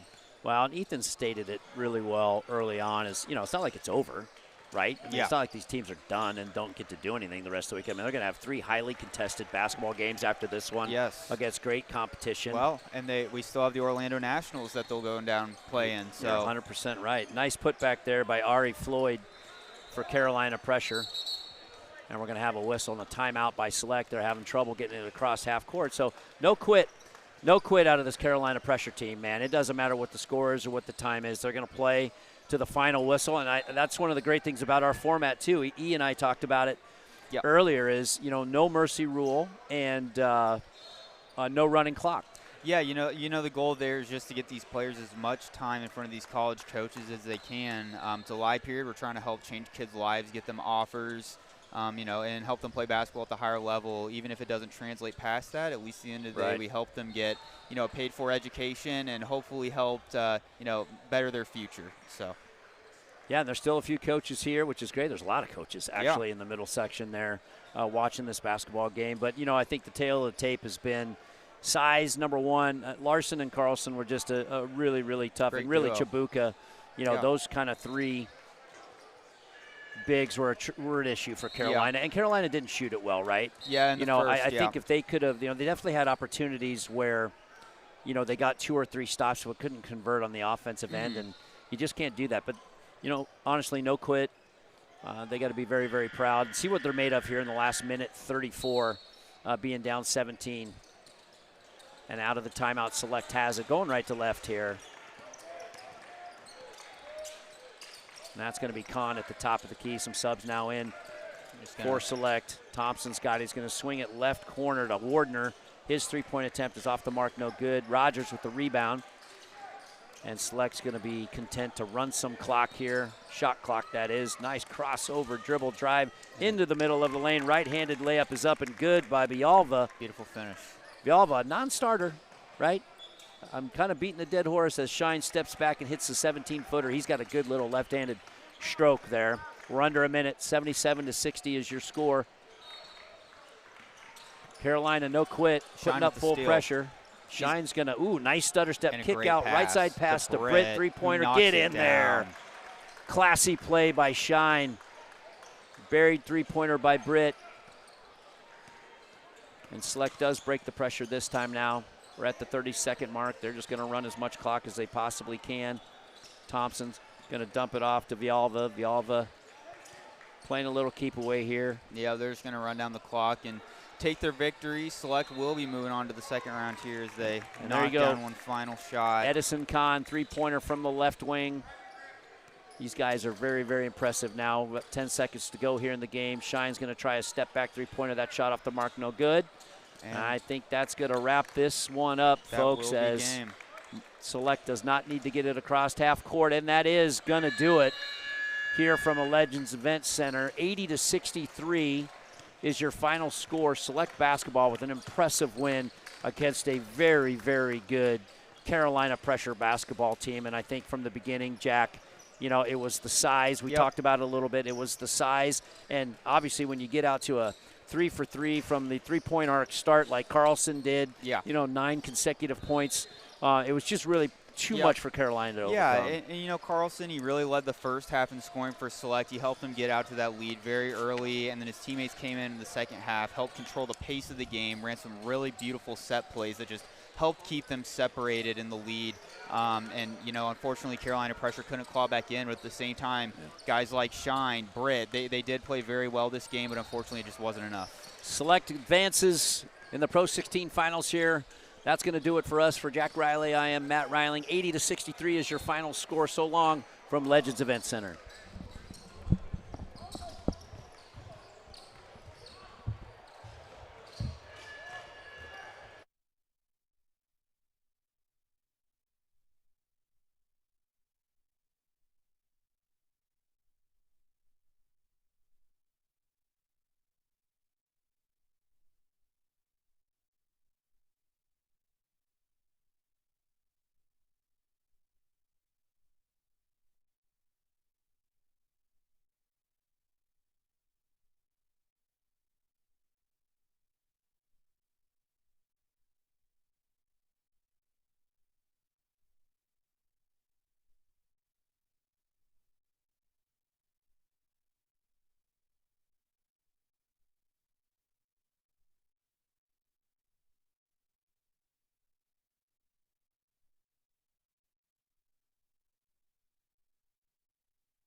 And welcome back into Bryan, Texas here at the Legends Event Center. I'm Hayden Coker alongside Reese Nygren here. And, buddy, we have a doozy on our hands today. We have Team Halliburton up against Oklahoma Chaos. Should be a fun one today. Team Halliburton led by head coach Bryan Terrell. And Oklahoma Chaos led by head coach D'Angelo Anderson. And we are counting down the moments before we get ready for this game to tip off here in Bryan, Texas. Super excited for this one, Reese. Yeah, I mean, Team Halliburton, they're the number 10 seed. Plain and simple. Like, they are the higher seeded team in this one. When you look at the bracket, the Oklahoma Chaos are the 23 seed. Don't let the seeding fool you with this Oklahoma Chaos team. They can cause chaos, and they can really force an issue for this Team Halliburton squad without their main man, Tyrese Halliburton, on the sideline. Of course. And let me just tell you, I love what this Oklahoma Chaos team can do, but how about the uniform combos? Oh, this is – earlier we had a colored versus colored jersey matchup. Today we have this matchup, we have the white pinstripes and the black and gold. This is one of the top jersey matchups I've seen today, and maybe one of the best we'll get throughout this weekend. Still a lot of games. There's a lot of time for teams. The SA Future jerseys, the powder blues. Those were nice. Those were nice. That and the Colorado Collective was such a good matchup. Yeah, the powder blue with the yellow, that was a great matchup. But this one has it beat. They sent both of the teams out getting ready to tip off, and then they sent them both to their bench. And not really sure what the holdup is, but either way, we will have basketball for you shortly. And they're sending them back out. And here we go. Team Halley without one of their big men, Chris Rupert, due to an injury. Suffered, believe it was last week or the week before. And Oklahoma Chaos wins the opening tip. Yeah. And ladies and gentlemen, here we go. This should be a fun one. Do we call this game or the next game the prime time game? I think we can call them both prime time. I think we can call all three of these prime time. I think we can call this session that you and I are about to do prime time. Should be a fun one. Both teams up and up with a miss. And Chaos trying to get on the board first. Elbow, no good. Too short that time. It's Folsom with a nice pass. Inside, stolen away. Both teams still looking to get on the board. Nearly a minute in. We've seen slow offensive starts throughout most of the games here on Court 5 throughout the day. This one's shaping up to be no different. And I wonder why that, and I say I wonder why that is. Do you think that has something to do with it being the first day of the tournament? Yeah. Is Ferguson with a shot? Oh, wow. Ferguson gets on the board first for Team Halley. That definitely has something to do with it. I think earlier it was just because it was so early in the morning, but. And another three. Now they're trading buckets 3-2 now. Yeah, now they're starting to score. Earlier I think it was because you look at it, it's 8 o'clock, 9 o'clock in the morning. Now it's, hey, I've played a game already. I'm playing my second game. It's the first day. Like, let me get my legs back underneath me, and let's get this show on the road. Nice job to drop the contact and get to the foul line there for Oklahoma Chaos. I think as we look ahead to the games tomorrow, which we were talking with El Presidente about those games, we're super excited for tomorrow. I am, dude. We're super excited for tomorrow. Saturday will be epic. Sunday, even better. This weekend is just getting started. We haven't had the highest quality of games, I will admit, so far here on Court 5, but that doesn't mean that we can't have high-quality games, as we expect that throughout the rest of the weekend. And Kim House Jr. knocked down the first free throw. And, no, you're absolutely right. And right now, Oklahoma Chaos coming out on top. That's huge for them. And House Jr. knocks down the second free throw. That's huge for them. And with the way that Team Halley played last week, I would say that this is certainly a game that Oklahoma Chaos can win. Yeah, and I mean, you don't want to say it's a game they feel like they can win because they feel like they can win every game, but you as a fan should feel like this is a game that Team Chaos can win. Oh, And no. Bullock lost it going up. I think Bullock was hesitant between whether he wanted to flush it down or whether he wanted to lay it up, and chose neither.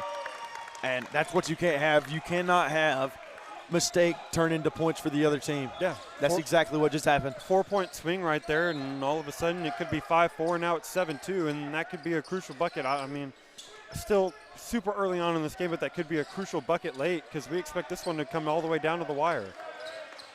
That time, Howard Williams unable to knock down the three. Zeke Jones with a three, then Northern Illinois commit knocking them down here early. And the one thing you have to question with this Team Halliburton team is, what do they look like without Rupert? Because, I mean, you look at Rupert, he's got the big body down low. He is the physical presence for this Team Halliburton squad. Without him, it kind of changes the complexion of what this team looks like today. Tomorrow, we don't know the extent of his injury, whether he'll play at all this weekend. So we don't know. But right now in this game, it'll definitely hurt them because he is their go-to guy down low. Absolutely. And the thing is they played with Rupert a game or two last week without him. Or excuse me, they played without Rupert for a little bit last week. And you could kind of tell just down low they weren't as good with Rupert. Yeah. And now I sort of understand why. Yeah, and I mean, this isn't a knock on JT Meyer. He is. Oh no, absolutely. He is a great down low presence. But the thing that made Rupert so crucial to this Team Halliburton team was it allowed Howard Williams to play on the outside because they knew that they had Rupert down low available to them to be that big presence down low, and now they don't. So that forces Howard Williams to maybe come off of the perimeter and go down low on the block more often than he probably would like. And defense standing out now for Team Halliburton. But don't get it twisted. Howard Williams can play wherever you want Howard Williams to play. Oh, no, for sure he can. For sure he can. It'll be interesting to see where he winds up playing college ball. Folsom, nice pass inside. Oklahoma Chaos again on the board here for two. That was Jasper Chaves. Yeah, that was. And a foul on Folsom. That was just great vision there, looking off the defender and knowing that he had a guy cutting right down the heart of the lane, put it on the money. Easy two. Ball movement is where it's at when it comes to beautiful basketball. And there we're seeing it. Folsom with a nice pass down low, and then a good finish by Chaves. Yeah, you look at all the best offenses at even the college and even the NBA level, they move the ball. Off-ball movement is key as Howard Williams hits that mid-range jumper. The ball movement is key. You think about those San Antonio Spurs teams back in the early to mid-2010s with Parker and Duncan and Ginobili and all those guys. Like, ball movement was the absolute most crucial thing. Nobody stood still for longer than 2 seconds at any time. And that pass from Howard Williams goes out of bounds. James Ferguson slipped up, and that was probably going to end up in a dunk. Yeah, but it was. James Ferguson just slipped up a little bit. Yeah, and we've had some slips here. The official's going to call for the towel because we saw Zeke Jones slip on the logo, and then right there you had the fast break opportunity, but you lose your footing and you slip and fall and you cost yourself 2 points. But it's not at the fault of the player. Oh, no, absolutely not. We've had people slip and fall all over the court throughout the entirety of today. This is nothing new. And it happens all the time, especially when these players are diving for loose balls and all that. Yeah, you're diving for loose balls and sweaty bodies at the floor and lose your footing a little bit. Nice defense there from Team Halley, and now this press from Team Halley is certainly, it seems as if it's getting to Oklahoma. Yeah, and it certainly looks like it is because see right now they think it's a man press, and this time it continues to be a man press. But Team Halliburton also loves to do a jump press where it will pose itself as a man press. Next thing you know, one of the defenders comes from the other side of the floor, and all of a sudden you're trapped right on the sideline. Outside, Zeke Jones can't hit from three that time. Nice offensive board down low. Anaya puts it up. Anaya can't get it to go, but a tip in. And A.J. Anaya with a nice offensive board and tip in, and then they're going to call kickball. Yeah, and without Rupert, Anaya and Meyer become the center rotation. Typically it's Rupert and Meyer, but with the injury to Rupert, it becomes Anaya. And how he steps up in that spot will be crucial for how far this Team Halle team can go throughout this weekend. Long distance three from Folsom, no good that time. And here we go, Anaya up, Anaya, and a nice job defensively there from Folsom to get back. And the thing is, with what Folsom did right there to these coaches is more impressive than what the dunk would have been. Whether it's a windmill, whatever kind of dunk you hit, unless it's like something insane, the dunk was not more impressive than the play made right there. No, absolutely not. Howard Williams, no good on the J. And out of bounds, air ball. But that's where Howard Williams thrives, right there in that mid-range area, that elbow kind of area. He loves the mid-range shot, and it's because he has a really good one in his bag. Deep three that time, no good. Offensive board by Chaves. Now Folsom wants a three. Folsom knocks it down. 12-9 now. Been impressed with Folsom. Obviously, he had that steal to stop the fast break opportunity, the three-pointer right there. He had a good pass earlier. He's really put his imprint all over this game early on. Williams wants to drive. Baseline. Up and no good. Howard Williams off to a slow start, 1 for 3. Chaos. Chaos. Chaos! At 3 for House. Yeah, again, this Oklahoma Chaos team, they can score with the best of the offenses here. Holy cow. Nice Euro there from Ed Bullock.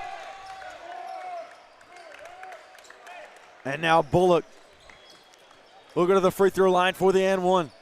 I didn't even realize it was an and one. I was too busy worried about the Euro step move that I just witnessed happen in front of me. It looks like he got hit in the eye or hit in the head, one of the two. I mean, my goodness. From point A to point B on the other side of the lane. And, hey, Reese, man, I got to tell you. So first off, massive shout out to Caroline Lutz. Caroline Lutz works for NXTPRO. She got me a coffee. I was struggling. It was a long night, and I got me some coffee just now. I literally took a nap on the table here earlier. This is true. Had prints and everything on my forehead. And Caroline, she brought me a coffee. And let me just tell you, I am wired. Yeah. I'm wired. I'm ready to go. Lob. Oh, yeah! Chaos on court 5. Jasper Chaves throws it down. Yeah, this is a different Hayden Coker than the one that was. Oh, yeah. And now we got Ed Bullock returning the favor. Yeah, this is a different Hayden Coker than the one that I just saw face down on the table over by the concession stand asking me to be his alarm clock. But, hey, we are all here for it because his energy is infectious, and it's worn off on these two teams. Denied by Meyer. Here we go. Team Halle outside. Oh, yeah! Bryce Peters for 3. And now the Team Halle bench fired up. And both of these teams have started to find their offensive rhythm. Team Halliburton right now, Team Chaos right before that. And, I mean, both of these teams can put up an insane amount of points when they get rolling. They can. Nice defense from Peters. And now look at the bench from Team Halliburton. Yeah. Frustration growing on the side of Oklahoma. That bench is fired up, and that's what you want to see when you're Team Halliburton. Here it is, day 1 of the finals. Like, hey, we have to win this game. We have to get up 1-0. We cannot fall behind. The bench is a big part of that. Shot up, no good. Rebound Meyer. And it's basically win or it's basically you show up or you shut up. Pretty much. Put up or shut up time, and it's time to see who's about that and who's not. As Howard Williams saw just about every Chaos defender on the floor in his vicinity right there. Howard Williams, one of the most pro-ready players on this circuit. And I feel like Howard Williams has some of the most potential out of all the players on the circuit. Yeah, I mean, he's not done growing. He's not done flourishing as he knocks down the first free throw. No, he's not. And when you think about who are the guys with the most potential, you think of Batee, you think of Alston, you think of Howard Williams, you think of Evan Willis. There are so many players on this circuit that when you look up in 2-3 years and they're All-Americans and NBA draft picks, you're like, oh, yeah, well, I remember watching him in the Pro 16 circuit absolutely light it up. And I can't wait for that day. Outside shot, 3-ball.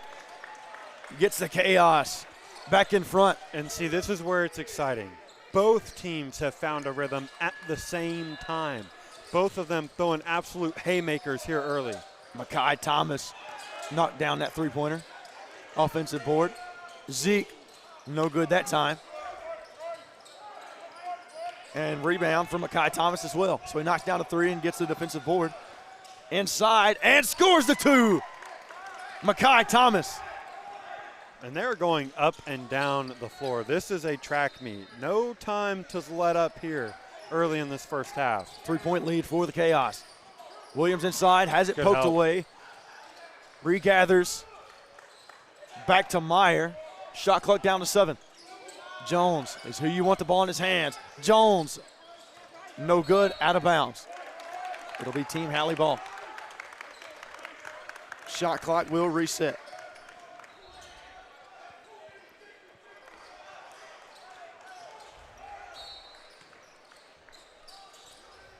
Now the inbound.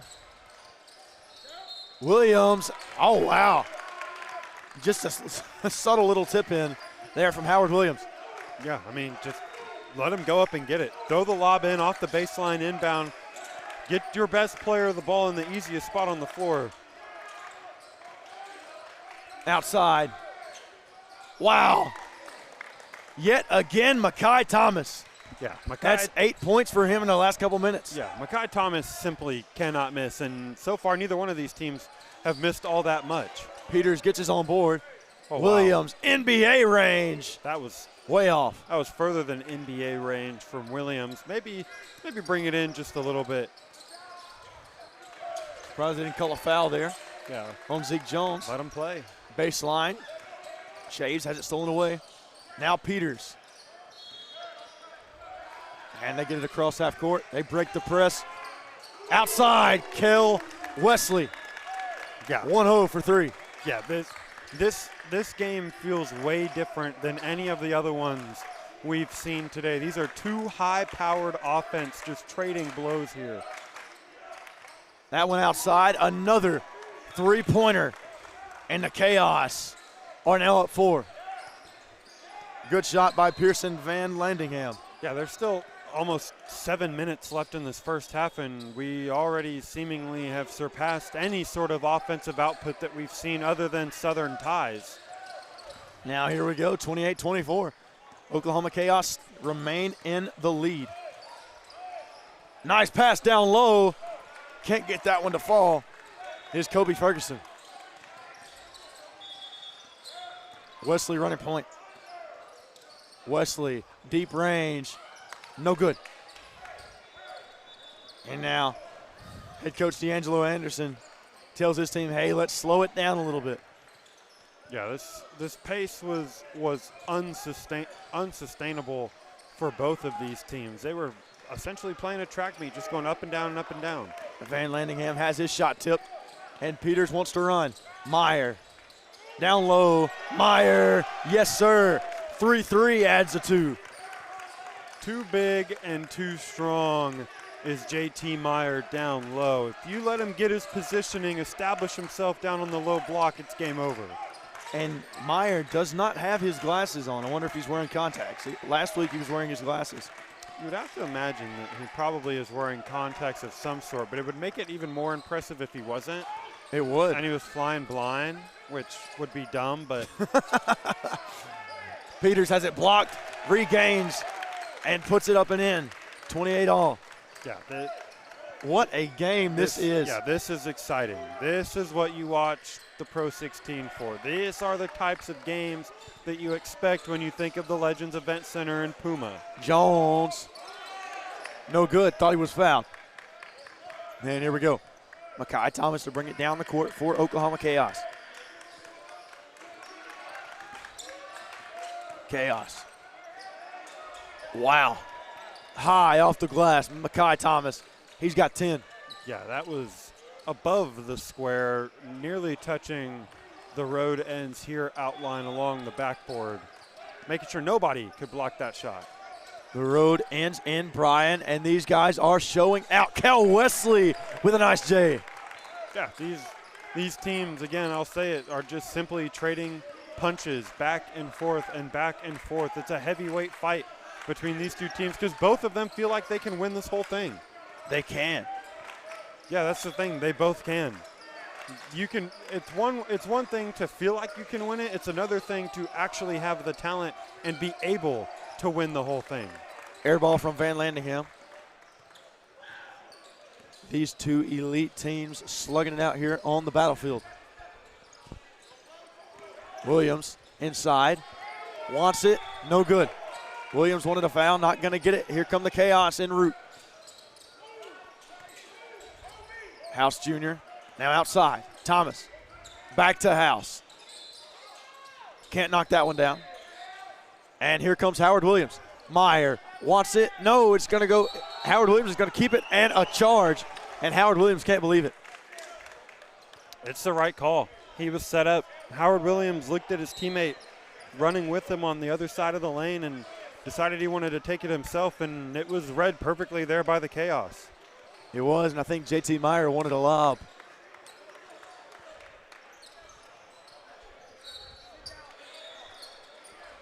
Here we go. Makai Thomas to bring it down, 3:30 remaining.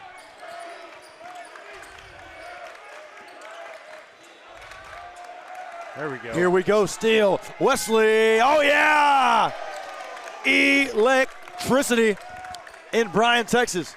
Yeah, Team Halley has had their chances at some dunks. They had a player slip and fall. They had some charge taken. They've had their chances at dunks. Good to see them finally get one. Now another steal. Maybe a chance for another. Defense all around. Bryce Peters. No good. Rebound Anaya. And a tip in from Kel Wesley.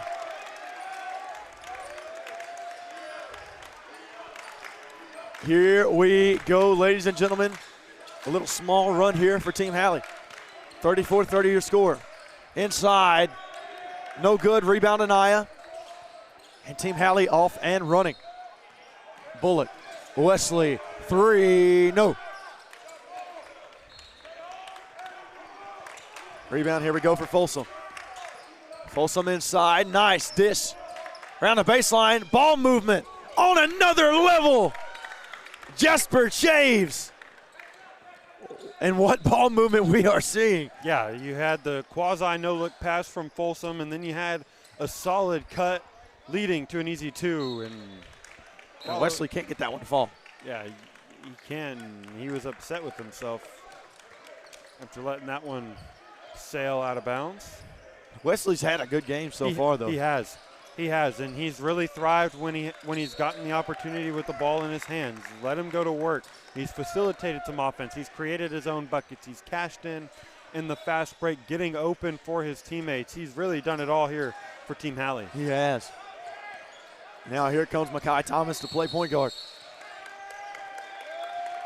10-second violation. 10-second violation.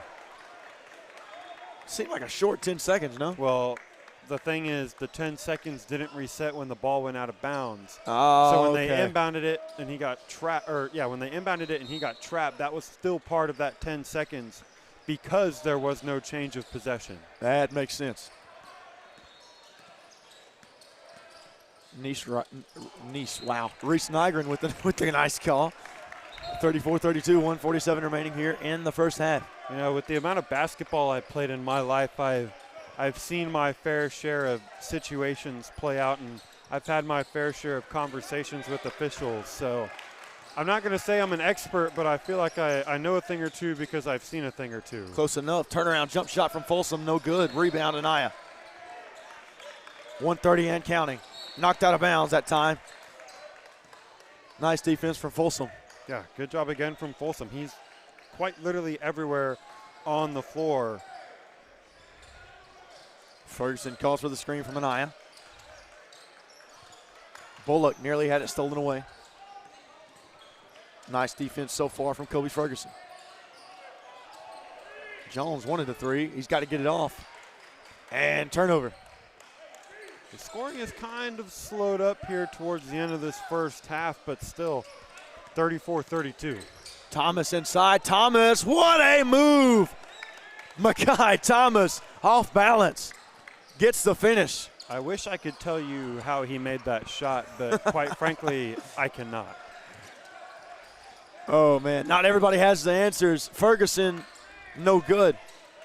Defensive board, 34 all, 43 to go. Chaves. Baseline. And they're going to say he stepped out of bounds. Yeah, and you can hear his coach yelling at him, be smart, be smart. And that was not smart. Now, granted, I don't think he intended to run out of bounds, but. I'd hope not. Now, Colson Smedley. It was that time, the guilty verdict. It'll be Ferguson to bring it down. 33 seconds to go and counting. 34 all your score. Shot clock at 13. Nearly had it stolen away. Bullock wanted the foul, not going to get it. Shot clock resets, and Anaya throws it down. 13 to go, 36-34 your score. Team Halley on top as we count down the seconds into the half. Folsom. And stolen away. Bullock. Oh, yeah. And that will do it for the half.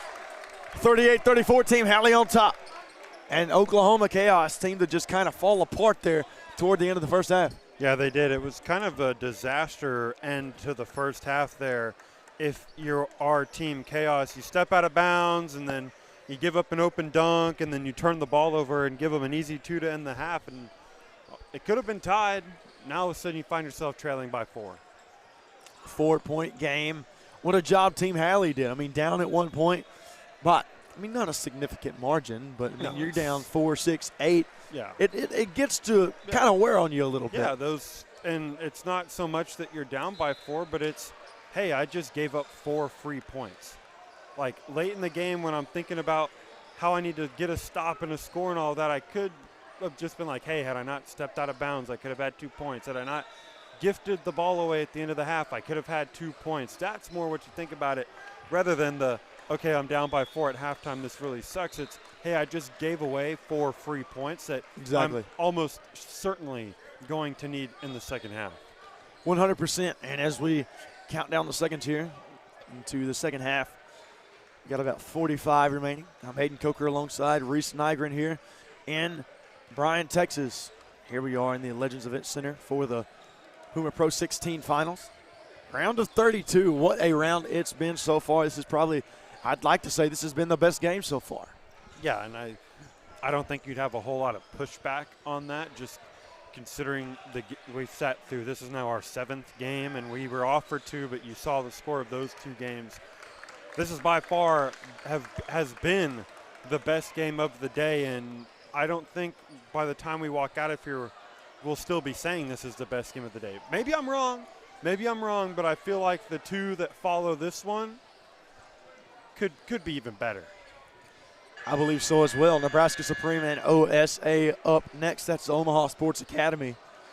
2 Nebraska teams going to be going at it. That's what I was going to say. You got and both of those are out of Omaha. Wow. Is Omaha secretly a basketball hotbed? The people are wondering, but Omaha is a basketball city. Yeah. Creighton? Shoot. Yeah, Creighton. How about those Jays? London Dada of Nebraska Supreme is actually committed to Creighton. Okay, so there we go.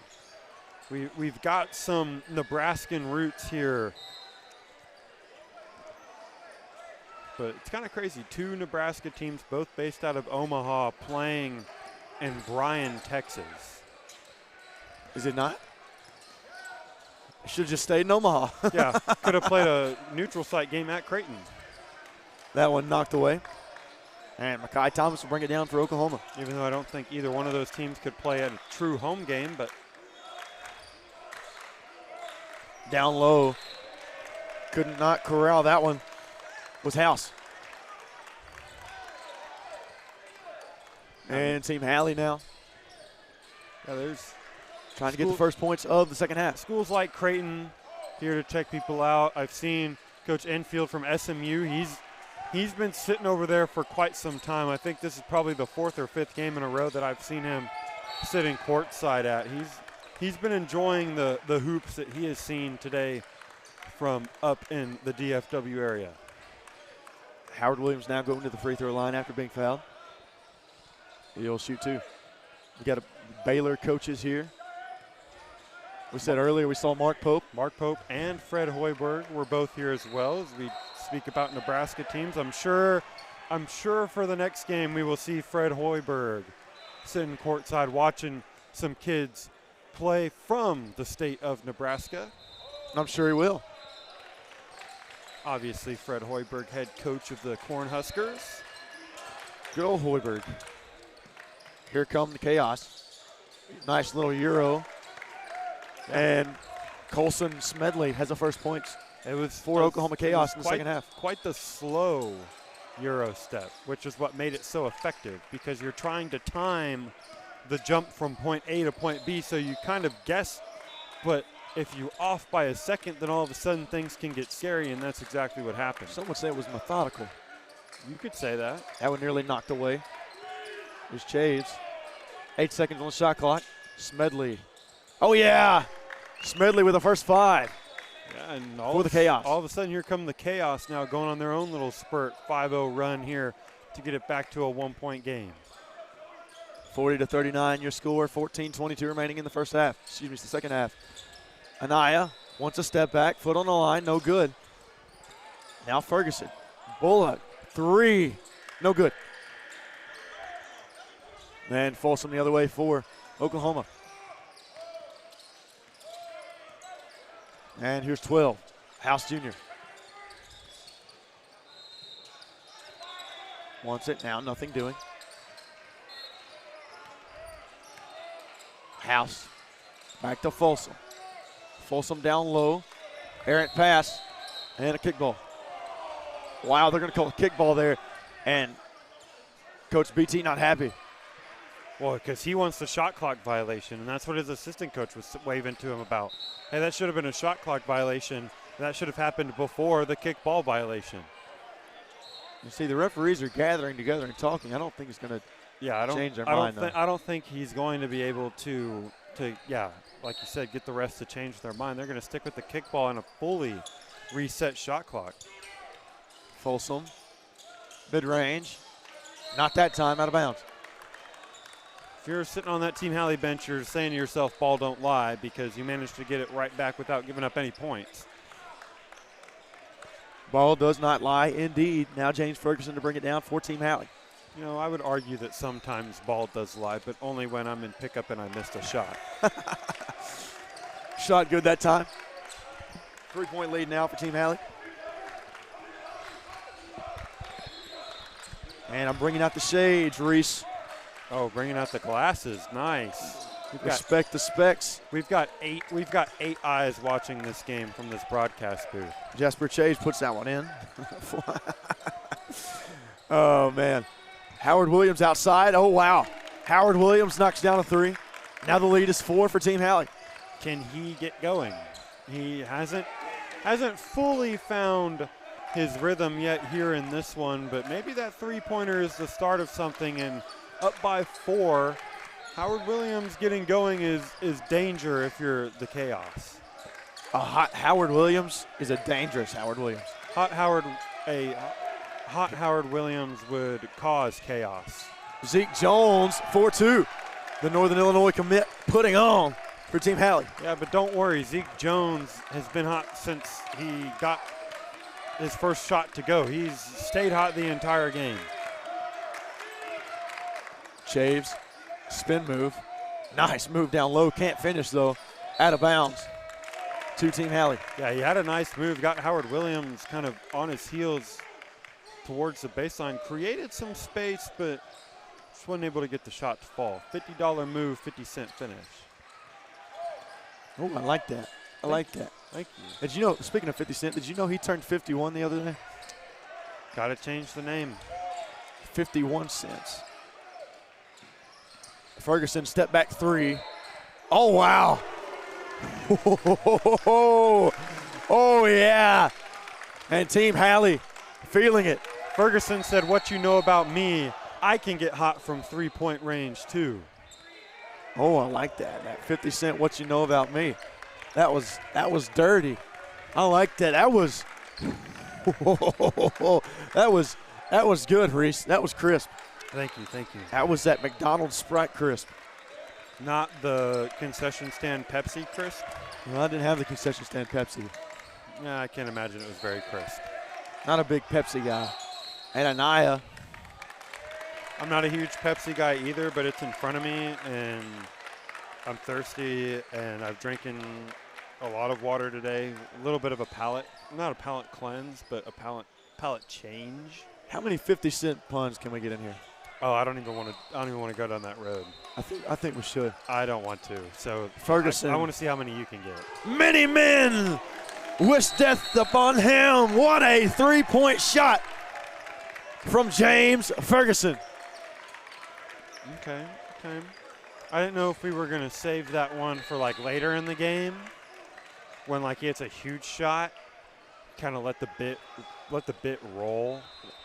I don't know that. I mean, that's a big one. That puts him up 12 points. Yeah. I mean, again, I don't hate it. It was good. It was actually really good. Thank you. I appreciate that. I just didn't know if we were gonna save the hard one like that for like the hard hitter for later in the game, but we'll figure something else out. We'll get him. You'll figure something else out because you're the guy that does the catchphrases. You're the guy. You just made one. You're the guy that I know. What you know about me? I made one. You made one. You didn't even get to hit the yes sir earlier today with Sir Montgomery. I didn't, did I? You really wanted to because before the game you were telling me, you were like, David, do you name Sir on their team? He's like, I'm gonna hit the yes sir. I was like, I never even got to. Yeah, you're right. I'm like, you go ahead and do that, and he didn't. Wasted opportunity. Maybe we get to see Sir again tomorrow. Oh, I've got a Howard. How are you? I've got some in the pocket. Oh, I don't doubt that there are some one-liners sitting in the chamber of Hayden Coker, but you know me. Yeah, I do. You know me. I don't know if you guys know this, but as we come out of the timeout, Reese and I have become best friends. Yeah. Since the start of this trip. You could say best friends. We met back in Tulsa. We have. Yeah, called games. Didn't get to spend too much time with each other. Well, yeah, because we were at the Expo Center for a long amount of time. True that. Just like we are going to be here for a long amount of time. The only difference is you got in yesterday a day early, took you around campus, took you to the Dixie Chicken, which I'm sure you were thinking about taking your nap. You were probably dreaming about it. I wasn't counting sheep. I was counting Dixie chickens. There you go. You're counting French fries. How many French fries can I fit in my mouth at once? I don't think I've ever tried that, but I don't think we need to go there. I don't think so either. First shot off the mark, 53-41. With 11:04 remaining here in the second half. It'd be nice. Yeah. Those fries were good. Those fries were pretty good, unlike the ones today. Ooh. No shame to the event center. No shame to the event center, but how about them Braves? No shame, but the fries, you could tell they've been sitting out for a while. Howard. Nice pass down low to Anaya. Go to work. Anaya can't get it to go. And here comes Smedley. Anaya's just got I feel like Anaya is lacking confidence in his offensive game because he had the size advantage down low. Yes, he had two guys on him, but he had a clear shot at the basket and just passed it up, which is why you're about to see JT Meyer check into the game for him. So coach can tell him, hey, that is your shot. You take that shot. I don't want you looking to pass. I want you looking to score. Indeed, and as Meyer comes to the game, you start thinking maybe, that happens again. That's going to be a JT Meyer play.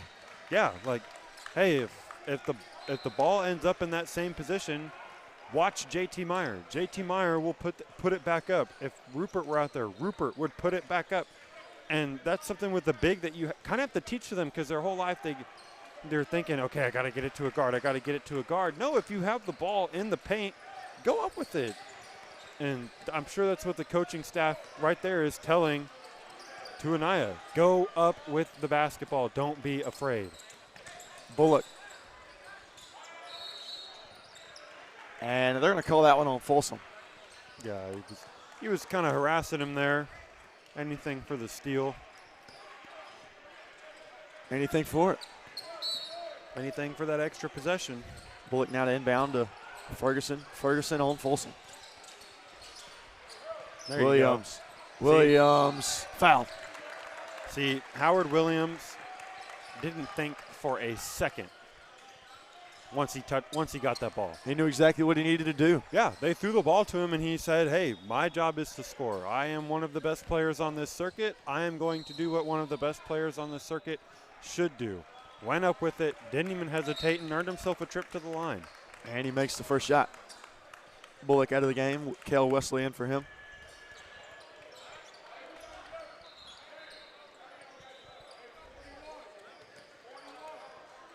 Team Halliburton not in attendance today. Second shot up and good. Spun in and around the rim. There for Howard Williams. You would have to imagine that we would see the Pacers point guard, all-star point guard, at some point this weekend. You would think, maybe. Maybe as soon as tomorrow. Maybe. What could have been, man? That would have been. What could have been? If he didn't get injured in that championship game. He was on an absolute heater in Game 7. Here comes Howard Williams. Attacking the rim. You know where he's going. Howard Williams. No good, but he's fouled. Yeah, that was one of those 50-50 block charge calls there. Williams, lucky that he got the block instead of the charge, even though it, yeah, you could see Coach Terrell talking to the official going, I thought you were going to call the charge, and I was going to be so mad. And I'm like, you're kind of lucky you didn't call the charge, because in my mind, I thought he was set in time. It was close, regardless. It was bang, bang. That was about as 50-50 as he could have gotten. Here comes the first free throws from Howard Williams. First shot up, first shot finds the bottom of the net.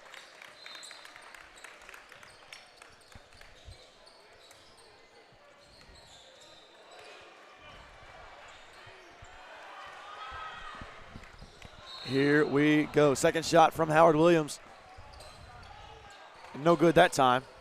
Out of bounds, though, off of Van Landingham. And it will be Team Halle ball. And now Team Halliburton starting to pull away, 13-point lead, 9:39 remaining here in the second half. Yeah, up by 13 again. This is kind of that danger zone area if you're Team Chaos. Don't want to let it get to 15 or higher. Howard Williams, how are you? There it is. There it is. What a nice turnaround there from Howard Williams.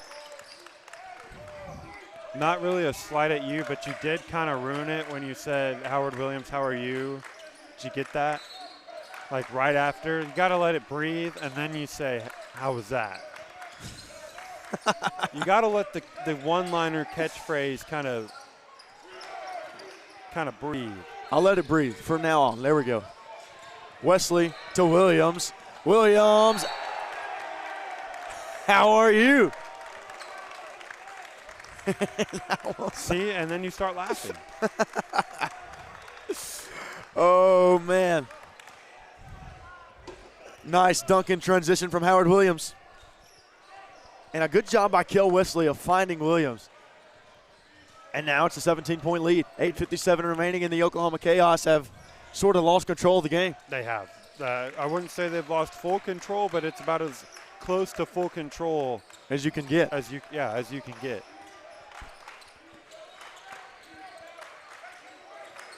Van Landingham. Looked like you wanted a three there for a minute. Yeah, I thought about it. I think had Meyer not been playing him as tight as he was, he would have let it fly. Van Landingham. That was a double dribble. Yeah, I thought it was double dribble as well, but I think they were saying it got knocked away from him. I think they were saying it was deflected. Kel Wesley inside. Wesley no good. And here comes Thomas. Thomas in hot pursuit. They've got numbers up. Chaves no good. And those are opportunities that the Chaos have got to count on. Yeah, they had a 4-on-3 fast break, and this could be a dagger. Howard Williams puts it to 21. Yeah, I mean, Howard Williams is playing like a savage right now to get the lead up to 21. 64-43, 7:55 remaining. That one knocked away, and how about the defense here for Team Halley? They have the chaos figured out. Zeke Jones drives. Zeke Jones, oh my! Reverse from Zeke. And timeout, Oklahoma.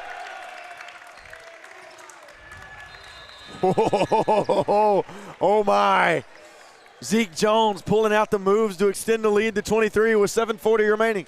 Yeah, this Team Halliburton team is fully flexing their muscles, and their starting center's not even playing. What a start to the second half for Team Halley. Yeah, you got to let that sink in for a second. Team Halliburton is absolutely dominating Oklahoma Chaos right now. They're up 23, and Team Halliburton's starting center's not even playing. Hadn't even played. He's in street clothes, kind of. He's wearing street clothes with a Team Halley jersey on top, so not fully street clothes, but he's wearing street clothes. He's not playing. And they're up by 23 against an Oklahoma Chaos team that I kind of thought might have been able to pull the upset. And this one I think you thought they could have. I don't know if you would have predicted it, but I think you thought they could have, and they're just getting absolutely demolished right now by Team Halley. They are. It's getting close to getting out of hand, and it kind of has got out of hand. Yeah, they've only got a little over 7.5 minutes left to figure something out, and Team Halley's intensity is still at an all-time high. Williams goes down, shot no good, rebound Kel Wesley. And when you have numbers like that, you have to take advantage of it. You have to, and at this point in the game, the opportunities for Chaos to get back in this are quite limited. So whenever they do pose themselves, like, you have to take full advantage. And failing to do so right now is detrimental because you're running out of time. Well, they are running out of time, and I'm starting to think that, well, I'll say starting to think, it's in an area now where if Oklahoma doesn't do something soon, and I mean soon, when I mean soon, I mean the next minute or so, it's you're going to get into dangerous territory. Yeah, if you don't get this to about 17 by the time that 6-minute mark rolls around, this one's all but done. Peters to Jones. And knocked away. That's a start. Yeah, that's what you need right there. Stops. House. Van Landingham. No good. Blocked from behind by Meyer. And what a job by Meyer. Yeah, good job by Meyer recovering there, sending that shot back, not allowing anything to come easy for the Chaos. And we got the referee wiping up a wet spot on the court. I don't know if that towel's any good anymore with how much they've been using it. I'm not sure either. It looked pretty damp from here. Shot. 3-ball no good, and Oklahoma Chaos cannot hit anything right now. No, they can't. They couldn't hit water if they fell out of a boat in the middle of the Atlantic right now. Outside. No good. Chaos got to go. 23-point game. 6:30 remaining. Up, no good. Knocked out of bounds off of Van Landingham. And now James Ferguson and Ed Bullock checking into the game here. Howard Williams onto the bench, as well as Zeke Jones. I have to wonder if either one of those two are going to come back in this game if it continues to stay at the gap it's at right now. Do you ever wonder which college coaches are scouting who? Yeah, I do a lot of times, because you see some of these smaller schools like local junior college, Blinn, you're thinking about, okay, which, like, they could be scouting quite literally anybody. Now, Blinn's probably not scouting Howard Williams. Kel Wesley! Oh! Missed the dunk. And you got to convert on that. I mean, you're up 23, yeah. but you got to convert on that. Up 23, you want the highlight dunk. You got to have it right there. Couldn't get it. But you understand it at the same time. Yes, you get it. But, yeah, you start thinking about, like, what are these coaches? You see, I think that's Eastern Michigan across the way, Army, Baylor, like, Florida's over there, Georgia's over there. Like, obviously Florida, Georgia, they're going after the big names. But Army's probably not getting the big names. So what are some of these other – and that's what you often forget about when it comes to these AAU circuits is the other guys. And I don't want to call them the other guys because that, like, I don't think that's fair to them, but like JT Meyer. Like, JT Meyer isn't the largest of names, but JT Meyer is still a really, really solid player. Any of these schools would benefit from having him on their roster, but you start thinking about, okay, is that an Army target? Is that that could be in any school. Like, you start thinking about those kinds of guys, and those are the guys that make this so intriguing, is because these guys are fighting for any scholarship any college scholarship they can get. Howard Williams is as well, but he also knows I can kind of pick and choose what school I want to go to, where some of these guys are like, I'll do anything on the basketball court to get that offer. Oh, absolutely. And like you said, it does make you wonder, because you have guys out there who are busting their butt and aren't necessarily like the big names like you mentioned. Of course, you have your Howard Williams. You have your guys like your Howard Williamses, your Reese Austins, your Dawson Batiste. But you also have your lower level guys like Jaden Hopkins, who I think personally could play at the P4 level eventually. I just do. That's how I feel. But you have some other names on the circuit who are big, but are still very, very good and could benefit. Yeah, and that's what these circuits are all about, is those guys, as well as the big time targets, because that's what everybody wants to come and see. JT Meyer, 3-3 for 3. It's like he knew I was hyping him up going into the timeout. And I think he heard you. I think his ears were burning. He might have, because we're not that far away from their team bench. But have you ever seen the as that shot's missed, 69-43 your score, 5 minutes remaining, and a nice shot that time from Kobe Ferguson. Have you ever seen the video of the Phillies color commentary guy? It's what made me think of this. Peters inside, Peters up, Peters got it, and one. And Bryce Peters starting to feel himself a little bit. So the Phillies color commentator, he looks over to the kid outside of the box. They're like looking over at him, or they're like looking over, but they can't see him inside the box. Yeah. And he peeks his head outside and scares him. Yeah, I did. I've seen that clip. It's a pretty good clip. And one connects from Peters. It's one of my favorite clips. 4:50 remaining, 72-46 your score. Ferguson, and foul. Foul called that time on Bryce Peters. Not done after this one. 2 more games on our plate. Up, no good from Chaves. And he will go to the line. Yeah, 2 more for us after this one. 3 total. Hayden and I will get out of here early. We're planning on it anyways. Yeah, we're planning on getting out of here early and planning on being back early tomorrow morning as well. Again, I think our plan is 3 on, 1 off. Except for that last day, I think we'll do 4 on, 1 off. 4 on, 1 off. And a couple on. Yeah. So 8 games on that last day. Do 4 on, 1 off, 3 on. Make sure we're on for that championship game. Ferguson inside. Ferguson, what a move. James Ferguson, you magician. Yeah, it's almost like everybody on Team Halliburton is trying to reach double digits scoring. Obviously, they all can't, but it feels that way because every time they go down the floor, somebody new is scoring. And here come the two hard hitters. Zeke Jones and Howard Williams coming back into the game here for Team Halley. And stolen away there by Peters. Peters with the midi. No good. Gets his on board. Wesley. Magic from Kel Wesley. Wesley's been doing it all game, though. This isn't a guy that now is like, oh, I need to get my points. He's been getting buckets all game long. Kel Wesley. Wow. Nearly put it back in with Smedley. Yeah, I feel like Kel Wesley is one of the most underrated players on this circuit.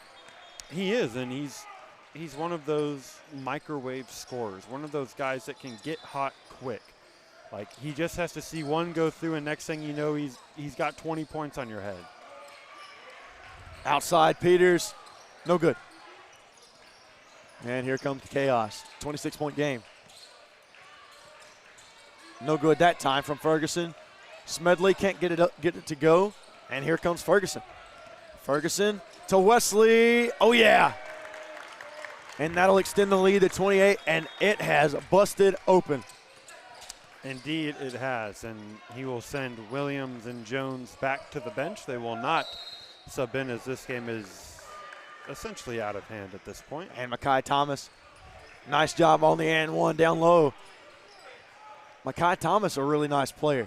Yeah, I'd like to see a little more of him. Yeah, he's been really good so far in this one. See if we'll see more of him. Well, he's been quiet in the second half. He has. He was good in the first half. Those might actually be his first points of the second half. He's impressed me. I'll be curious to see if we see him throughout the course of this weekend, considering that it looks like they're going to fall to 0-1. Here we go. Peters dancing around. Peters inside. Peters! Wow. And Bryce Peters talking to him. Yeah, you can talk your stuff when you're up by this much. 27-point game. Smedley running point. Jay. No good there that time from the elbow. Chaves no good. Rebound Anaya. And that'll do it. 2 minutes to go. 27-point game. Wesley. No good that time. Wesley got a little greedy. Makai Thomas up and denied by Wesley, and he's doing it all. Here we go. Peters lob. Oh. And it looked like he went for the alley-oop. He wanted to. I don't think he threw it high enough, nor do I think that Bullock was going to get there in time. Outside, Smedley. No good that time. Rebound Anaya. 123. And Team Halley can taste it. 29-point game. 31-point game. And Peters, Peters laughing. Saying, I got you, young man. I feel like Team Halliburton's approached 50 points scored in the second half. They are very close. I think they're right at 46 with just under a minute remaining. 84-53 your score. Team Halley on top. I'm Hayden Coker alongside Mr. Neese. Wow. I'm gonna retry that. Ready? I'm Hayden Coker alongside Reese Nygren here in Bryan, Texas at the Legends Event Center for some Puma Pro 16 action at the round of 32 here, the Pro 16 finals. That was a little better, don't you think? Yeah, there we go. I like that one more. Ferguson dancing around, stolen away by Smedley. Smedley throws it down. Got tripped up initially when he went for the fast break opportunity, but he still took off anyway. 84-35, 25 seconds remaining. Kel Wesley fouled. You don't go to the free throw line. Yeah, and I think Team Halliburton was content to dribble it out until the Oklahoma City Chaos players started actually playing defense, and then they're like, okay, well, if you're not done, then we're not done either. And Kel Wesley back to the free throw line. First shot, not enough on it. 84-55 your score, 23.6 seconds remaining. As this one is about to be no more. Wesley got it. 85-55, 30-point game, 23 seconds remaining. It'll be Thomas up to Ferguson. Shot good there from Ferguson from three. Nice shot. Anything to not lose by 30. Anything helps? Anything. And time dwindling down. Peters. The way Peters was feeling himself, I thought he might shoot it. I think it took everything in Peters not to shoot that. And there he goes. Peters slams it down for good measure. And a nice win by Team Halley, 85-58, your final score. A phenomenal win, and Team Halley advances to the Sweet 16. How sweet it is. Very true. It's a pretty good feeling if you're Team Halliburton to begin it off with a dub. As we approach the next game, Nebraska Supreme versus OSA. We will take a short break, and we will be right back shortly after a phenomenal win from Team Halliburton over the Oklahoma Chaos. I'm Hayden Coker alongside Reese Nygren. We will be right back.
And welcome in here to Bryan, Texas at the Legends Event Center. Here I am with Hayden Coker alongside Reese Nygren here at the Pro 16 Finals. Reese, how you feeling?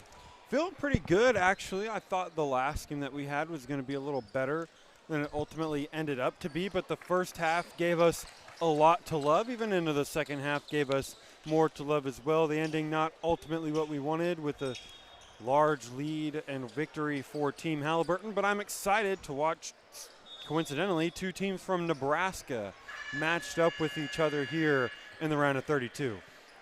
Omaha is the state, or Omaha, excuse me, is a city of both of these teams, and this is interesting. Two Omaha teams playing in Bryan, Texas. Yeah.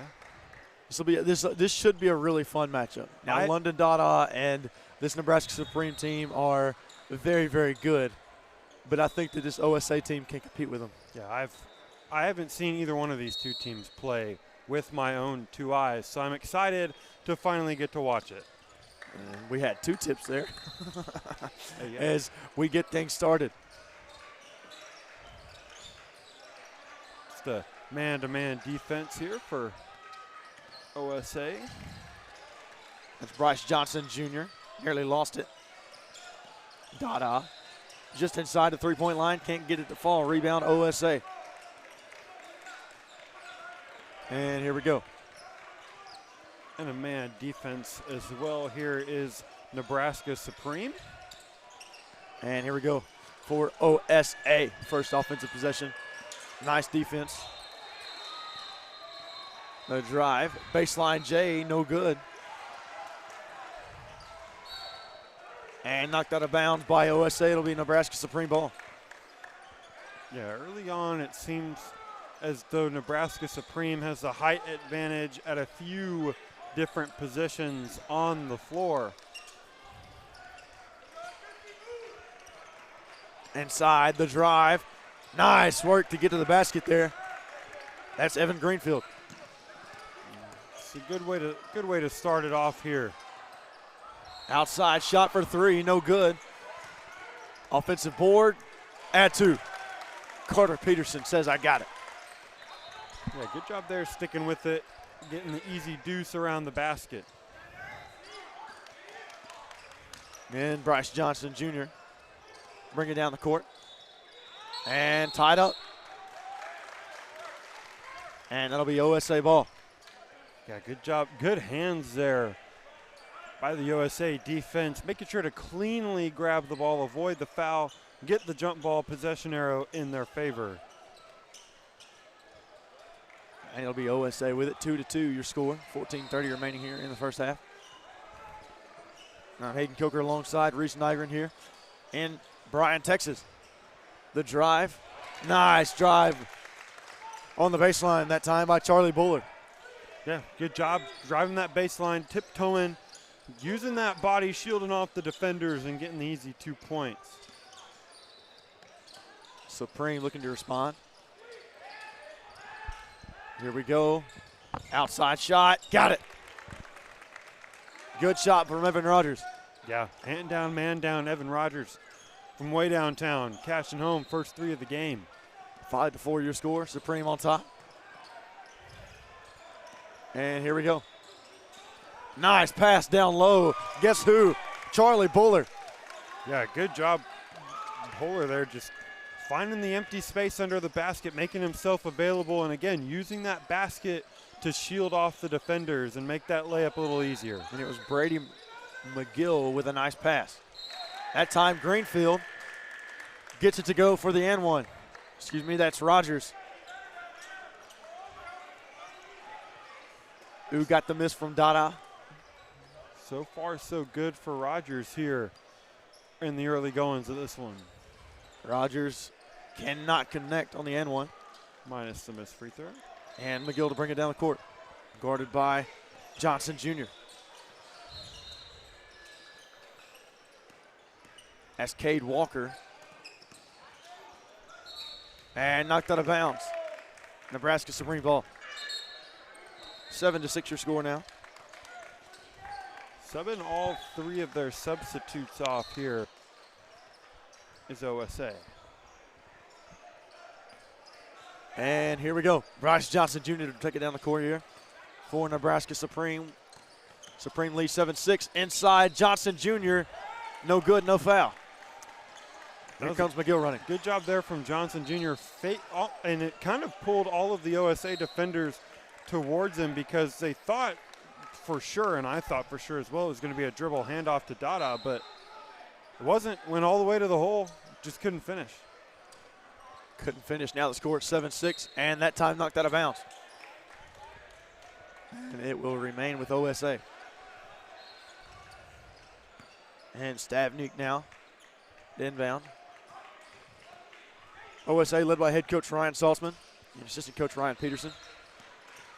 Outside three-pointer, got it. Charlie Buller, he's got 7. He's done a bulk of their scoring, obviously 7 of their 9 points. See if he stays hot. Bad pass. Bad pass right to McGill. And OSA came to compete. Well, they did. And that's a turnover. And what made that such a bad pass was he had a guy in the corner, but also had a guy standing wide open on the wing, and he made the first mistake he made, though, was leaving his feet, because then he forced himself to either shoot a horrendous shot or make the pass, and he made the pass just to the other team. London Dada. Rogers.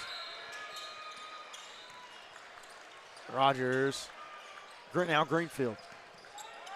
Greenfield wants it. Nice move by Greenfield. He's got 4. Yeah, good job showing the ball, almost like he was going to shoot it and then using that step-through move for the easy lay. That time, stolen by Greenfield. Now still a loose ball. Can't anybody get to it. Finally. OSA, another loose ball. And shot clock violation, no. Nearly got it to go. Rebound London Dada. Still had a few more seconds, but he almost made it, so. Dada up, Dada in. That's his first 2 of the game. Yeah, got to get him going here, and it might take him a second to just kind of get his feet underneath him, get that scoring going, but that's certainly a start right there. McGill inside. McGill, nice move, can't finish. Here comes Rogers. Rogers up, Rogers in. Yeah, he faked as though he was going to either throw the lob or dump it off to his teammate, and in doing so created an even more open lane for himself. Now McGill guarded by Dada. Nothing doing so far for McGill. And out of bounds. And OSA a little out of sorts here. Yeah, it was just a bad entry pass there. And, I mean, if you're going to make a bad entry pass, I guess it's best that it goes towards the baseline rather than being a live ball turnover. But there was no reason for the errant entry pass, because he's on that left wing and the guy's on the block waiting for it. Here comes Nebraska Supreme. Leading by 4. Down low. Got it.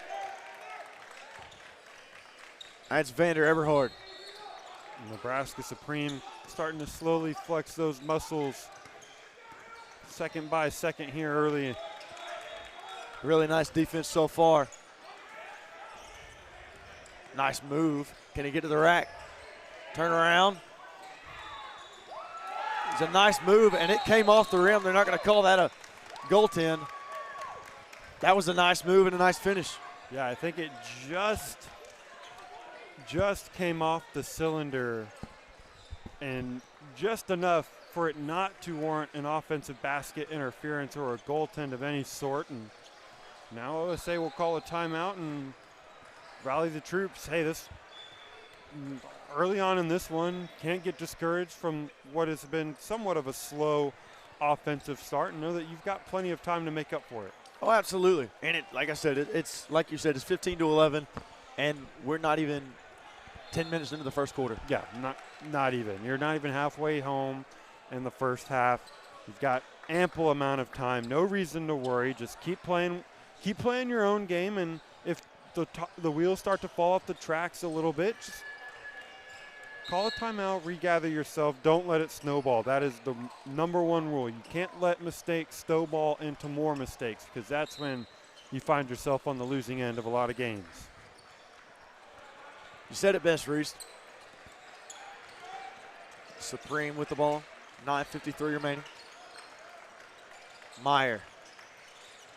Nice pass on the baseline. Shane Holen now. Greenfield. Shea. Can't get that one to go from the elbow.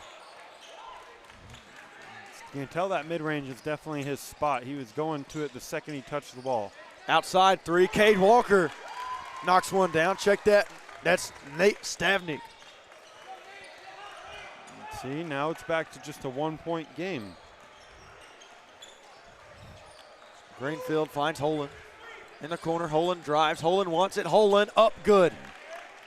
Shane Holen with a nice drive. That's how you answer right there. Just easy to the basket. When in doubt, get it into the painted area inside the, if there were a restricted arc, the restricted arc can make life a whole lot easier on you.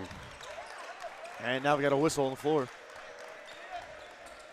Yeah. It'll be OSA ball. There's a foul there on Myers, just kind of tugging on that jersey, making sure the roller doesn't get too far away from him, and it's an obvious foul. Here we go. Shot. Got it. Jet Sampson for three. And now we got a tie ball game. Yeah, OSA not going anywhere. They are in this one for the long haul. Can Supremes respond? Outside three. No good. Rebound by Eberhard. Meyer inside. Meyer denied. And a nice block. And they're going to call it out of bounds off of Meyer. What a job there from OSA. You got the block, and then to have the mindset of, hey, I'm going to go get this, and I'm going to try and save it. Go to save it. Not only do you save it, but you throw it off the opponent sitting out of bounds. Here comes OSA. Good switch on that screen on the off ball over there. 17 all year score. 8:10 remaining. The drive. Can't connect on that one. Loses it though, and it'll be OSA ball. No, they're going to say Nebraska Supreme ball. OSA is just flying around. They are everywhere. They are not letting a single play get away from them. They're doing a nice job, man. A very nice job. Holen drives. Holen, no good. Rebound, Walker.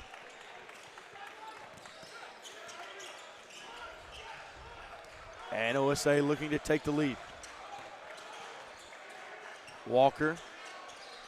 The kick. Three ball. Oh, yeah.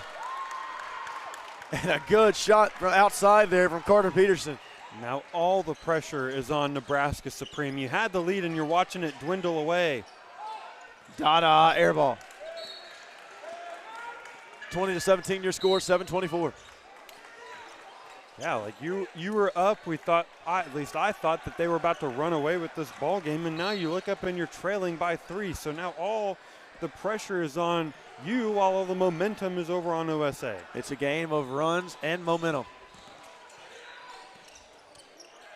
Long three. McGill! Dynamite from McGill. Yeah, McGill from a long way. That was further than NBA range, and all of a sudden OSA's gotten hot from 3. They have in Nebraska Supreme now in some dangerous territory. 23-17 your score, 6:58 remaining.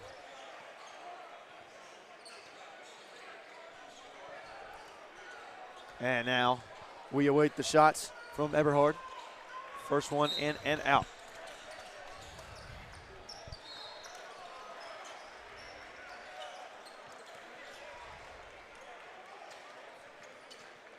Eberhard up, good. And he connects on one of 2 of the free throws. 6:55 remaining and ticking. 23-18 your score, 5-point game. The drive, denied by Eberhard. Nice defense. Shot. 3 ball. Griffin Snyder adds on to the fun.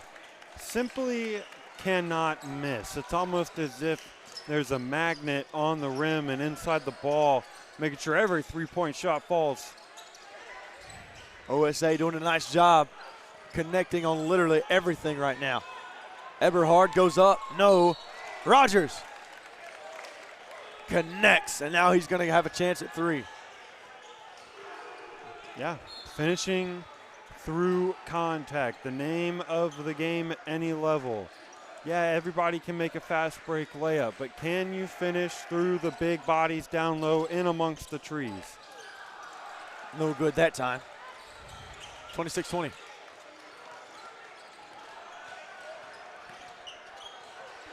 And knocked out of bounds, Supreme ball. And you can hear the roars from BTI United.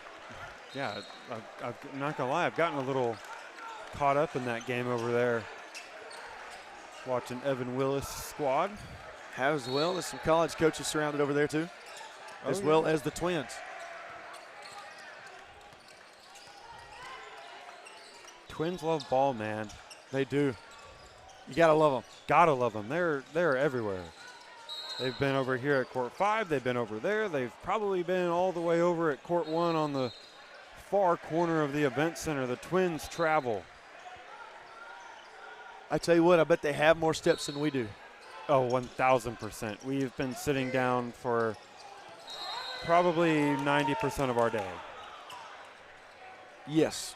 And I don't know how good for you that is, but not. You know what it is? It is what it is. Not very. And then after this, we're going to leave and we're going to go sit down for dinner. And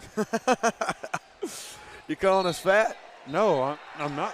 If I'm calling anyone fat, it's me. Sit here, and then we got to go sit in the truck, go sit down at dinner, sit in the truck again, and go get us some honey so we don't lose our voice halfway through tomorrow. Drake Brown connects on the mid-range too. Or I say mid-range, down low. Go back to my apartment, have me some salt water. Some salt water. That'd be nice. No good that time. Well, salt water. Stolen away. Greenfield. Running. Lob it. There it is. Got it. Bryce Johnson Jr. I was pulls him with it too. Convinced that was going to be a lob. Kind of thought it was too, no lie. And out of bounds. It'll be Nebraska Supreme ball. And see some of the younger crowd of the Nebraska Supreme program over here supporting. Yeah, that's one of the cool things because, yeah, we talked about these teams and their 17Us, but they've got some 16Us here, some 15. Like, there are people here that are, I was watching the other Coos Elite squad play. Very good. Reese Alston and them are there watching them hoop. It's cool to watch. It is. Greenfield, no. And it's fun to watch the older crowd support the younger guys. I always think that's really fun. It reminds me of the varsity football players going to watch JV play. Yeah, so vice versa with basketball. Yeah, that's what this essentially is because the 17Us are the top-notch guys. Not to say the 16Us aren't good. The 16Us are elite. But the 17Us are the big dogs. Drake. No good that time. Rebound Holland. Holland goes up. Holland, no foul called. And that time stolen away by Holland. Greenfield drives. Dada, 3 ball, no good. And Dada can't go in. Dada, I don't want to say has been a non-factor, but his impact on this game has been quite limited so far as we're two-thirds of the way, or excuse me, 3/4 of the way through this first half. And OSA is making it to where he's sort of suppressed in a way. Yeah. How about that one from Evan Rogers? Excuse me, that's Bryce Johnson. Should have been a foul call as well there. And it was almost like Johnson's body twisted in air. Way to split the OSA running. Denied by Dada. Dada says bye-bye to that one. 28-26 your score. OSA on top, 3:49 remaining. That was a good job from Sampson there to split that double team, not allow him to get trapped there because that was about the worst place to get trapped. You just crossed half court. You've got the sideline, the half court line, and you've got 2 defenders on you. You're essentially trapped in a box. But he didn't allow that to happen by putting his head down and splitting that trap. And another block by Dada. That's the second one in that sequence. Johnson Jr. wants to drive. Can't make it go. And here comes OSA. 3 ball. No. And I don't know if that one was tipped or not. But it's going to go to Nebraska Supreme. Might have been deflected, might have been a foul. Maybe it was straight up just an air ball. I tend to lean that that's not the case, but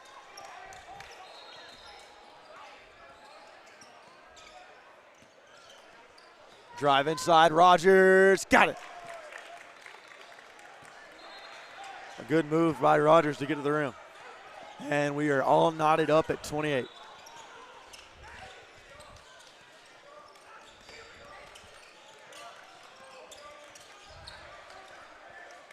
Here comes OSA. Nothing doing. 3, 2, 1, got to get it off. Deep 3, no, can't connect on that one. And now Rogers wants to run. Johnson to Drake. Drake, Brown, got it. And Supreme leads. nifty move there. Just a casual Euro step from one side of the lane to the other. Great in that space. There we go, nothing doing that time. McGill. Back to Walker. Walker inside, Cade Walker gets it to go for 2. Yeah, set a potentially illegal screen to create some space and then got downhill. And that's Johnson. Johnson with the downhill run there. And they're going back and forward now, 32-30, Nebraska leads. And that one knocked out of bounds by Evan Greenfield. And the Supremes fans and younger players starting to show up for their team. Yeah, this OSA bench over here, their coach better watch out. He's tiptoeing a line with these officials. And how about that? That's Carter Peterson now going to the line for a chance at a three-point play. Yeah, that was plain and simple off the baseline inbounds. Just lob it up and let your big fella get it. Up and in, friendly roll off the rim. Soft press. And Greenfield. Drake nearly had it poked away. Drake with a nice pass. And now Johnson and reset. Dada wants a 3. Can Dada knock it down? No. And Dada struggling. Dada believed he was fouled on that one, and he might have had a little bit of a case, but can't be hunting fouls. You have to play through fouls, especially what we've seen so far today. This crew will let you play. Wow, what a denial there from Evan Rogers. Rogers, the block. Can't knock down the 3. Rebound by Walker. 32-33, less than a minute remaining here in the first half. OSA on top. Can a team go on a little run here? Go on a little run to end the half. Not that time. Holland goes up. Holland knocks it down. That's Greenfield, excuse me. And now here we go. 40 seconds remaining. 34-33. Nebraska Supreme on top. What a shot from Brady McGill. Wow, that one was from a long way. From the parking lot. Yeah, from the parking lot, quite literally. Good looks. Down low, foul. 19 and a half seconds to go. 36-34 your score. And it will be Johnson going to the free throw line. That was a good job there from Johnson. He started on that left baseline. As he started to drive, he decided he wanted to cut from that left side, make himself available to his teammate. Exactly what he did, and was rewarded with a trip to the line. No good on the shot that time from Johnson.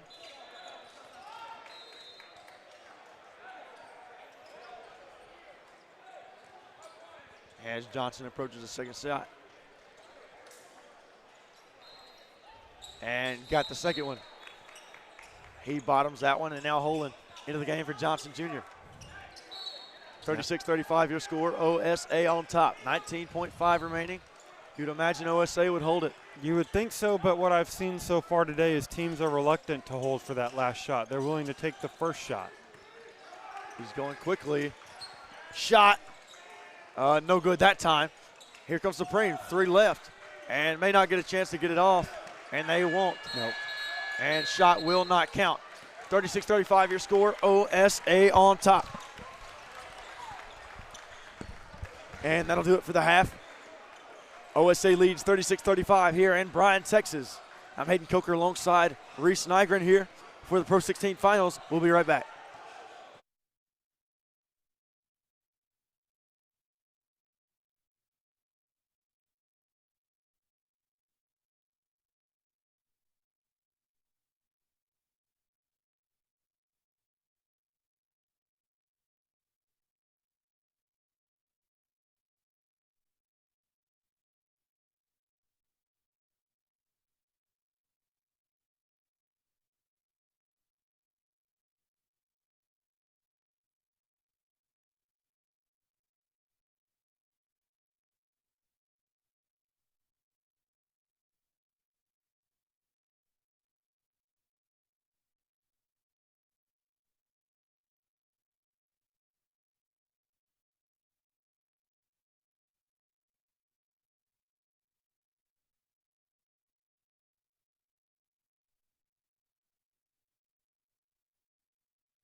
And here we go as we approach the start of the second half. Nebraska Supreme Trail OSA 36-35.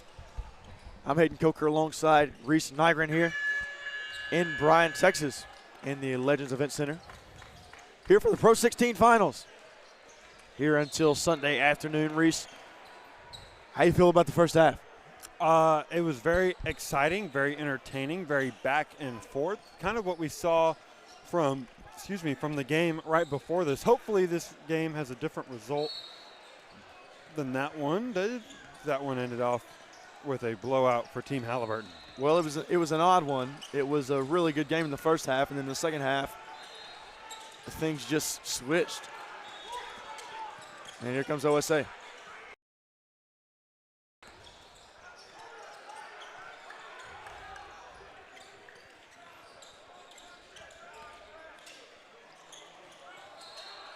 And there we go. Stolen away there by Eberhard. Control in this one with that three-pointer. There it is. No good that time.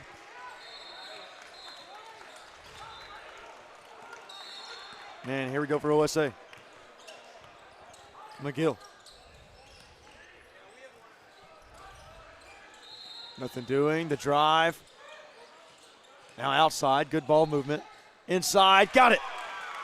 Landon McCarville again with it. And that's 5 straight for him. Great start to this half for OSA. Applying the pressure on Nebraska Supreme early. Nebraska Supreme in trouble here. They've got to get something going in the second half. Holland can't get it started. And now way to hold it and kind of settle down for OSA, but now McGill wants to go. McGill, 3-ball. McGill, not enough. And a save, and stolen away by McGill. McGill with a lob, and wow. Carter Peterson connects on the 2, and now it's an 8-point game. Might as well call them Vin Diesel because they're fast and furious to start this second half here. Nebraska Supreme's got to have an answer, and they better figure it out quick. Here we go, nearly stolen away, and let's see here. They're going to call it out of bounds on OSA.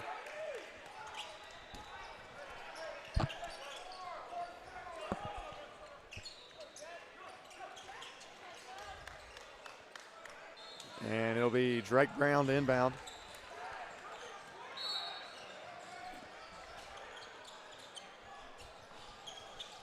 That shot off the mark. And here we go. Peterson had it stolen away by Brown. Brown, up, Brown, no good. And Nebraska Supreme is struggling. Yeah, they have not had the kindest of starts to this second half, and at some point you have to wonder if they might call a timeout just to kind of rally the troops, make sure their heads are on right, and make sure they know the importance of this game, which you should not have to reiterate to them. And now foul called. And McGill will be sent to the free throw line. 43-35, your score, 13-12 remaining.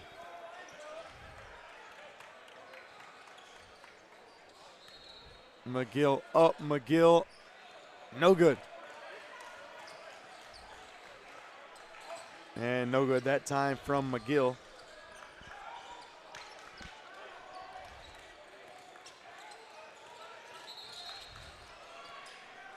Second shot, no good that time from McGill.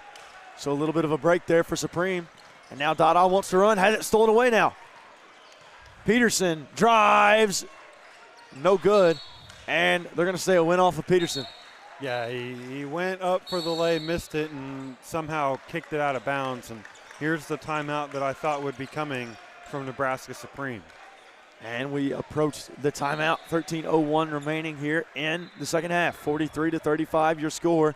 Nebraska Supreme trails and are struggling.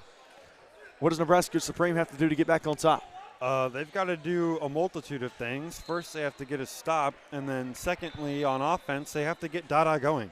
Like, plain and simple, he's your best player. He's one of the best players on this entire circuit, and he has essentially been as close to a non-factor as you can get so far in this one. I don't expect it to continue like this, but at some point it's going to have to click for him, and it better happen quick before they find themselves in the danger zone.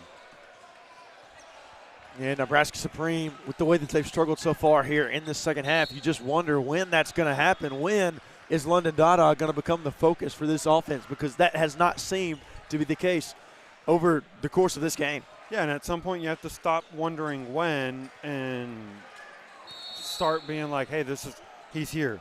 He's here. Dada has arrived. And so far we haven't had that moment. Maybe it's this possession right here. They sure seem like they want to get it in his hands. And there it is, right on cue. Reese, you called it. 43-37 now for London Dada. After he scores what seemed to be the first 2 points of the half. It's not, but.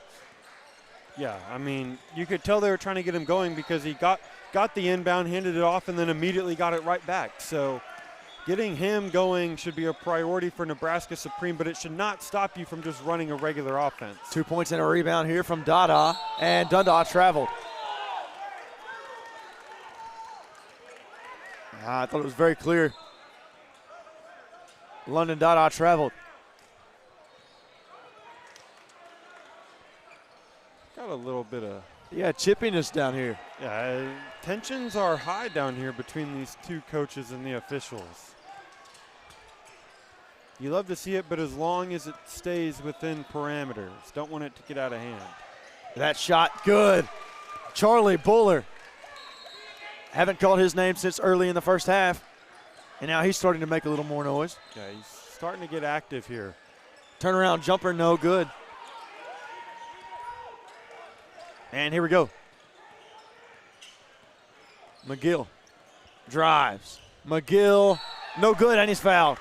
45-37 your score, 11:49 remaining. Now McGill last time, remember, missed the 2 free throws that he was rewarded. So now it'd be interesting to see how he approaches this one. After missing those first 2, Nebraska Supreme caught a little bit of a break last time, and he misses that one. That's his 3rd straight. Yeah, and I mean, if you're going to play the way that he does, where it's physical, down low, driving, kind of not intending to get to the free throw line, but you're okay living at the free throw line, you got to make your free throws if that's how you're going to play. If you want to get – imagine if Shai Gilgeous-Alexander sucked at shooting free throws. Like, why would you why would you play that way if you can't make free throws? So that's one way to say it. I'm not saying he's a bad free throw shooter, but he hasn't been sharp today. Dada looked like he wanted a 3. Dada now, mid-range. Got it. Soft touch off the back of the rim. And he already has 4 points. Like, this is the Dada that we were expecting to see. And now they're going to call a foul on Dada. Yeah, and he did. Looked like he caught a little bit of Griffin Snyder's head. Yeah, reaching for the ball, just kind of hit him across the nose, face area. Boy, don't we love basketball. Who doesn't? And the two Nebraska squads squaring off here in Bryan, Texas at the Pro 16 finals. Snyder loses it. Buller. Nothing doing from Buller. Now Sampson. Shot clock down to 6. Sampson drives. Sampson wants it. Sampson gets it to go. And Jet Sampson with a nice move to the rack. Yeah, that offensive possession looked like it was headed absolutely nowhere until Sampson made something out of nothing. Greenfield. Drake Brown. Oh, boy. Drake Brown wants in on the scoring. 6-point game. And why not? From three-point range, wide open. Line them up and knock them down, young fella. And nice defense that time. And here we go. Myers wants to run. He'll find Brown. Looked like Brown wanted the 3. Greenfield now. Mid-range. Got it. Now a 4-point game. Nebraska Supreme slowly crawling back. And if you want to tell on when someone has a spot, look no further than Greenfield right there.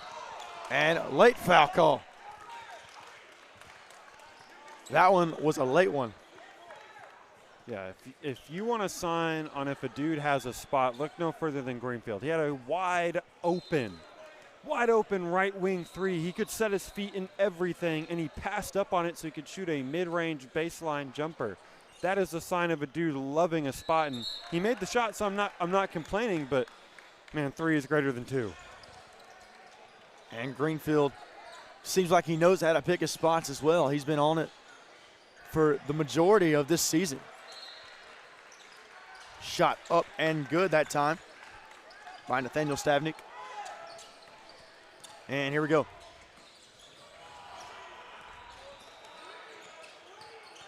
Dada. Nearly lost it. Now the drive.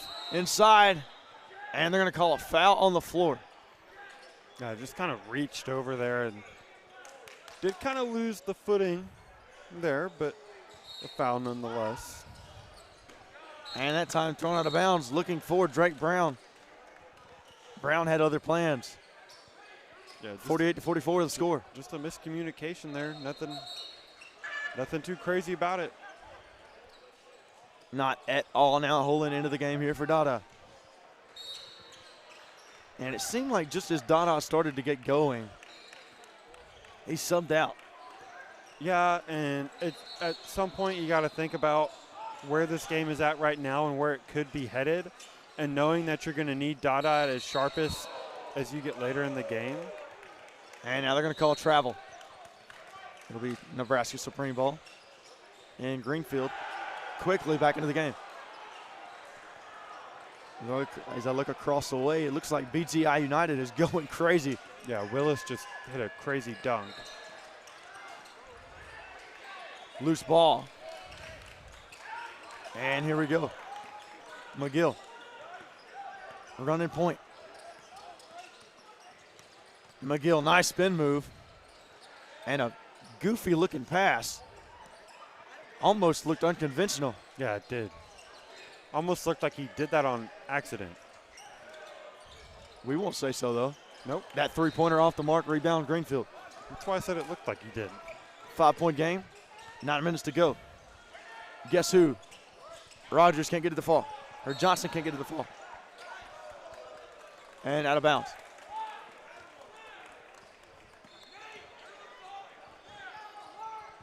And McGill. Running point, guarded by Johnson.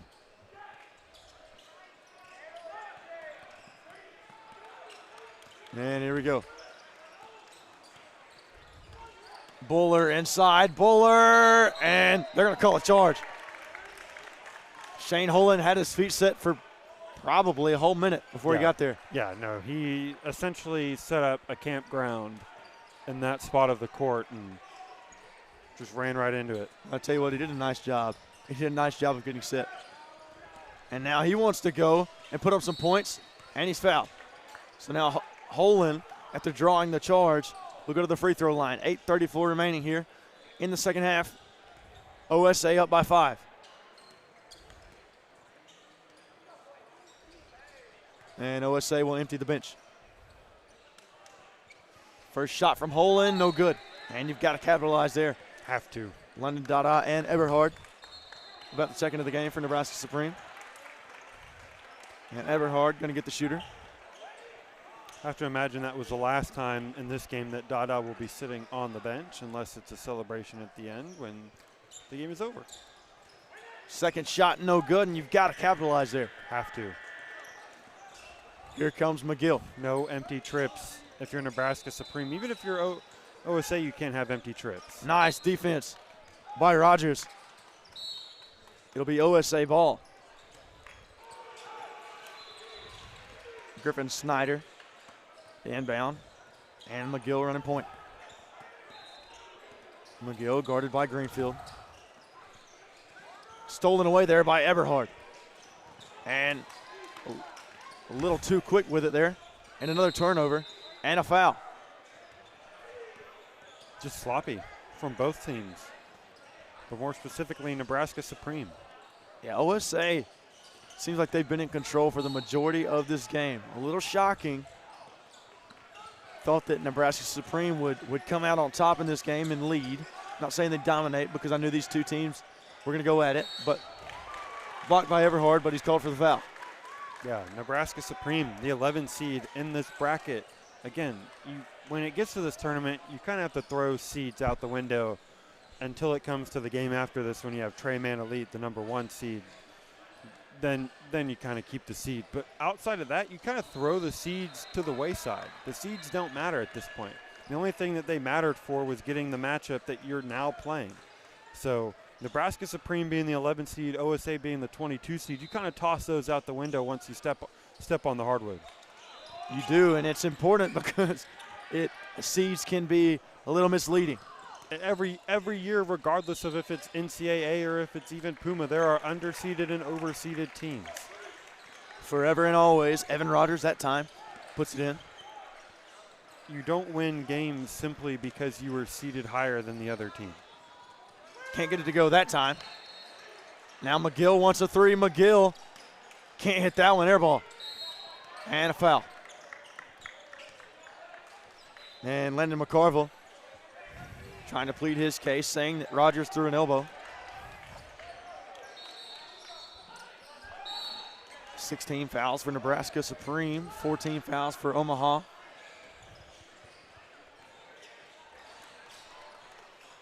And here we go, here comes Greenfield.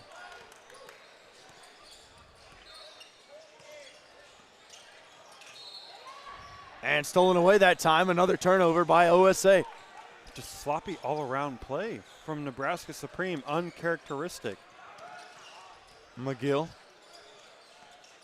Inside, Buller, turnaround, can't finish, but that time, the rebound, Carter Peterson puts it up and in. And now Nebraska Supreme really starting to feel the pressure right now. Another steal and another turnover. Now if you're OSA, you don't have to go quickly. Yeah, you just run your offense as normal. I mean, so far so good other than that turnover right there. Eberhard lob to Dada, and he lays it in. Anticlimactic lob, but they're both worth the same amount of points. 2 is 2, 51-48 your score, 6:20 remaining. That one, air ball. Outside, no good that time either. Looked like it hit Eberhard on the head. Yeah, it did. Bounced off the noggin. Rogers out to Johnson. Johnson looked like it should have been a foul. Yeah, got bumped off his spot there. And here comes Dada. Dada! Long distance three. No good. You can hear their coach say that's what they want you to do, and he is 1,000% correct. If Dada is taking shots from what you could call it the volleyball line, that is a win in OSA's book. It absolutely is, and McGill hits a 2, and McGill's been fantastic when driving to the bucket today. He has. Whenever he's going downhill, got his defender on his hip, that is where he is at his best, and he's proven that so far in this one. 53-48 your score here in the second half as we slowly approach that 3-minute mark. 5-point game. I'm Hayden Coker alongside Reese Nygren here at the Bryan, Texas Legends Event Center at the Pro 16 Finals. Here we are in the round of 32. We've seen some good basketball today, and it's going to be even better the rest of the weekend. Yeah, it is going to be high-level hoops all weekend long here at the Legends Event Center in Bryan, Texas, as teams start to get teams go 1-0, teams go 0-1, start to get paired up with each other, and you start to see some high-level matchups, and all the high-level matchups are here on Court 5. High-level matchups all around, and they've got a pretty good game going on across the way. Looks like BTI is winning that game. I can't see the score, but I'd imagine. And here comes Nebraska Supreme out of the timeout. This is Johnson. Johnson guarded by Buller. Dada wants a 3. Dada got it.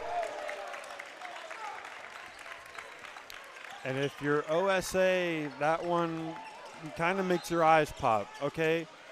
It was a three-pointer, yes, but Dada has started to find some offensive rhythm, and that one you left them wide open.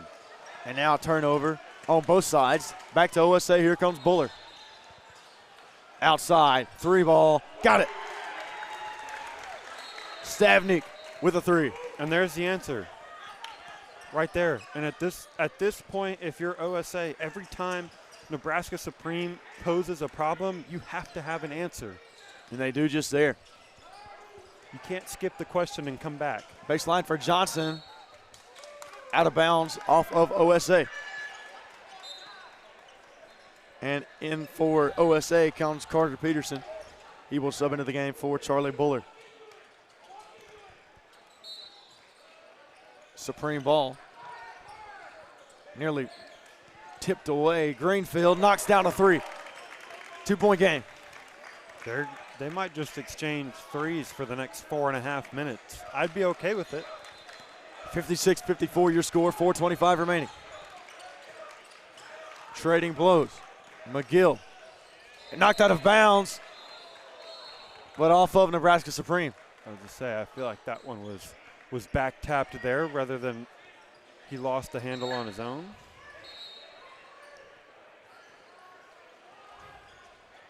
And looks like Stavnik came up a little injured, a little hobbled. It's Cade Walker into the game. Yeah, came up just a little slow. And now a turnover. Johnson wants to run. Johnson, and 1! Bryce Johnson Jr. And he'll go to the line for a chance at a 3-point play. And that is huge if you're Nebraska Supreme, obviously, because it gives you the lead.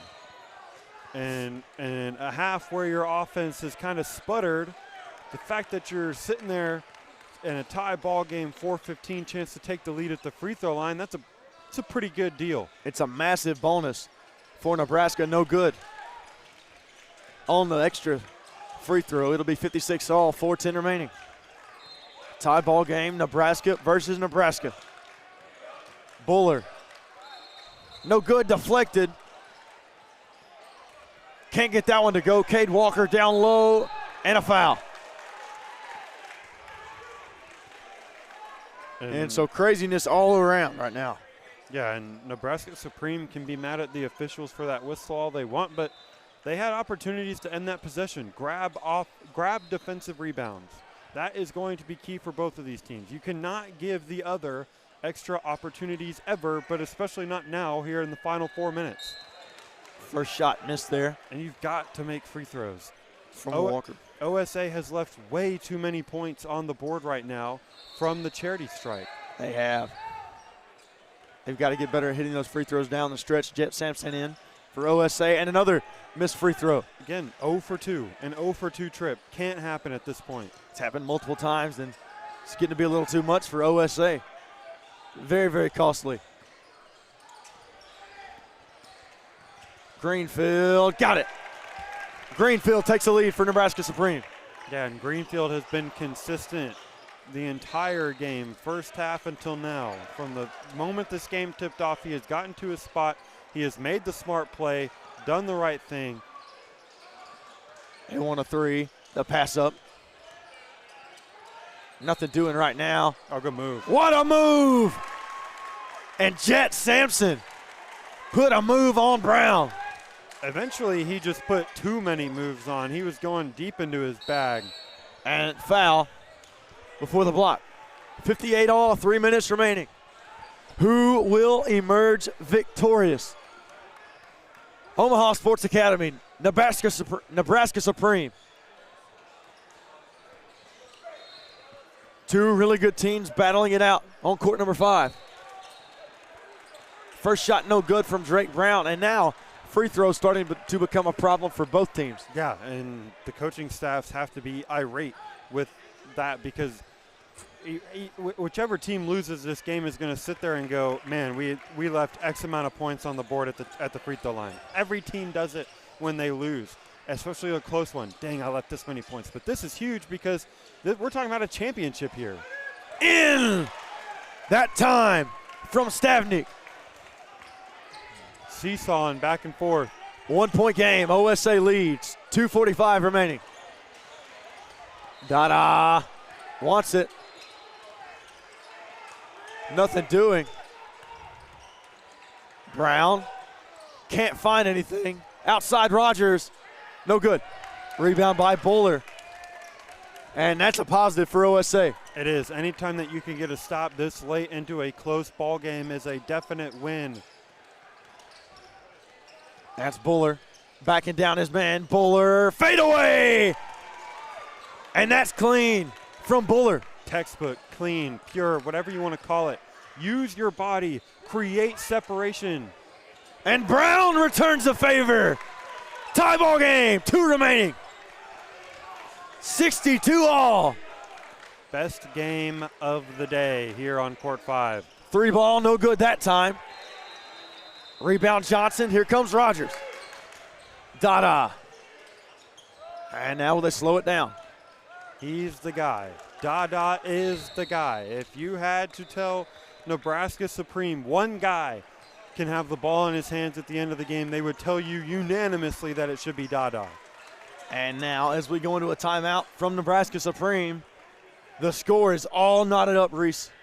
Yeah, I mean, this game has been insane. We knew that between Team Hallie's game the game right before this, and Trey Man Elite's game coming up next, that one of these 3 games was going to be the best game of the day. I don't know if I would have thought it was the 2 teams from Nebraska that would have put on the best game of the day, but boy, have I been proven wrong. These 2 teams trading blows here late. Absolutely going at it here in the ring. Uppercut after uppercut from one another. And this is getting crazy. 62 all as we come out of the timeout. Yeah, this fight has lasted insanely an insurmountable amount longer than Conor McGregor's did. Too soon. Too soon. I know. It sucked. Don't make me cry. All right. And both teams now will be in the bonus. And here comes Johnson. Might want to get the Twins over here to watch this court. They're missing out on some good basketball. They are. They rarely miss out on good basketball. Rarely. Drake Brown, floater, no good. And rebound OSA. Every empty possession looms larger and larger. 1:20 remaining. 62 all. Here we go. Buller. Nothing doing that time. Buller outside for 3. Buller no good. And a nice offensive board. Up and stolen away. Here's Greenfield. Hot pursuit. Dada for 3. Dada can't connect. OSA wants to push. Buller inside, knocked out of bounds. And Nebraska Supreme ball, 54 remaining. Under a minute and we are tied. Wow. What a game. Loose with the basketball was OSA on that possession, and it costed them. That was an empty possession, which, as I mentioned, looms large in one possession games. Who will take it? 45 remaining, 62 all. Nebraska Supreme, Omaha Sports Academy. The drive, Johnson, no good, gets his on board. Inside, Dada, got it. 2-point lead for the Supreme. 64-62, 25 remain. Only one will emerge victorious, and a timeout for OSA. 23 remaining. What a game, Reese Nygren. Yeah, folks, if you have not been watching today, I suggest that you quickly find the closest screen to you. Start watching immediately, because we have had an amazing game here between OSA and Nebraska Supreme, these two schools from the Cornhusker State, going back and forth here. What does OSA have in the bag? That is the question, as they're trailing by 2 with 23 seconds left. They can't take the last shot because it'd take time to get it across half court, so there's 18 on the shot clock, so they can't settle for the last shot, nor do I think they would. But where does OSA go in this situation? Yeah, who do you have shoot the ball? McGill seems to have been the most clutch so far. I think there's and consistent. Yeah, I think you could give it to a handful of people if you're OSA. I think Buller would. Buller's been good. If I had to make a pick, it would probably be Buller. If I had to put the ball in someone's hands, I'm putting it in the hands of Charlie Buller. 23 seconds remaining, 17 on the shot clock. McGill. 2-point lead for Nebraska Supreme. McGill wants it. McGill inside. McGill up. McGill ties the game for OSA. Oh my goodness. McGill knots this baby up. 64 all. 9 remaining. Wow. Are you not entertained? I am. Are you entertained? I am. I'm very much so entertained. I need some water. I am more than entertained. What a shot to tie this game up. Could have even potentially been an and one opportunity as well. Finishing through contact in the biggest of moments, as Bill Raftery would say, major onions. Onions, baby, onions. Here we go. Here we go. This is what this is all about. And we have fans gathered around the court. Guess what? We managed to pull the Twins over here, too. Wondering who will win. Twins over here now. And, wow, look at everybody surrounding this court. 2 Nebraska squads squaring off in a battle to advance to the next round of the Pro 16 finals. Who will advance? Tie game, 9 seconds remaining, and you would imagine this will be the last shot. Yeah, settle for the last shot. Get into the hands of Dada. There we go. Here's Dada. 9 remaining. Dada. No good that time. Rebound OSA. There's a chance. They've got 2. McGill. No good.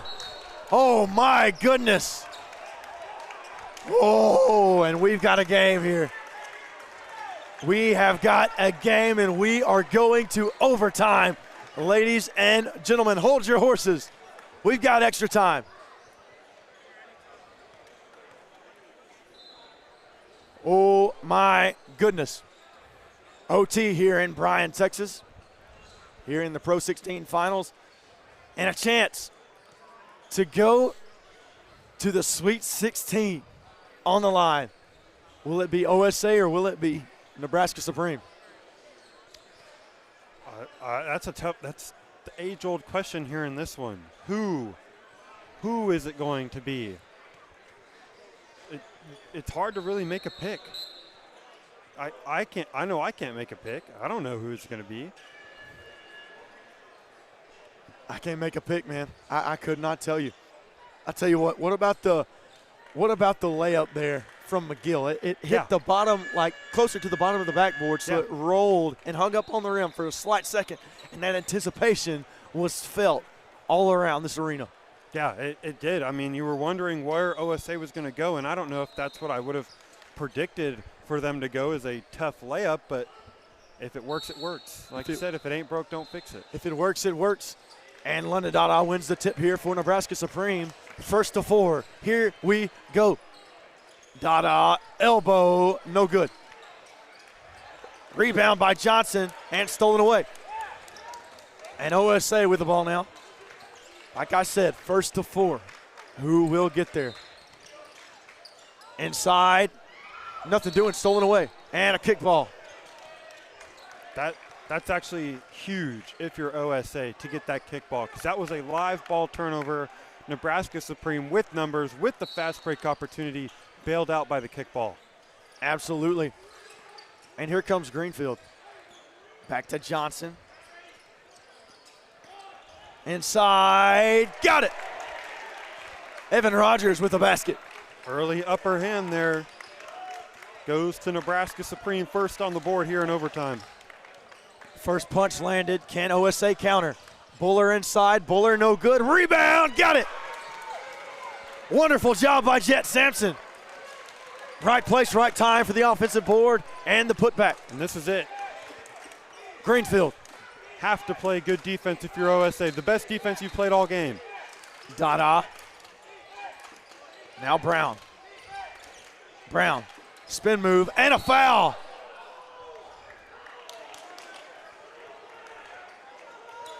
And a foul, and we will go to the free throw line with a chance to win it here.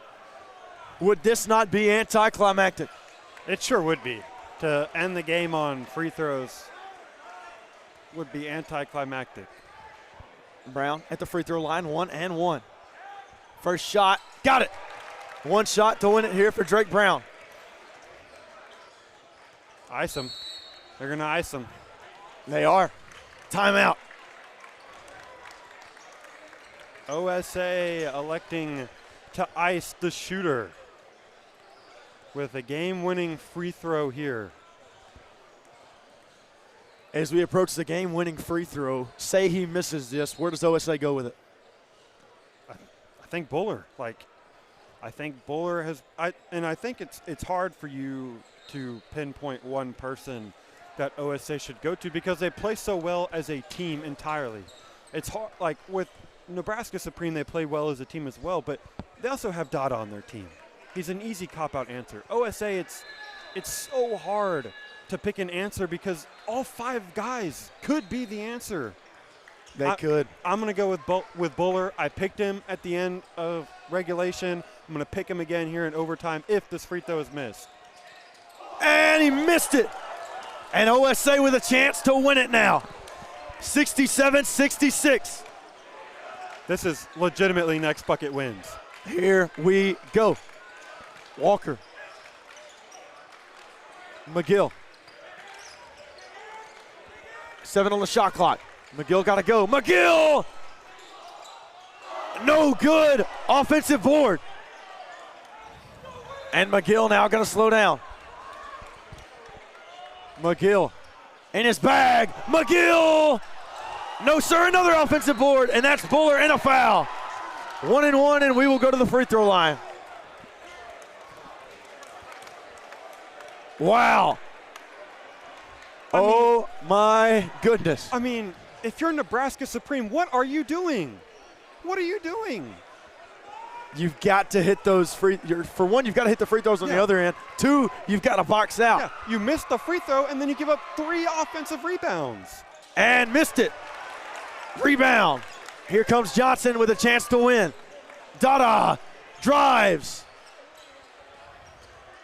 Ball inside. Game. No good there. Rebound OSA, and what a game. Fans gathered around the court. OSA with a chance to win. Here comes McGill. McGill, open lane. McGill! No good. And here we go. Here's Greenfield. Neither team wants to score the game-winning bucket, apparently. They're playing rock, paper, scissors, and tying each time. Johnson Jr. Dada! No good. And here they go. Sampson had it poked away, still a loose ball, and they've got it. And a timeout. And I think head coach Bryce Myers is a little upset with himself for the timeout. Yeah, he called it because he thought he was going to get a jump ball. The only problem was he called it, and then they got the fast break opportunity. First off, can we just say, look at this crowd surrounding court number 5. We have people all around the court. They're everywhere. Wow. This game turned into next bucket win. Became next bucket wins, and all of a sudden, nobody's making shots anymore. And keeps ramping up the intensity. Every possession that ends with the miss makes the next one feel that much more important. What a game this has been. My goodness gracious. And keep in mind, Supreme only needs 1 point. OSA needs 2. Supreme looking for the knockout blow. They want to go to Dada, and I don't blame them. That's where I would go. Dada guarded by Walker. Dada wants to go to work. Dada pass inside, stolen away. And a foul. Bowler with the chance to redeem himself. Wow. This is just one of those situations you don't want the game to end with a free throw. If you're OSA, you do. If you're OSA, you wouldn't mind it. If you're OSA, you'd love for this game to end right here at the free throw line. But Bowler gets a chance. The ultimate redemption was at the free throw line. If he made both of them last time, they would have won the game. Missed it. They've continued to play defense, not give up any buckets. And here he is again, Bowler at the line with the game on the line. My. What a game this has been. And what an ending awaits us. Keep in mind, he has to hit both of these. Bowler up. Got it. And we are 1 away. Bowler can win it right here. Holy cow. Bowler. And he got it. Ball game. OSA advances. Bowler sends OSA into the next round and an upset. How about Bowler? Charlie Bowler with the clutch gene and OSA into the next round. Final score, OSA 68, Nebraska Supreme 67. And you love the sportsmanship between the two teams as well. Yeah, Charlie Bowler, you, sir, have ice in your veins. A double order of major onions. That's Rafferty. Gotta love it. Got to love it. OSA advances. We've got a couple minutes before the next game starts. I'm Hayden Coker alongside Reese Nygren. We'll be right back with more Pro 16 Finals action.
And welcome back in here into Bryan, Texas, into the Legends Event Center. I'm Hayden Coker alongside Reese Nygren here with the Pro 16 finals.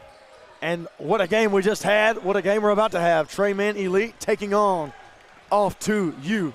Off to You, coached by head coach Dennis Madison. Treyman Elite, coached by Carlos Villalobos.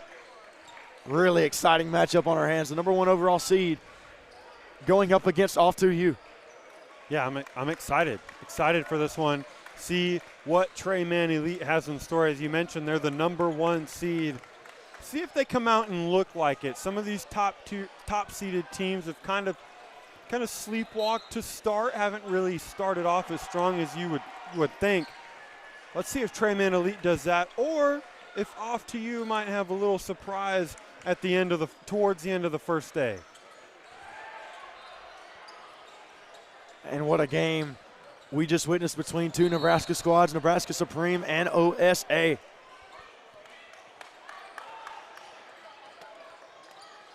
Should be a fun one, as it'll be Elijah Nolan to jump for Off to You and a Colin Yacht to jump for Treyman Elite. Just found out the high school that a Colin Yacht goes to just brought in 2 more 7-footers as well. Wow. You're telling me there's a high school out there with 3 7-footers? Yes. What in the world? That's crazy. Here we go, Off to You with winning tip. And Little John with the shot. Little John gets it to go. First points go to Little John for 3. Off to You on top. Out in a 2-3 look here is Off to You on defense. It's a nice zone, almost like it fluctuates in between 2-3 and 3-2. Yeah, it's similar to that Coos Elite defense that we saw earlier today, where it starts out as a 2-3 and then it kind of rotates in down to a 2-3. Starts as a 3-2, rotates down to a 2-3. It'll be Little John. Running point guarded by Robinson.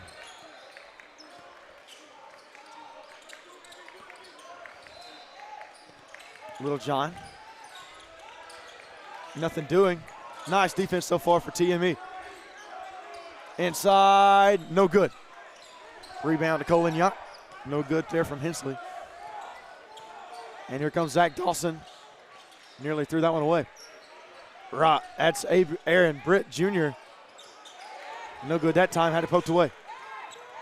Off to You so far. Looks like they're ready for the moment. Treyman Elite, not quite.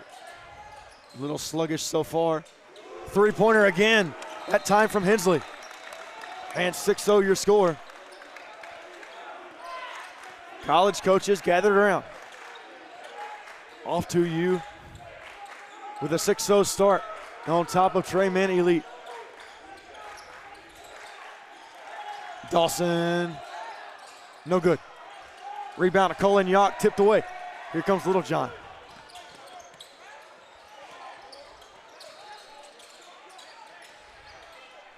Inside, nice job. That's Elijah Nolan. 8 straight points for Off to You. Off to You is off to a hot start. Quick 8-0 burst here in 2 minutes.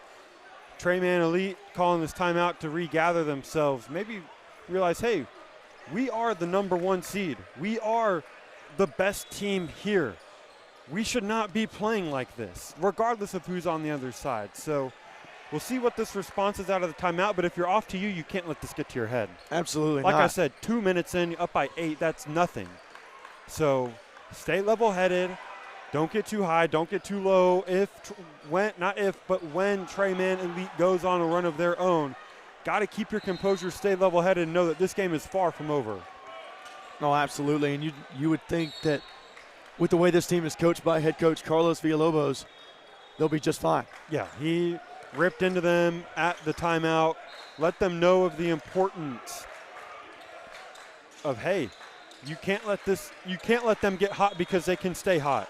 That time allowed to Colin Yacht. And there's that electricity that we've been waiting for. And there's that perfect offense, free throw line. Bring the defense up, that back line of that 3-2-2-3 look, and letting Colin Yacht be wide open for the lob. And that's how you do it. Inside, Little John, nice pass, up, and foul. Elijah Nolan will go to the free throw line. 13:22 remaining here in the first half. Yeah, good job. They're just staying strong, staying with it. Got blocked, got the rebound, go back up with it, get the foul, go to the line, take your 2 shots. Shot up, shot good, laser from Elijah Nolan. And here comes Nolan with the approach again. Second shot up and out. And here comes Dawson. Running point, loud in this event center. Dawson, fade away, can't hit it. Rebound, Hensley, here we go. Nolan to Little John. Little John wants it. Outside, 3 ball, yes sir! Kellen Cash, money from 3. Yeah, it's late on rotations there was Trey Man Elite. Kellen Cash left wide open from the left wing and made him pay. Jomar Bernard, no good. That's a foul. And now looks like they're gonna, wow. Oh, wow. Looked like they were gonna call that foul on off to you. Yeah. It was called on a Colin Yock. I don't agree with that call. Hensley put both of his hands on the back of Colin Yock and basically shoved him out of the way for the rebound, which is why Colin Yock picked up that foul. Some great basketball happening right now. 10-point lead for off to you. Could an upset be brewing here in Bryan, Texas? Stolen away by Bernard. And lob, no. That one off the mark. Little John wants to run. Hensley. 3 ball. In and out. Pre-fired boom there from the bench of off to you. They thought that one was down the hatchet. Robinson got it. 12-5 your score now. After Henry Robinson's bucket. A long distance 3 from Henry Robinson. The thing with games like this when you have the number 1 seed playing the lower seeded team is you start to wonder if off to you feels like they belong or looks like they belong. They certainly feel like they belong, and right now, so far in the early going, they certainly look like they belong as well. What a move by Nolan. Acrobatic finish at the end of the shot clock, shielding Colin Yock off with that left hand, fully extending the right arm, kind of flicking it up, using that wrist. Dawson, no good. Rebound and Yock up and got it. Yeah, if Colin Yock's catching the ball at that deep in the paint, it's game over. It's done. It's wraps. Move on to the offensive possession. And a nice job by Yock to get it to 7. Nolan, Little John, no good. Nice offensive board. And Hunter Hester Hensley has come to play. And Trey Man Elite just looks a step behind. They do. As the 1 seed, that can't happen. It can't. Not a smart shot there from way outside, 9-point game. Yeah, and Coach Villalobos was not happy with that shot there. Why are we pulling up from the volleyball line? Run some offense. There's no reason we should be pulling up from almost the logo this early in the shot clock. And now that right there isn't really acceptable pass. either. Nice ball movement. Can't get it to fall. And here we go. Robinson can't get it to fall, but Robinson will go to the free throw line. And how about the ball movement from Leighton Weaver down here? You saw him make a nice cut, a pass, and then it was passed right back to him from Little John for the open 3. Yeah, that was perfectly run there in that corner. Got a wide open corner 3 look against Trey Man Elite. You have to cash in on any open looks that you get because you won't get very many. And you absolutely do. It's just something that has to happen. First shot from Robinson, good. 8-point game now. Off to you in the lead. Can off to you take down the number 1 seed? Upsets of 1 seeds don't happen very often. Twice in March Madness has it happened. And could an upset possibly be brewing here? Yeah, could the Puma Pro 16 circuit get one as well? Little John. Young, nice moves. 3 ball, no good. Offensive board there. And off to you, dominating on the offensive boards. 3 ball, got it. Leighton Weaver, the University of Central Arkansas commit, knocks down a 3. Yeah, and all of a sudden, Trey Man Elite staring down a double-digit deficit, not even 8 minutes into this game. 19-8 your score. 3 ball, good. And that's exactly what Trey Man Elite needed. Ryan Gorto responds with a 3 of his own. Yeah, exactly what the doctor ordered, an open 3-pointer. Rattled down, but it all counts the same. Now Gorto, slow to get up there. A little shaking up. Didn't see what happened, but looked like he might have stepped on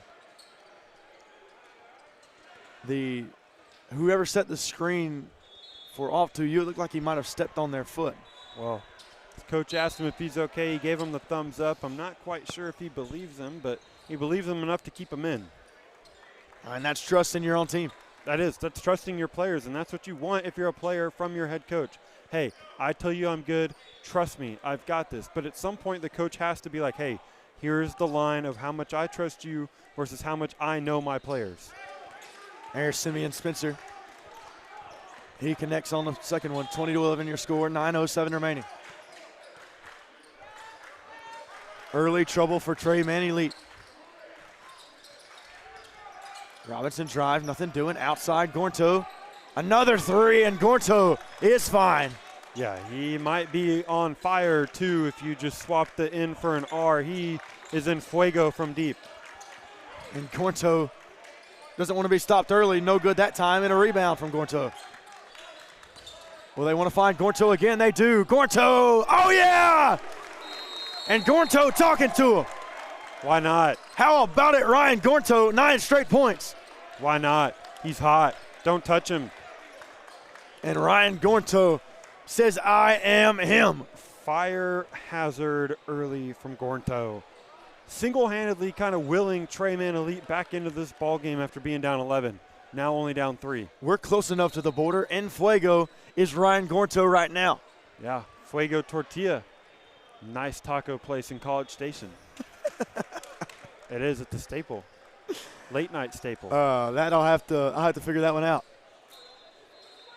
We'll have to figure out. They have a pork taco with mac and cheese, Cheetos, potatoes, something else. They've got some Fritos.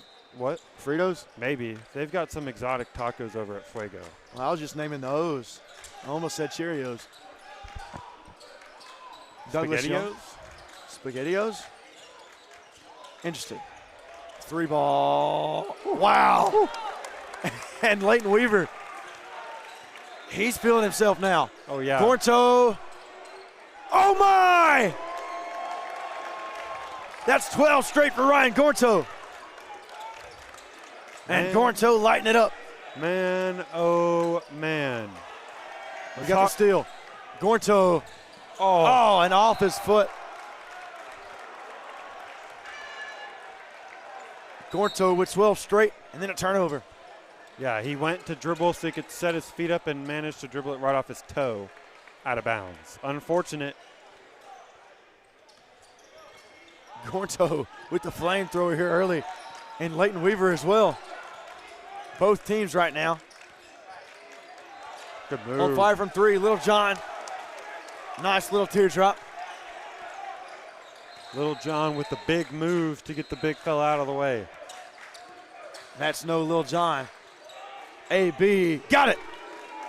And Aaron Brett looks back at the bench of off to you, 2-point game. Yeah, off to you's bench having some words for him. And Dawson knocks it out of bounds. And that's what you love about sports is the competitive nature between these guys. Yeah, and over there on that off to you bench, they know hey, this is the top-seeded team. This is the best team per seeding in this tournament. Outside, wanted it. Weaver, no good. And Coach Madison wanted the foul. He's not wrong. AB, no good that time from Aaron Britt. And here comes off to you.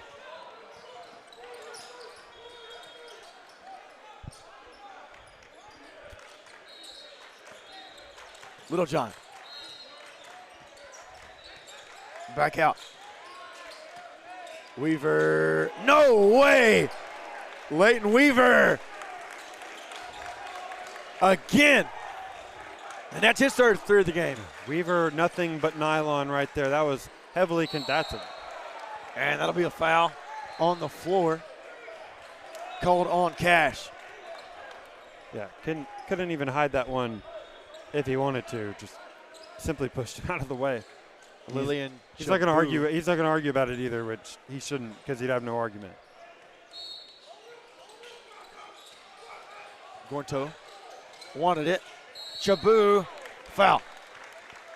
Called that time on Weaver. 28-23 your score, 6:32 remaining here in the first half.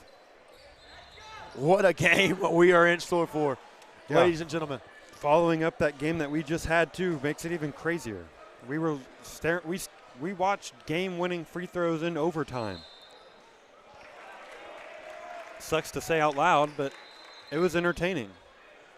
Not the free throws, but what a phrase. The game winning itself. Free throws. Yeah, it's a phrase I hope I never say again. Shot from Chabot is good. 28-24 your score, 6:30 remaining. Nolan inside, nice move by Weaver. He's got it. And the UCA commit on fire. Yeah, he's gotten going here for off to you, kind of weathering that storm, keeping Trey Manalita at arm's length. A little bit of a push off from Dawson, no call. Doesn't matter. Little John with the board.